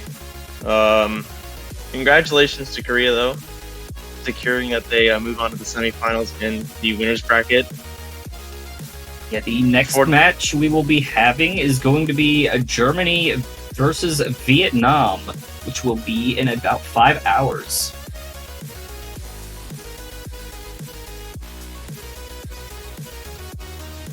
So, if you live in the United States, probably not going to be up for that match. But please do join us in other parts of the world 5 hours from now, if that is manageable for you. And trying to. I think he's gonna go take a walk, maybe. I'm gonna I'm really gonna go out to the lake, throw some rocks, and reflect. Oh Very no. sad. But seriously, on a very serious note, congratulations to Korea. As much as I love my Mexican boys, that takes nothing away from their performance. They did a fantastic job. But yes, please do join us in 5 hours for Germany versus Vietnam. Thank you guys for joining us for this one match, and we'll see you in 5 hours.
Hello everybody, welcome back to the Osu Catch World Cup Quarterfinals. We have another losers bracket match for you, Germany versus Vietnam. So I believe this is Germany's first match of the weekend, as it is for Vietnam. And how do you think this one's going to line up? I am being joined by the man, the myth, the legend, Maito. How you doing, Maito? I'm doing pretty well, thank you, Kujibo. Yeah, I think this is going to be an interesting matchup. I definitely think that Germany is a little bit of a favourite here, I must say. But I still think that Vietnam might be able to get a few points on the board. So, yeah, we'll have to see. But I think that hopefully this one will be a good one. And yeah, I'm excited to be back today. Yeah, Germany versus South Korea last week, and managed to get a point on the board. South Korea being very strong, and you know, we saw this earlier today with South Korea versus Mexico. I was quite close in my pick'ems actually. 6-1 was my prediction. Yeah, I actually predicted the other way. Wait, did I? No, I predicted South. I completely forgot. I'm just looking at them now. I actually predicted South Korea to win in a tiebreak, but it clearly was not that close, unfortunately. I watched ABH's prediction stream, so I was like, oh, maybe this is actually going to be like a really close, good match. But I guess South Korea just showing how dominant they can be. Yeah, I was a little bit confused by some of the picks. Like, I was very surprised to see everyone like very heavily favoring Mexico, because I would have put it the other way around. Like, the result didn't surprise me too much. And we have a 62 roll from Note Kuroi and a 29 from Shu, so Shu is going to be in Hard Rock 2 first. Probably a good one to ban against Germany, as Note Kuroi and Marv are pretty good on Hard Rock, and this is one of those maps where in the lower brackets you're probably going to see a fair bit of skill gapping. So, a very, very wise pick for very wise ban for Vietnam, I think. Yeah, I definitely agree there. Germany are I'd say a pretty confident team on Hard Rock, and I feel like, as you said, some of the lower seeded teams might struggle a little bit more on maps like that. So yeah, I definitely think that it's a good choice to ban. So and now we will wait for, I think it's Germany's first pick, or is it? Okay, so Germany's banned them. Yeah, and pick DT1. Yep. So DT1 seeming like a pretty heavy favorite in this for this weekend. Lots and lots of teams have picked this map. It seems that the patterns, I guess, you can probably give a little bit more insight than I can because I haven't actually personally tried it out. But it seems like from what I've witnessed over the last couple of matches that lots of teams, even the lower ones, despite the AR, think that the patterns are quite nice. So I am seeing a lot of people, a lot of teams picking this map. Yeah. For AR9 DT picks, I think this one's a very friendly DT pick, and yeah, it's sort of in line with like what you saw last year when they started bringing in AR9 DT picks. I'd say this one's a bit easier than their first one from last year, but yeah, very very friendly to most rosters. Obviously, you know, you still got players who are not so good with the higher AR scaling, but the patterns definitely make it like easy to get into. So I think the main thing is just practice and just trying to avoid, you know, bottleneck misses. Yeah, absolutely, I would agree there. So let's see. I think for this one, if Vietnam has done that little bit of practice, as you said, I hope it would be closer. I am seeing quite a bit of consistency from basically every team that's tried this map out so far. So I hope that it's another close one. So let's see who will take the first point. Yeah.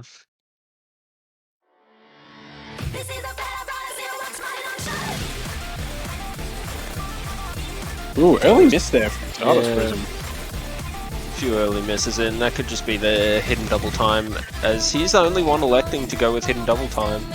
Iruka, Nerfu, and Nokoroi coming in for the DT on Germany, and then Shu, Stardust Prism, and Linglan Lily for Vietnam. Oh, Linglan Lily also has hidden as well. I did not notice that. Yeah, I also, double miss there from Vietnam's side. So, seeming that Germany is already looking much more comfortable in this pick. Stardust Prism under 98% actually, so struggling quite a bit more than the rest of the field here. Nokoroi does drop there, but the misses from Linglan and Stardust are just way too frequent to give Vietnam any real chance. The lead is already up like 150,000 score or so for Germany, and it's already looking pretty nice for them. Their team looking pretty consistent. Oh, as I do say that though, Inuka does miss. Nerfu still holding that double S though. Yeah, Nerfu is definitely a massive enemy to the point of Vietnam right now with that SS. And yeah, Germany, I think Germany safely has this no matter what. I mean, 300k is just too much to make back, even after a halfway period. It's just too large of a gap. Yeah, absolutely. And even though Shu is doing actually reasonably well, garnered some pretty nice combo, the rest of their team is struggling heaps. The two players who have put on hidden for this one maybe wasn't the best option. I'm not sure if that's the reason, or if there's maybe just nerves or not exactly coping with the AR9, but whatever the reason, Germany is looking like they will be pretty comfortably taking this first point. I know there's still like a quarter left, but yeah, looking very nice to start off this match. Yeah, let's see if Nerfu can finish with the FC. He's only on a droplet miss. Oh no! You cursed it! Oh well, he's done more than enough. I mean, As soon as he said it. you know, 300k difference. like I said, they sealed the deal about halfway through the map, so, you know, easy first point for them. And now Vietnam have a chance to respond. I'm sort of suspecting that Vietnam might try and go for a hidden or a no mod pick. I'm leaning more towards hidden, maybe. Yeah, you Either did that play or they against them, could so try and mix mod. you did play against them last round, if I'm not wrong. Was First that? week, round of Oh yeah, 32. first week. Yeah, first week you did. So yeah, what were their what was their kind of game plan there? What do you not remember?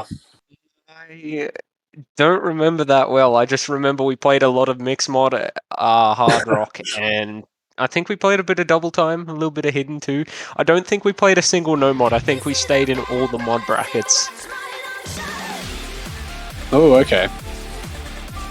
So let's see, no more two. Okay, that's interesting. So pretty techie map coming up. This one's a little bit difficult. Quite a bit difficult, I would say. Yeah, I've seen a few teams kind of int on it a bit, like struggle. Like you'll have like plenty of players doing well, and I think Nelly and Kitson Ivy, I think almost 2 AF seeded. I think one of them missed a note early in the Russia versus Poland match. So like they had a very strong showing. Yeah, it was. That was a really good match. That was much tighter than I thought it would be. But yeah, I think I saw like a 95% play on one of the matches too. So like I think a lot of people, I feel like people are tripping up on the AR. For me, AR 9.5, it doesn't really feel like it. It feels closer to like 9.2, 9.3. Yeah, okay, that's interesting. I'd say it's like, I guess looking at the stats, does look like a pretty regular map, but some of the patterns are quite difficult. So let's see who can gain a little bit more consistency on this one. Vietnam can gather a first point for themselves, or if Germany can get that break point.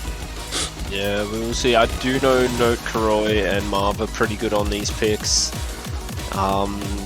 Playing through AXS, we always had a strong no mod roster, so... Oh, Marv dropping really hard at the start. Oh wow, that was a lot of... But yeah, massive team miss from Vietnam, so... Yeah, for still 2 FCs, actually 2 double S's on the side of Germany, no Kuro and Nerfu.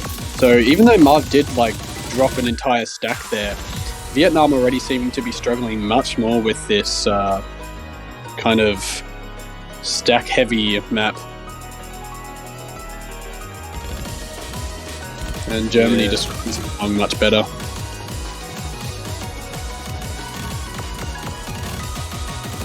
Marv has also seemed to have regained that combo and looking much more consistent after that little bit of an incident there in the middle of, or in the start of the map.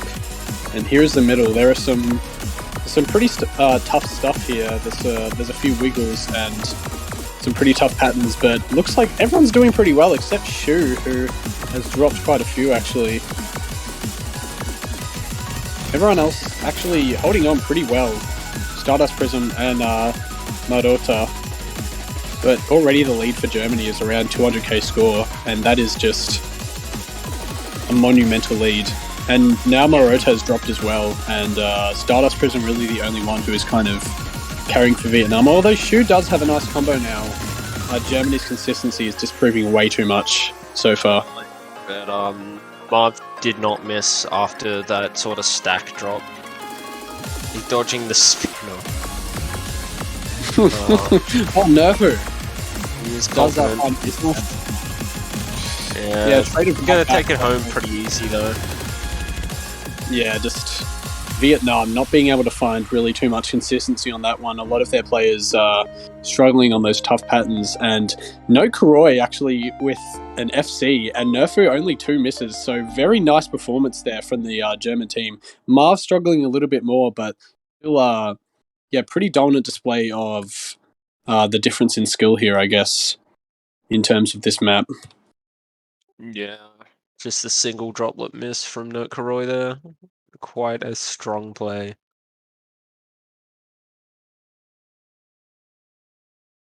And they're going straight to Hard Rock, so I think they know that they've got a pretty strong Hard Rock roster. So I think they'll probably go for Hard Rock 3 on the next pick as well, or Mixmod, if I had to predict.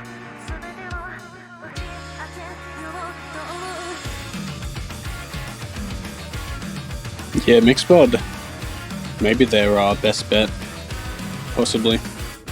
The German side is also pretty. I mean, they kind of have a pretty confident player, or at least a couple confident players for really every kind of mod.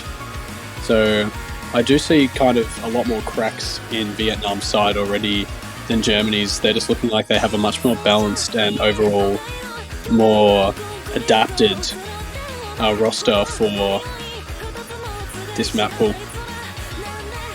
Yeah, most definitely, and you'll find a lot of teams are gonna sort of struggle a little bit, like some of the teams from the sort of lower seeds out of qualifiers and stuff.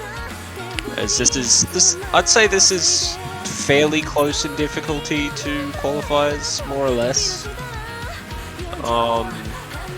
So yeah, this is sort of like, I suppose, the first test. Yeah, it does seem like that. And skill more than consistency, anyway.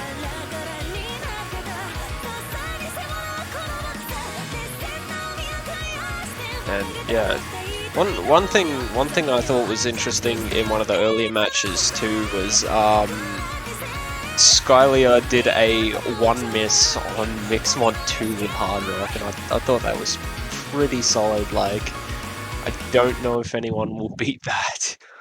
Oh, no, absolutely. That performance was absolutely. I mean, that was just crazy.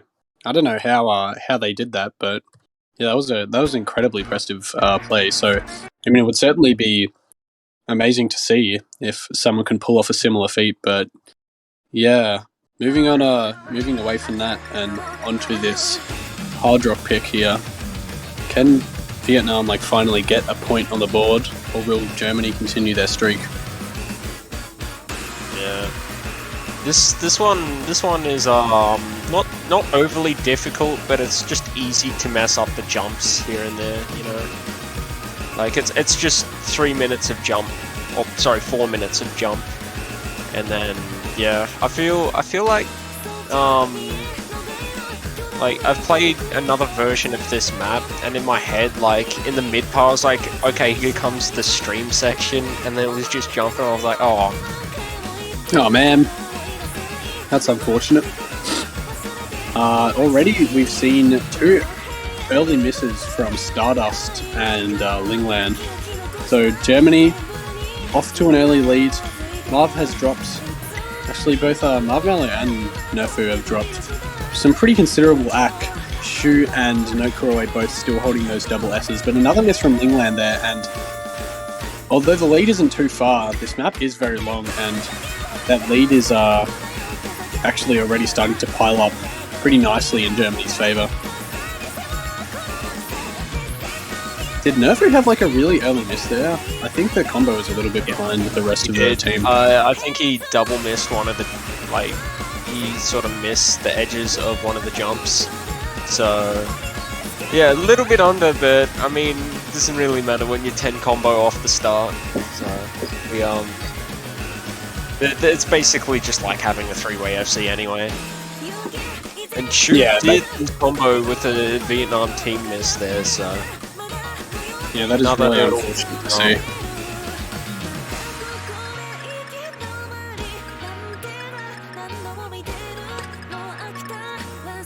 And yeah, the German team just showing their ability to be so consistent on this Hard Rock pick right now. No falters whatsoever, except for those very early misses from Nerfu, and already the lead is out to like 300,000 score, and it is not looking great for Vietnam.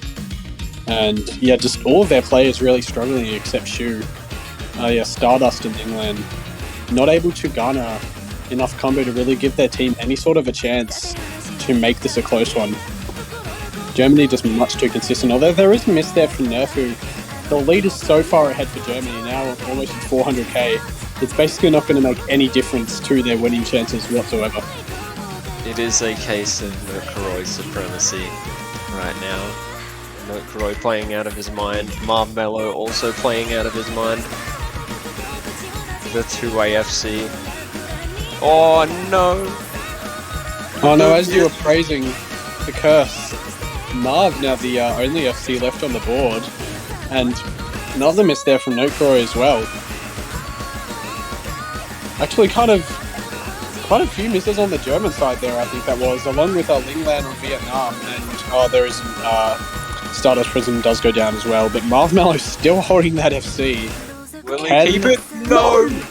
That end is I'm gonna call it like a moody jump, because it's like very easy to just, it's very easy to just mess up your movement, because it's like, I don't know, a millimeter too wide. Yeah, that is, I did see those two notes that Marv missed on, and that is very unfortunate, but still an incredible performance from Marv Mello and also the rest of the German team.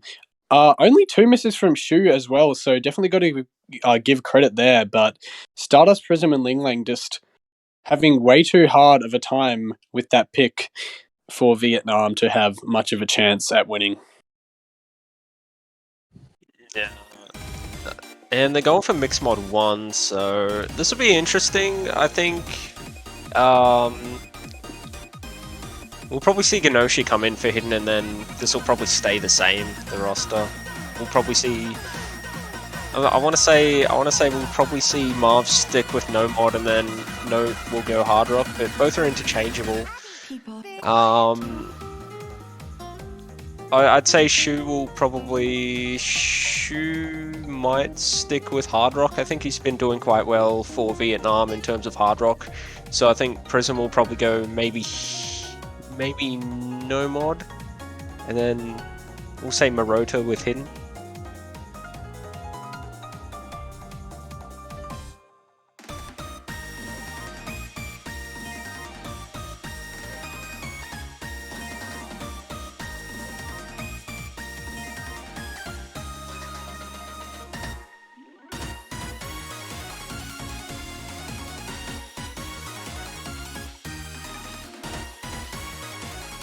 So, looks like we're seeing good lucks in the chat, so we'll be getting into this one very shortly.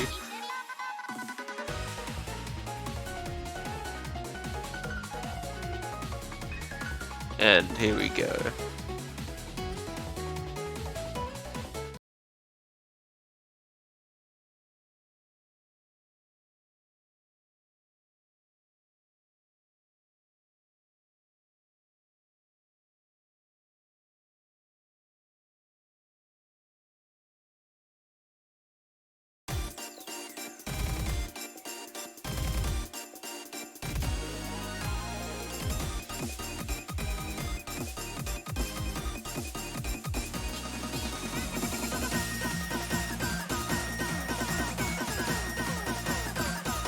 Oh, Genoshi with an early miss this time, so I think this is the first time we've seen advantage go Vietnam's way.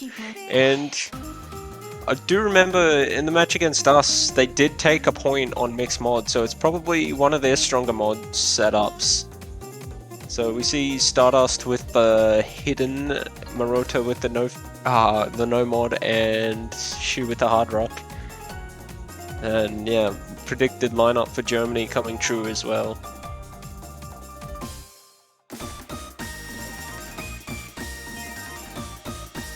Oh, Shu gonna miss there coming into those little stream patterns. And it does look easy to sort of just misinterpret the streams a little. on hard rock, it's not overly uncomfortable, but it is like there are a few spots where you can definitely find misses. And Shu gonna find a few more misses. Advantage coming back to Germany, and double miss from Germany. Note Karoi is holding on for them now.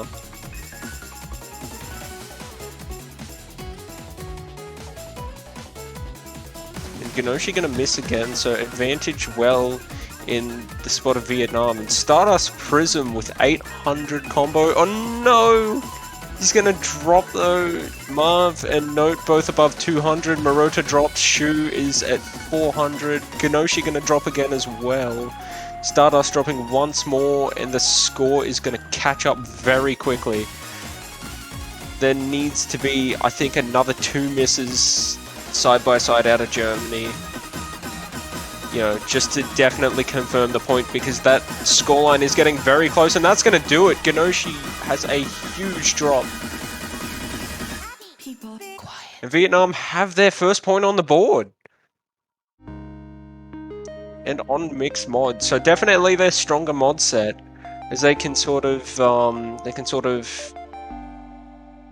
you know, balance their team roster quite well on mixed mod.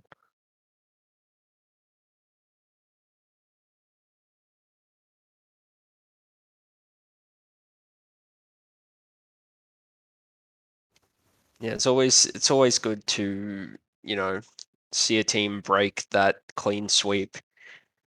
So, you know, we don't like seeing clean sweeps.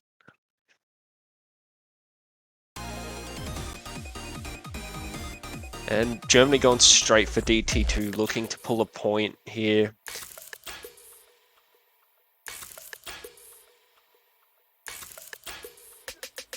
With this AR 8.3 DT pick. Almost called it AR8 because it sort of just feels like it. And Nerfu and Inryuka coming back in place of Nokuroi and Genoshi for this. And Marotta will probably swap out with Linglan Lily as well, and we will see. We'll sort of see how things go from there. We'll see how Vietnam operate on a lower AR double time pick.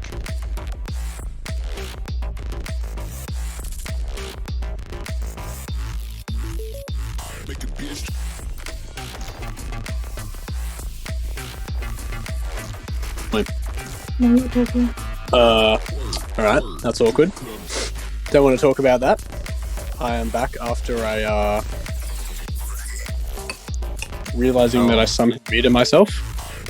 Oops. Oh, that was just AFK. No, we don't talk about it. I didn't see anything. Of course not. Okay, we are going to see,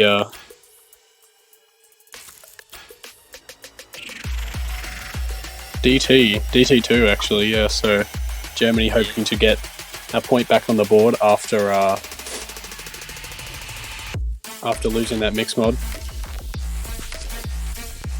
We'll see Hui Time Clock come in place of Stardust Prism, so feeling a bit more comfortable on lower air, I'm assuming, or also Stardust probably not too comfortable on DT in general, if DT1 was anything to go by. And we will get into this pick, so kind of interested to see how teams will do. I think I've only seen like one team play this, or one match play this, and that was Poland versus Russia, which was quite an interesting result. Yeah, and already an early miss there from Lingland. So, oh wow, actually, the entire team off the notes, and that's team missing big time. Yeah, it's Miss, very easy to walk off some of these notes, you know, kind of over dash them a little. Nokuroi and Inarika have both gone down now, and Nerfu, the only FC left in the lobby, I'm pretty sure. The combo advantage, I'd say, still in a little bit of Germany's favour, and the Vietnam players are struggling a lot. Hugh Time Clock and Shu, actually basically all of them really are not able to garner too much combo here. Already Germany's lead is about 400,000 1,000 score. All of their players above 200 combo, and they're going to extend that hugely. Just going for pure punishment here.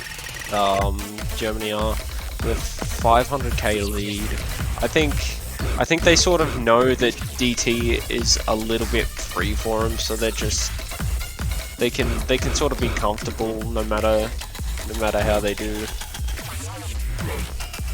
But we may see Vietnam immediately go back to mixed mod or even try hidden.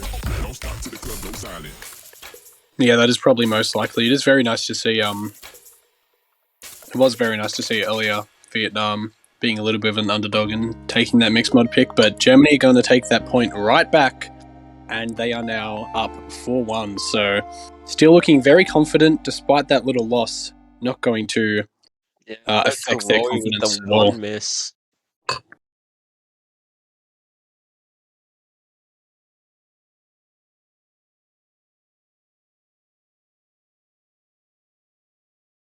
Yeah, that is a really nice score from Note Kuroi there, and not a single S rank on the side of Vietnam, so clearly Germany have a pretty big advantage on double time here.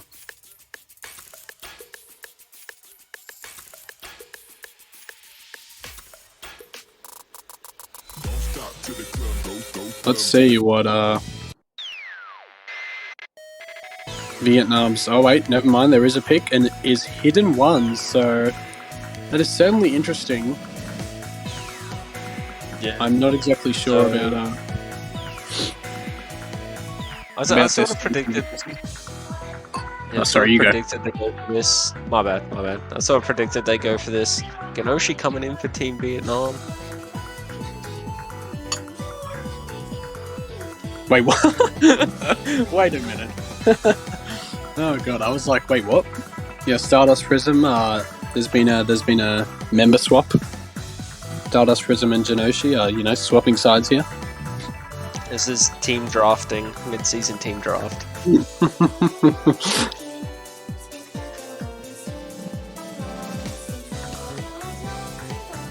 Oh, there we go. Now they're swapped back. So no surprise here to see Genoshi back in for this hidden pick. And Nokuroi and Marv staying in the same position, and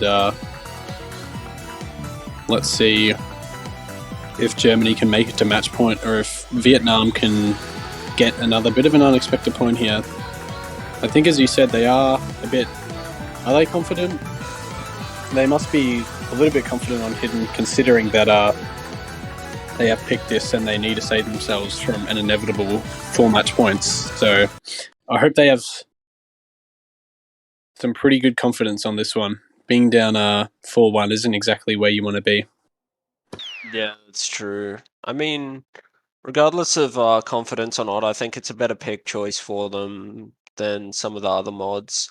The only other mod I'd say would probably do them well is Mixed Mod 2, but the thing about Mixed Mod 2 is it's, old convert, low AR, and, it's got those sort of patterns where teams might get skill gapped on it. Yeah, already there's been a few... actually, I think there was a single early miss there. Oh, now another one from Nokura and also Genoshi. So already early on, Vietnam have taken a little bit of a lead. Traded a half back by Hugh Time Clock, but Marota and Stardust Prism looking very confident on this, so clearly they practiced this one. Marv Melee, the only FC left now for Germany, and the lead's already looking pretty nice for Vietnam here. The map is relatively short at only 1 minute 40, so not a lot of chances to really mess up. And low AR hidden is an absolute nightmare if you're not entirely confident. Marv Melee did drop the FC there, so that is going to extend Vietnam's lead even further. But also a miss from Stardust and Marota, so 2 players above 200 combo here now, Genoshi and Hugh Time. But the lead is looking very nice for Vietnam right now. Yeah, I think this might be a fairly cruisy win for Vietnam here. I think definitely take the second point quite safely, considering we're at the end of the song already. Oh yeah, that is a double miss there from Vietnam, but Stardust Prism, I was going to say holding on, not going to matter though, still taking that point very, very comfortably, ending it out with a spinner, and yeah, going to win by about 300,000 score, which is a super impressive play against a team like Germany, so yeah, great performance there from Vietnam. Only 2 misses from Stardust Prism, so maybe exposed a bit of a weakness on the German side, possibly low AR hidden. Yeah, there is definitely that chance there. Although I do believe they did also have Vinci around, so I sort of figured Vinci would be the one doing the hidden picks.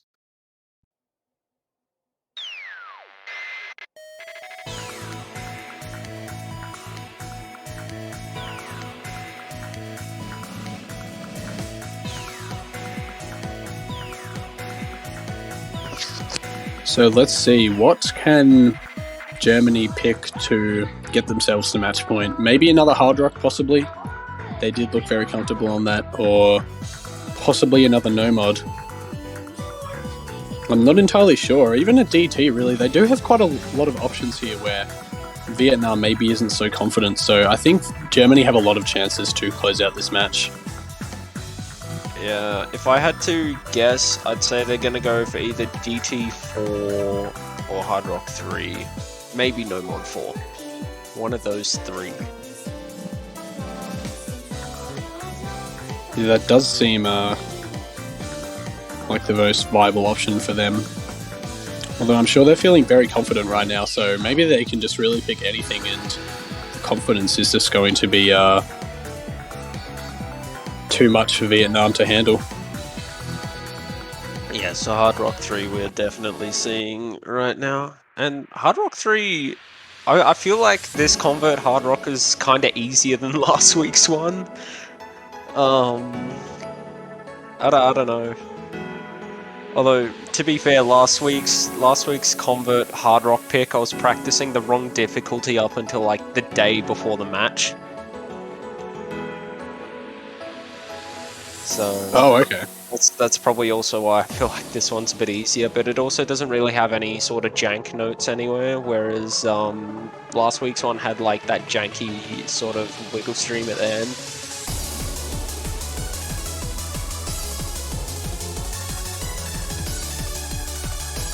Yeah, I think Germany are definitely going to be a little bit more confident on this one, at least from what we've seen from their hard rock performance so far, but who knows?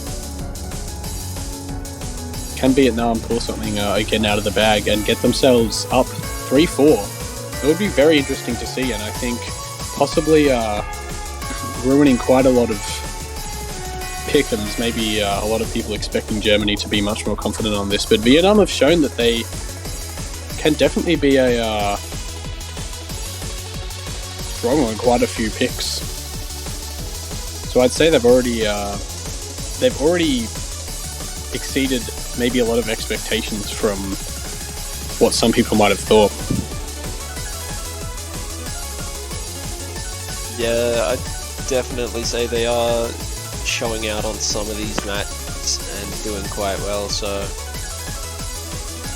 they definitely can feel happy about that.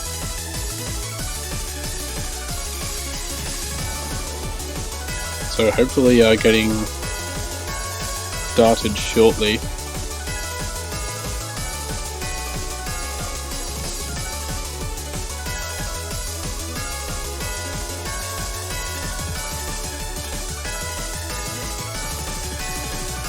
It looks like they're waiting on Stardust Prism. Yep. This one quite a quick song. It doesn't feel like 2 minutes. It feels faster, I'd say, than 2 minutes. So, here we go. We are starting. Okay. Will this be the match point that Germany needs, or can Vietnam once again exceed even more expectations and get a third point on the board? Would be very interesting to see. Maybe a little bit of bench lag here, but oh, here we go. All right.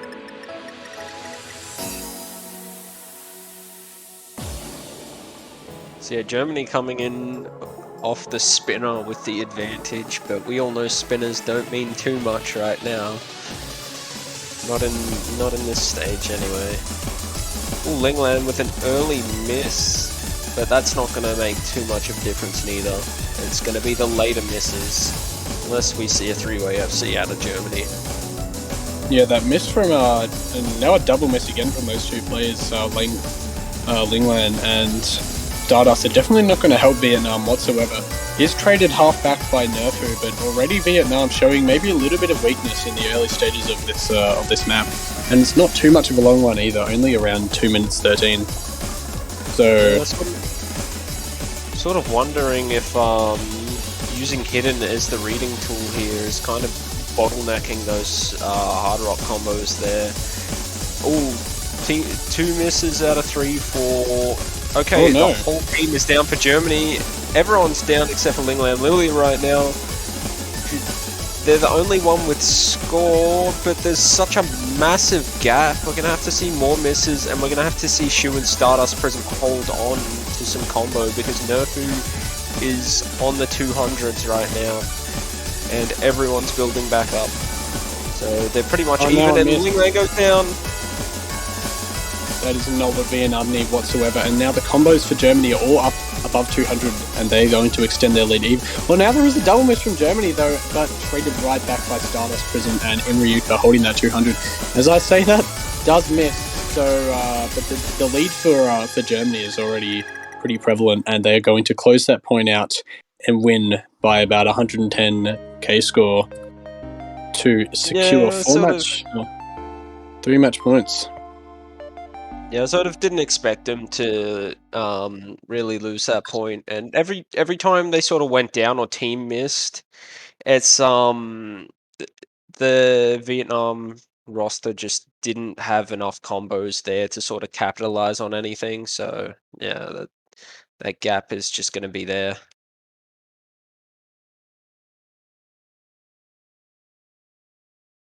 Absolutely, and now we need to see Vietnam pull out the biggest trick they can and get another point on the board to save themselves from this match point.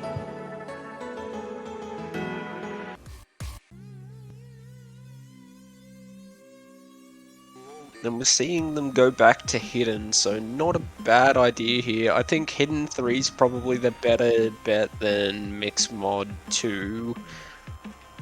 Like I said, the Mix Mod 2 is sort of more of a skill gap map, so if it sort of were to flick, I'd say it would have a chance for Germany to take a break point on it also than this.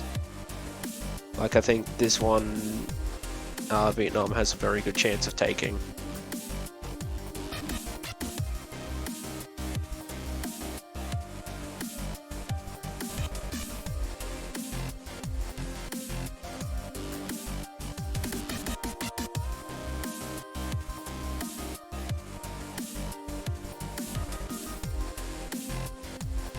Okay, so a little bit of a break here.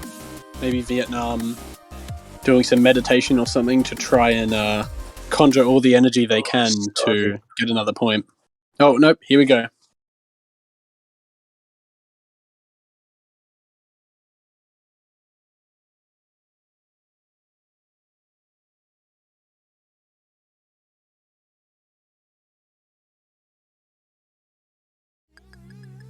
So this is going to be the hidden convert, if I'm not wrong. Yeah. Which is definitely interesting to see.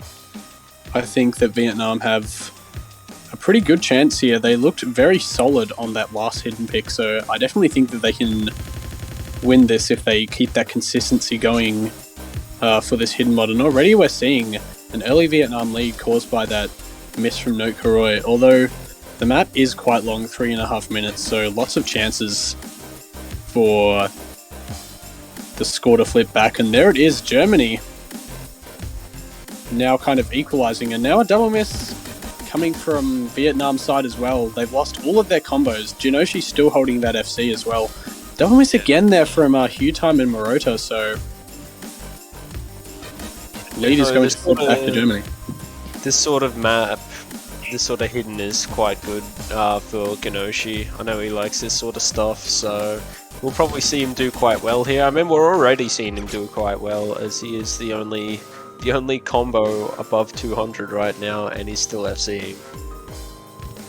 Yeah, Genoshi putting on a very solid performance so far, and that lead for Germany, is going to be extending past 100k, as none of their players since those early stages of the map have been able to get over 200, except for Stardust. They are slowly building up now, but now there's a team miss again from Vietnam, and that is not what they need whatsoever. Germany now rolling away. Their lead is going to increase a huge amount, and it's looking like Germany might have this one in the bag if they can just keep this consistency going. Yeah, I think, and as Genoshi goes down, Nokaroi's already close to 400 combo, so Vietnam going to try and work it back a little bit, as Nokaroi just went down, but they just lost one of their 200s as well with Morota, and Marv Mallow's back at 200. So yeah, I think biggest thing about this map is just your platter control, making sure you have good platter placements, especially if you're going to try and walk instead of wiggle the combos. It's, accuracy is king. Yeah, most definitely. And looking like Germany are just able to take advantage of this pick much more. It's sort of backfiring in Vietnam's face right now. Although everyone on the board now above 200 combo, Vietnam needs a meltdown from Germany and a team miss, and that's not going to happen. As soon as I say that, Vietnam have a team miss of their own. Genoshi did drop there, but still Marv Mallow and Nokaroi holding those very nice combos. The lead is already out so far in front, almost 300,000 score, and unfortunately for Vietnam, it is looking like they are going to be going home, and Germany is going to take this final point.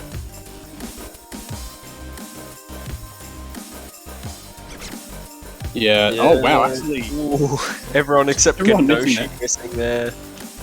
Yeah, Genoshi holding through it. So yeah, quite a solid performance from Germany. Sort of proving that they still got some pretty decent hidden skill here. They're definitely not a team to sleep on. And that no, most definitely not. Yep, that's the game. Very well played, obviously, to Vietnam, and of course to our winners, Germany. Vietnam, unfortunately, going to be sent home here by Germany, which is a bit of a shame, but it happens. And I think they'll definitely take away some very good experience from this. They played very well and honestly brought it to Germany much better than a lot of people predicted. So I'd say that, yeah, very well played by Vietnam. And yeah, definitely. And well, that is it for Vietnam. I do believe that Germany will face Taiwan very shortly, so that's going to be an interesting matchup, because Taiwan was one of those teams I feel like people slept on this week. A lot of people favoring Argentina and favoring it as a close match, and Taiwan clean swept Argentina in their matchup. So yeah, quite a strong showing from Taiwan in last match. So I think we're in for a treat with Taiwan versus Germany. Yeah, absolutely, and I will be back for that one in about an hour and 15 minutes, so definitely stay tuned for that. It is going to be a very exciting match between two pretty strong teams here in the losers bracket, so if you have the time, please stick around, and definitely don't want to miss that one. Yeah. And some other matches we've got on today. Singapore versus Sweden, and the winner of that matchup will versus Australia. Then we've got Italy versus Brazil. Obviously Taiwan versus Germany, as we just said. United States versus Canada, and China versus France. Still to come. Oh, Indonesia and Chile too. So we got heaps of matches left, and some of these are going to be straight bangers. So definitely Yeah, absolutely. keep your eyes out for them. That basically mostly winners bracket matches coming now. Those very tight matches between super powerhouse teams like Indonesia, Chile, China, and France, and obviously the USA and Canada. All of them are going to be super exciting. So definitely stay tuned for the rest of the day to watch probably the most anticipated matches so far. So yes, Yeah, stay definitely. tuned. And our next match will be an hour from now, so I do believe this will likely be us taking leave for a little while. That is the case, and yeah, not for too long, but we will definitely be back to commentate yet again another Germany match, which is very nice to see. So yes, as I've said probably too many times now, please stay tuned for that because I'm honestly very excited. And as I have said as well, God, my profile looks so good with a banner. Oh, I love the shield so much, and I absolutely agree. It does look awesome. If you want to go support your favorite team, please go to the Osu store. Go get one of those banners. Only costs, I think it's like $2.50 or something, incredibly cheap to support your favorite team. So please go do that. They look super nice on your profile, and if your team wins, it does stay there quite a bit longer, and you get to be proud of that. So definitely go check that out. And I believe that is it for me. And yeah, so thank you all for tuning in and watching. We will definitely see you guys in an hour from now because we have some big upcoming matches. And Absolutely. I'll throw it over to you, Maito. Okay, thank you all for watching, and we will see you all very soon. Thank you for joining me. Thanks for watching.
of an alien source are approaching from the sky.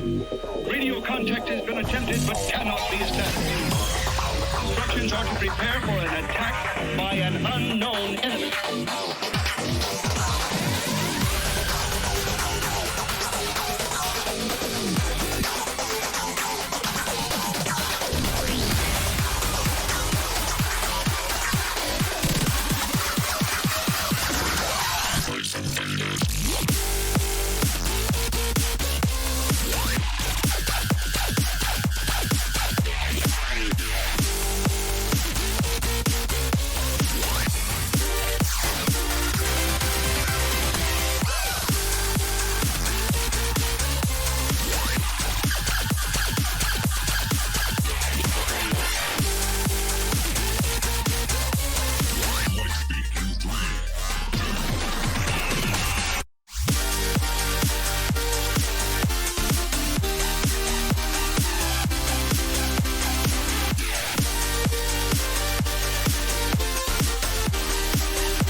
beasts as far as the eye can see. A plague on the surface, a disgusting swarm in the skies. With a crash of thunder, a new demon appears. Unfurling its rotten wings, it lets out a petrifying scream.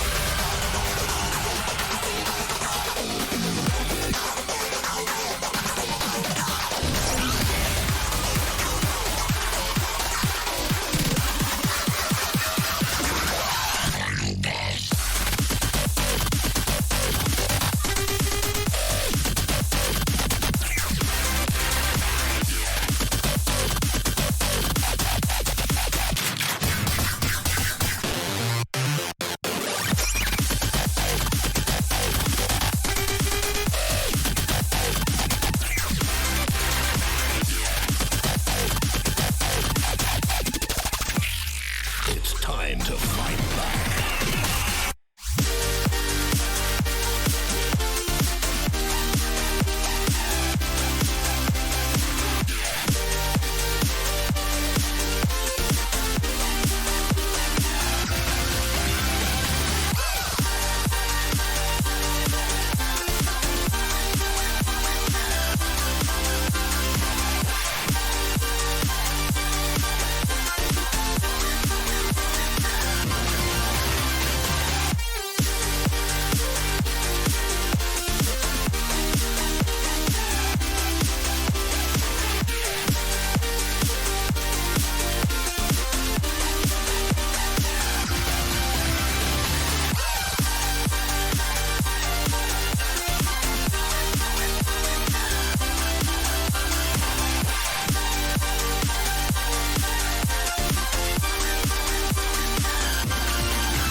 All right.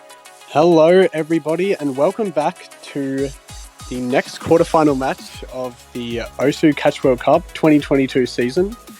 We have in store for us today Taiwan versus Germany, and I think this match is going to be very exciting. Both of these teams are in the losers bracket, so whoever gets knocked out this time will be out of the tournament, which is a bit unfortunate, but I do think that this match will be very good. And I am joined here back again by my great friend, JB Hyperion. How's it going? It's going really good. Thank you very much for the introduction. So welcome everyone once again to this losers bracket of the World Cup 2022. As you said, Taiwan versus Germany. Two teams that got put in the losers bracket by very strong opponents, South Korea and Mexico, who did face off in the early hours of this morning. But then have had a pretty solid run thus far. Earlier this week, Germany beat Vietnam 6-2, and Taiwan took a clean sweep against Argentina 6-0.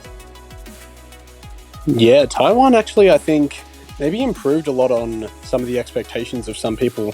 A lot of people thought that it might have been a pretty close match between Taiwan and Argentina. I actually also thought that, but it seems that Taiwan was just proved to be way too strong, and Vietnam against Germany actually maybe performed a bit better as well than a lot of people would have predicted, but unfortunately Germany was also just too strong. So I am very excited to see how this match plays out, considering both of these teams are pretty close in a lot of skill aspects. So I do think this is going to be a good one. Yeah, so we've already rattled through some roles and bans. Taiwan winning the role with Bifu's 95. They're going to be moving No Mod 2. Pretty sensible. Of the maps that they played, three of them they had in common between their matches earlier. Germany got 2.91 million on No Mod 2 Artemis, but Taiwan could only manage 2.68 million for their team. Tsunami struggling a little bit on that one. So that's a very sensible ban from Taiwan to get rid of something that Germany are clearly favoured on. Germany, for their part, getting rid of Hidden 2. Taiwan beat Argentina quite comfortably on Hidden 2, but Tsunami only managed 700k on that, so it wasn't a fantastic score, but it kind of makes you think that Germany were quite lucky that they didn't have to play this against Vietnam earlier, and they just really don't feel comfortable on that one at all, preferring the kind of longer, more technical Hidden 3 and then the shorter but lower approach rate Hidden 1. Yeah, definitely. I think that Taiwan. Actually, I'm really not. Is this a Hidden 2 pick? I thought it came up saying Hidden 2 was banned. Did I miss something there? No, I think it was No Mod 3 that was banned, and No Mod 2 banned. Hidden 1 was banned. I'm sorry. Like, everything comes up as being chosen by Taiwan, so I got a little bit confused. Okay. Yeah, that was a bit confusing, but all good now. Okay, so Germany banning Hidden 1. That was one of the 2 points that Vietnam beat them on. Marv Mallow struggled a little bit on that one. Nokoroi didn't do fantastically either, both of them around the 250-300 combo mark. Ganoshi doing okay, but all around Vietnam proved quite strong on that one. So low approach rate Hidden, not something that they want to be going for. So, okay, that introduces something a little bit more interesting then. So both teams have gotten rid of something that they either don't like or they feel the opponent is stronger on. Taiwan did open with Hidden 2 in their pick against Argentina, but as I said, Tsunami not managing to get 700k, only getting above 200 combo a single time. So either they feel that that was a one-off and that Tsunami is going to perform a lot better this time, or they feel that even if they get another performance exactly the same, it's still going to be good enough to beat Germany. So there's some confidence in the Taiwanese players' ability here, which is kind of nice. You want to go into a match like this fairly confident in your ability and sticking to your game plan. Yeah, definitely. And I think that, as you said with that last match in terms of Taiwan, maybe looking a little bit shaky, but yeah, hopefully they have garnered some more confidence for this one and are ready to take on Germany and win this first pick for them. And I'm actually not sure if this map was played in the last match, which was also Germany's match. I don't think it was. So yeah, let's see if Germany can pull out something as well. And already there is an early miss from Tsunami on the Taiwanese side. So bit of an early lead going to Germany. However, this map is quite long, it's 3 minutes, so lots of chances for either team. Yeah, Germany played both of the other 2 hidden picks. They didn't pick either of them. They were picked against them. Then they performed relatively well on Hidden 3, not so hot on Hidden 1, which is obviously why they banned it. This one has not been played by Germany, so we only know what Taiwan's performance was from previous matches in the round. Is Bipu going to drop again? Germany still holding on to 3 full combos. No Kuroi with the double S right now. So Germany taking a pretty big advantage. No Kuroi dropping there is going to drop the score difference slightly, but they have eked out about a 60,000, 50,000 point lead. But there's a double miss from Germany now. Yeah, that is definitely going to swing the tide a little bit in favour of Taiwan. Oh, but now there's a miss from Sanami as well, and the combo advantage is still in Taiwan's favour. However, they will be earning that, taking away from Germany's lead just a little bit, but Germany still... Actually, the score gap is closing quite quickly here. Yeah, no Kuroi's missed once again in this little build-up section towards the next Ki. ZX is the first person to drop in that spot there. Bipu goes down as well. No full combos left on the side of Taiwan now, with a third of the map still to play. Sanami does drop immediately after getting 200 combo, and Bipu goes down as well. Germany can build up a huge lead here if they can just maintain combo through this little guitar solo section. Yeah, Marvmello's combo is actually carrying them through right now, almost at 900. And as I say that, though, Marvmello does miss. Genoshi still has that nice combo, however, and the lead is still going to be in Germany's favour. But Genoshi also misses, but still not much combo on the side of Taiwan either, so it's really not going to make that much of a difference. And I think that with only not too much map left, unless something goes horribly wrong for Germany, it is looking like they will be taking this first point away from Taiwan. Marvmello now back up above 200 combos. Basically everyone missing there in the field except for ZX, who also drops, and yeah, with that entire team miss from both sides, Germany in the lead. They are going to take this in the end with lots of confidence, so already a break point for them, and yeah, very nice to see if you're a German fan. Yeah, some improvements a little bit from some of the Taiwanese roster there, but everyone's struggling a little bit with the end of the guitar solo, a lot of anti-flow thrown in there, and some of the high slide velocity sliders as well. But by that point, Germany had built up way too much of a lead, and they weren't allowing Taiwan a chance to get back into this. So, as you said, yeah, Germany getting a break point first up. Taiwan kind of either feeling that they were going to perform better and they didn't perform better, because that was pretty much similar to their previous performance, or they maybe underestimated Germany's performance on Hidden slightly. So Germany now have a chance to secure their own pick, and they're going to be going with DT1.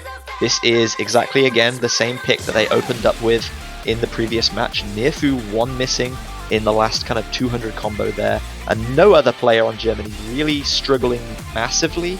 Ryuka's combo wasn't fantastic, but he had very low miscount. So this is a very, very confident first pick again from Germany, just trying to outspeed Taiwan. Yeah, we are seeing this pick a whole lot, actually, and I think last match as well, Germany picked this too, if I'm not mistaken. I'm pretty sure that they did, and yeah, this was their first pick. Yep. So going with DT1, lots of teams, as I said, I think previously when I was joined by Quijibo, that this map is quite a nice pick for a lot of teams, actually. And despite that AR, the patterns are quite nice, and it's looking like a very comfortable pick for a lot of teams. So I think that Taiwan will also not go that bad on this, considering this kind of map status at this point in the weekend. So yeah, I think this might be a bit of a closer one than the last one.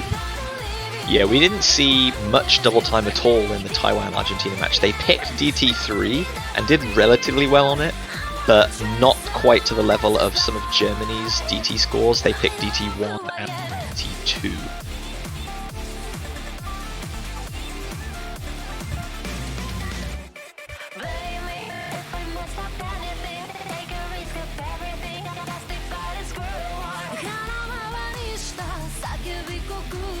Yeah, so let's see if Germany can kind of capitalize on this early break point and get a nice lead going.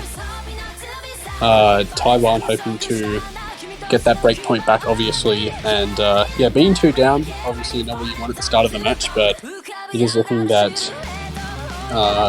Germany definitely have lots of confidence on this one from what I've seen.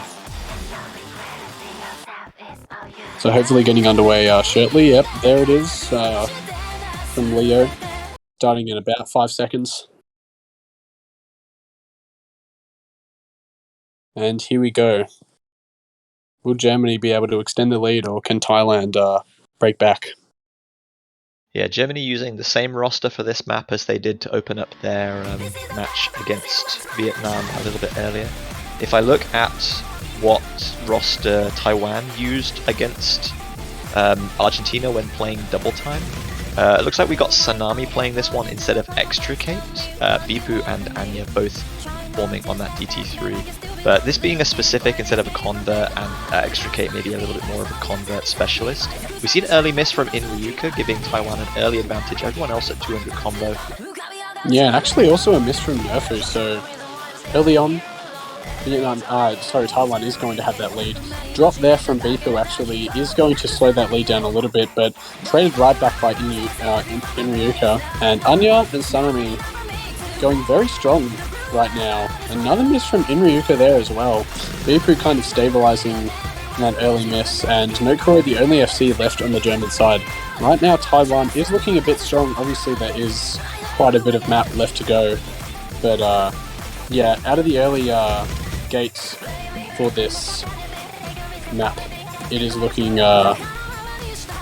good for Taiwan so far. Yeah, this is nearly 3 minutes of reading approach rate 10.3 though, so teams can look fairly comfortable early on as we see a miss there from Anya, but then really fall apart in the last minute or so. So Taiwan will be either hoping that doesn't happen, or that they can build up enough of an advantage to offset any potential misses at the end. As Bipu goes down once again, you can see wiggling the catcher, looking a little bit annoyed, a bit frustrated with their performance, but they still have the lead, a slender one, but it is still a lead. Yeah, that lead is closing though very quickly. The combo advantage now hugely in Germany's favour, although that is a miss there from Nerfu, and Anya's back up above 200 combo. Bipu almost getting there as well as we come into a little bit of a slower section here. Sanami missing right at the beginning of that slower section though, and Anya going down now as well. Germany are going to take the lead here, almost certainly. Yeah, if not, it's going to be very close. Yep, flickering over. There it is, Germany now in the lead with pretty nice combo from Inryuka and Nokuroi. Nerfu almost back up at 200 as well, and it is looking like it is swinging pretty nicely in Germany's favour from those early blunders.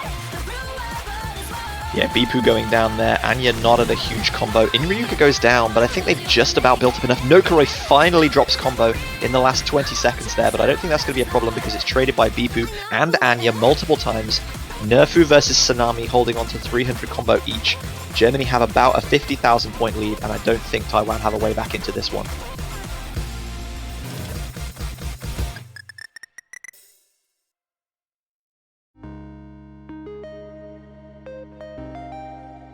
So another solid performance from Germany. Another one miss, this time Nokuroi taking the honours. Nerfu missing just once extra compared to their earlier round map, but still really, really solid performance. Taiwan, for their part, didn't perform badly on that at all. Sanami also with a one miss. So yeah, really very few misses in between the two. It is largely down to Nokuroi being able to hold that massive convo until all the way at the end that just about did them the advantage there. 50,000 points to the good.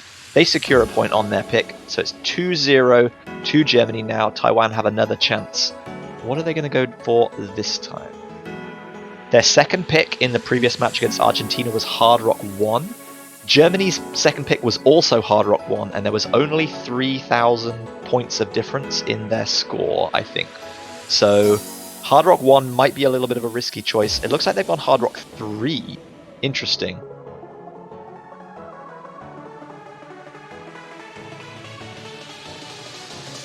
So we haven't seen this one from Taiwan, especially. Germany, it was their last pick against Argentina, and they put up a really, really solid score, almost making it to 3 million. Nerfu top scoring with 981k on that one. Nokeroy saying he did extra practice on this one after Vietnam. He was the lowest scorer for Germany on the side of in the match against Vietnam, but it wasn't a bad performance by any means. All three players very, very consistent there. So Taiwan either feeling that they have practiced this one a little better since their previous match and they can perform well. We don't know how they've performed on Hard Rock as much as we have Germany.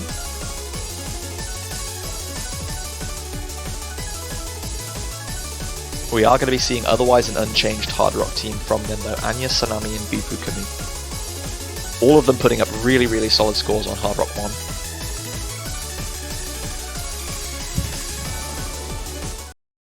So here we go, getting underway then. Taiwan's second pick. They got broken first up with Hidden 2. I'm going to try again now in the Hard Rock pool. Germany, for their credit, did put in a really good performance on this in the previous map. In the previous match against Vietnam. We'll see if they can repeat that. Does Tsunami not have Hard Rock on? I'm not seeing the mod, and his approach rate seems noticeably slower.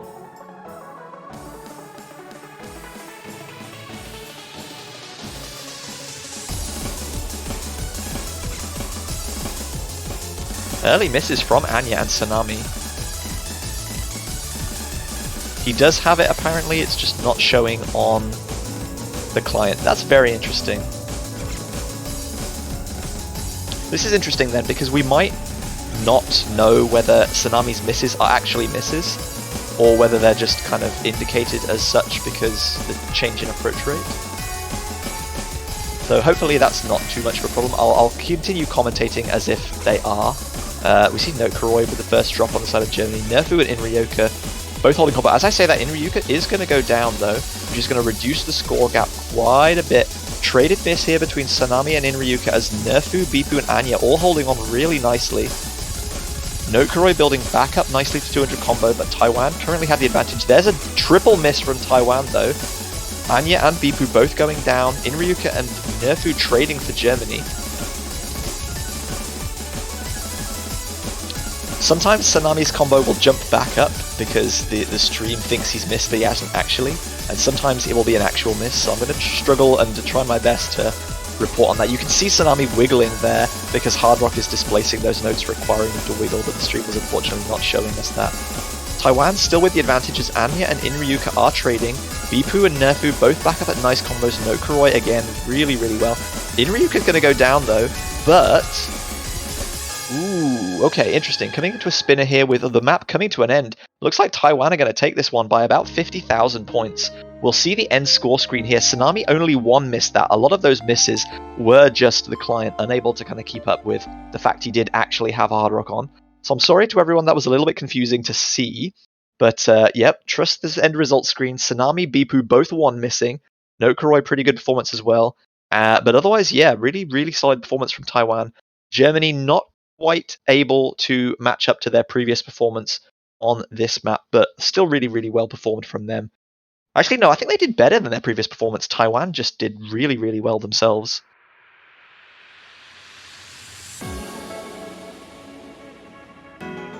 So yeah, that was a little bit of an interesting one that I haven't seen before. But it's all good. Taiwan get their first point on the board, which is nice. They'll hopefully feel a little bit more confident about Hard Rock continuing on, and they might also make Germany less likely to pick Hard Rock 1 as a comfort pick if the match goes on longer. So it will be Germany to pick next. They have a break point early on that Hidden 2, remember, so if they keep winning, they'll keep Taiwan at a 2-point different distance. Taking a little bit of time to decide what's next. As we said, Hard Rock 1, sorry, was the second pick of both of these teams. But given what's just happened, I think Germany might be a little bit hesitant to next pick Hard Rock 1. Their following pick was DT2 Null Control, and that is exactly what they're going to go for next. They were really, really solid on this one. Yeah, 2.84 million, the team score. Let me see if I can find the map link. Nokeroy 1 missing. Really, really good. Not a hugely long map, but no people really significantly struggling to hold a significant combo. They completely outplayed Vietnam on this one. There wasn't even close, 750,000 points the score difference. So yeah, definitely a confident pick for Germany. Again, we don't know too much about Taiwan's double time pool of this specific round. Again, they only played DT3, which is a very, very different map to this one. That a longer kind of half-jumping convert. This one a very technical, slower, specific with lots of strong slider velocities and wiggles.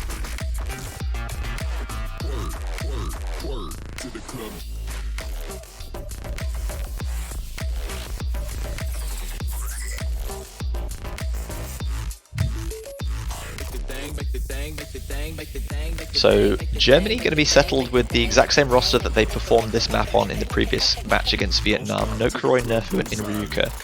We have no idea who's going to be participating for Taiwan.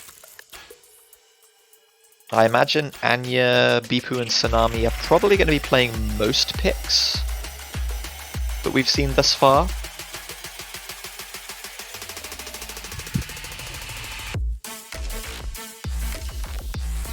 That was their roster for DT1, and I imagine it would be mostly the same for this one, because the maps do have some similarities in that obviously they're both specifics with high approach rate, but this one is far more technical but also shorter than the DT1. So there we do see Anya, Bipu, and Sanami coming in out of Taiwan as expected. You see the good lucks coming out from both teams, really nice to see. Everyone readied up. So breakpoint for Taiwan here settles the score to a piece really nicely to bring them back into the map. Germany winning their pick puts them at a 3-1 advantage and keeps that score buffer nice and happy for them. Getting an early break is always really nice because as long as you can hold your pick, then you can just keep picking comfortable picks or opponents' weaknesses until you reach that point. It always becomes more nervous the longer the match goes when you're just trading points and can't kind of force a match break on your opponent. Nothing too difficult about the early stages here. Lowish density and not too much strong anti-flow, but Bipu going to find an early miss. As we said, this is a short one, so individual misses are punished pretty harshly, but the ending does get really, really difficult and technical, so we'll expect to see a lot more misses there as Bipu goes down once again. Everyone else managing to hit 200 combo nicely though. Anya and Inryuka trading a miss now. Germany eking out about 80,000 points of advantage, but Nerfu going down is going to limit that slightly. It's just Sanami and No Kuroi holding full combo now at 360, coming to the halfway point. Another calm part here. Not hugely difficult, but the nerves can start to build as that score. No Kuroi does finally drop, and Nerfu trades as well. Taiwan immediately taking the advantage, and there's only a third of the map left to go. If Taiwan can hold combo for the next kind of 100, 200 combo or so, through this really difficult technical section, they might be able to sneak this one. And you're going to go down.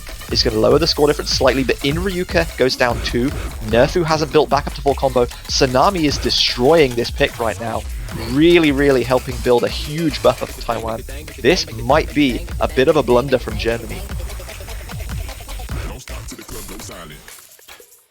A really, really calm section at the end here. Bipu does miss, and that's unfortunately not going to allow Germany back in because Taiwan have just built so much of an advantage. No Kuroi with another one miss, but it was much, much closer to the middle this time around. Really unfortunate. Inryuka really, really struggling a little bit. Nerfu, again, also didn't quite perform quite as well as they did in the previous match. Taiwan, absolute credit to Sanami. Really, really well carried. Absolutely fantastic performance from them that really didn't ever let Germany get back into with a chance of winning. So we're squared up again at 2-all. Both teams have taken 1 point of their own and 1 point of their opponents. Now we might see Taiwan stick with Double Time. Double Time 3 was their third pick in the match against Argentina. And now that Sanami and Anya are starting to hit their stride a little bit, they might feel a little bit more confident on that DT3. The only other point where both teams played the same map is Mixed Mod 1, and they got the same score to within 5,000 points. So I think Hard Rock 1 and Mixed Mod 1, neither team is really going to want to go for until it gets right to the end, if necessary, if it goes that far. Which leaves us with 2 double times, 1 hidden, 1 Hard Rock, and then some no mod converts.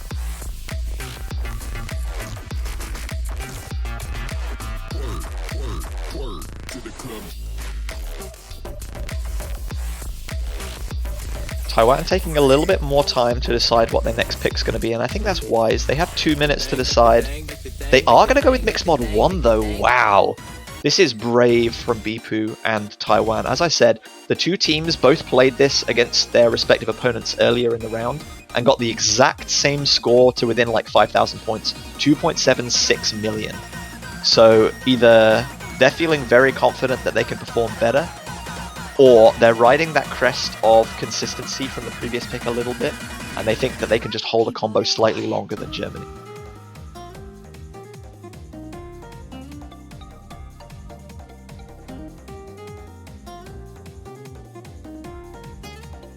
This was another one of the points where Vietnam actually took a point away from Germany in the previous match that they played by about 50,000. Nokoroi did really well in holding a nearly 1,000 combo to get a 3 miss, but Marvmallow and Genoshi struggled just a little bit more than some of the Taiwanese players, which gave them the advantage. For Taiwan's credit, all of their players were really kind of consistently around the same kind of point, about 950k. Interestingly, we're going to see ZX coming in to play this one though. We saw Happiness Fish play for Taiwan in the previous map. I think that was mostly because they were already performing really well and they didn't think Argentina would be able to perform as well as them anyway. So I think ZX coming in here now is a nice play from Taiwan, letting the slightly more experienced, more consistent player off of the bench, performing in a higher pressure environment. Happiness Fish and Extricate, 2 new players on the side of Taiwan that maybe would struggle a little bit more in a high pressure match like this. Loser goes home. Obviously this is a loser bracket, 4th round match, so one of these teams is going to be knocked out and is not going to progress to the semi-final round next weekend. ZX, a veteran of the Taiwanese roster, has been around for a long time. Otherwise, Tsunami and Bipu both retaining their spot, and we see an unchanged roster from Germany as well. So they've put in a little bit of practice, feeling a little bit more consistent on this one too.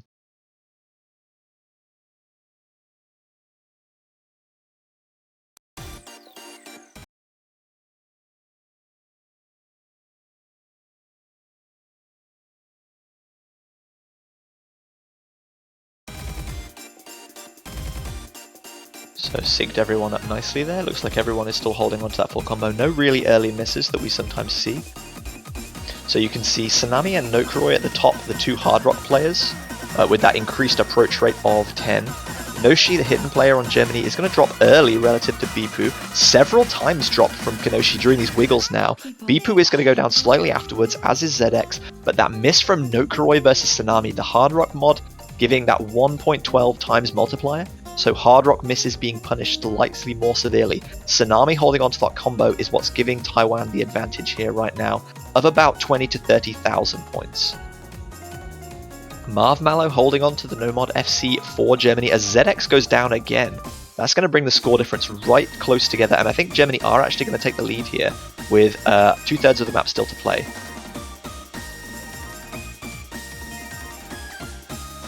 Okay, hello. I am back after my extended absence. Welcome back.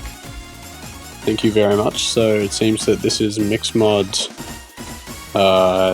2? Mixed Mod 1. This is the specific. Mixed Mod 1. Damn it. So, seeing Tsunami go down, Marvmallow and Genoshi both dropped as well, so Nokoroi's built up a really nice Hard Rock combo now.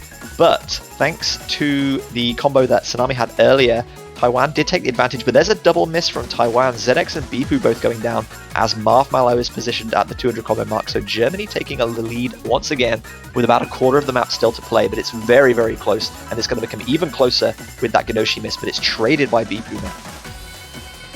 Yeah, this match is super, really close, and only maybe like 50,000 points or so. maybe a miss from No Kuroi is what Taiwan really need right now. They kind of need a couple of misses from Germany here to really have a good chance. But it's right at the end. There is a miss from Genoshi, though, so that will further lead over just a little bit to Taiwan. But will it be enough? I'm not sure. There is another miss there from Genoshi. Will it be enough? No, it won't. By 5k points, Germany are going to take it. That is probably the closest point we've had so far. Genoshi is probably breathing a huge sigh of relief there. There were multiple misses at the end, and it looked like Taiwan might just snatch victory from the jaws of defeat. But unfortunately, they couldn't quite carry on. If there'd been maybe like 10 or 20 more combo in that one, then Taiwan would have stolen the point. But Nokuroi and Tsunami, both playing out of their mind right now, both one missing on that hard rock slot, really be performing the carry role for their team and inspiring the rest of them to perform as well as they can. So Germany managed to secure another break point. We did say that was a bit of a risky selection from Taiwan. Hasn't quite paid off. We saw that they were both really close at this one in their previous matches, and once again, it proved to be exactly that in the match between the two. People, quiet.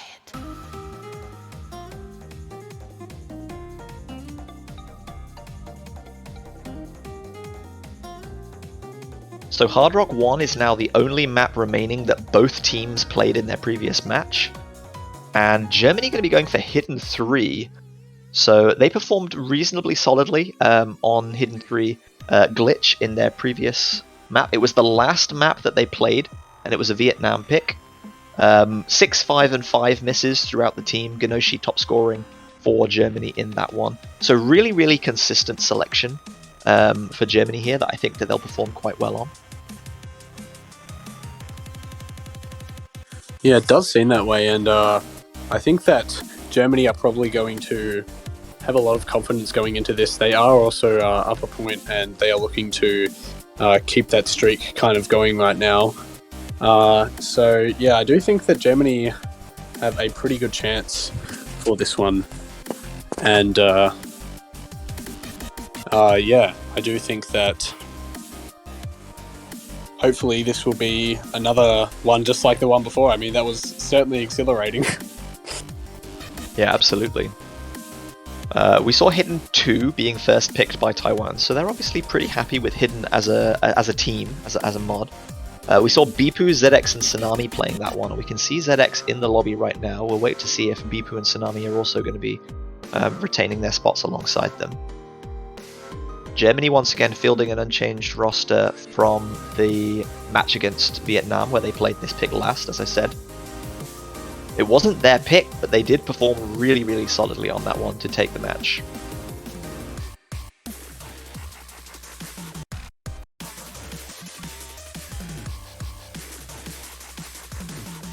And there we go, as expected, Bipu and Tsunami jumping right back in. We'll hope Tsunami has a little bit of a better time on Hidden this time around. But then again, Bipu had a 42 miss on Hidden 2 earlier in the match, so clearly not like the perfect Hidden start for them either. This is a very different map to Hidden 2 though. Similar in length, but very different in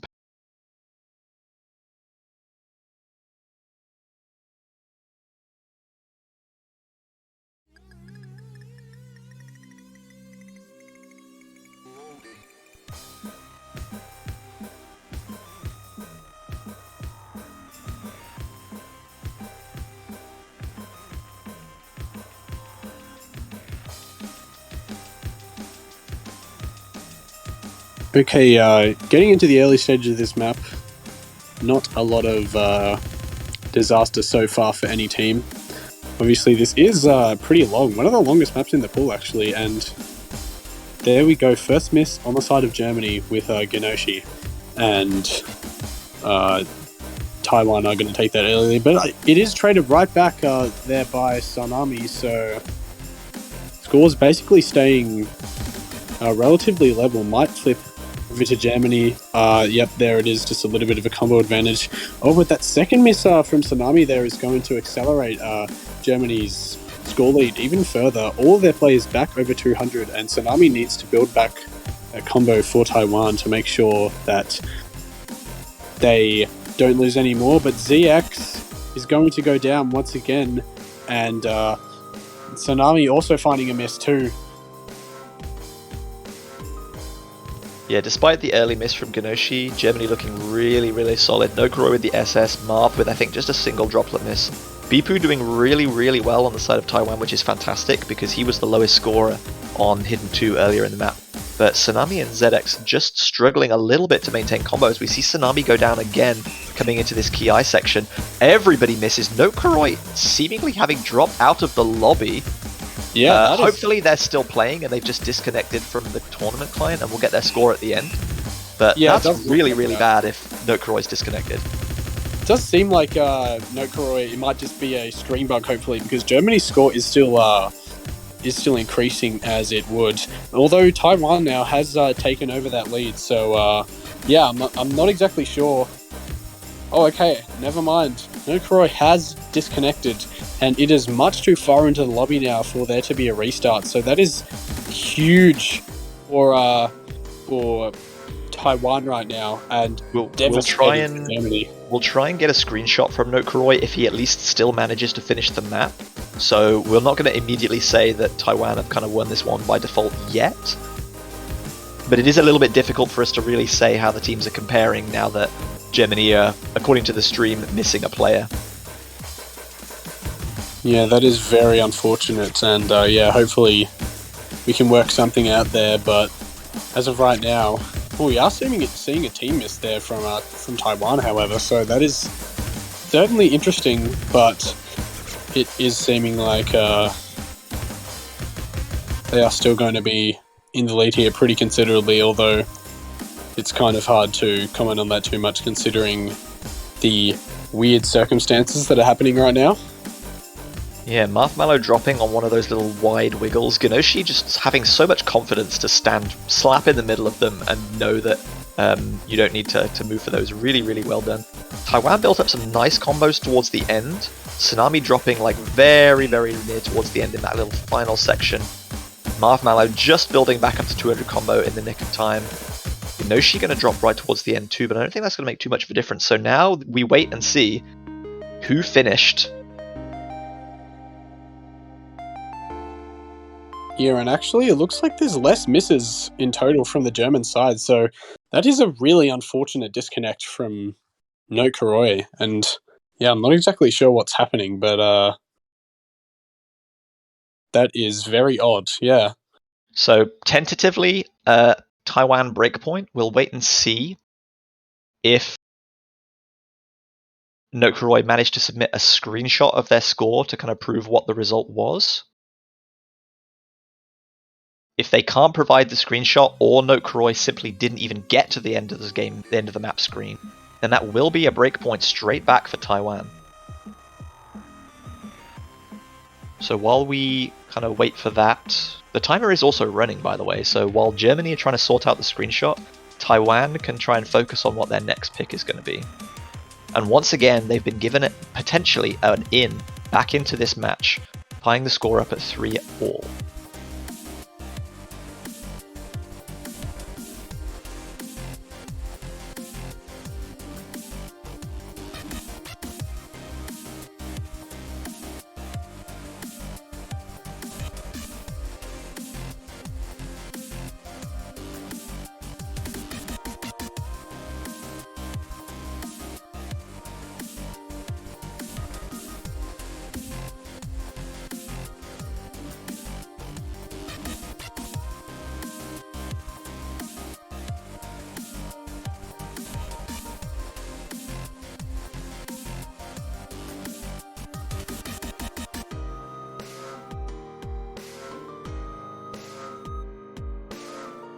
So Nokuroi submitting the screenshot, Bipu selecting Mixmod 2, the ref saying that that was not enough to win the point, so even though Nokuroi did manage to submit a score, Taiwan did still win outright, even without that. Wow! That's a confidence booster for Taiwan. They are going to do a quick recalculation.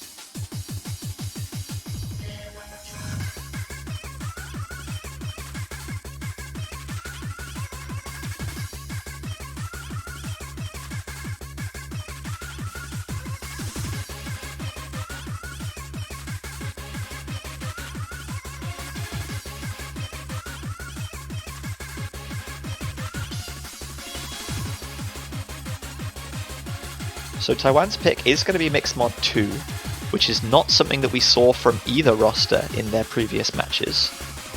One of the harder maps in the pool, I think, for certain.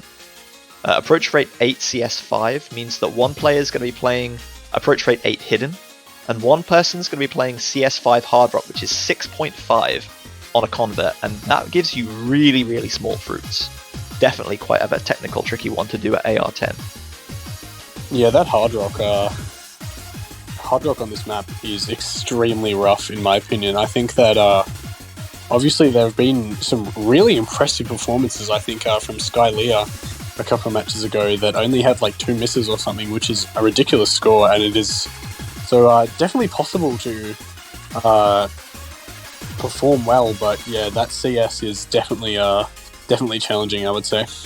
Okay, there we go. You can see the ref on screen now saying Germany wins by 141,000. So that is not a break point. It is 4-2 to Germany now. Unlucky for Taiwan.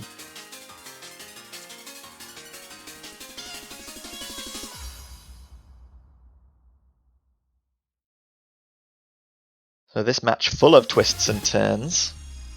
We did say it was a little bit difficult to keep up with some of the scores when one player has effectively only submitted half of a score.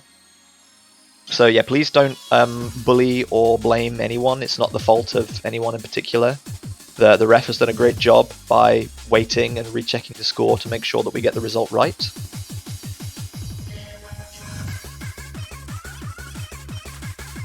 Yes, it has been a little bit, but looks like it is all good and all resolved.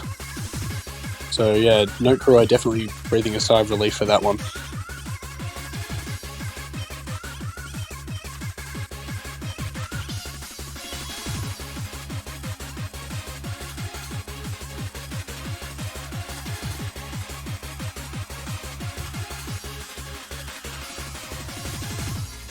So Germany fielding an identical roster, Notekaroi, Marshmallow and Genoshi to the one that they used for Mixed Mod 1. Taiwan, however, are swapping things around a little bit. Happiness Fish coming in for ZX, one of the newer players on the Taiwan roster. Haven't seen too much of them in this year's CWC, but what we have seen has been pretty promising.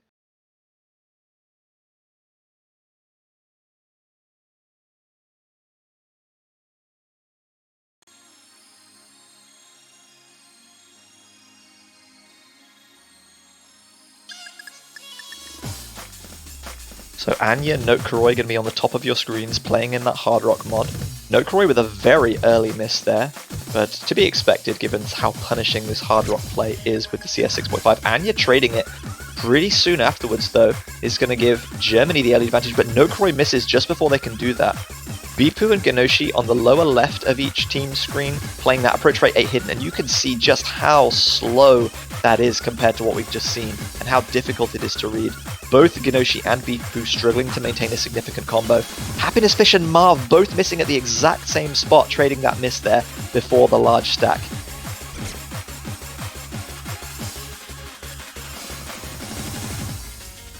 Marshmallow and Genoshi both dropping, giving Taiwan a combo advantage. Anya and Notekaroi both missing on Hard Rock at pretty much the same point. Taiwan growing their lead now at about 50,000 and climbing. This isn't a long map, only 2 minutes in length, and we're already halfway through.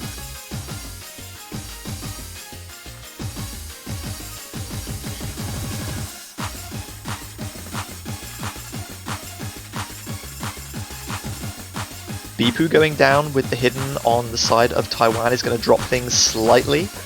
Notekaroi and Anya once again both trading on Hard Rock at the top of your screens. That score difference has come down. Bipu missing a huge stack of notes there. Anya going down as well. Germany about to take the lead, but we see misses from nearly everyone. Only Anya able to hold combo there. This is really, really, really, really close now. Germany had a chance to steal another point away, another break point, but it looks like Anya has just about held on to give Taiwan a point that they desperately need to stay in this match. And there we go, victory for Taiwan on their pick by about 30,000 points. It was so close to flipping over to Germany at one point there with about 30 seconds to go, but everyone going down apart from Anya just holding it through. One of the lowest combos in the lobby overall, but really pulling in the combo where it mattered to secure that point for Taiwan. So they are still in with a chance of winning this here. Germany's still 1 break point to the good, and it'll be their chance to pick again next.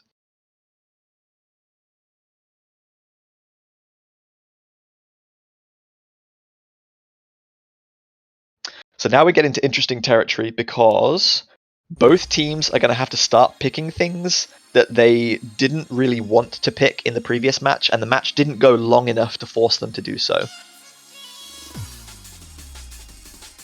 We see Taiwan had played No Mod 4 and performed reasonably well on it, being one of the harder maps in the pool. Hidden has been completely picked and banned and taken away, so there's no more hidden picks to be available. Mixed mod also being removed, so there's no chance that hidden can be used again. We have 2 Hard Rock maps. Hard Rock 1, both teams played, and they both did really, really well on it. Hard Rock 2 we haven't seen, and is again one of the harder maps in the pool. And then we have 2 Double Time Converts. Double Time 3 was played by Taiwan, and they did reasonably well. Double Time 4, neither team we have seen perform on. Now it starts to get difficult of deciding what's going to be picked. No Kuroi saying, okay, none of the other picks really look that enticing to me. We don't want to take a risk. We're going to pick something that we're both good at, but we just think we're better than you at. Okay. Interesting pick there from Germany, but definitely one that I would have predicted. I would say it is quite a natural pick for them, I think, and I think that this is probably one of their safest bets to take another point against Taiwan. Oh, sorry. I think that given that they have the breakpoint, the score advantage, it's more comfortable for them to pick an easier map that they feel like is easier for them. They don't necessarily have to take so many risks to try and force a breakpoint. So I think, although I would have liked them to see maybe try something a bit more risky, I think this is a sensible, calculated decision from Nokuroi to pick this.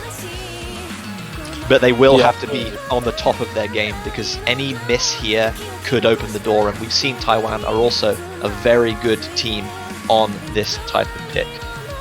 We actually saw, I think, fewer misses overall as a team from Taiwan on this one, as we did from Germany, but Germany just clustered their misses together a little better and ended up having larger combos overall, which gave them a slight score advantage.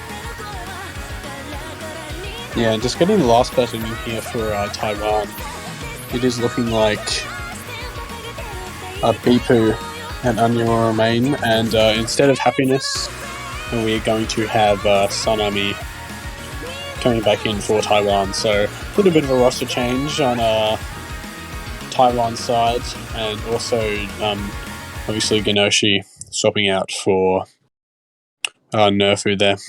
Yeah, these are the exact same 2 rosters that contested this pick in their respective matches yesterday or earlier today in Germany's case. No one opting to add hidden. Everyone just sticking with plain old Hard Rock for this, one of the longer maps in the pool, a little under 4 minutes in length. Yeah, this map is very long, so as I say quite often, for long maps there are so many chances for score leads to swap, for interesting things to happen, so much drama that can be opened up with this type of map, and especially on Hard Rock I think that it's sort of amplified. So out of the gates everyone's doing pretty well. No stuff early on that's too out of the ordinary. Everyone making a very early miss from Nerfu, and I think like the first maybe 10 combo is the only thing separating the 2 teams, but Anya going to go drop there. Does give Germany a more convincing lead now, but Nokuroi going down is going to trade it right back and give Taiwan the advantage, I believe. Yeah, they're going to have that combo advantage now and possibly take back that lead. The score is incredibly close right now. No one really budging too much, I guess. Not going to either side a drastic amount, and this point is looking like it might be a close one once again. Nerfu there dropping, so Taiwan definitely going to have an advantage now. All their players are well above 200, and Nerfu now looking to come back and get some better combo, but not going to happen. Nerfu finding another miss there as well, and Marvmello also the only FC left for Germany too, so Taiwan's lead is going to be increasing quite a lot after that miss from Anya. The misses from Nerfu, another one there again, and a couple more. Nerfu really seeming to struggle on a few parts of this map, and Taiwan have taken not a huge lead, but definitely a one that they need. Yeah, with how consistent Taiwan have looked so far, with just that one relatively, or that couple of relatively early misses from Anya, they don't look like they're kind of considering surrendering this point here. And although, as you said, the lead isn't massive, it's sitting at about 100,000, which isn't too much with 1/3 of the map still to play. And this being Hard Rock, so score multiplier of 1.12. I think this is already comfortably enough, with Bipu and Tsunami both touching on 1,000 combo now. Yeah, it is looking like that's the case. Anya just cruising through after that early miss as well, and although all the German players have gotten their combos up above 200, Taiwan are just looking super consistent right now. No one moving an inch and just rolling through this map with not too much of a problem. Marvmello also a very nice score, but there is a miss from Tsunami though, so that is going to give Germany a little bit more of an advantage. They still will need some more misses though from Taiwan to have a bit better, but Nerfu is going to go down once again, and that is going to get it right back. And also note Karoi, the lead for Taiwan is just going to increase monumentally now from what it already was, and I think they're going to be absolutely cruising away with this pick in the final stages of this map. Yeah, Germany picked this as a kind of comfortable, safe option with what was left in the pool, as we see double miss there from Taiwan, but Taiwan, especially Bipu, have absolutely destroyed this pick. This could be a full combo here. Absolutely fantastic. When you need a breakpoint the most and it was denied you in the previous selection, what a performance from Bipu and Taiwan to take that breakpoint. Marvmello with the FC as well, but unfortunately Nerfu could not match the combo from their previous encounter against Vietnam, and that's going to be the difference maker there. Taiwan take a breakpoint back. We're leveled up at 4-all. And now I really don't think there are any comfortable picks where one team clearly is favored over the other left. And that, if you're either Taiwan or Germany right now, is a little bit terrifying, knowing that the loser goes home and you only have one pick left. Yeah, definitely, and right away, Bipu. Yeah, I kind of thought that they were going to be a bit nervous, but Bipu wasting absolutely zero time. They feel so confident on Hard Rock now, they're just going to immediately pick it. That is really, really bold and very confident from Taiwan, and I like it a lot. Yeah, they right maybe away. have found a little bit of a crack in the armor that'll allow them to sneak through here. If Germany lose this point, Taiwan will be in the lead for the first time in the match, and they'll be on match point. Yeah, this point is very huge for both teams. Whoever gets it, as you said, is going to be on match points, so that is going to be some added pressure on the team who loses to fight back and bring this to a tiebreaker. So, closest match this week, I think, unless there was another one that I'm not aware of that has looked like it could be a tiebreaker, possibly. Oh, I guess that was that poll. There was that Poland almost match. came back to tiebreaker against Russia yesterday. Yeah, that one was 6-4. Belgium took 3 points off Italy, but I don't think that was realistically going to tiebreak. It was still a really good match, though. Yeah, but this one is looking much more like it might end up being a tiebreaker, which is very exciting.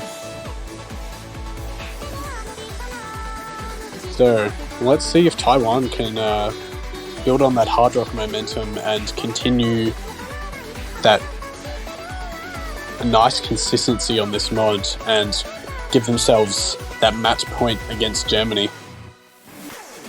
It'll be very nice to see if you're a Taiwan supporter.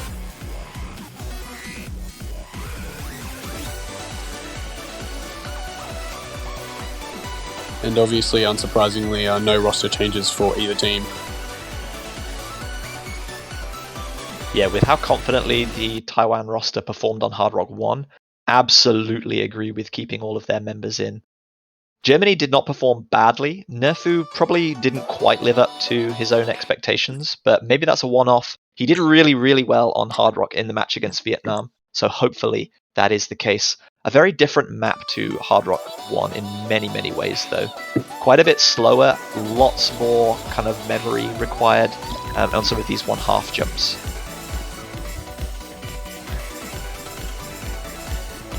Yeah, definitely, and a pretty early miss from Anya. This map is again quite a lengthy one, so not going to matter too much building that combo back up. And traded by Nokuroi there, so not going to affect Taiwan that much at all. Oh, but there is another miss there from Sanami, but I think Nokuroi also had another one. So also again, score lead for Germany is definitely there, but really not that far ahead at all. But that miss from Un is definitely going to give Germany a little bit more of a lead here, and they are looking pretty nice so far. Anya and Sanami kind of having a bit of a hard time in the early stages of this map on the Taiwanese side. Bipu, the only FC left, kind of carrying them right now, but Nerfu and Marvmello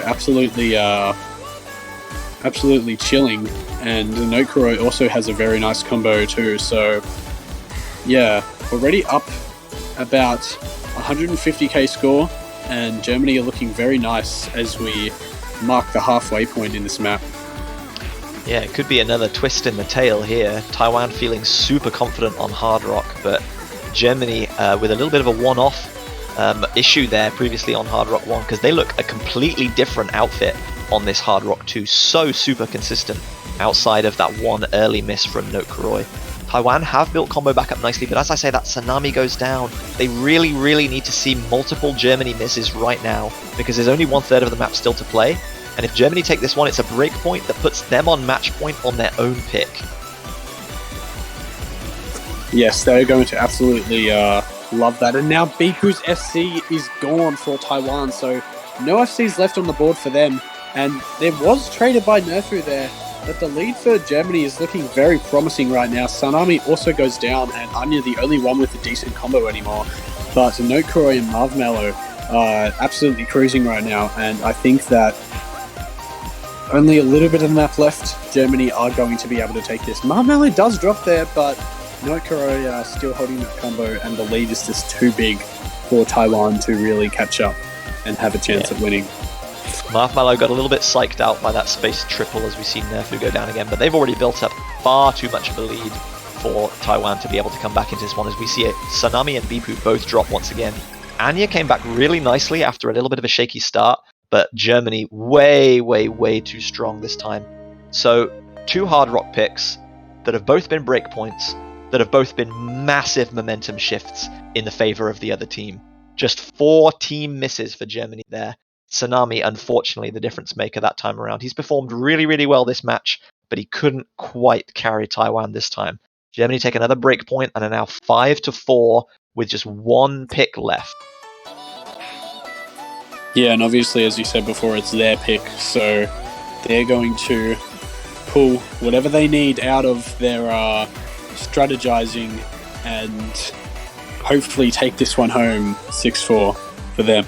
But Taiwan, obviously, I think a lot of people are hoping, I can see in the chat, lots of people have been wishing for a tiebreaker, and it is a very strong possibility in this match. So we're going to decide this with a convert, a convert, a convert, or a convert, because that's all that's left. 2 no-mod converts in Ryusegun and Enigma 2, 2 double-time converts in Wings of Courage and Sayonara Tender. We have seen all of these matches played by at least one team. Actually, no, we haven't seen No Mod 3 or Double Time 4, so I'm telling a lie. So Taiwan picked No Mod 4 in their match against Argentina and performed reasonably well on it for being one of the hardest maps in the pool. They also picked Double Time 3 and performed really well. Germany, we haven't seen them play any of these maps. Oh wow, okay, that's certainly interesting. So maybe a little bit more on the experience side for Taiwan here, but Nokoroi is going to go ahead and choose Nomod 3, so we will be getting a Convert Nomod with Germany hoping to seal this one, and it's also a Camellia map, so always good to see. Yeah, very nice. So interestingly, this is the longest map in the pool at 4.5 minutes, obviously outside from the tiebreaker. So Germany may be deciding that when it comes to a consistency battle, they feel they have a slight advantage. And it's going to be a bit unfortunate if that's not the case, because if they lose and Taiwan secure another breakpoint, they have to play the tiebreaker, which is of course another consistency test. So Germany deciding that if they're going to win it, they're going to win it before having to go to tiebreaker. They want to secure this one 6-4. Again, neither team have played this in one of the previous matches. So we don't. Neither team will know that much really about how the other team is going to have performed. We don't know what the rosters are going to look like, although we can obviously make some inference. And we don't know whether there are even 3 capable, comfortable players that are set on this map. They're taking a long time to decide who's going to be in. Only 1 player from each team in the lobby right now.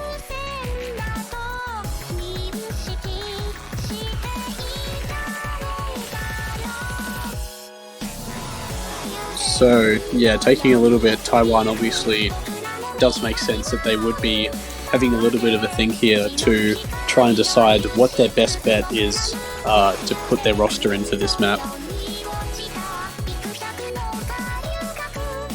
I'd be very surprised if I didn't see Bipu and Tsunami being the remaining 2 players for Taiwan here. They are clearly their most skilled and most experienced tournament players, and this is exactly the kind of the map where consistency and confidence in your own ability are more important than anything else. And there we do see, as expected, Germany taking in note Marshmallow Genoshi playing for Germany. Interesting, he's more of a kind of hidden specialist, but obviously he's also feeling particularly confident on this one. Yeah, maybe confident on a bit more confident on this Convert No mod. And yeah, and ZX coming in after a little bit for Taiwan, so here we go. Can Taiwan bring it to tiebreaker, or will Germany run away with the game?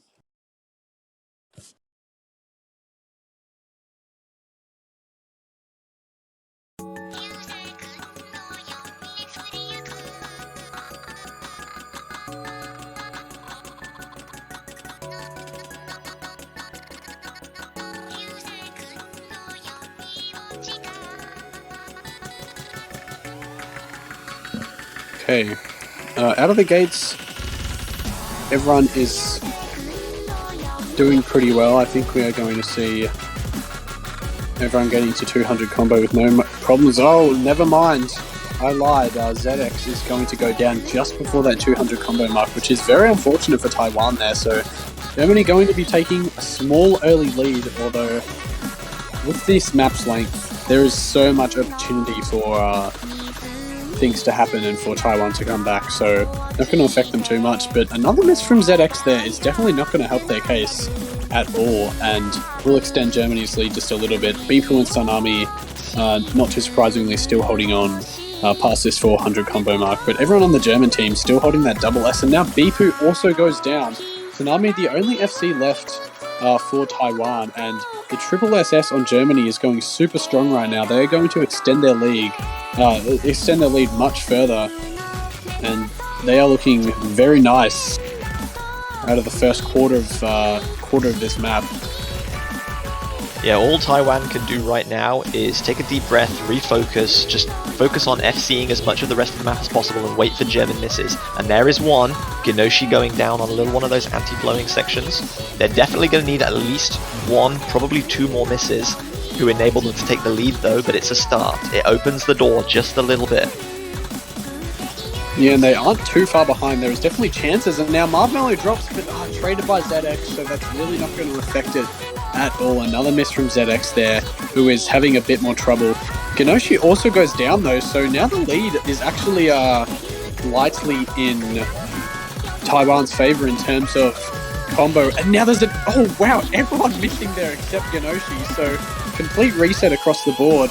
Genoshi the only one there who hasn't dropped anything, and yeah, the lead for Germany, although it is there, it is not very far, and Taiwan have a big chance here to maybe capitalize on that, and there it is, a double miss from Nokuroi and Marvmello. Taiwan all past 200 combo now. I think this may be their chance to take back that lead. It is still in Germany's favor, but they are looking very nice right now.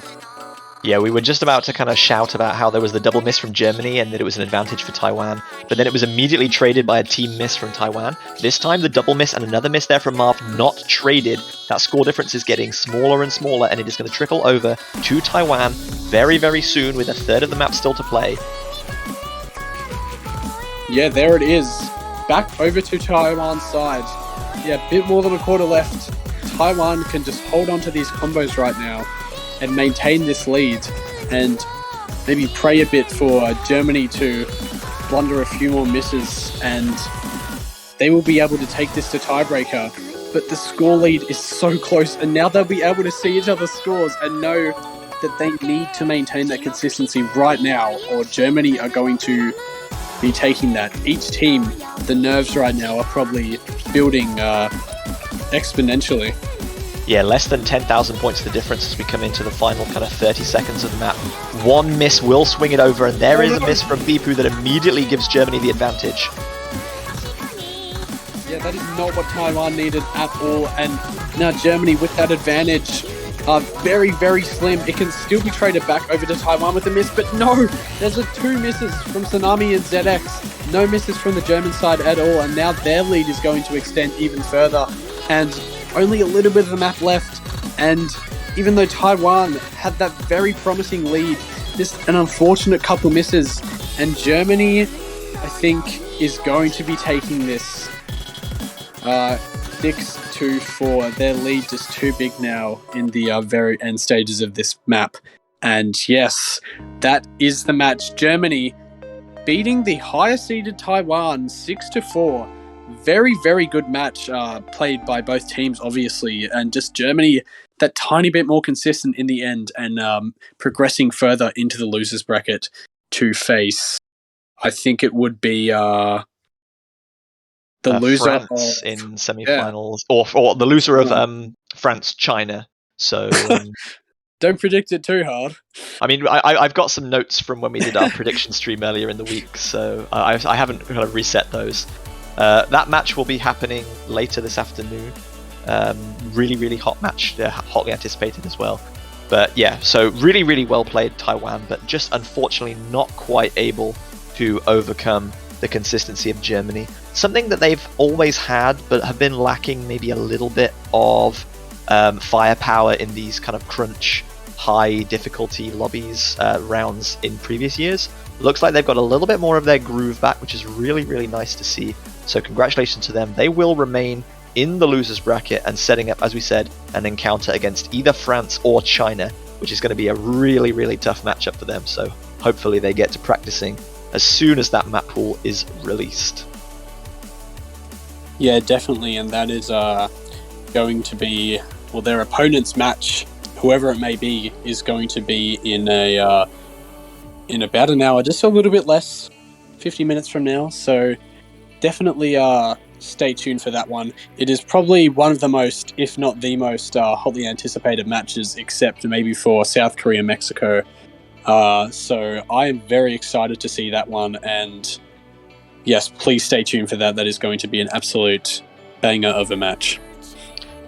So while we were commentating this, we didn't really mention it because there was so much going on in this match, but Singapore did manage to secure a 6-2 victory over Sweden, which keeps their dreams of running further in the Catch World Cup alive. Unfortunately, Sweden being eliminated, and it sets up the one of the two final losers bracket round 3 matches against Australia. That one's going to be taking place in about 50 minutes alongside China versus France.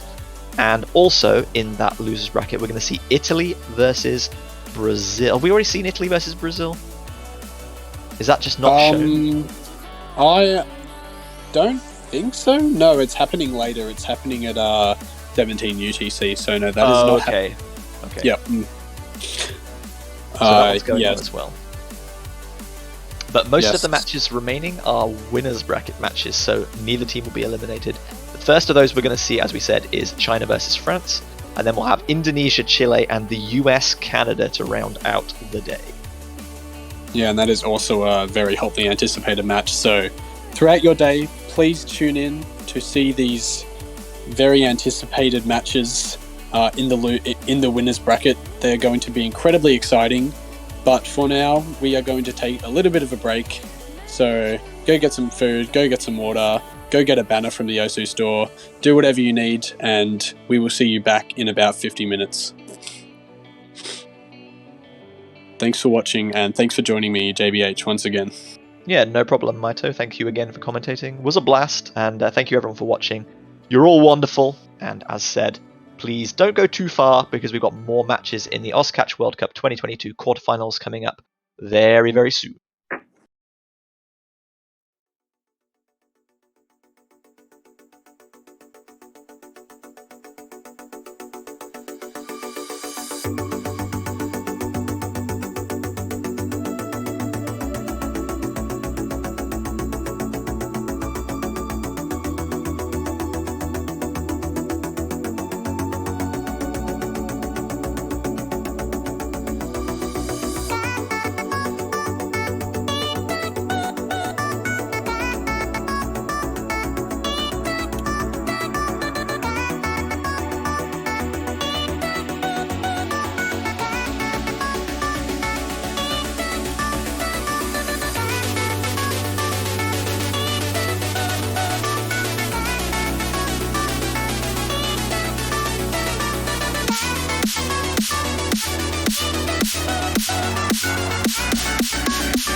I might go rip up the bass.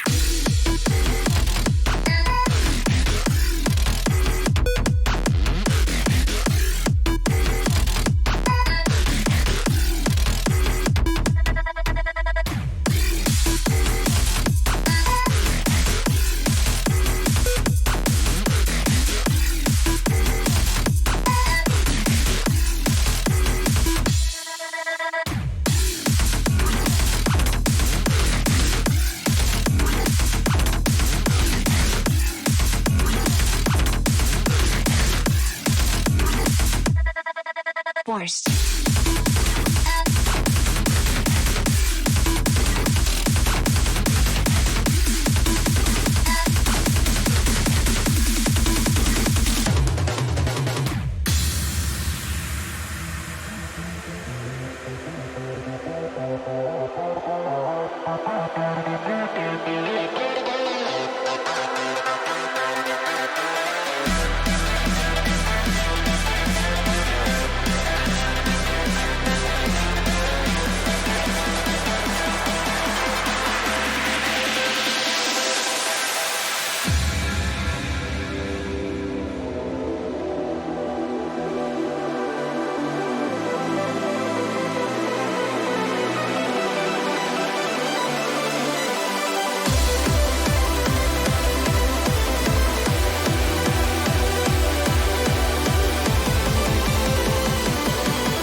shit. Took your advice and did the opposite.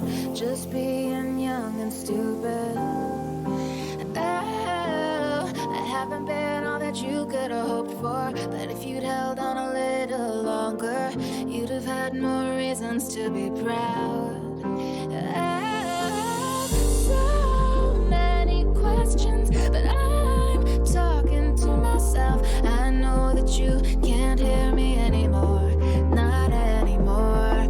So much to tell you, and most of all the fact that I know that you can't hear me anymore. It's so loud inside my head with voices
たち瞳の奥に焼き付けて二つ誓いの言葉とまたむず時は刻むキス跡坂巻く季節戻せたならば白く染められて世界として星降る夜に私きれれば君と月の虹を渡る鳴りやまぬ鐘星屑のためいくつ数えた先にめくり合えるのか過ちの糸で振り寄せながら次はそう手離せるように繰り返し続ける歌奏でた声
Hello, good morning, good afternoon, and good evening, wherever you are at in the world, and welcome back to Us Catch World Cup 2022. As always, I am Elux, and I am going to be the only caster for a little bit while I wait for my wonderful co-caster to come in. We got an anticipated matchup coming up for you with this first match of this wonderful Sunday. China versus France. Two powerhouse teams gonna be facing off. China, known for being one of the few teams that consistently make it to the grand finals. They've won their fair share of CWCs in the past. With France looking to trying to send them to the losers brackets, wanting to keep that winners bracket run alive, and if there's a team to do it, it's definitely this French team. T. Tobis has been looking amazing so far this entire tournament. How's chat doing? How you guys doing this Sunday? Who you guys rooting for? China? France?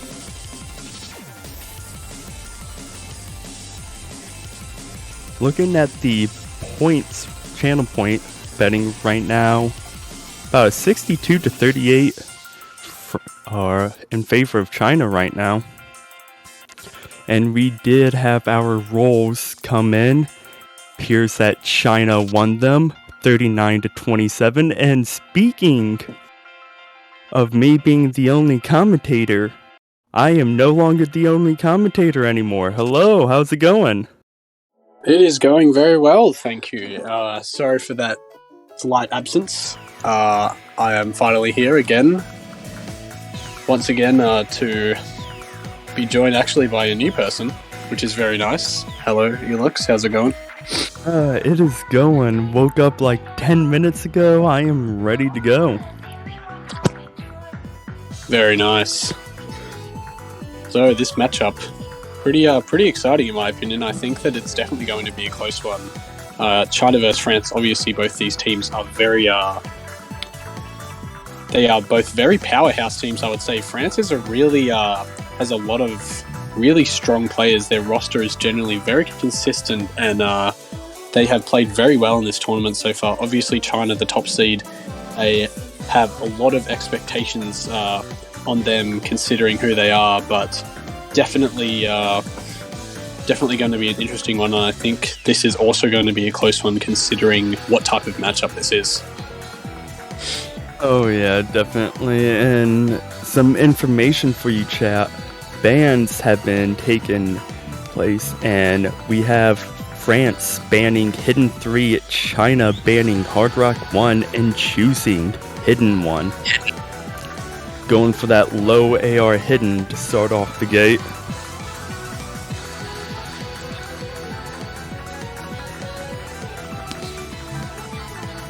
Oh wow, already, okay. Getting into this. Oh yeah. Wasting no time at all. Absolutely not. No surprise there from China. Definitely got things sorted for this matchup against this strong French team. So here we go. First pick. Hofir, Crystal, and Kitakami for China. Natsuko, Now Life, and Boros for France.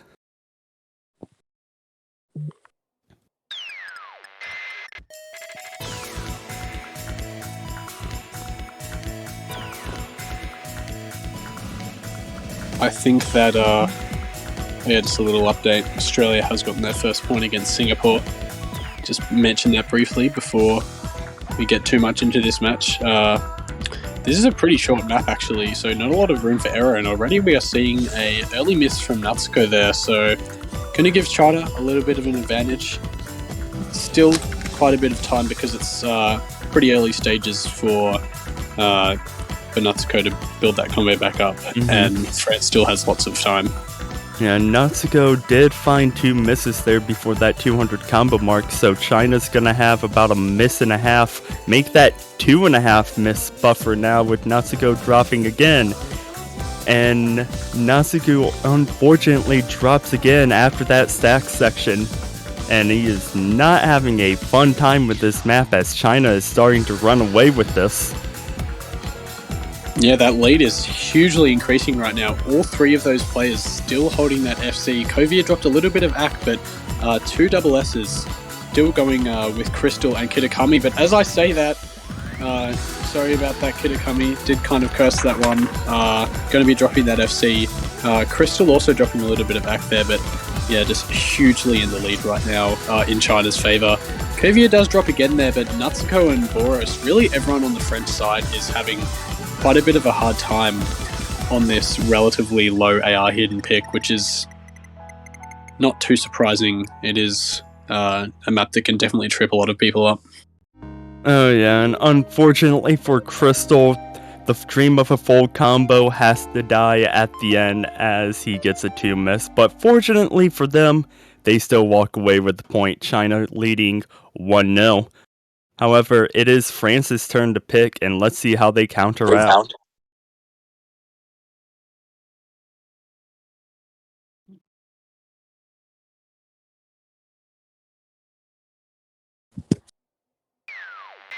Yeah, so China gonna take that more early lead in this match, but France have a whole map pool at their hands, and they are going to fire right back with Hard Rock 3,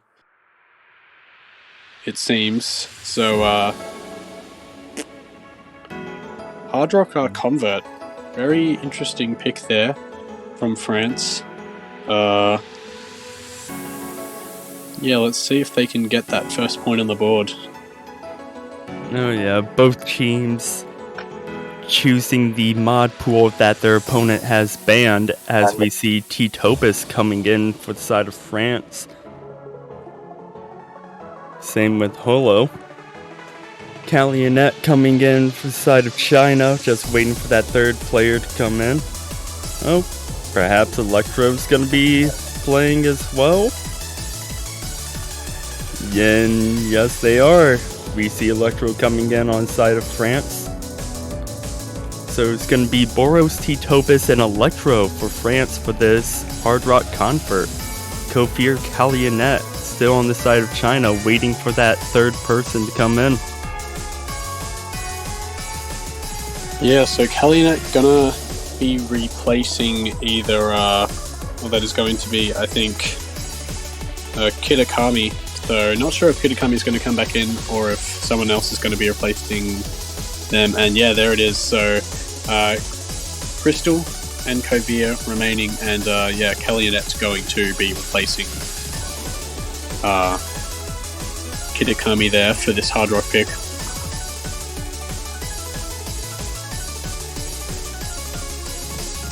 And the start command is in the chat. Good lucks are had all around, and we are beginning this second pick in China vs France. Electro so far the only one choosing that hidden modifier to go along with their Hard Rock, and they will be the only one in the match to do so. Well, that is an interesting choice there from Electro. Maybe needing that hidden often can help a bit with reading for certain players, at least with Hard Rock.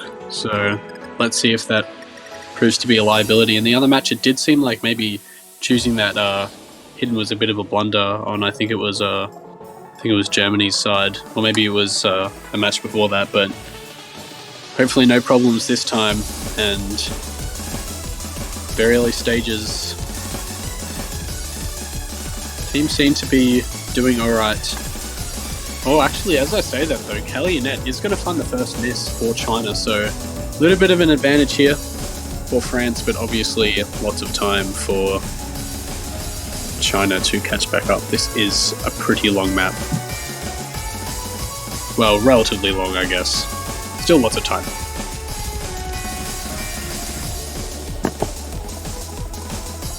Yeah, map approaching the halfway point, Calionet building up to that 200 combo. Still plenty of time for China to come back in it, and with Electro missing, there is China's chance. Yeah, so that advantage is going to flip right back over to China with Electro. Crystal drops! As soon as the score was flipping. Yeah, it was right back in China's favor. Then Crystal, another unfortunate miss, and Electro making it to 200 combo again. So that lead is going to be increasing a little bit for France now, but it is still quite close to score, but not too much of the map left, even less than a quarter now, and if France can maintain this, and Kovir as well. So now Electro, Boros, Titobus, all holding pretty nice combos for France, and I think if they can just hold on for the last 10 seconds of this map, they are going to be taking that first point for themselves, and that is going to be it. France on the scoreboard, 1-1, and Yeah, so far, both teams have won their picks. So, going to be pretty happy with that one. T-Topus coming in, MVPing that pick with a solid double S. His teammate Boros right behind him. And France getting a little lucky there that Crystal found that miss in the middle as China was about to make it a possible break point. Kind of escaped that with the skin of their teeth. And let's see how China responds. Will they go hidden 2? Since France decided to ban hidden 3, and China, of course, won that first hidden pick.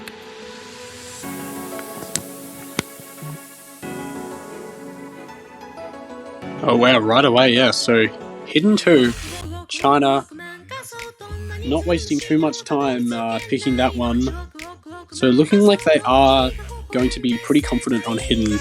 Obviously, that is going to be the rest of the hidden pool gone, so maybe they'll look to mix mod next. But obviously, with a team like China, they're basically strong on every single mod, so not too much of a trouble for them.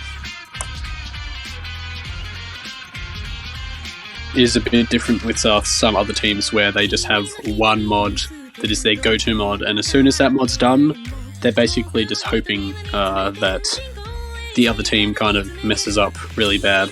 But for kind of both of these teams, they are really strong on many mods, so that's why I think this match is going to be a really close one. Yeah, and it leaves to see an interesting mixed mod battle between these two teams. One team banning hidden, one team banning hard rock. In my opinion, it's going to be a possible toss-up when it comes down to that. But for now, it's going to be hidden 2. We got Kofir, Kalionet, Crystal on the side of China. Natsugo coming back in. Boros and Electro for France. Start command is in the chat.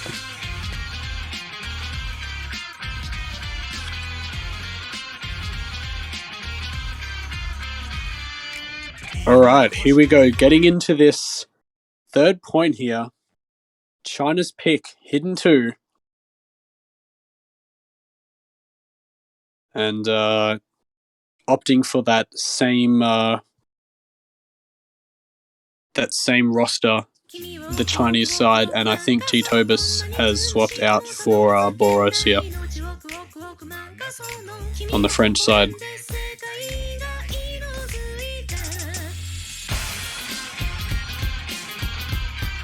So yeah, for this point... Oh, sorry, you go. I was going to say, this pick is going to be a bit longer than our previous one, coming in at 3 minutes. The JBH swing style map gets a bit difficult towards the end as when the difficulty decides to pick up. So, with players of these caliber, I don't really see anybody dropping until around then. You were going to say? Oh, honestly, I'm going to be honest, I kind of forgot. Sorry about that. But yeah, no early misses so far, actually. Everyone making it past 300 combo with not too much difficulty. Oh no, as soon as I say that though, Natsuko finds an unfortunate miss, so China is going to be taking that lead. Bit of a longer map than the last one, so a few more opportunities for France to get some Chinese misses maybe and build their combo back up. Man, cursing China, cursing France, you're just cursing everybody today. Oh no, and there it is again. As you're mentioning that, there's going to be another miss from France, unfortunately. Yeah, I know it has been a bit bad, I guess, today. Every time I say something, someone misses for some reason. It's unfortunate, I'm sorry. I apologize in advance for any further curses, but yeah, that miss from Electro is definitely not what France needs right now, and the lead is still not that far in China's favour. However, all 3 of their players still holding those FCs. Kalionet, only 1 single droplet miss, and yeah, China just looking super confident right now, and now another miss from Natsuko, and that Chinese lead is going to be extending even further. Oh yeah, coming into this tougher ending section, so you can see the anti-flows start coming in. 2 misses, yeah, as we see Kalionet drop, but Natsuko trades it, but 2 misses, yeah, France could have had a chance, but multiple, As we see misses across the board, it is more in China's favor as Kofir is the lone full combo on the board, holding strong for their team, and the points are just starting to build. Yeah, well, France did need those couple misses from China, but they also needed to maintain their combos through that really tough section that you mentioned people were probably going to trip up on, and they definitely did. Kovir, the only person that was holding, like you said, and looking like they might actually finish this map with an FC, which would be an incredibly impressive play considering kind of everyone else struggling a little bit on that tough section. But Kovir looking like they are indeed going to finish this point, bring China home that second point, and really well played by Kovir there. All less misses than anyone else on the field. So, yeah. There's that second point for China that they needed on that hidden pick. Not too surprising.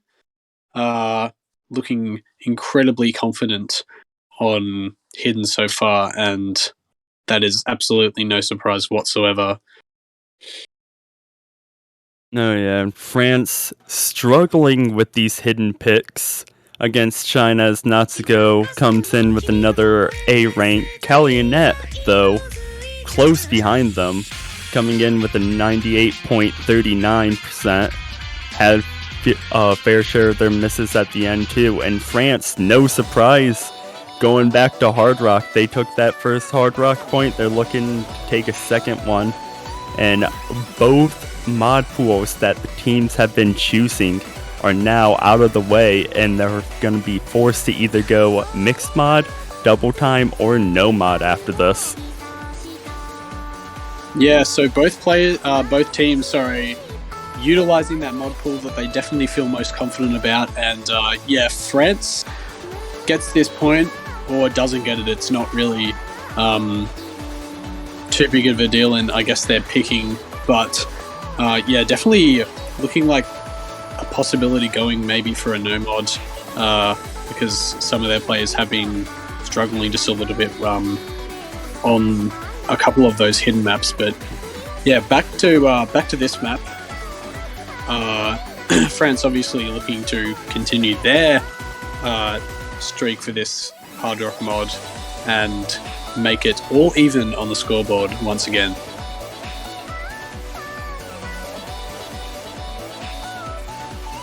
Kofir, Kalionet, and Crystal. Yet again on the side for China. Electro, Boros, and T-Tobis for France. France wanting to tie it up. T-Tobis, you were going to say? Oh, sorry. T-Tobis coming in there for, I think it was Natsuko. Yeah, that's right. So, yeah, T-Tobis coming in, hopefully going to show off another really good Hard Rock performance and get France that second point that they really need to continue this kind of no breakpoint streak. Already 2 misses super early on from France, although that is followed up by another miss from Kovir. And this map is quite rough. The CS is pretty high, and I think that it does quite make sense that there is a little bit of struggling going on.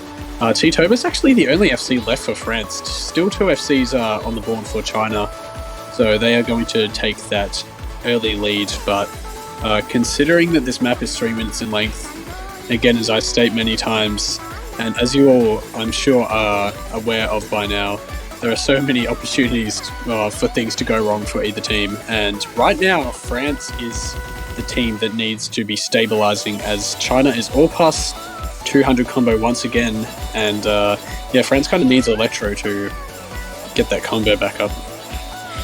Well, there is one drop by Kofir. However, several more from China are going to have to happen if France wants to come back. Electro not having the best of times early on with this sparse, spaced out, hidden Hard Rock map. Don't necessarily think the hidden was the right choice for this one. It worked for them in Hard Rock 1, however, as this map is a lot more spaced out, in my opinion, not the best choice to go here. Could perhaps be reason why he's been finding a few drops. And of course, the client. Gotta love banter. Gotta always have some anticipation in our matches. Yeah, definitely. Regular kind of banter leg there. Kalyanet also seeming to not come back into the match with the rest of the players here, and there we go. So there we go. Everyone is back, but that is not synced up, so that is a bit confusing. That is a little bit disorientating there. But seems that France has actually taken back the lead here, so maybe a miss from Kalyanet or something has happened that we can't see. So I'm not entirely sure, but it does. Yeah, there we go. So that is going to be that miss from Kalyanet. Obviously, they are. It is kind of confusing to note if you just come into the stream or something, but Kalyanet's screen is actually behind everyone else, and that miss has allowed France to take that lead. But Electro and Boros, double miss for France there, and the lead is going to shoot right back to China. Not too much of the map left either, and if Crystal and Kovia can maintain these combos, China are going to finally take a breakpoint from France, but it's still incredibly close, and any miss from China might actually flip it back over, but I don't know if there's enough time.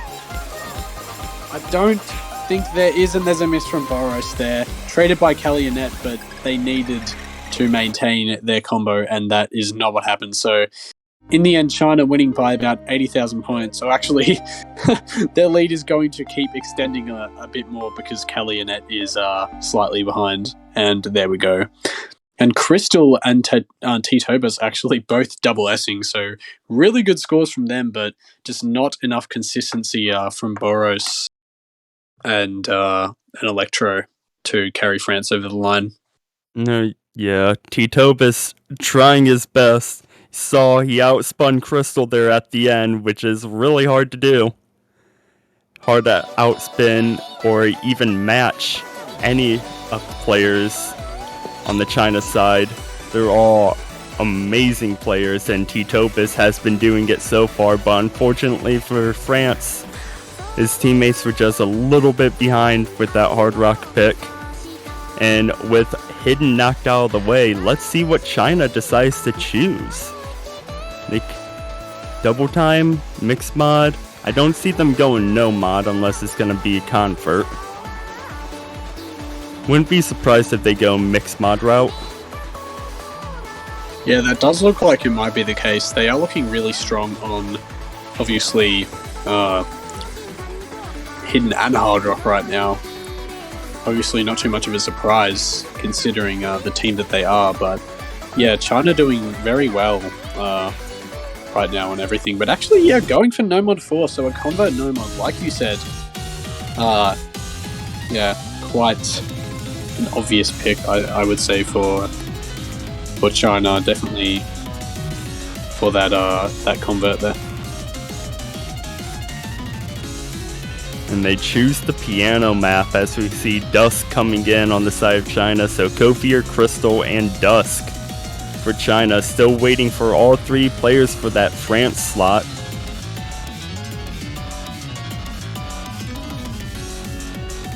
And while we are waiting for those three players to come in, do we have an update on our Australia match?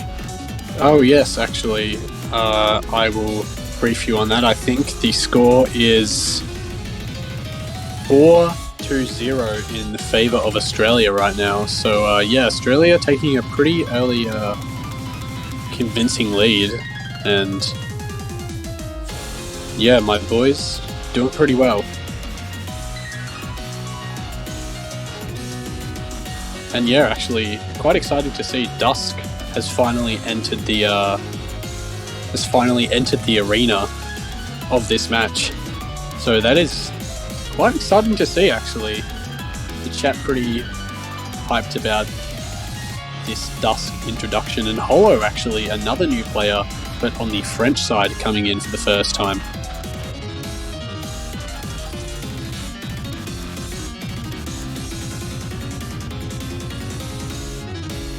And the start command is in the chat. Kofi, Crystal, Dusk for China, wanting to make this a 4-1 lead. T-Tobas, No Life, and Hollow wanting to get a point back after losing that Hard Rock pick.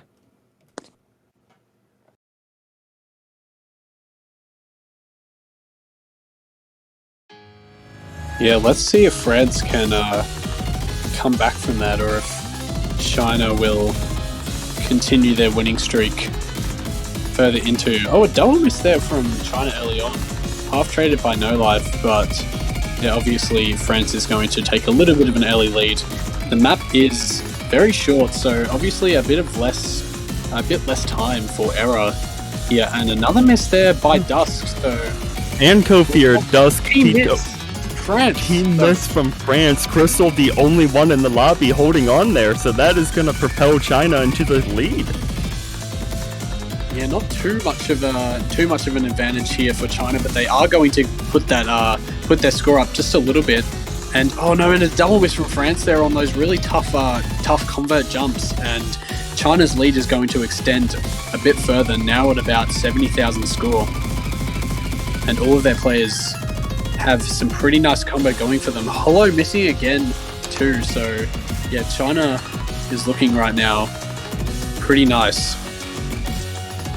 No Life back up to that 200 combo mark. Holo trying to get up there, but France is going to need to see several Chinese drops if they want to come back into this pick. Titobas drops, and that is the exact opposite of what they need here. Crystal holding strong. Dusk recovering quite nicely. Kofir as well. And it does not appear that a drop's going to come at all. China's going to take this pick with not much map left to play as Kofir drops towards the end. Yeah, that miss from Kofir will not matter at all. And Crystal finishing that map off with an FC, if I'm not wrong. Oh no, actually, never mind. Missed at the very early stages, unfortunately, but still a very impressive score from them. And obviously, actually the entire French side, only 7 misses between them, and yeah, 2 misses for Crystal and Dusk, and only 3 for Kofir. So incredibly well played by them, and they're going to take that 4th point now, 4-1 for China. So that's exactly what they wanted. And France is going to need to figure out something fast if they want to come back into this match. Otherwise, they're going to be facing match point with China's pick. And I do not blame the French team if they want to take a minute to compose themselves and figure out a way to counteract this Chinese team. Yeah, they need to pull something out of the bag really quick right now. Otherwise, it is going to be match point, and that is certainly not the type of pressure that they want to put on themselves. So, obviously, right now they are under some pressure to not go up to that kind of lead for China. But yeah, let's see what they can pull out and kind of try to stabilize themselves a little bit. And it is going to be Mixed Mod 1, our FDF map. Interesting. Wonder how France is going to do on this. China winning both hidden maps, France winning the Hard Rock Comfort but losing the Hard Rock Specific.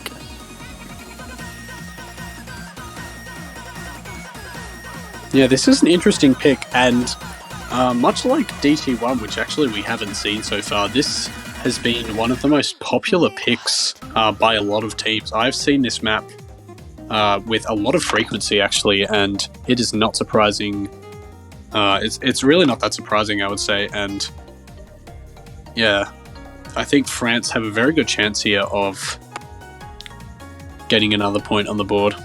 Titobas, Natsuko, and Boros, their roster here.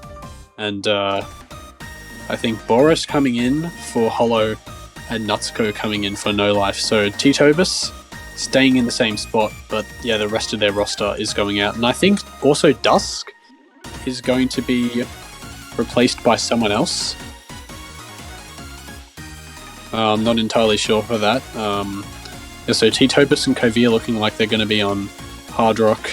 Boros and Kalyadet on Nomon and Crystal and Natsuko on Hidden. Oh, unless Kellyanette is actually swapping out for someone else. Okay, never mind. Dusk's coming back in. Okay. Substitutions all throughout the board. Yeah, hopefully for casting's sake and for your viewing pleasure, chat, that they line up properly so it is easy to tell who is playing what and how to compare scores. Fingers crossed on that. See, Kofir, Hidden, Nope. and Nope. Oh, God. The only two that decide to line up for Dusk and Natsuko. Yep, those are the only ones, They're unfortunately. gonna make it hard on us. Okay. A bit of a shame, but hopefully it won't be too hard to follow along there.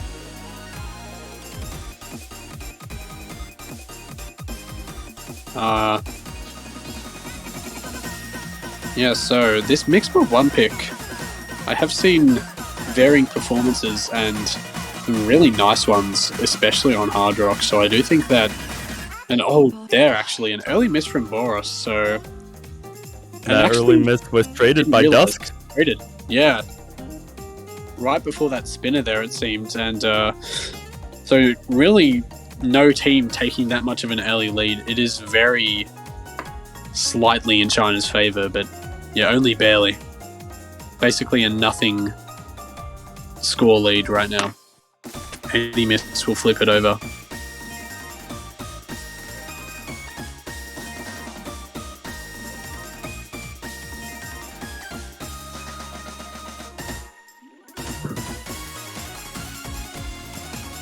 Okay, yeah, still no misses from really any player right now. Everyone holding on pretty convincingly. The score is still staying incredibly close. No one's really budging. Both the Hard Rock players are still holding those double S's. And yeah, the performance here for China is just a tiny bit better. But now it's flickering actually in France's favour. It's so close that now the score is just constantly flickering. And this is about more what I expected here, with the score being flicked since Boros dropped and slightly after they dropped, Dusk dropped. So I wouldn't be surprised if it's actually slightly in favor of France, since that miss from Dusk came later on. Yeah, this is incredibly close right now. Whoever drops... And there's a miss from Titobus. No. Oh, no. The cornerstone of France drops at the end. That is really unfortunate for France. That is still a super, super close point.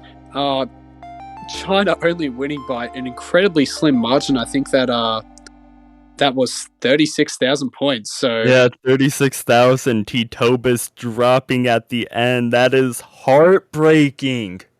He's been doing good all match and catches that drop at the end. China is now up 5-1 with match point, and that has got to be absolutely devastating if you're on the French team. But the match is not over. Gotta recompose yourself. You still got another map to play. Anything can happen. yeah, but China is definitely going to be feeling confident, and France possibly the opposite here, feeling a lot of heat. And now it is also yeah, the if anyone's looking at the Discord, they are China did not win the match yet. There's still at least one more point to go, but yeah, no one's won yet. There's still chances for France to come back, definitely. However, a team that did win, Australia versus Singapore. Hey, I do like to see it. Very well done, boys. GG, well played to Singapore. And I think that Hyang was actually absent during that match, so maybe that affected That would Singapore a little bit. Yeah, that would definitely affect the outcome. Yang, really solid player on the side of Singapore, missing. No surprise that played a factor into the Singaporean loss.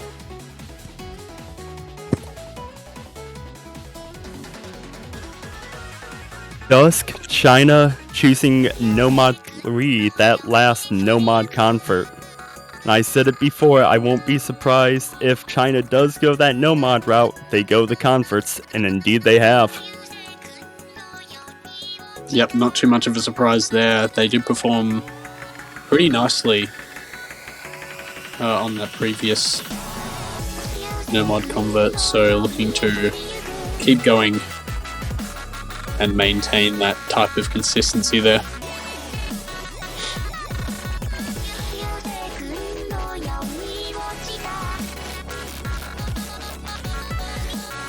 And T-Topus in the chat saying that he doesn't know this map. Perhaps he's going to be sight reading it? That's scary thought if you're going against China facing match point. Yeah, that is not exactly the situation you might want to be in. Obviously, T-Topus is an extremely strong player, but, you know, even the strongest of players still need to get their practice in, especially for certain maps, and I think this is probably one of them. Well, who knows? Maybe the sight read strategy will cause the nerves to go away and actually be beneficial. I know there are some players who perform a lot better when they sight read compared to when they practice. This may be one of those moments.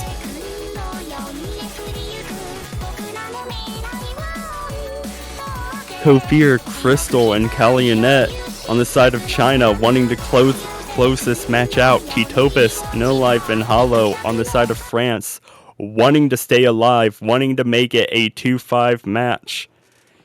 Here we are, No Mod 3, match point.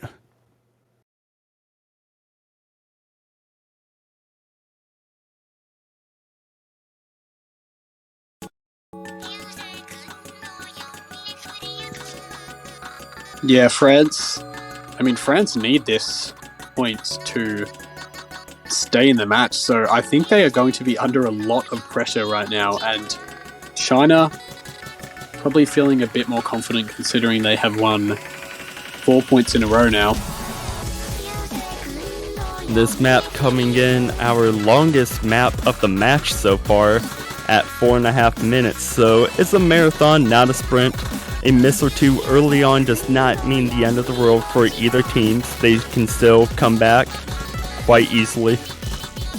But so far, all players looking strong. Triple double S on each team across the board so far.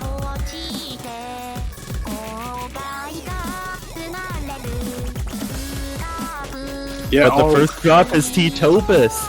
He said he doesn't know the map, and that might have played a factor in that drop.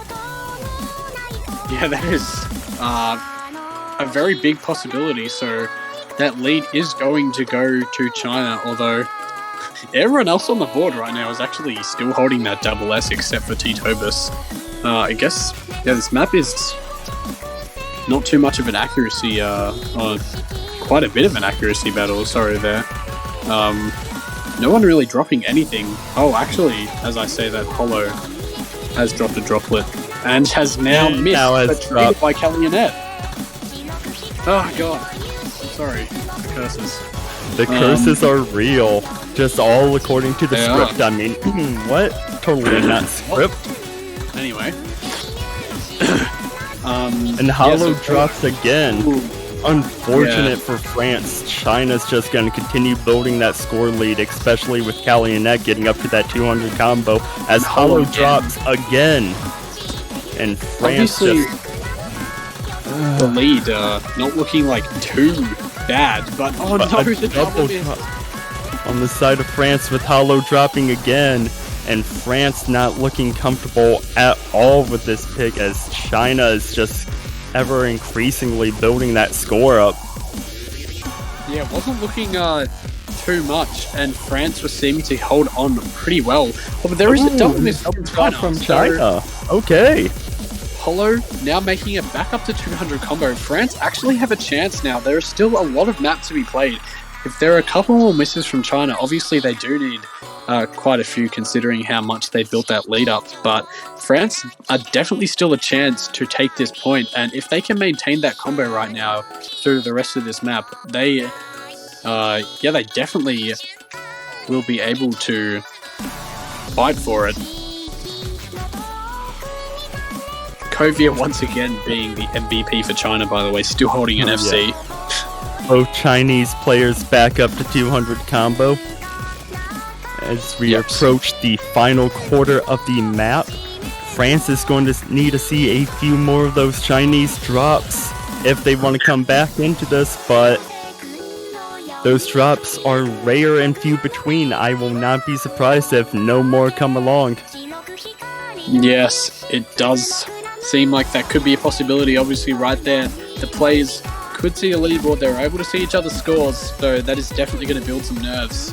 France right now, they need China to have some kind of drop. Kalionet!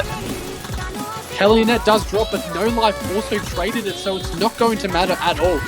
Holo and T-Tobas need to hold on and need those drops again, though it's not going to be enough.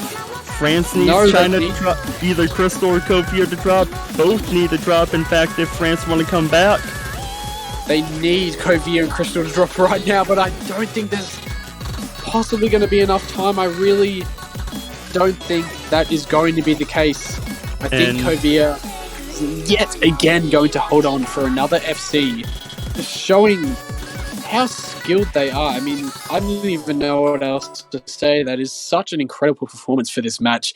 Kovia being one of the biggest carries we've seen for a team. Obviously, Crystal only a single miss as well. 5 misses coming from Kalionet. And just No Life missing a tiny bit more than everyone else. So, yeah, that is going to be the match. China takes it 6-2-1, and they will be, with not too much of a surprise, moving further into the winners bracket to face either Indonesia or Chile, which is a match that is also coming relatively soon. And that is going to be another interesting match to see. You're not going to want to miss that. 2 really good teams on side Chile and Indonesia coming up. But congratulations to China. They are the winners of this matchup, and don't worry if you're a French fan. Don't worry, Team France. You still got a losers bracket run that you can pull through. And knowing how good you guys are, you can make it happen. Yeah, so they're going to be facing Germany, actually, I'm pretty sure, because they just beat out Taiwan in that earlier match. So yeah, France versus Germany next week for the semi-finals, which is definitely going to be an interesting matchup. But moving back to this week, coming up the following matches, we're done with China and France, and now we are moving on next with Indonesia and Chile, followed by Italy and Brazil, and then finally an absolute blockbuster of a match, USA versus Canada. And that is actually a match that you're going to be playing in, if I'm not wrong. That is correct, and in my opinion, it's going to be the best match of the weekend. No bias there at all. Totally unbiased opinion in that. Absolutely. No bias at all. No, it's just a coincidence that you think that, of course. No, it's going to be a fun match. I can't wait to go against my Canadian brothers up north. We're all good friends. I know the US team in the past has constantly scrimmed against the Canadian team whenever they weren't facing. So good relations all around, and looking just to go in and have fun and do my best. Yes, very good luck with that. And so 2 winners bracket matches remaining. We're going to have that final losers bracket match between Brazil and Italy. So one of them is unfortunately going to be going home. But yeah, definitely stay tuned if you have a bit of time. In 2.25 hours, we are going to see another really exciting match between the 4th and 5th seed Indonesia and Chile, respectively. And I think that is going to be another really good a really good matchup. Oh yeah, and that's, as you said, 2.25 hours from now, so take a shower, brush your teeth, get some food in you, go do what you have to do some yard work, touch some grass, or buy some banners in the OS store. You have I knew plenty it of was time coming. to do that. Of course we gotta do the shameless banner plug. Go out to the OS store and buy a banner. They look pretty nifty. Get some cool swag on your OS profile. Coming in $2.50 USD in the OS store. Help support the tournament and support your favorite team.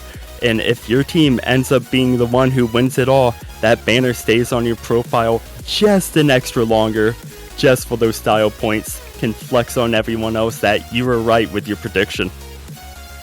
Yeah, absolutely. Definitely go out, check the OS store out, and get those banners to support your favorite team.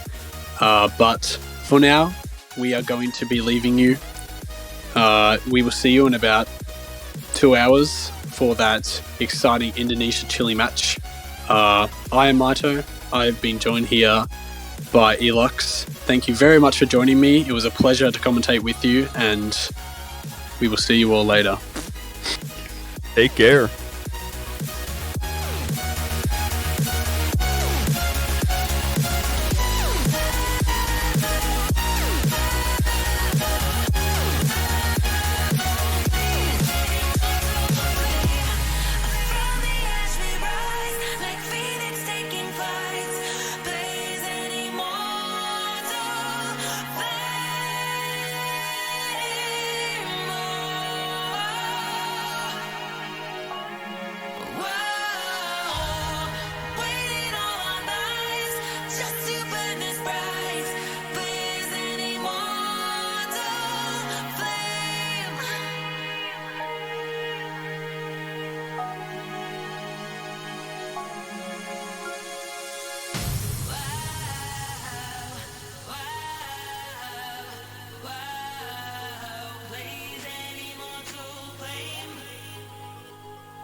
Hello, everyone, and welcome back to the 2022 Oscatch World Cup quarterfinals.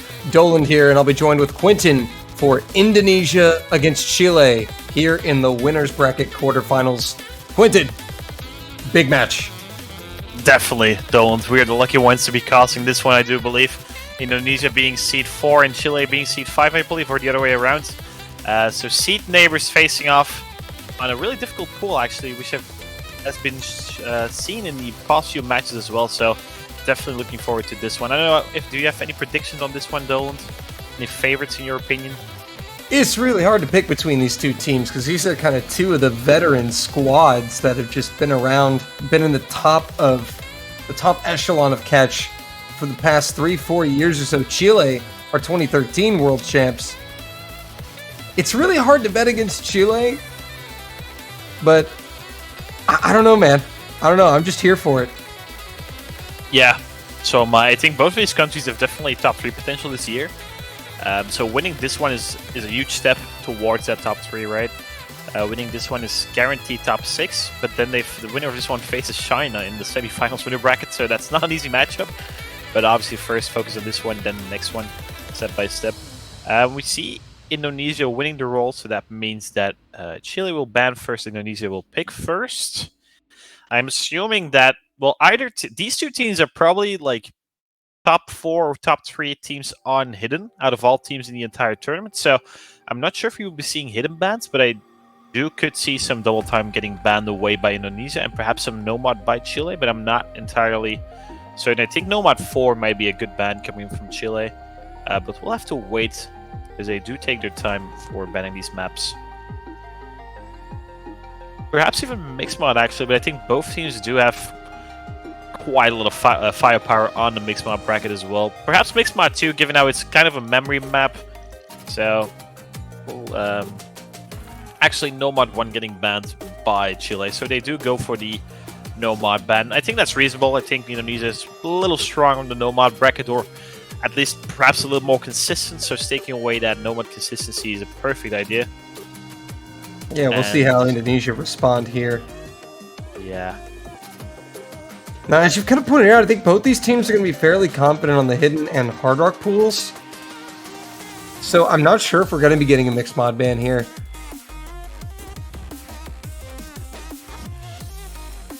Yeah, definitely. I think, yeah, as we said, these teams are neck and neck in skill level on all of these mile brackets, most likely. I think Indonesia has a small edge on no mob, but that's about it. At any point can go to any team. It's more about practice and just overall feeling on the day. And the fact that Indonesia is playing relatively late could matter. Most of the times, teams do tend to play preferably on a later time, but I'm not sure if 12. I believe 11 or 12 p.m. So midnight for Indonesia is that time. And they do end up banning double time for us, so double time does get banned by Indonesia, but it's a DT convert actually. So Air 8.1 DT convert, quite jumpy, taken away by Indonesia, and now we have to wait for their pick. But I'm assuming, personally, I think they're going to go for Hidden. Actually, never mind, they go for Nomad too. Going for the Gensu map. Beautiful map and a beautiful song as well. I think Gensu's maps are quite popular the past couple of years, so I do assume, well, obviously the skill level of these two teams are quite high, but I do assume most of these players are more than comfortable with these type of maps and have played a bunch of Genji maps in their tournament's history as well. I believe it's the first map above 6 stars in the knockout stages, except for Tiebreaker, of course. The TB of this round is also above 6 stars. But yeah, that difficulty of the pool is definitely scaling rapidly, which is not favoring lower seeded teams, but these two teams should have no struggles whatsoever on these types of pools yet. So it looks like this is how it's going to be for the opening map. Lewind, Netamaru, and Dika for Indonesia lining up against Eldenel, Ariciel, and Pekorat for Chile on Indonesia's opening pick Nomad 2. The map is 2 minutes and 20 in length, so average length at 6.04 stars and air 9.5, so nothing too special. It's kind of technical Nomad. In fact, it's quite a lot of wiggles, making it somewhat technical, and some hyper chains on sliders as well, if I'm not mistaken. We see Chile winning that early spinner by about 1,000 points, so if everyone were to FC this map, then we could see that spinner difference coming in.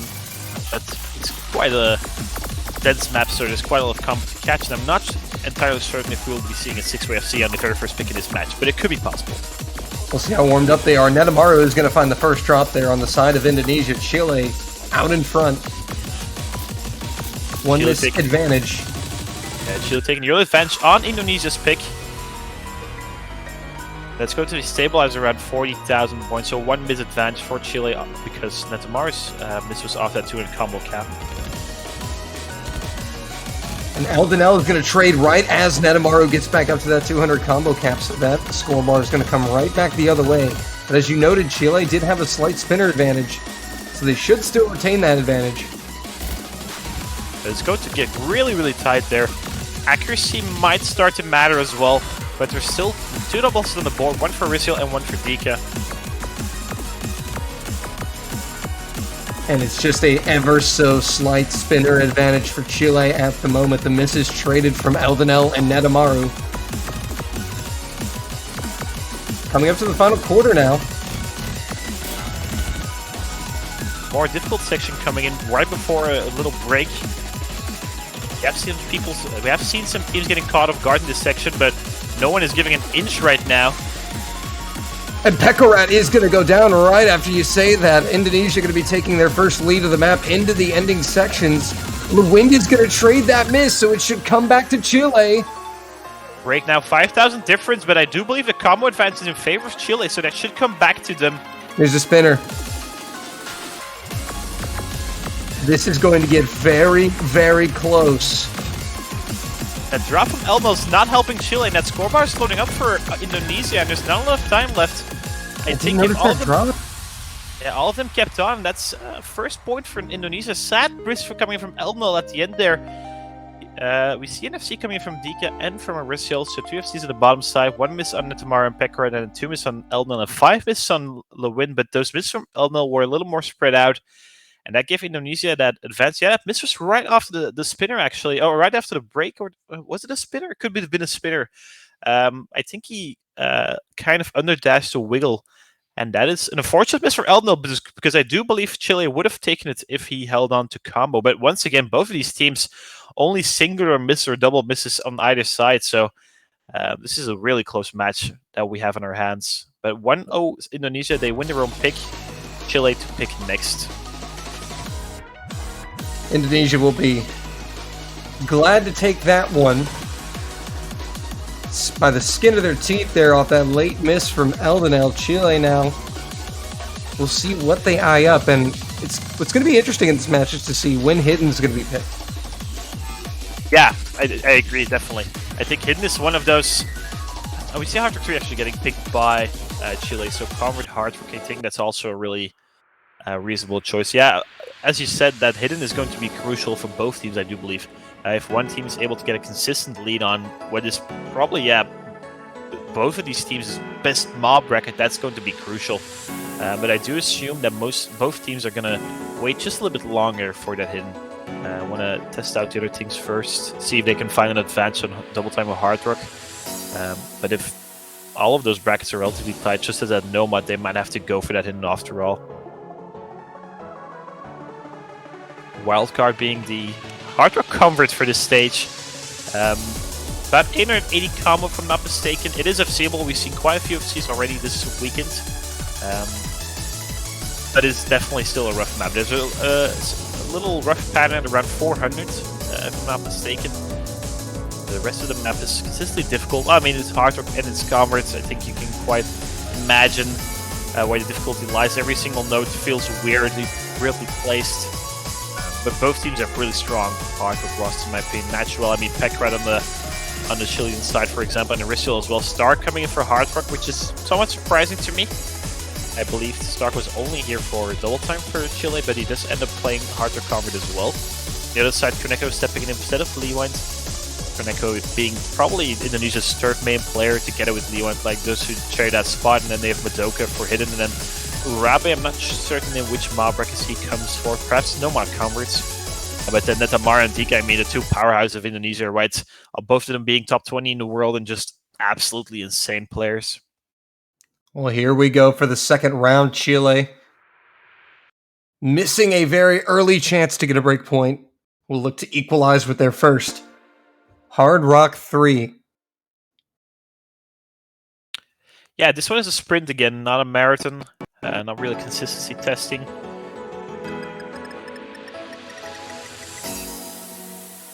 Oh, it looks like Indo wins it.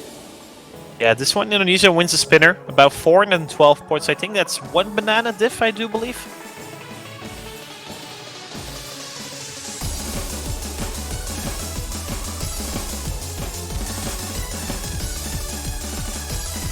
Everyone's starting the beginning of it. Actually, Connect being a first round pick. Pekrat's ready immediately, actually. So it's going to stabilize, I do believe. Some early drops coming from both sides. Somewhat unexpected. It looks like Korneko might have missed more than one fruit there. Notably lower accuracy than Pekarat, but DK is also going to drop as well as Netamaru, so Chile are going to be storming in front here.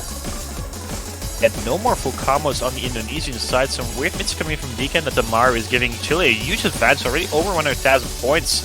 And Aristo and Stark seem really comfortable on this, both having the double list. But the Arctic Parent is coming up now. Korneko ends up dropping though, so that's helping Chile even more. But Aristo trades. And Stark as well.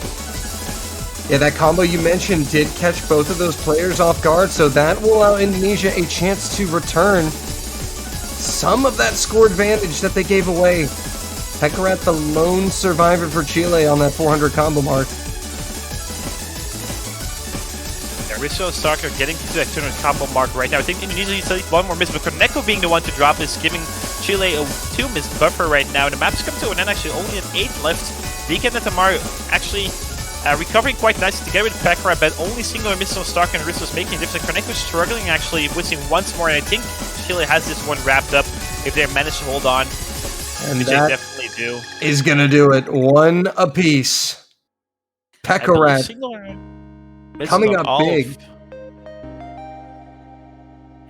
Yeah, Stark and Aristo with 2 and 4 misses, but those were kind of clustered, so we count as a 1 miss or triple 1 miss actually on the Chilean side, I do believe. Pekarat especially with a miss before trying to combo, so top scoring this lobby. Netamaru and Dika only with a 1 miss as well. Sadly, Korneko somewhat struggling. 6 misses on his side, and that's the difference maker in this one. But dominant performance from Chile, actually. All 3 players feeling really comfortable on hard rock. Mixed mod 1 is the pick for Indonesia. Alright then, okay. FD Fluoride map, I believe custom made for this year's CWC. It's also above 6 stars, I do believe. Actually, it's 5.9, but it's above 6 stars when hard rock is added. Curious to see who's going to be playing what mod for each team. I think Leewin's going to be the Nomad player, but then Dika and Netamar are probably going to take Hidden or Hard Rock. I assume Netamar are going to be a Hard Rock player, but I have seen him play quite a lot of Hidden as well.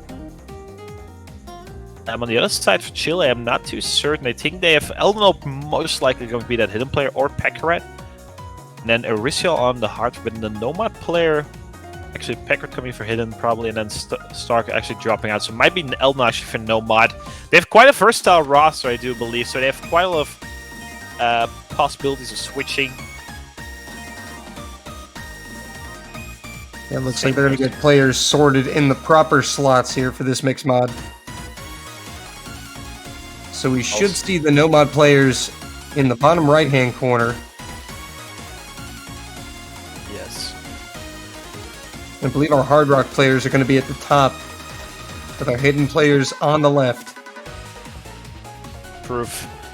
Viewer experience, which is always nice to see. We see DK and Irishel being the hard rock players most likely, then, and I think Netamar is going to be taking the hidden, which is somewhat interesting. The fact that it's only it's AR 9.3 hidden, so it's relatively higher AR hidden. Well, it's not high AR hidden, but it's obviously not AR 8 hidden, so it should still be comfortable for Netamar. On the other hand, Elmel most likely being the Nomad player then, and then Pekarat on the hidden, yes. Both of these rosters seem so very scary. 1-1 scoreline, Indonesia winning the first pick, Chile winning the second pick of the match. Now coming into Mixed Mod 1 mapped by FD Fluoride. Also 2 minutes and 10 in length, so once again, not a lengthy pick. We haven't seen any consistency testing just yet in this match, and we won't see it in this pick either. And we're underway here in round number 3. Mixed Mod 1, the pick from Indonesia. So far, everyone navigating the early sections with ease. Pekarat does drop there a few times. So early advantage Indonesia. Indonesia being able to FC that beginning section with their 3 players is giving them a slight score advantage. Oh, Dika goes down. That is the Hard Rock player. So Chile going to be taking this one back and probably will be taking the lead. Hard Rock, the most heavily weighted. Yeah, Rizio putting in so much score for Chile right now. That should switch it soon, I do believe. Maybe not. Dika almost did 200 combo and is actually going to stop the bleeding just before, so a very slim lead for Indonesia halfway through. Oh, Pekarat is going to go down once again. Yeah, Pekarat somewhat struggling on this pick in comparison to Elmel, Lewind, and Netamaro on the bottom side. That's giving Indonesia 1 miss buffer, and Rishal dropping as well. That is going to increase that lead in favor of Indonesia, and they seem really, really strong on this one. Still with 2 FCs on the bottom side, and Dika on the 1 miss right now. Third of the map left, and Indo in firm control of this map. Netamaro and Lewind still cooking up FCs. Chile just doing everything they can, but Indo looked much stronger on this one than their opening pick. And barring a meltdown here, I think it would take a team miss essentially to flip this. Yeah, only an 8 of the map left, and Elmel dropping once more. That's going to seal the deal, I do believe. No full combos left on the Chilean side, and Lewind actually ends up dropping as well as soon as he says his name, but Netamaro still with the double is actually on the hidden. Beautiful performance coming from Netamaro. And Netamaro brings in that double S, as you said. Dika with a 1 miss. Nice recovery as well. 2-1 Indonesia. Yeah, huge team effort coming in from Indonesia. All 3 players beating their counterparts on the Chilean side. So, great pick coming from Indonesia, and they do seem to have a small edge on the mid-mark bracket for now. Mixed Mod 2 being a completely different map, so not too certain if that's still a viable pick or if that became a viable pick off this Mixed Mod 1. But then again, 2-1 scoring for Indonesia. If everyone keeps on winning their own picks, this can go all the way. We see Hard Rock 1 getting picked from by Chile, so once again staying at Hard Rock brackets. Hard Rock 1 definitely a different map in comparison to Hard Rock 3. Hard Rock 1 being about 3 minutes and 50 in length, making it a really consistency-based pick. Most patterns are not that hard, I do believe, for all of these players, but it's just about a consistency, right? It's 1,400 combo, 4-digit combo above your catcher. Can catch people off guard, but given the tournament experience on both of these teams, I do believe that they should be able to handle those nerfs quite well. We see Urabe and Mikoto actually coming in for this Hard Rock 1, so he does end up playing in the Hard Rock brackets. Dika and Netamaro staying in. I do believe Dika and Netamaro are going to be playing every single map, except perhaps Netamaro is not going to be playing Hidden 1. but I'm not too certain about that. We see Packard, Elmo, and Rizzo stay in for Chile, so no swaps coming out on their side. Yeah, we're just diving straight into Hard Rock 1. Urabe Mikoto will take on Hidden as well. Yeah, Hidden only used for reading purposes. Does not give any score bonus. Something important to note. But it does help with some higher AR reading for some individuals. It's pure preference. Opening spinner goes to Chile by a few bananas.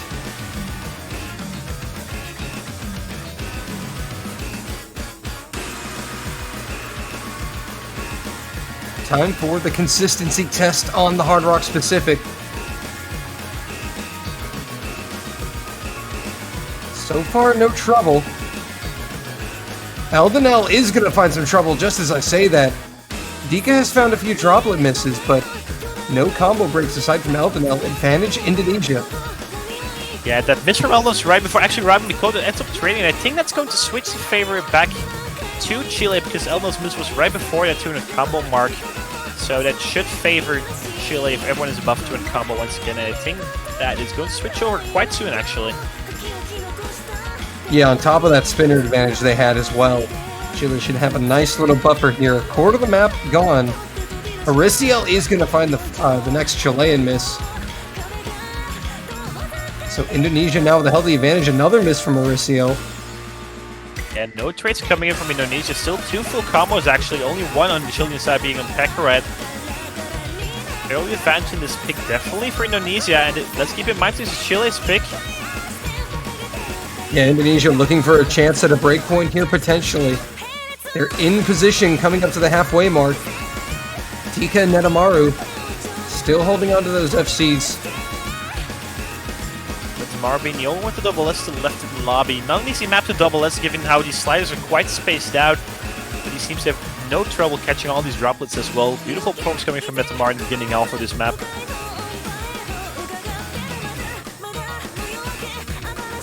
And now as we cross that halfway point, Chile lying in wait for a miss from Indonesia. But they are providing none. And it's still about a 40,000 point advantage for Indonesia. Eldenel, Urabe Mikoto, and Ariciel actually recovering quite nicely after those early slip-ups. Indonesia does seem to be the more consistent team. Definitely at this point. Somewhat tricky section coming up without any hyper dash, but everyone seems to be quite comfortable on those as well. Quarter of the map left though. Chile are right on their heels. They've maintained that 40,000 point differential. But Pekaret ends up dropping, and as the last Chilean FC actually gone, whilst Indonesia still has Dika and Netamaru DC. Urabe ends up trading those, but as long as Dika and Netamaru keep holding on, this does seem like this could definitely go Indonesia's way. Pekaret dropping once more, that's going to increase that lead in favor of Indonesia. Potential break point here for Indonesia if they can hold through to the end. Still not out of the woods just yet.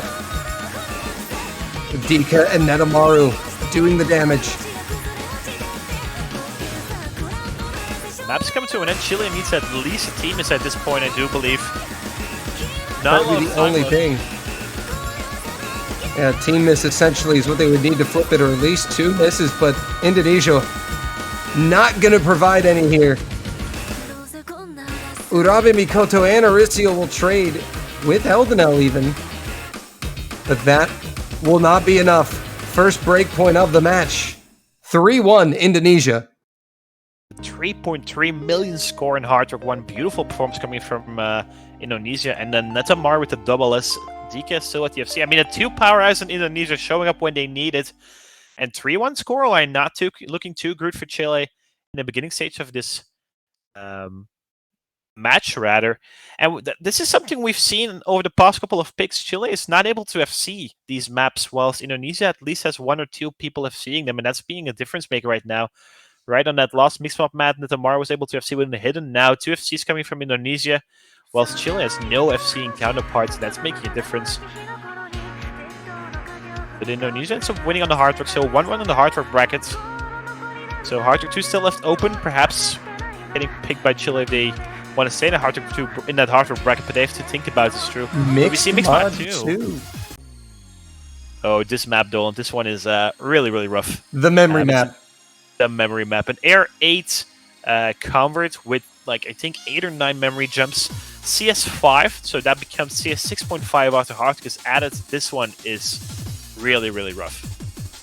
Say a prayer for the hidden players on this. Definitely. I think I have about 100 tries on this, because I originally thought I had to play it hidden, so I wanted to completely memorize it.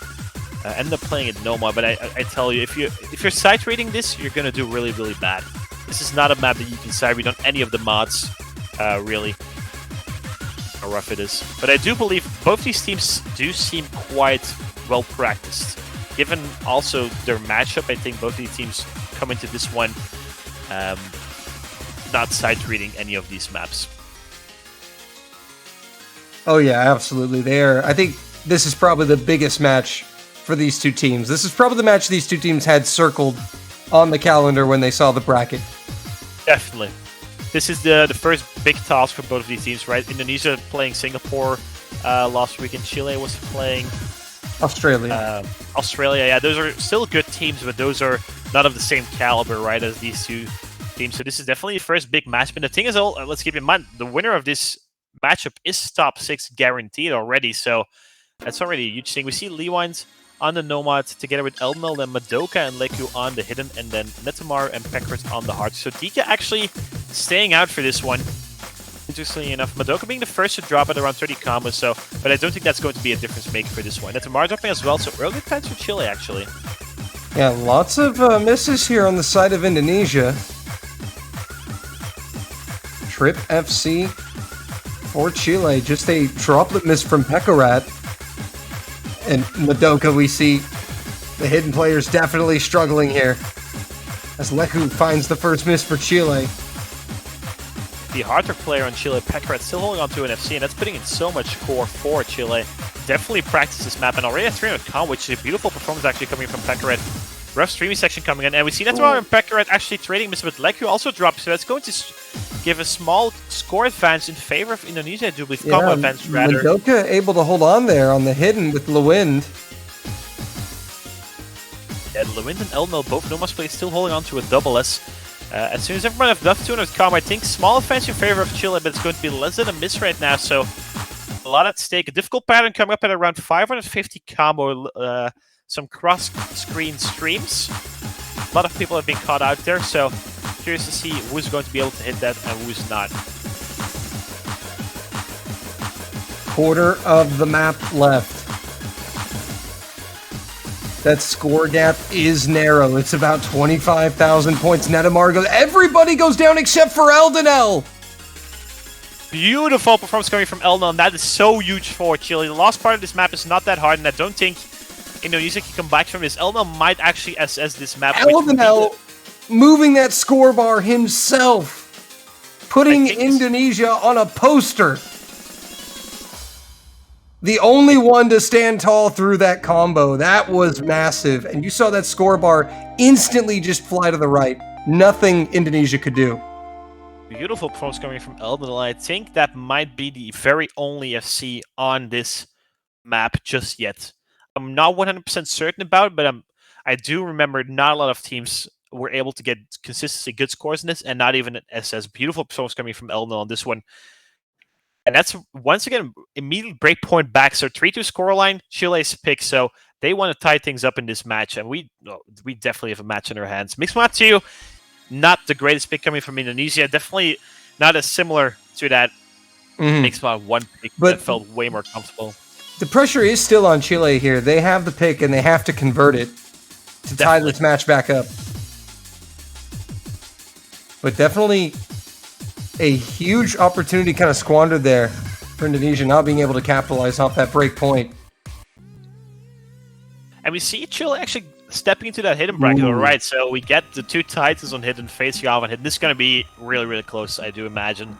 Convert hidden getting picked by Chile. Glitch by Lukash. Good song.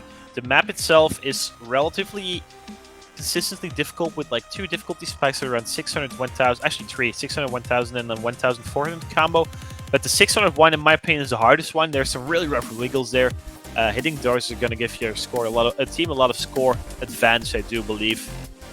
But given the hidden Ross in both of these teams, I can see everyone actually hitting that pattern. So I'm really curious to see how it goes. I think this is going to probably be one of the most important picks of the match here. The first hidden pick of the match. If Chile win it, they tie the game, have a point on hidden.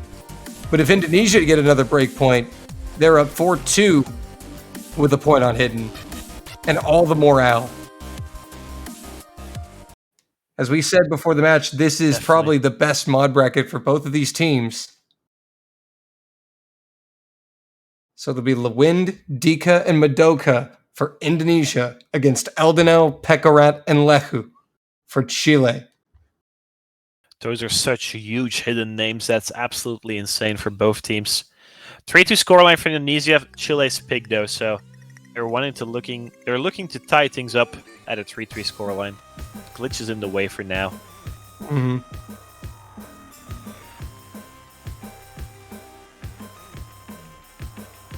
So Chile being the team to choose to brave the hidden pool first. On the convert, they've been favoring the converts on most of their picks. Actually, I believe they picked converts first in every single mod bracket that they picked. Definitely, they went for that Hard Rock 3 and they were able to win that one quite confidently. Then they went for Hard Rock 1. Actually, Liwan being the first to drop off the 200 combo, so that's max capitalization by Chile. And that's going to be a 1 miss advantage for them. Early 1 miss advantage for Chile as we approach that quarter mark. Again, all about the consistency here. Yeah, this map's really long, so that 1 miss should not matter in the end. Unless we see a triple FC coming in from Chile, which would be probably the best performance out of all teams. But Madoka missing in the slower section, actually. And that's 2 FCs gone for Indonesia. Whilst Chile still is holding on to those triple SSs, actually. Beautiful performance coming from Chile in the beginning third of this map. And Chile looking to make a massive statement here. But again, there are only 2 misses up. Madoka again. Lewind again, and Chile halfway through, still flawless. All 3 Chilean players actually hitting that hardest section. That is beautiful from them. Lefu actually ends up dropping on a wiggle after that. But they have at least 3 misses ahead right now. So if Pekarat and Eldenel can keep holding on, that should not matter. Dika on the other side still on to the FC as well. This teammate somewhat struggling. Madoka and Lee went both on the 2 miss right now. Or 3 miss even. And Leku's going to go down again, but missing quite a bit of that other section there afterwards. But that's still not going to be enough for Indonesia. Pekarat and Eldenel still holding on to the double SSs. And Lewind will trade that miss from Leku. Yeah, Lewind and Madoka, both of them have missed in a slower section, which is quite unfortunate for Indonesia. Pekarat and Eldenel still holding on to the double S as well, actually. Beautiful performance coming from both of them. Only a quarter left in this map. There's 2 hardest sections still coming up, so plenty of room for misses to be found on either side of... Indonesia are going to need a meltdown from the Chilean side here.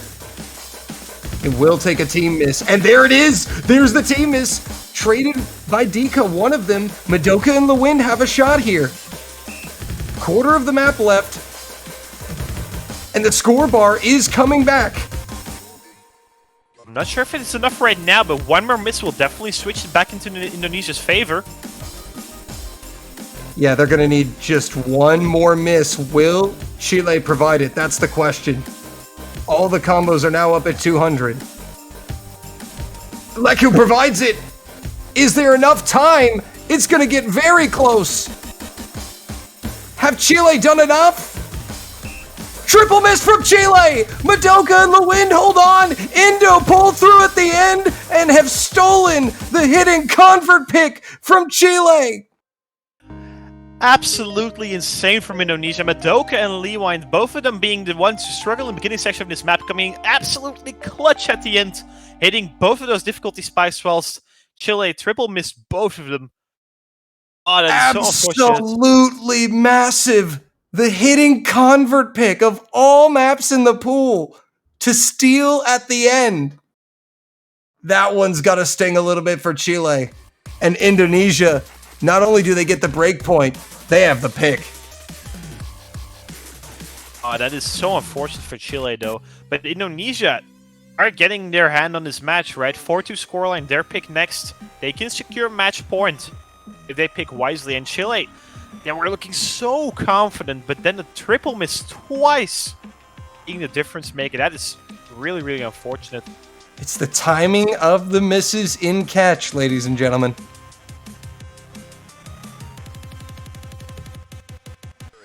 Where does Indonesia want to take this? Actually, they go for hard trick 2, actually. That is a really bold pick, in my opinion.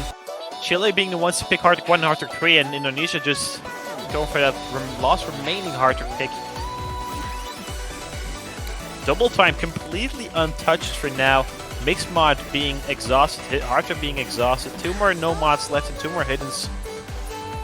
But they do end up going for that last hard trick as well.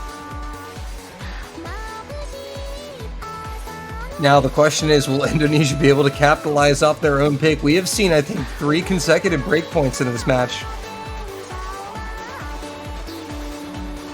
Yeah, I think both teams won their first pick, and then Indo won their second pick as well, and then we've had 3 breakpoints since. Yeah, indeed, indeed. So here we go, Hard Rock 2 coming in at just under 3 minutes in length. Rabe Mikoto coming back in for the hard trick, so probably a hard trick specific player actually.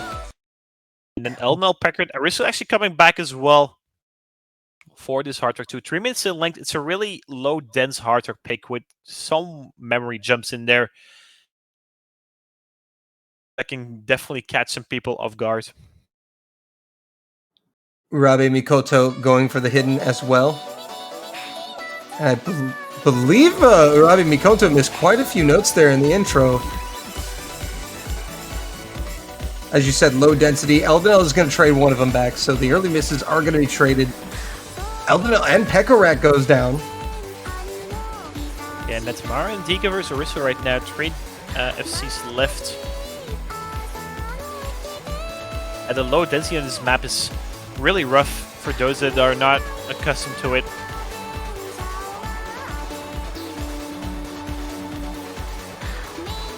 So far it is Dika and Netamaru out in front with the FCs with Aricio.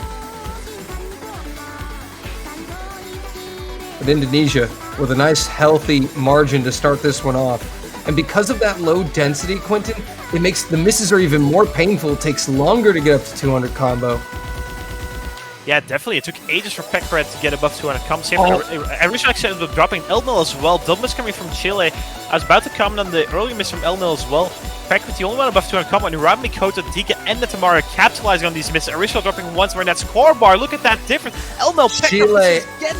Have fallen apart, and Indonesia are standing strong. Chile completely crumbling under the pressure. That's a 250,000 score buffer. Halfway through. That's absolutely insane. That the Mario and Deke is still on the FCs actually. Rabe Mikoto pretty much on FC as well. Ends up dropping though, but I think he can drop 10 more times and it wouldn't matter at this point. That's 250 score difference. Rabe has been struggling quite a bit, was combo gaming quite extensively there if you look at the accuracy at an A rank right now. But it's all eyes on Dika, and Netamaru have just been strutting this match, especially on these Hard Rock picks. Yeah, the Indonesian powerhouses, right?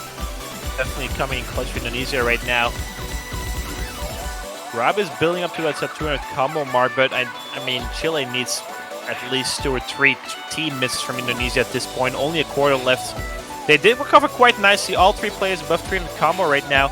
But Netamaru and Dika are just cruising. Yep, and now Rabe Mikoto back up to 200, so Indonesia no longer losing any points here. And there's just nothing that Chile can do. Indonesia built up too big of a gap to close, over 200,000 points. The question is, will Dika and Netamaru bring it home? Yeah, 2 more misses on the Chilean side, but those do not matter. Netamaru still only double S as well. Rabe Mikoto quite a few droplets, but still. Oh, within Netamaru tunnels, goes quite- down! There will be no SS's. Dika the Lone FC. Indonesia, match point 5-2.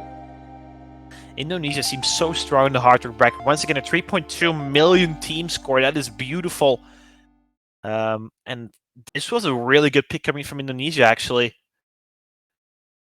Beautiful performance coming from them. 4 match points for Indonesia. Definitely advancing their side. Chile to pick next. But things are looking grim for the Chileans.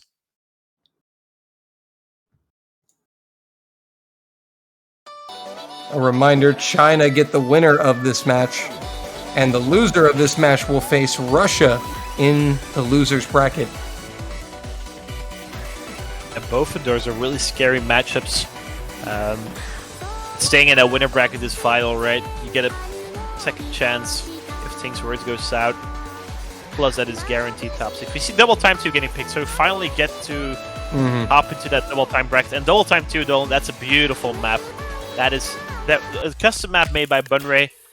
And wow, it's very technical, Air 8.3 double time, and its technicality makes it so fun to play. So Chile's hand kind of being forced here, backs against the wall. Double time, the only mod bracket that hasn't been played. And Chile are a decent double time squad as well. Again, Yeah, I think this it's one of those matchups where the skill sets kind of overlap for both of these teams. Yeah, I think this is a wise decision to go for a different mob bracket. Your back's against the wall. You have to try something else, right? Hardrock has not been working out. There's no more Hardrock anyway. Hayden didn't work out. No mod didn't work out. Mixed mod is gone, so what's left? Well, I mean, double time. Try it. But on the other hand, Deacon and Tamaru, they're not going to miss, or they're not going to miss a lot of notes. Korneko, also a really respectable double time player. And this map is really, really short. It's 2 minutes 20, and after double time is that converts to like 1 minute 30, so 90 seconds. It's a sprint, this one. 4 match points for Indonesia, and they seem so very strong at this point. Deacon and Tamar and Korneko trying to bring it home on this double time 2, picked by Chile. Pekret, Eldnell, and Urisiel for Chile, trying to get them on the board once again to reduce that score, that point difference to 2. Round 8, double time from Chile. Match point number 1 for Indonesia. Early drop coming from DK actually there in the slower section. Eldnell trades it immediately.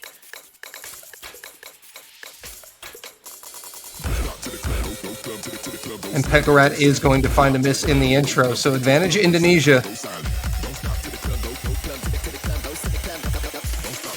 Korneko ends up dropping some droplets, but those do not matter. Aristo dropping once more. Chile, no full combos left for Chile, and that scoreboard is loading up. This map's really short, so any miss will cost you dearly. Yeah, this map is already a third of the way over. We are closing in on the halfway mark, and that scoreboard has flown to the left. Indonesia need to fall apart if Chile are going to have a shot at this one. But Korneko, Dika, Netamaru showing no signs of slowing down. It's already almost 200,000 points in favor of Indonesia at the halfway mark. Yeah, Rachel ended up dropping once more, so not above that 200 combo mark, and they need at least 2 or 3 misses coming from Indonesia. Pereka dropping, that's not helping Chile. Backs against the wall, first match within Indonesia, and that's 200,000 score of difference. 1/3 left. Indonesia looking as if they are going to close it out here in dominant fashion. Korneko will be the first miss for Indonesia. Chile need far more than that to stay in the winner's bracket, and it looks like they are not going to get the help they need. Dika, Netamaru, absolutely putting on a clinic here, and Indonesia will convert their first match point. 6-2. And that's Tamara coming with a double as Dika with only a 1 miss in the beginning section, and then Korneko also with a 1 miss. I mean, not a lot of room given by Indonesia. And then Chile, all of them with respectable scores, right? Only 2 misses on each individual, but sadly, that is not enough against this dominant Indonesia. Korneko, Dika, and Tamar bringing it home for them. What a performance coming from Dika and Tamar, especially, but also the rest of Indonesia play really, really well on all of these picks. They were able to have all 6 players play at least a couple of maps. A lot of versatility shown by them, and they're in the winner semifinal, so top 6 guaranteed for Indonesia this year. On the other hand, Chile dropping down to the loser bracket, where they have to face Russia first and crawl the way back into that winners bracket grand finals if they were able to get there. But your winners, Indonesia, Dika, Urabe, Mikoto, Madoka, Netamaru, Kaneko, and Luwind, taking it home for Indonesia in absolutely dominant fashion, though. And that was a beautiful performance coming from them. Dika Netamaru absolutely dominating that one. And now we have our first semifinal match in the winners bracket. China will face Indonesia for a spot in top 3 next week. South Korea still awaiting the result of United States, Canada. But we also have a losers bracket match to get to. That's coming up in 15 minutes. Italy against Brazil. Yeah, we will be saying goodbye to our last loser bracket team for this weekend. Italy or Brazil will end up finishing in the 13th to 16th slot this year, depending on the outcome of that match. But the winner bracket is looking very spicy next week once again. Indonesia, China, and then SK versus USA or Canada. That is beautiful. So be sure to tune in about 50 minutes from now for the last remainder loser bracket match, and then in an hour and 15 minutes from now for the last remaining winner bracket match between the United States of America and Canada. Indeed, indeed. We'll be back after a short break in 15 minutes. Italy and Brazil coming up next.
Click.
Hello, everyone. Welcome back to the 2022 Catch World Cup. Dolan here, and I'll be joined by Luminite for Italy versus Brazil.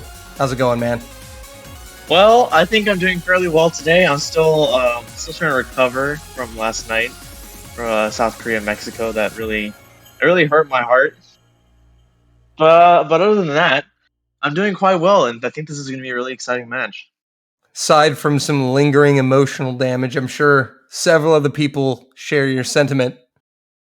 But Italy against Brazil will be our last losers bracket matchup. Speaking of Mexico, the winner of this match will face Mexico in the losers bracket next week. So, Italy, our 9th seed, against Brazil, the 16th seed.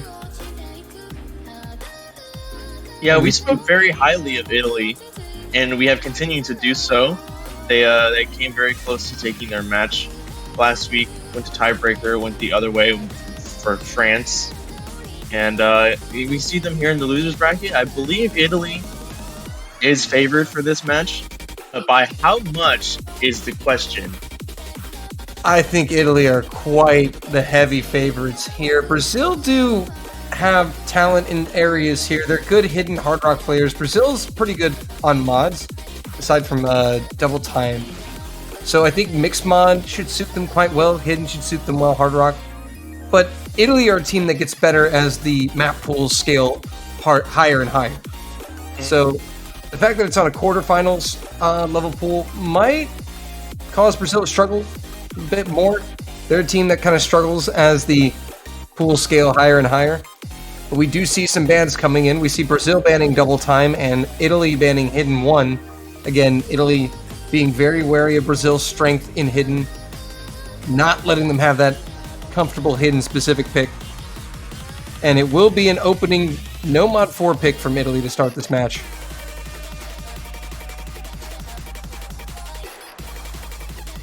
Now, this is again one of our convert no mod picks. I believe this is one of an extremely dense one as well. I think, if I'm remembering correctly. It is. Yep, it is the really dense piano map.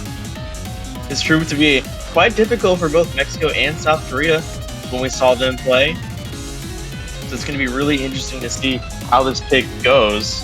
Very dense, I mean, you can hear the piano. It speaks for itself.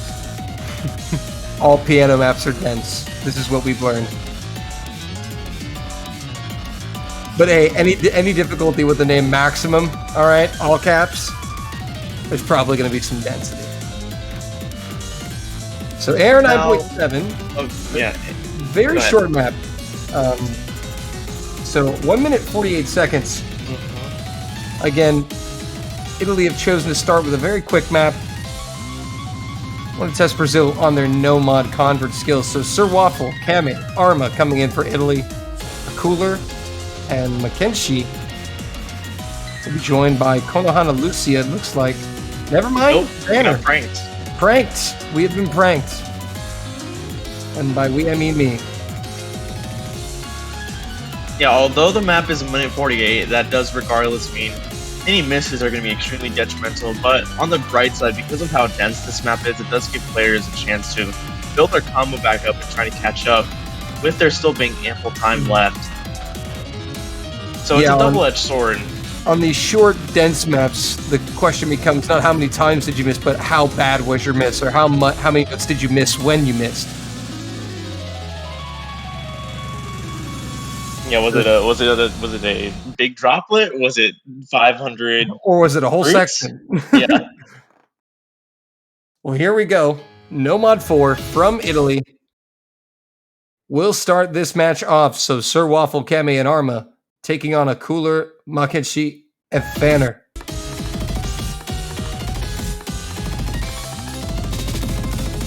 I think Brazil are quite the veteran squad in CWC. They have been around the block. But already, trip misses from Brazil. Traded from Kame on the side of Italy, but Sir Waffle and Arma still holding the FCs will provide the advantage for Italy. Yeah, Mackenzie not finding a drop. Lots of players struggling right off the bat with this map. Zero Waffle finding a drop now. It's going to be traded with McKenzie, but we're going to see a double miss. No, triple miss on Brazil. Yeah, everyone is down except for Arma. Arma was the only one to hold it, and is the only one still holding the FC. SS at that. And you can see that score difference. Already 150k in favor of Italy as Sir Waffle and Thanner trade once again. Arma goes down! So there goes the Lone FC halfway through. Luckily, though, the Cami is up to 200. So is A Cooler on Brazil.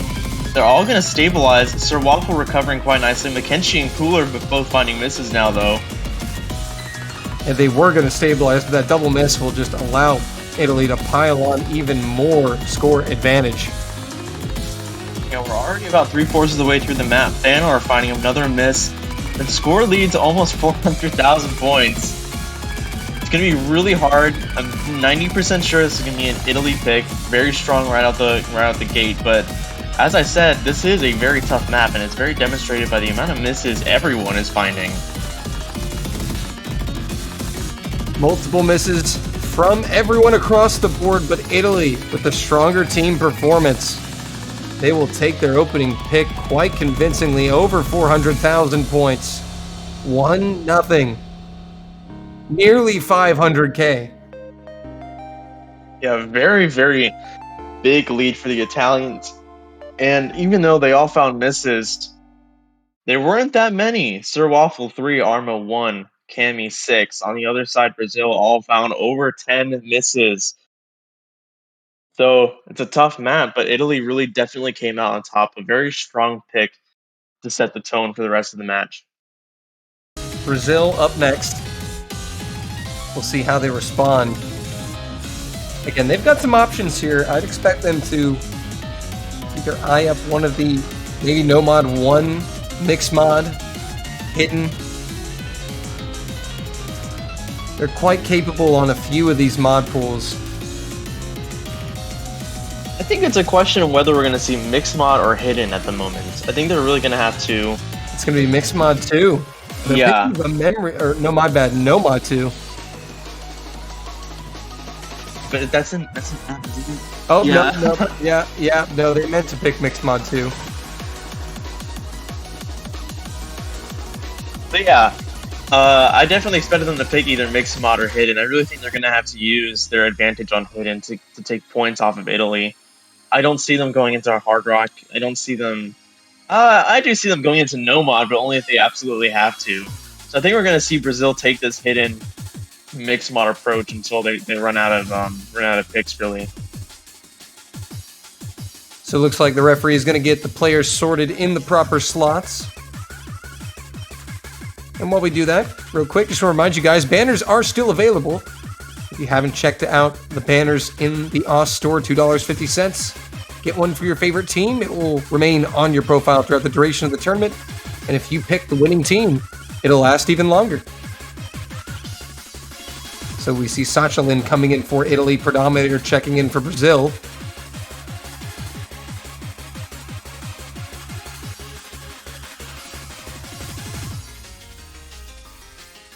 Another very short map, 2 minutes and 1 second long. This map, the opposite of dense. Very low node density, so misses are going to be punished quite heavily. And the hidden players, I believe, are going to struggle more than the others. So we'll see the no-mod players on top, Arma and a Cooler. Cami and Thanner, the Hard Rock players. Sachalin and Predominator, the hidden players.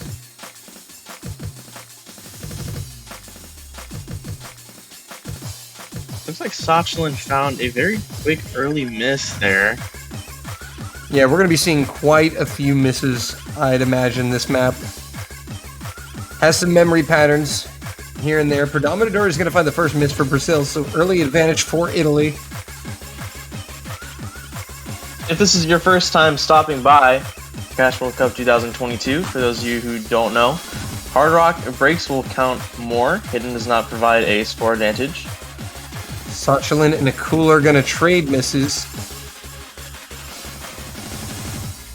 Oh, and both Hard Rock players do go down at the same time they trade. So it's only Arma and Predominator with combos above 200. This one is actually very close. Halfway through. Getting there. Nope. Gotchalin trades it. So Brazil actually still very much in this. A very, very small lead. Predominator is going to go down. A Cooler as well. Arma as well. Missing though. Everyone has missed. Kame is now up to 200 combo with that Hard Rock. And that is going to do the damage. Look at him go. Look at that score bar just fly to the left. Brazil went from being in it to out of it very quickly. And now all of Italy has fallen apart, but the question is, does Brazil even have a combo to take advantage? And they're down about 150k. Yeah, there's really not much time left. Oh, good job, client. Yeah, it's like Kame's gonna solo for a second. Yeah, well, Kame misses. Okay, Hold we on. are all over the place. Hold on. This depends on if Brazil holds, but we're not getting a cooler. And we're gonna need an MP, and I'm pretty sure Italy took that one. I'm gonna look into our special. Let's see here.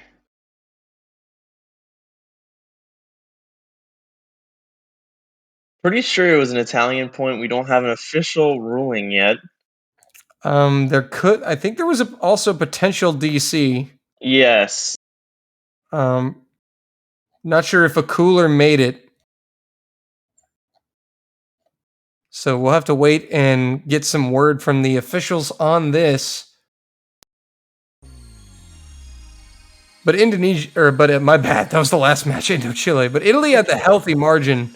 Yeah. Before the lag kind of came in. But Kame just did so much damage with that 200 combo on Hard Rock, and nobody else had combo. Literally ran away with it.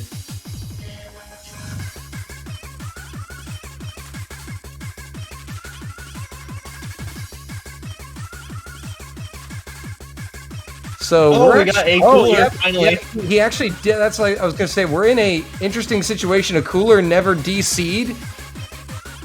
They're still waiting for the score to submit. So this point has actually not been officially decided, and now it has. He finishes. Yeah, he finishes pretty strong, but yeah, it's gonna be a 100k victory for Italy on that one.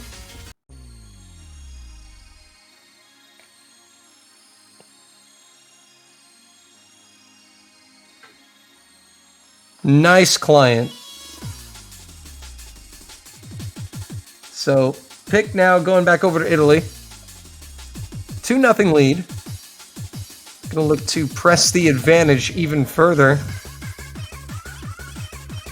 I think it's safe to say... Well, I mean, it's kind of hard to guess where they're gonna go in particular, but I'd imagine they'd be eyeing up double time.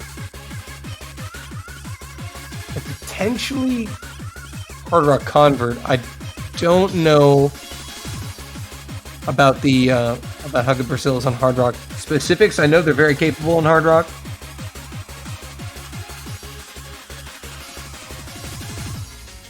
But Italy is actually going to take some time here. So they do have a full 2 minutes from when that previous point was decided, so that kind of delay from a cooler is benefiting Italy here, because I don't think the timer officially started until the point was decided. It is going to be hidden too. Oh, apparently Kame was timed out, so it is going to be hidden too. And it's not something I would have imagined he's been picking. Italy also have a very capable hidden roster as well. It's just that, you know, Brazil's one of their stronger points is hidden. So they maybe feel comfortable with a 2-point lead of trying to pick into hidden, maybe trying to disrupt the morale of Brazil.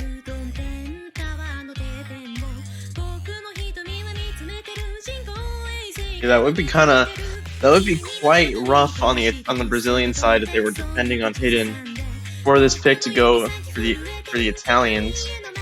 Looks like we're going to see a sub On the Italian side, waiting for who it's going to be. I think they're going to put Kame right back in. I think he just disconnected. But no surprise to see Sachalin and Arma step in alongside a cooler Dominador.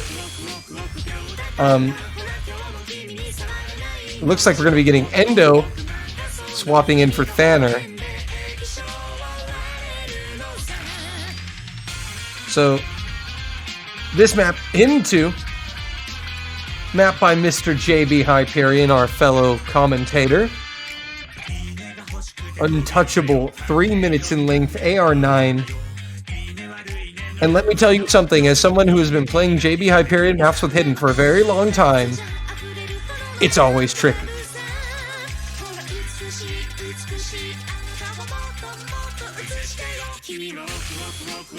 So, still waiting on the third from Italy. Could be having some technical difficulties here. If it is really truly Kama that's going to be trying to come in. Yeah, but they will only wait so long before the ref will force someone else to come in.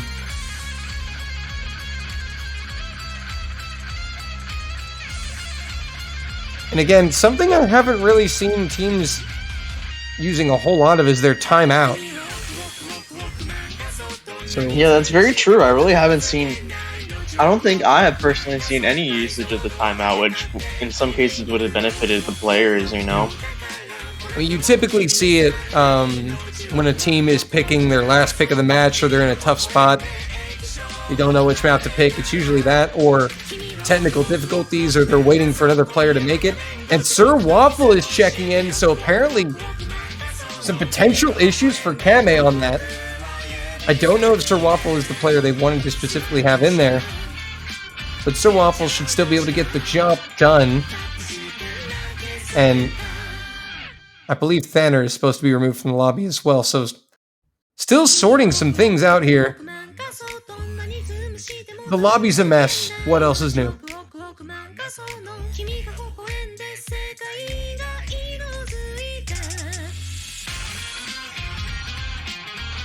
So we are going to be getting Kame coming in.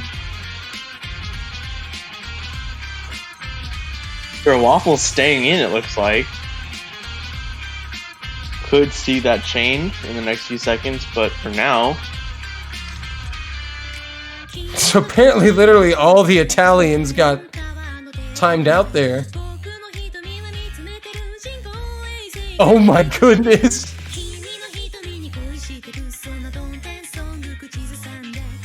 Please stand by.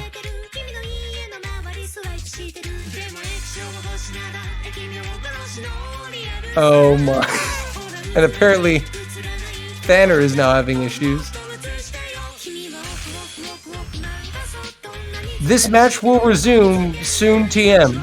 At some point, we will get this underway. I don't know. You know, we really do know what we're doing here at OSU. We are very professional. We know exactly what we're doing. This is all part of the plan, really. Please send your thoughts and prayers to Trotsky, is probably having a stroke right now. Dealing with all this, and our officials.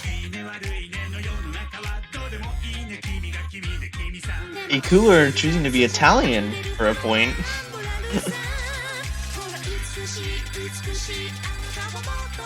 And Arma choosing to be Brazilian. Now we see them go into their appropriate teams.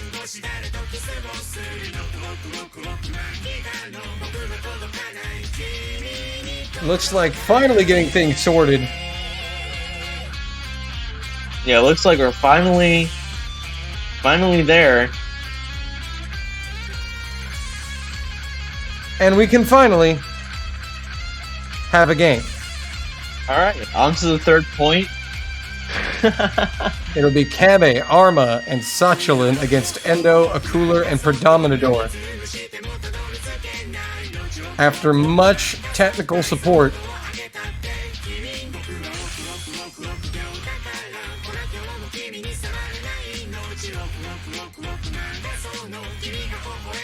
And we are going to get underway once again. There we go. Round number 3. Italy's hidden pick.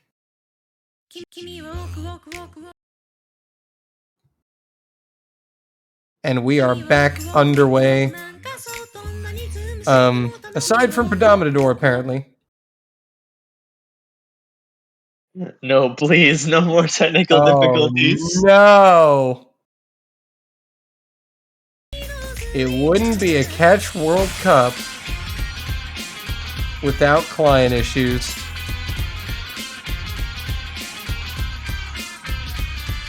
Now, I certainly do hope it's just a client failing to load Predominador issue and not a he's disconnected issue. Oh no, it is. Oh, we got an abort, ladies and gentlemen. Oh my goodness. Oh. Yeah, Predominador died at the start, failed to load, so we are going to get a reload. Apparently the universe is intent on not allowing them to play Hidden 2. Alright, kick everyone, re-invite everyone. We've got to purge it.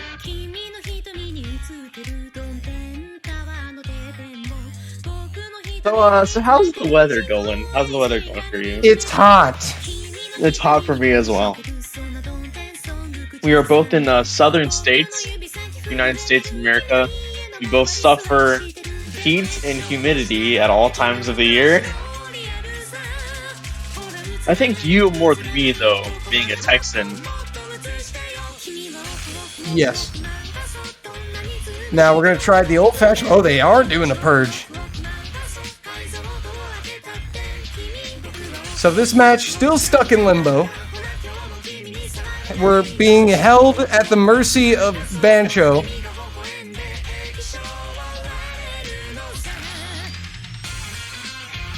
CWC is being held hostage by Bancho Bot. This is confirmed. What more could you expect, right?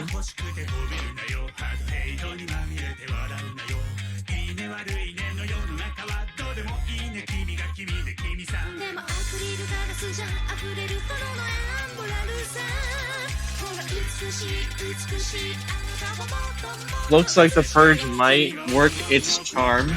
Although we have Vito79 here now. They're inviting all the Italian players first, and then they're going to invite all the Brazilians.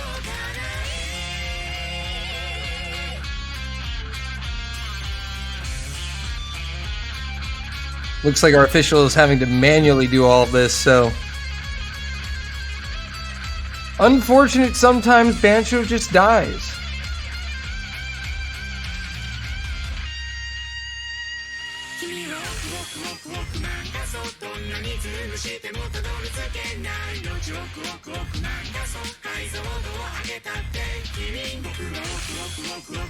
This is probably a record for the longest hidden pick of all time.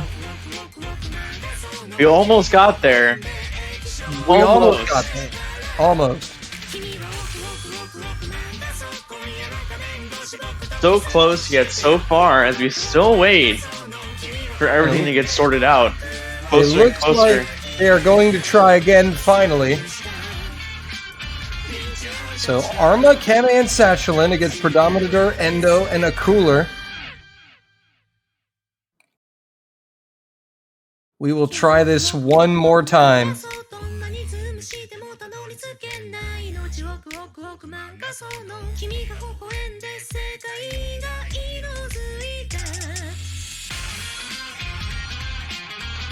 So Italy's second pick of the match, hidden number 2. 3 minutes in length, AR9.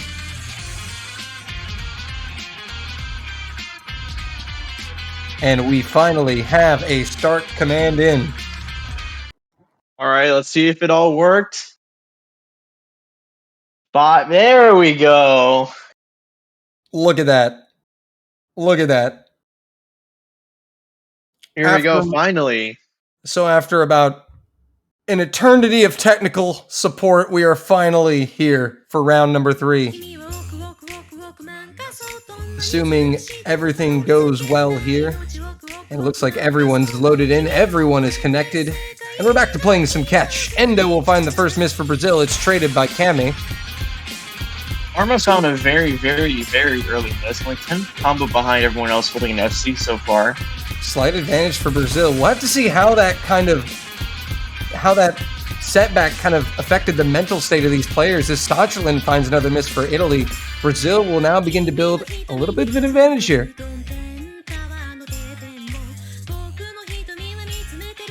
Endo finding yet another miss for Brazil will allow Italy to narrow that score gap. Quarter of the way through, Akula will drop the second miss for Brazil. Arma trades it though, so that will keep Brazil in front. But we're still even.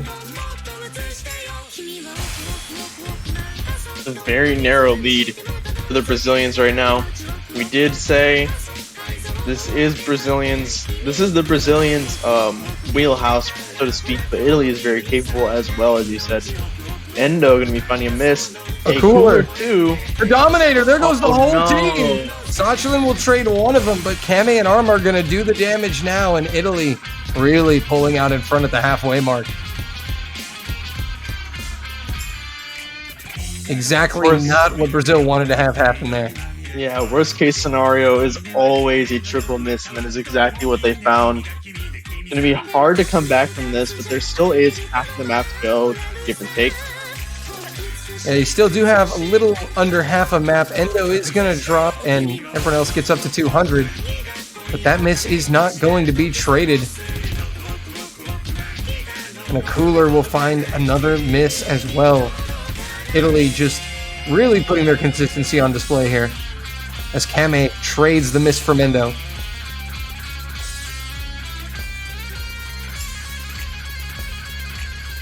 Triple miss on Brazil.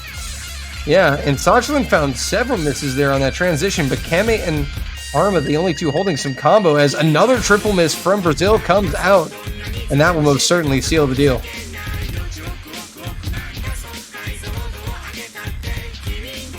It is Arma holding down the FC.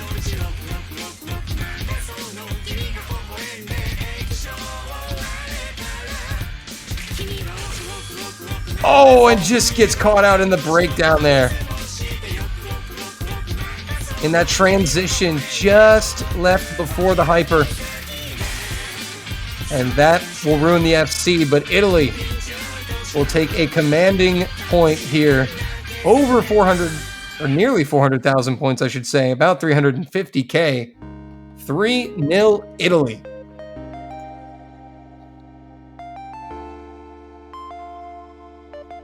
So interesting to see Brazil contesting these points for a decent amount of time, and then something happens and they go from being in it to being out of it, like you said with the last pick. It's so interesting to see if Brazil is going to be able to take any points off of Italy with this direction.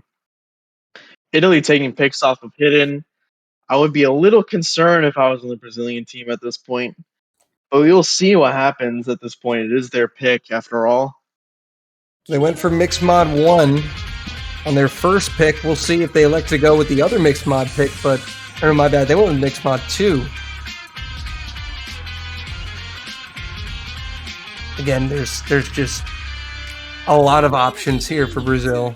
You realistically could go with that No Mod 1, the Mixed Mod 1, maybe one of the Hard Rock 1. But aside from that, there's not a lot of comfort picks here really for Brazil. And it is going to be No Mod 1. Mapped by Dapulus. Saisaki. Riol. I invite all my Riol stands in chat to put some cat or rat jam. I don't know if there's a difference between the two. Really have absolutely no idea. How about a Riol jam? Yeah, that would make more sense. You want to get Riol jam in the chat? Good song, good map. No Mod 1. So this is probably going to be the most coin flippy map. You know, typically that's what No Mod 1s are across really all modes. The No Mod consistency specific test. So it's going to be Sir Waffle, Kame, and Sachalin for Italy against Konohana, Lucia, Makinshi, and a cooler for Brazil.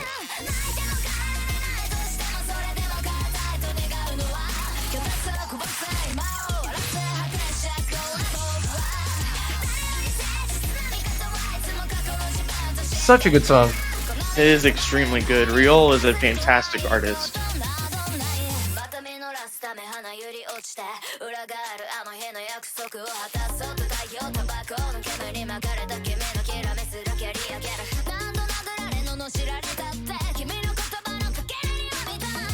They're having some pretty good banter in the chat.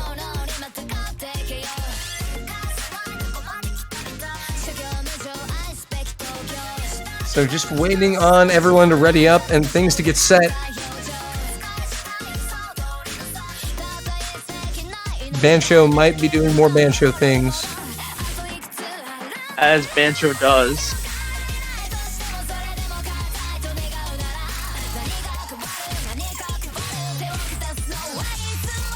Oh, it looks like Italy is going to be bringing in Vito, potentially.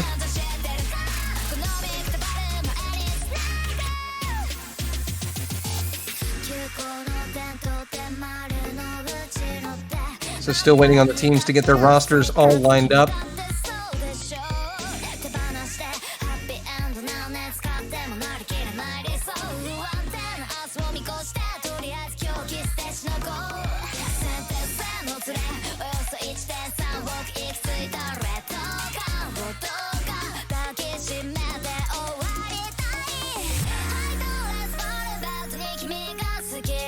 Oh, apparently a player was just summoned to the lobby without being approved by the team captain.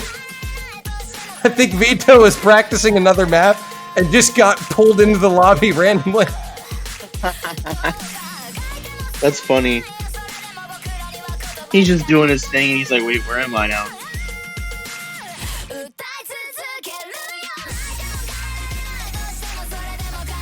Amazing.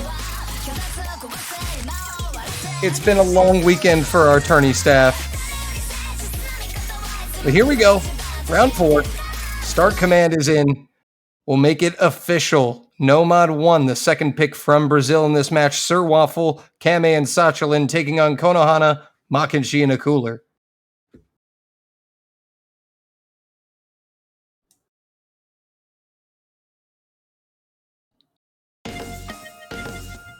So 3.5 minutes. It is a marathon, not a sprint.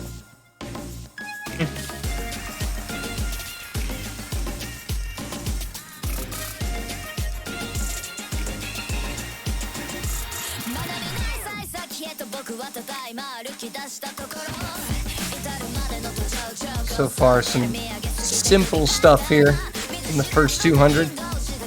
No one getting caught out.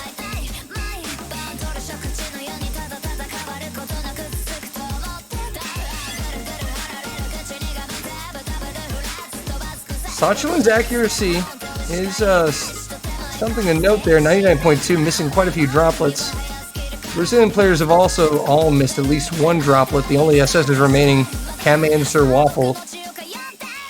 Yeah, that's really what's giving the score a lot of... Oh, we're going to see our first drop. Makenshi on Brazil. Right at the beginning of that first key eye going down. Italy in front. 1 miss lead. Konohana is going to go down as well. That'll be a 2 miss lead for Italy. And they're still holding the Trip FCs. Brazil is going to need to see something soon.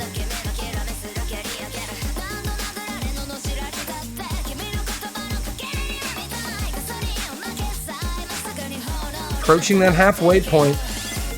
It's about a 60k advantage for Italy.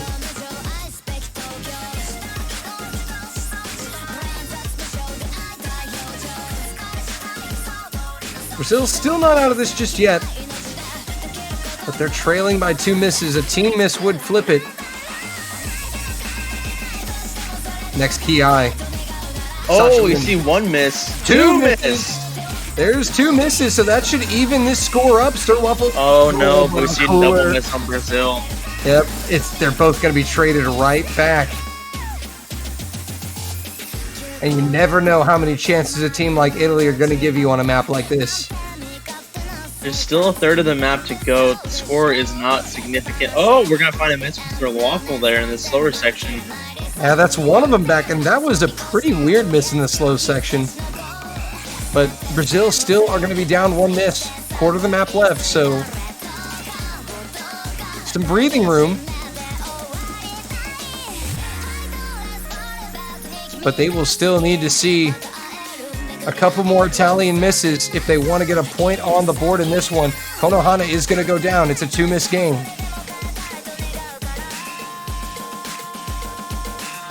And will Italy provide the misses?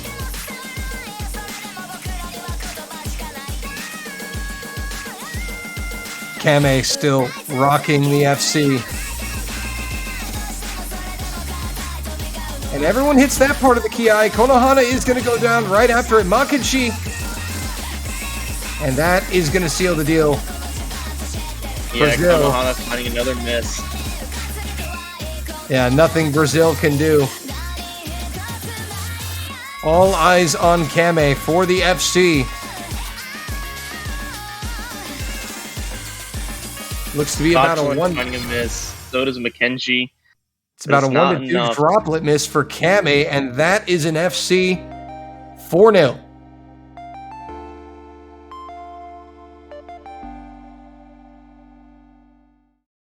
So now Italy up to pick their potential last pick coming up if they convert it.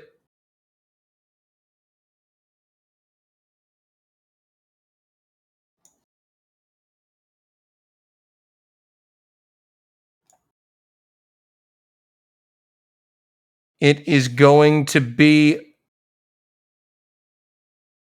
I see Mix Mod 1 and Hard Rock 3. Yeah. Both have said in chat. They're going with Hard Rock 3. Wild card. This has been a fairly popular pick, the Hard Rock Convert. Seen this picked in several matches throughout the weekend. A fairly short Hard Rock map, just over 2 minutes. AR 9.24, but with Hard Rock, obviously, it's 10.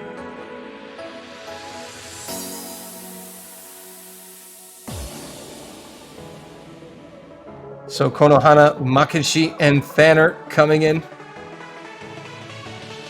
Konohana maybe stepping out, though. I was going to say, Konohana, not a Hard Rock player that I remember of. Vito checking in for Italy. First appearance. And we'll await a third on the side of Brazil.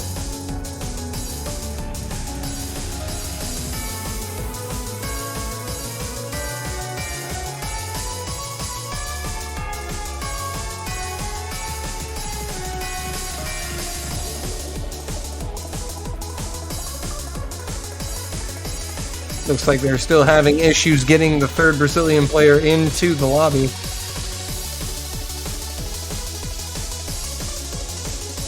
Once that's resolved, we should be good to go. We hope you're enjoying the OzCatch World Cup. Just a reminder, you can get your banners in the Oz Live store, $2.50 a piece. It'll be on your profile. You can support any of the 32 teams that qualified, even countries that have already been eliminated. And as Dolan also mentioned earlier, if you pick the team that wins, you will be blessed with its appearance on your profile, I believe, until the beginning or end of the next World Cup. One of the two, I forget which one exactly. Yes, it'll be on there until the beginning of the Mania World Cup, I believe. Here we go, round number 5. Hard Rock 3.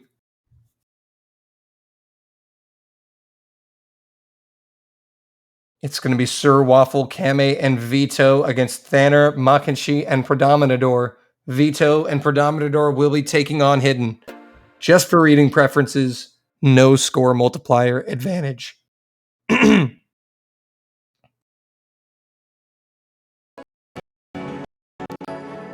We've seen some exciting picks on this map this weekend.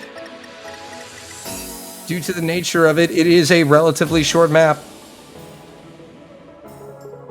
And it looks like Brazil actually are going to eke out. Is that early spin advantage? I believe so, but And we're going to see our first drop from Makanshi. A very early miss from Makanshi. So that actually shouldn't affect things too badly. As the players work their way up to that 200 combo cap. Already a quarter of the way through, so that miss is going to matter a little. But that miss from Sir Waffle, that's traded by Fanner. Italy still will retain a slight advantage as Makanshi gets up to that 200 combo mark. Fanner going down again. Nearing the halfway mark. Makanshi going down now as well. And Brazil's looking fairly confident here, though, with Predominator still putting in a good performance, but Kame and Vito on the side of Italy. Just outdoing Brazil. Makanshi really struggling there. Vito is going to go down and trade it, but Predominator going down as well. Makanshi finding multiple misses now. Yeah, really struggling. That will favor Italy as Sir Waffle and Kame continue to mount up the points. Dominator going down, Makanshi going down a lot here. Really not having gone above 100 for a long time now. Thaner going down now too. And that is going to seal it for this one. All eyes on Kame. Will Kame bring home the SS? Into the final sections, Vito's going to go down. And Kame will bring home an SS for Italy. 5-0 match point. Match point Brazil, though. Not saying, okay, let me rephrase that. No, I Match was point like, for Italy, but it is Brazil's pick. That's what I meant to say. a match point with 0 points. Interesting. Yeah. Oh man, let's just slide right past that. So yeah, what I meant to say was match point for Italy, but it is Brazil's pick. And Brazil, well, I mean, what can you even do here? You've already exhausted no mod 1, mixed mod 2, probably mixed mod 1, or potentially that hidden convert. Again, this is Brazil's potential last pick of the tournament, so if I had to guess, it would probably be a mixed mod 1 or a hidden 3 pick coming out of Brazil. Every pool being touched this match except for double time. Double time being the mod that Brazil opted to ban.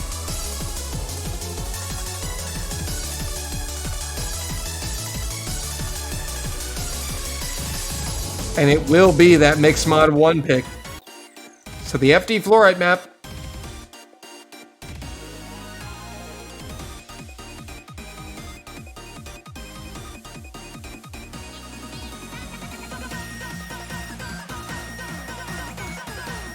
And now the question is, who's going to play what mod? So Brazil, they did pretty good on the Mixed Mod 2 pick earlier. That was probably their most competitive pick of the match. Excuse me.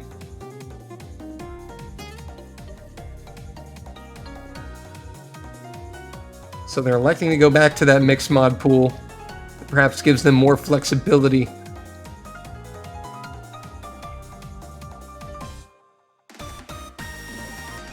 Brazil just trying to get a point on the board in this match at least. I definitely know the feeling. This is the Brazilian comeback, a reverse sweep now. Hey, you can't win the match until you get your first point, you know? You gotta start somewhere.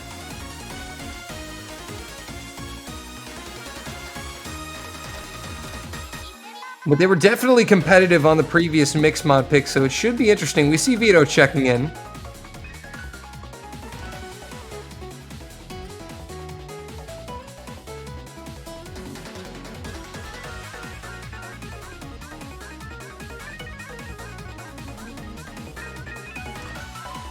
Looks like they're just trying to make sure they're all in their correct spots. And Italy still needing a third, it'll be Kame.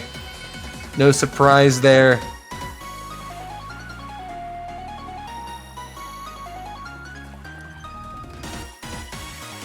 So it looks like we're going to get the mods set up, and we should be good to go in round number 6. Start command is in, and we're ready to go.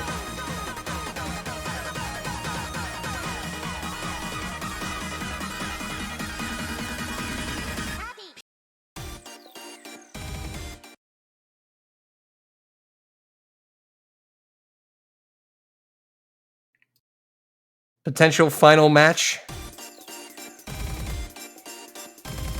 Final map of the match potentially here for Italy and Brazil. If Italy can convert their first match point here, early misses coming out from both the Cooler and Arma, for Dominator and Vito.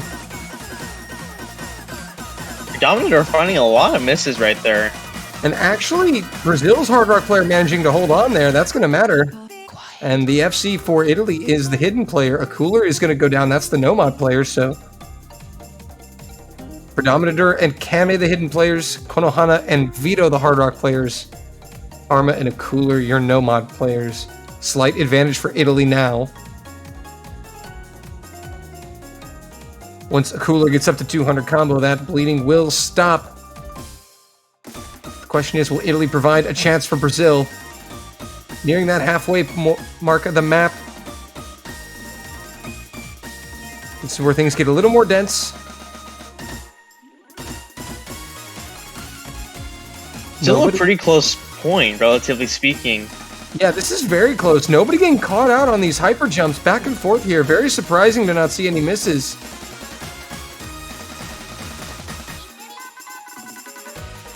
Both teams really digging in and fighting for this. Final third of the map. For Dominator going down. Brazil are going to need to see some misses from Italy at some point, or it is over. A Cooler dropping as well. Italy showing no signs of slowing down as Kame is your lone FC. Vito is the first or the next miss from Italy.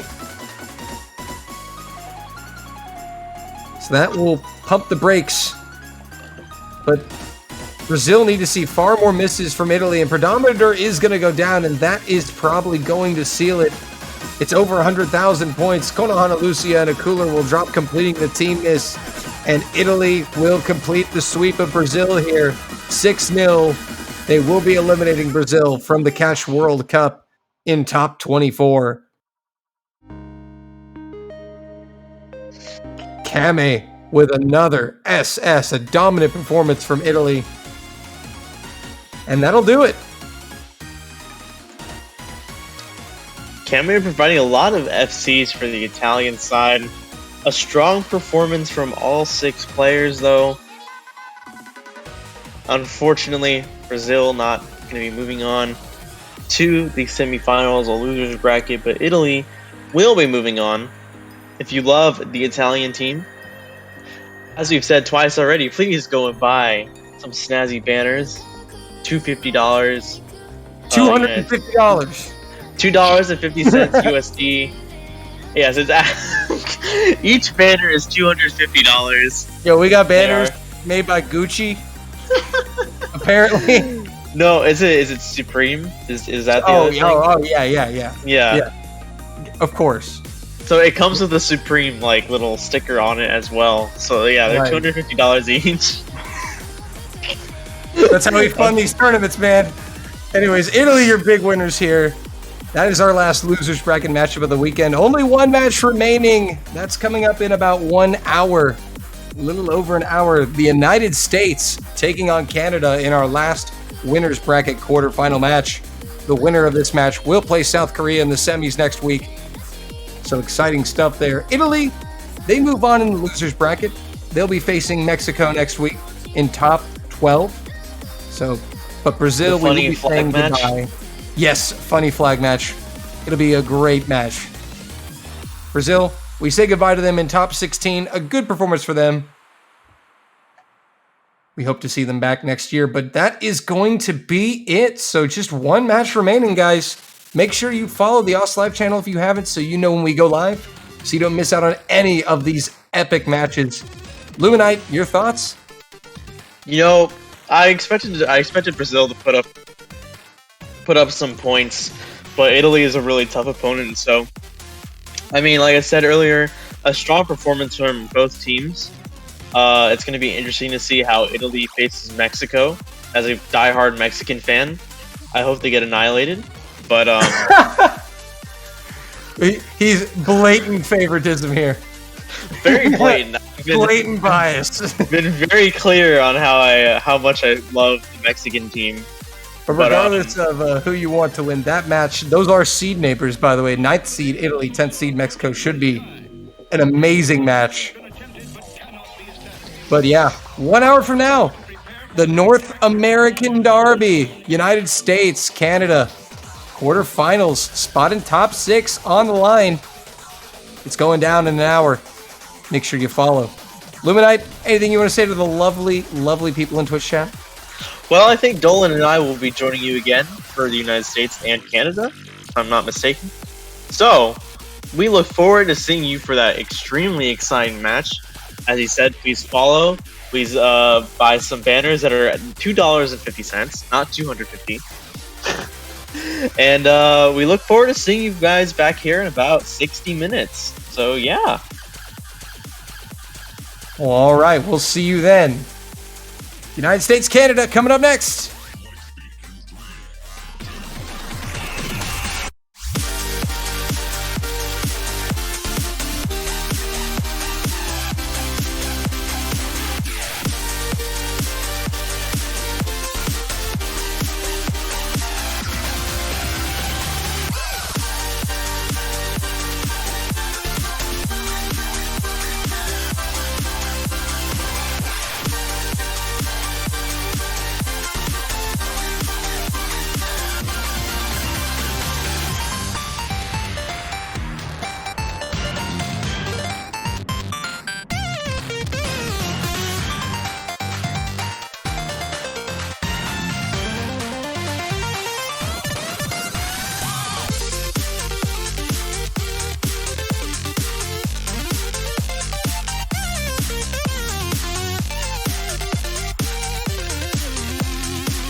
Beasts as far as the eye can see. A plague on the surface, a disgusting swarm in the skies.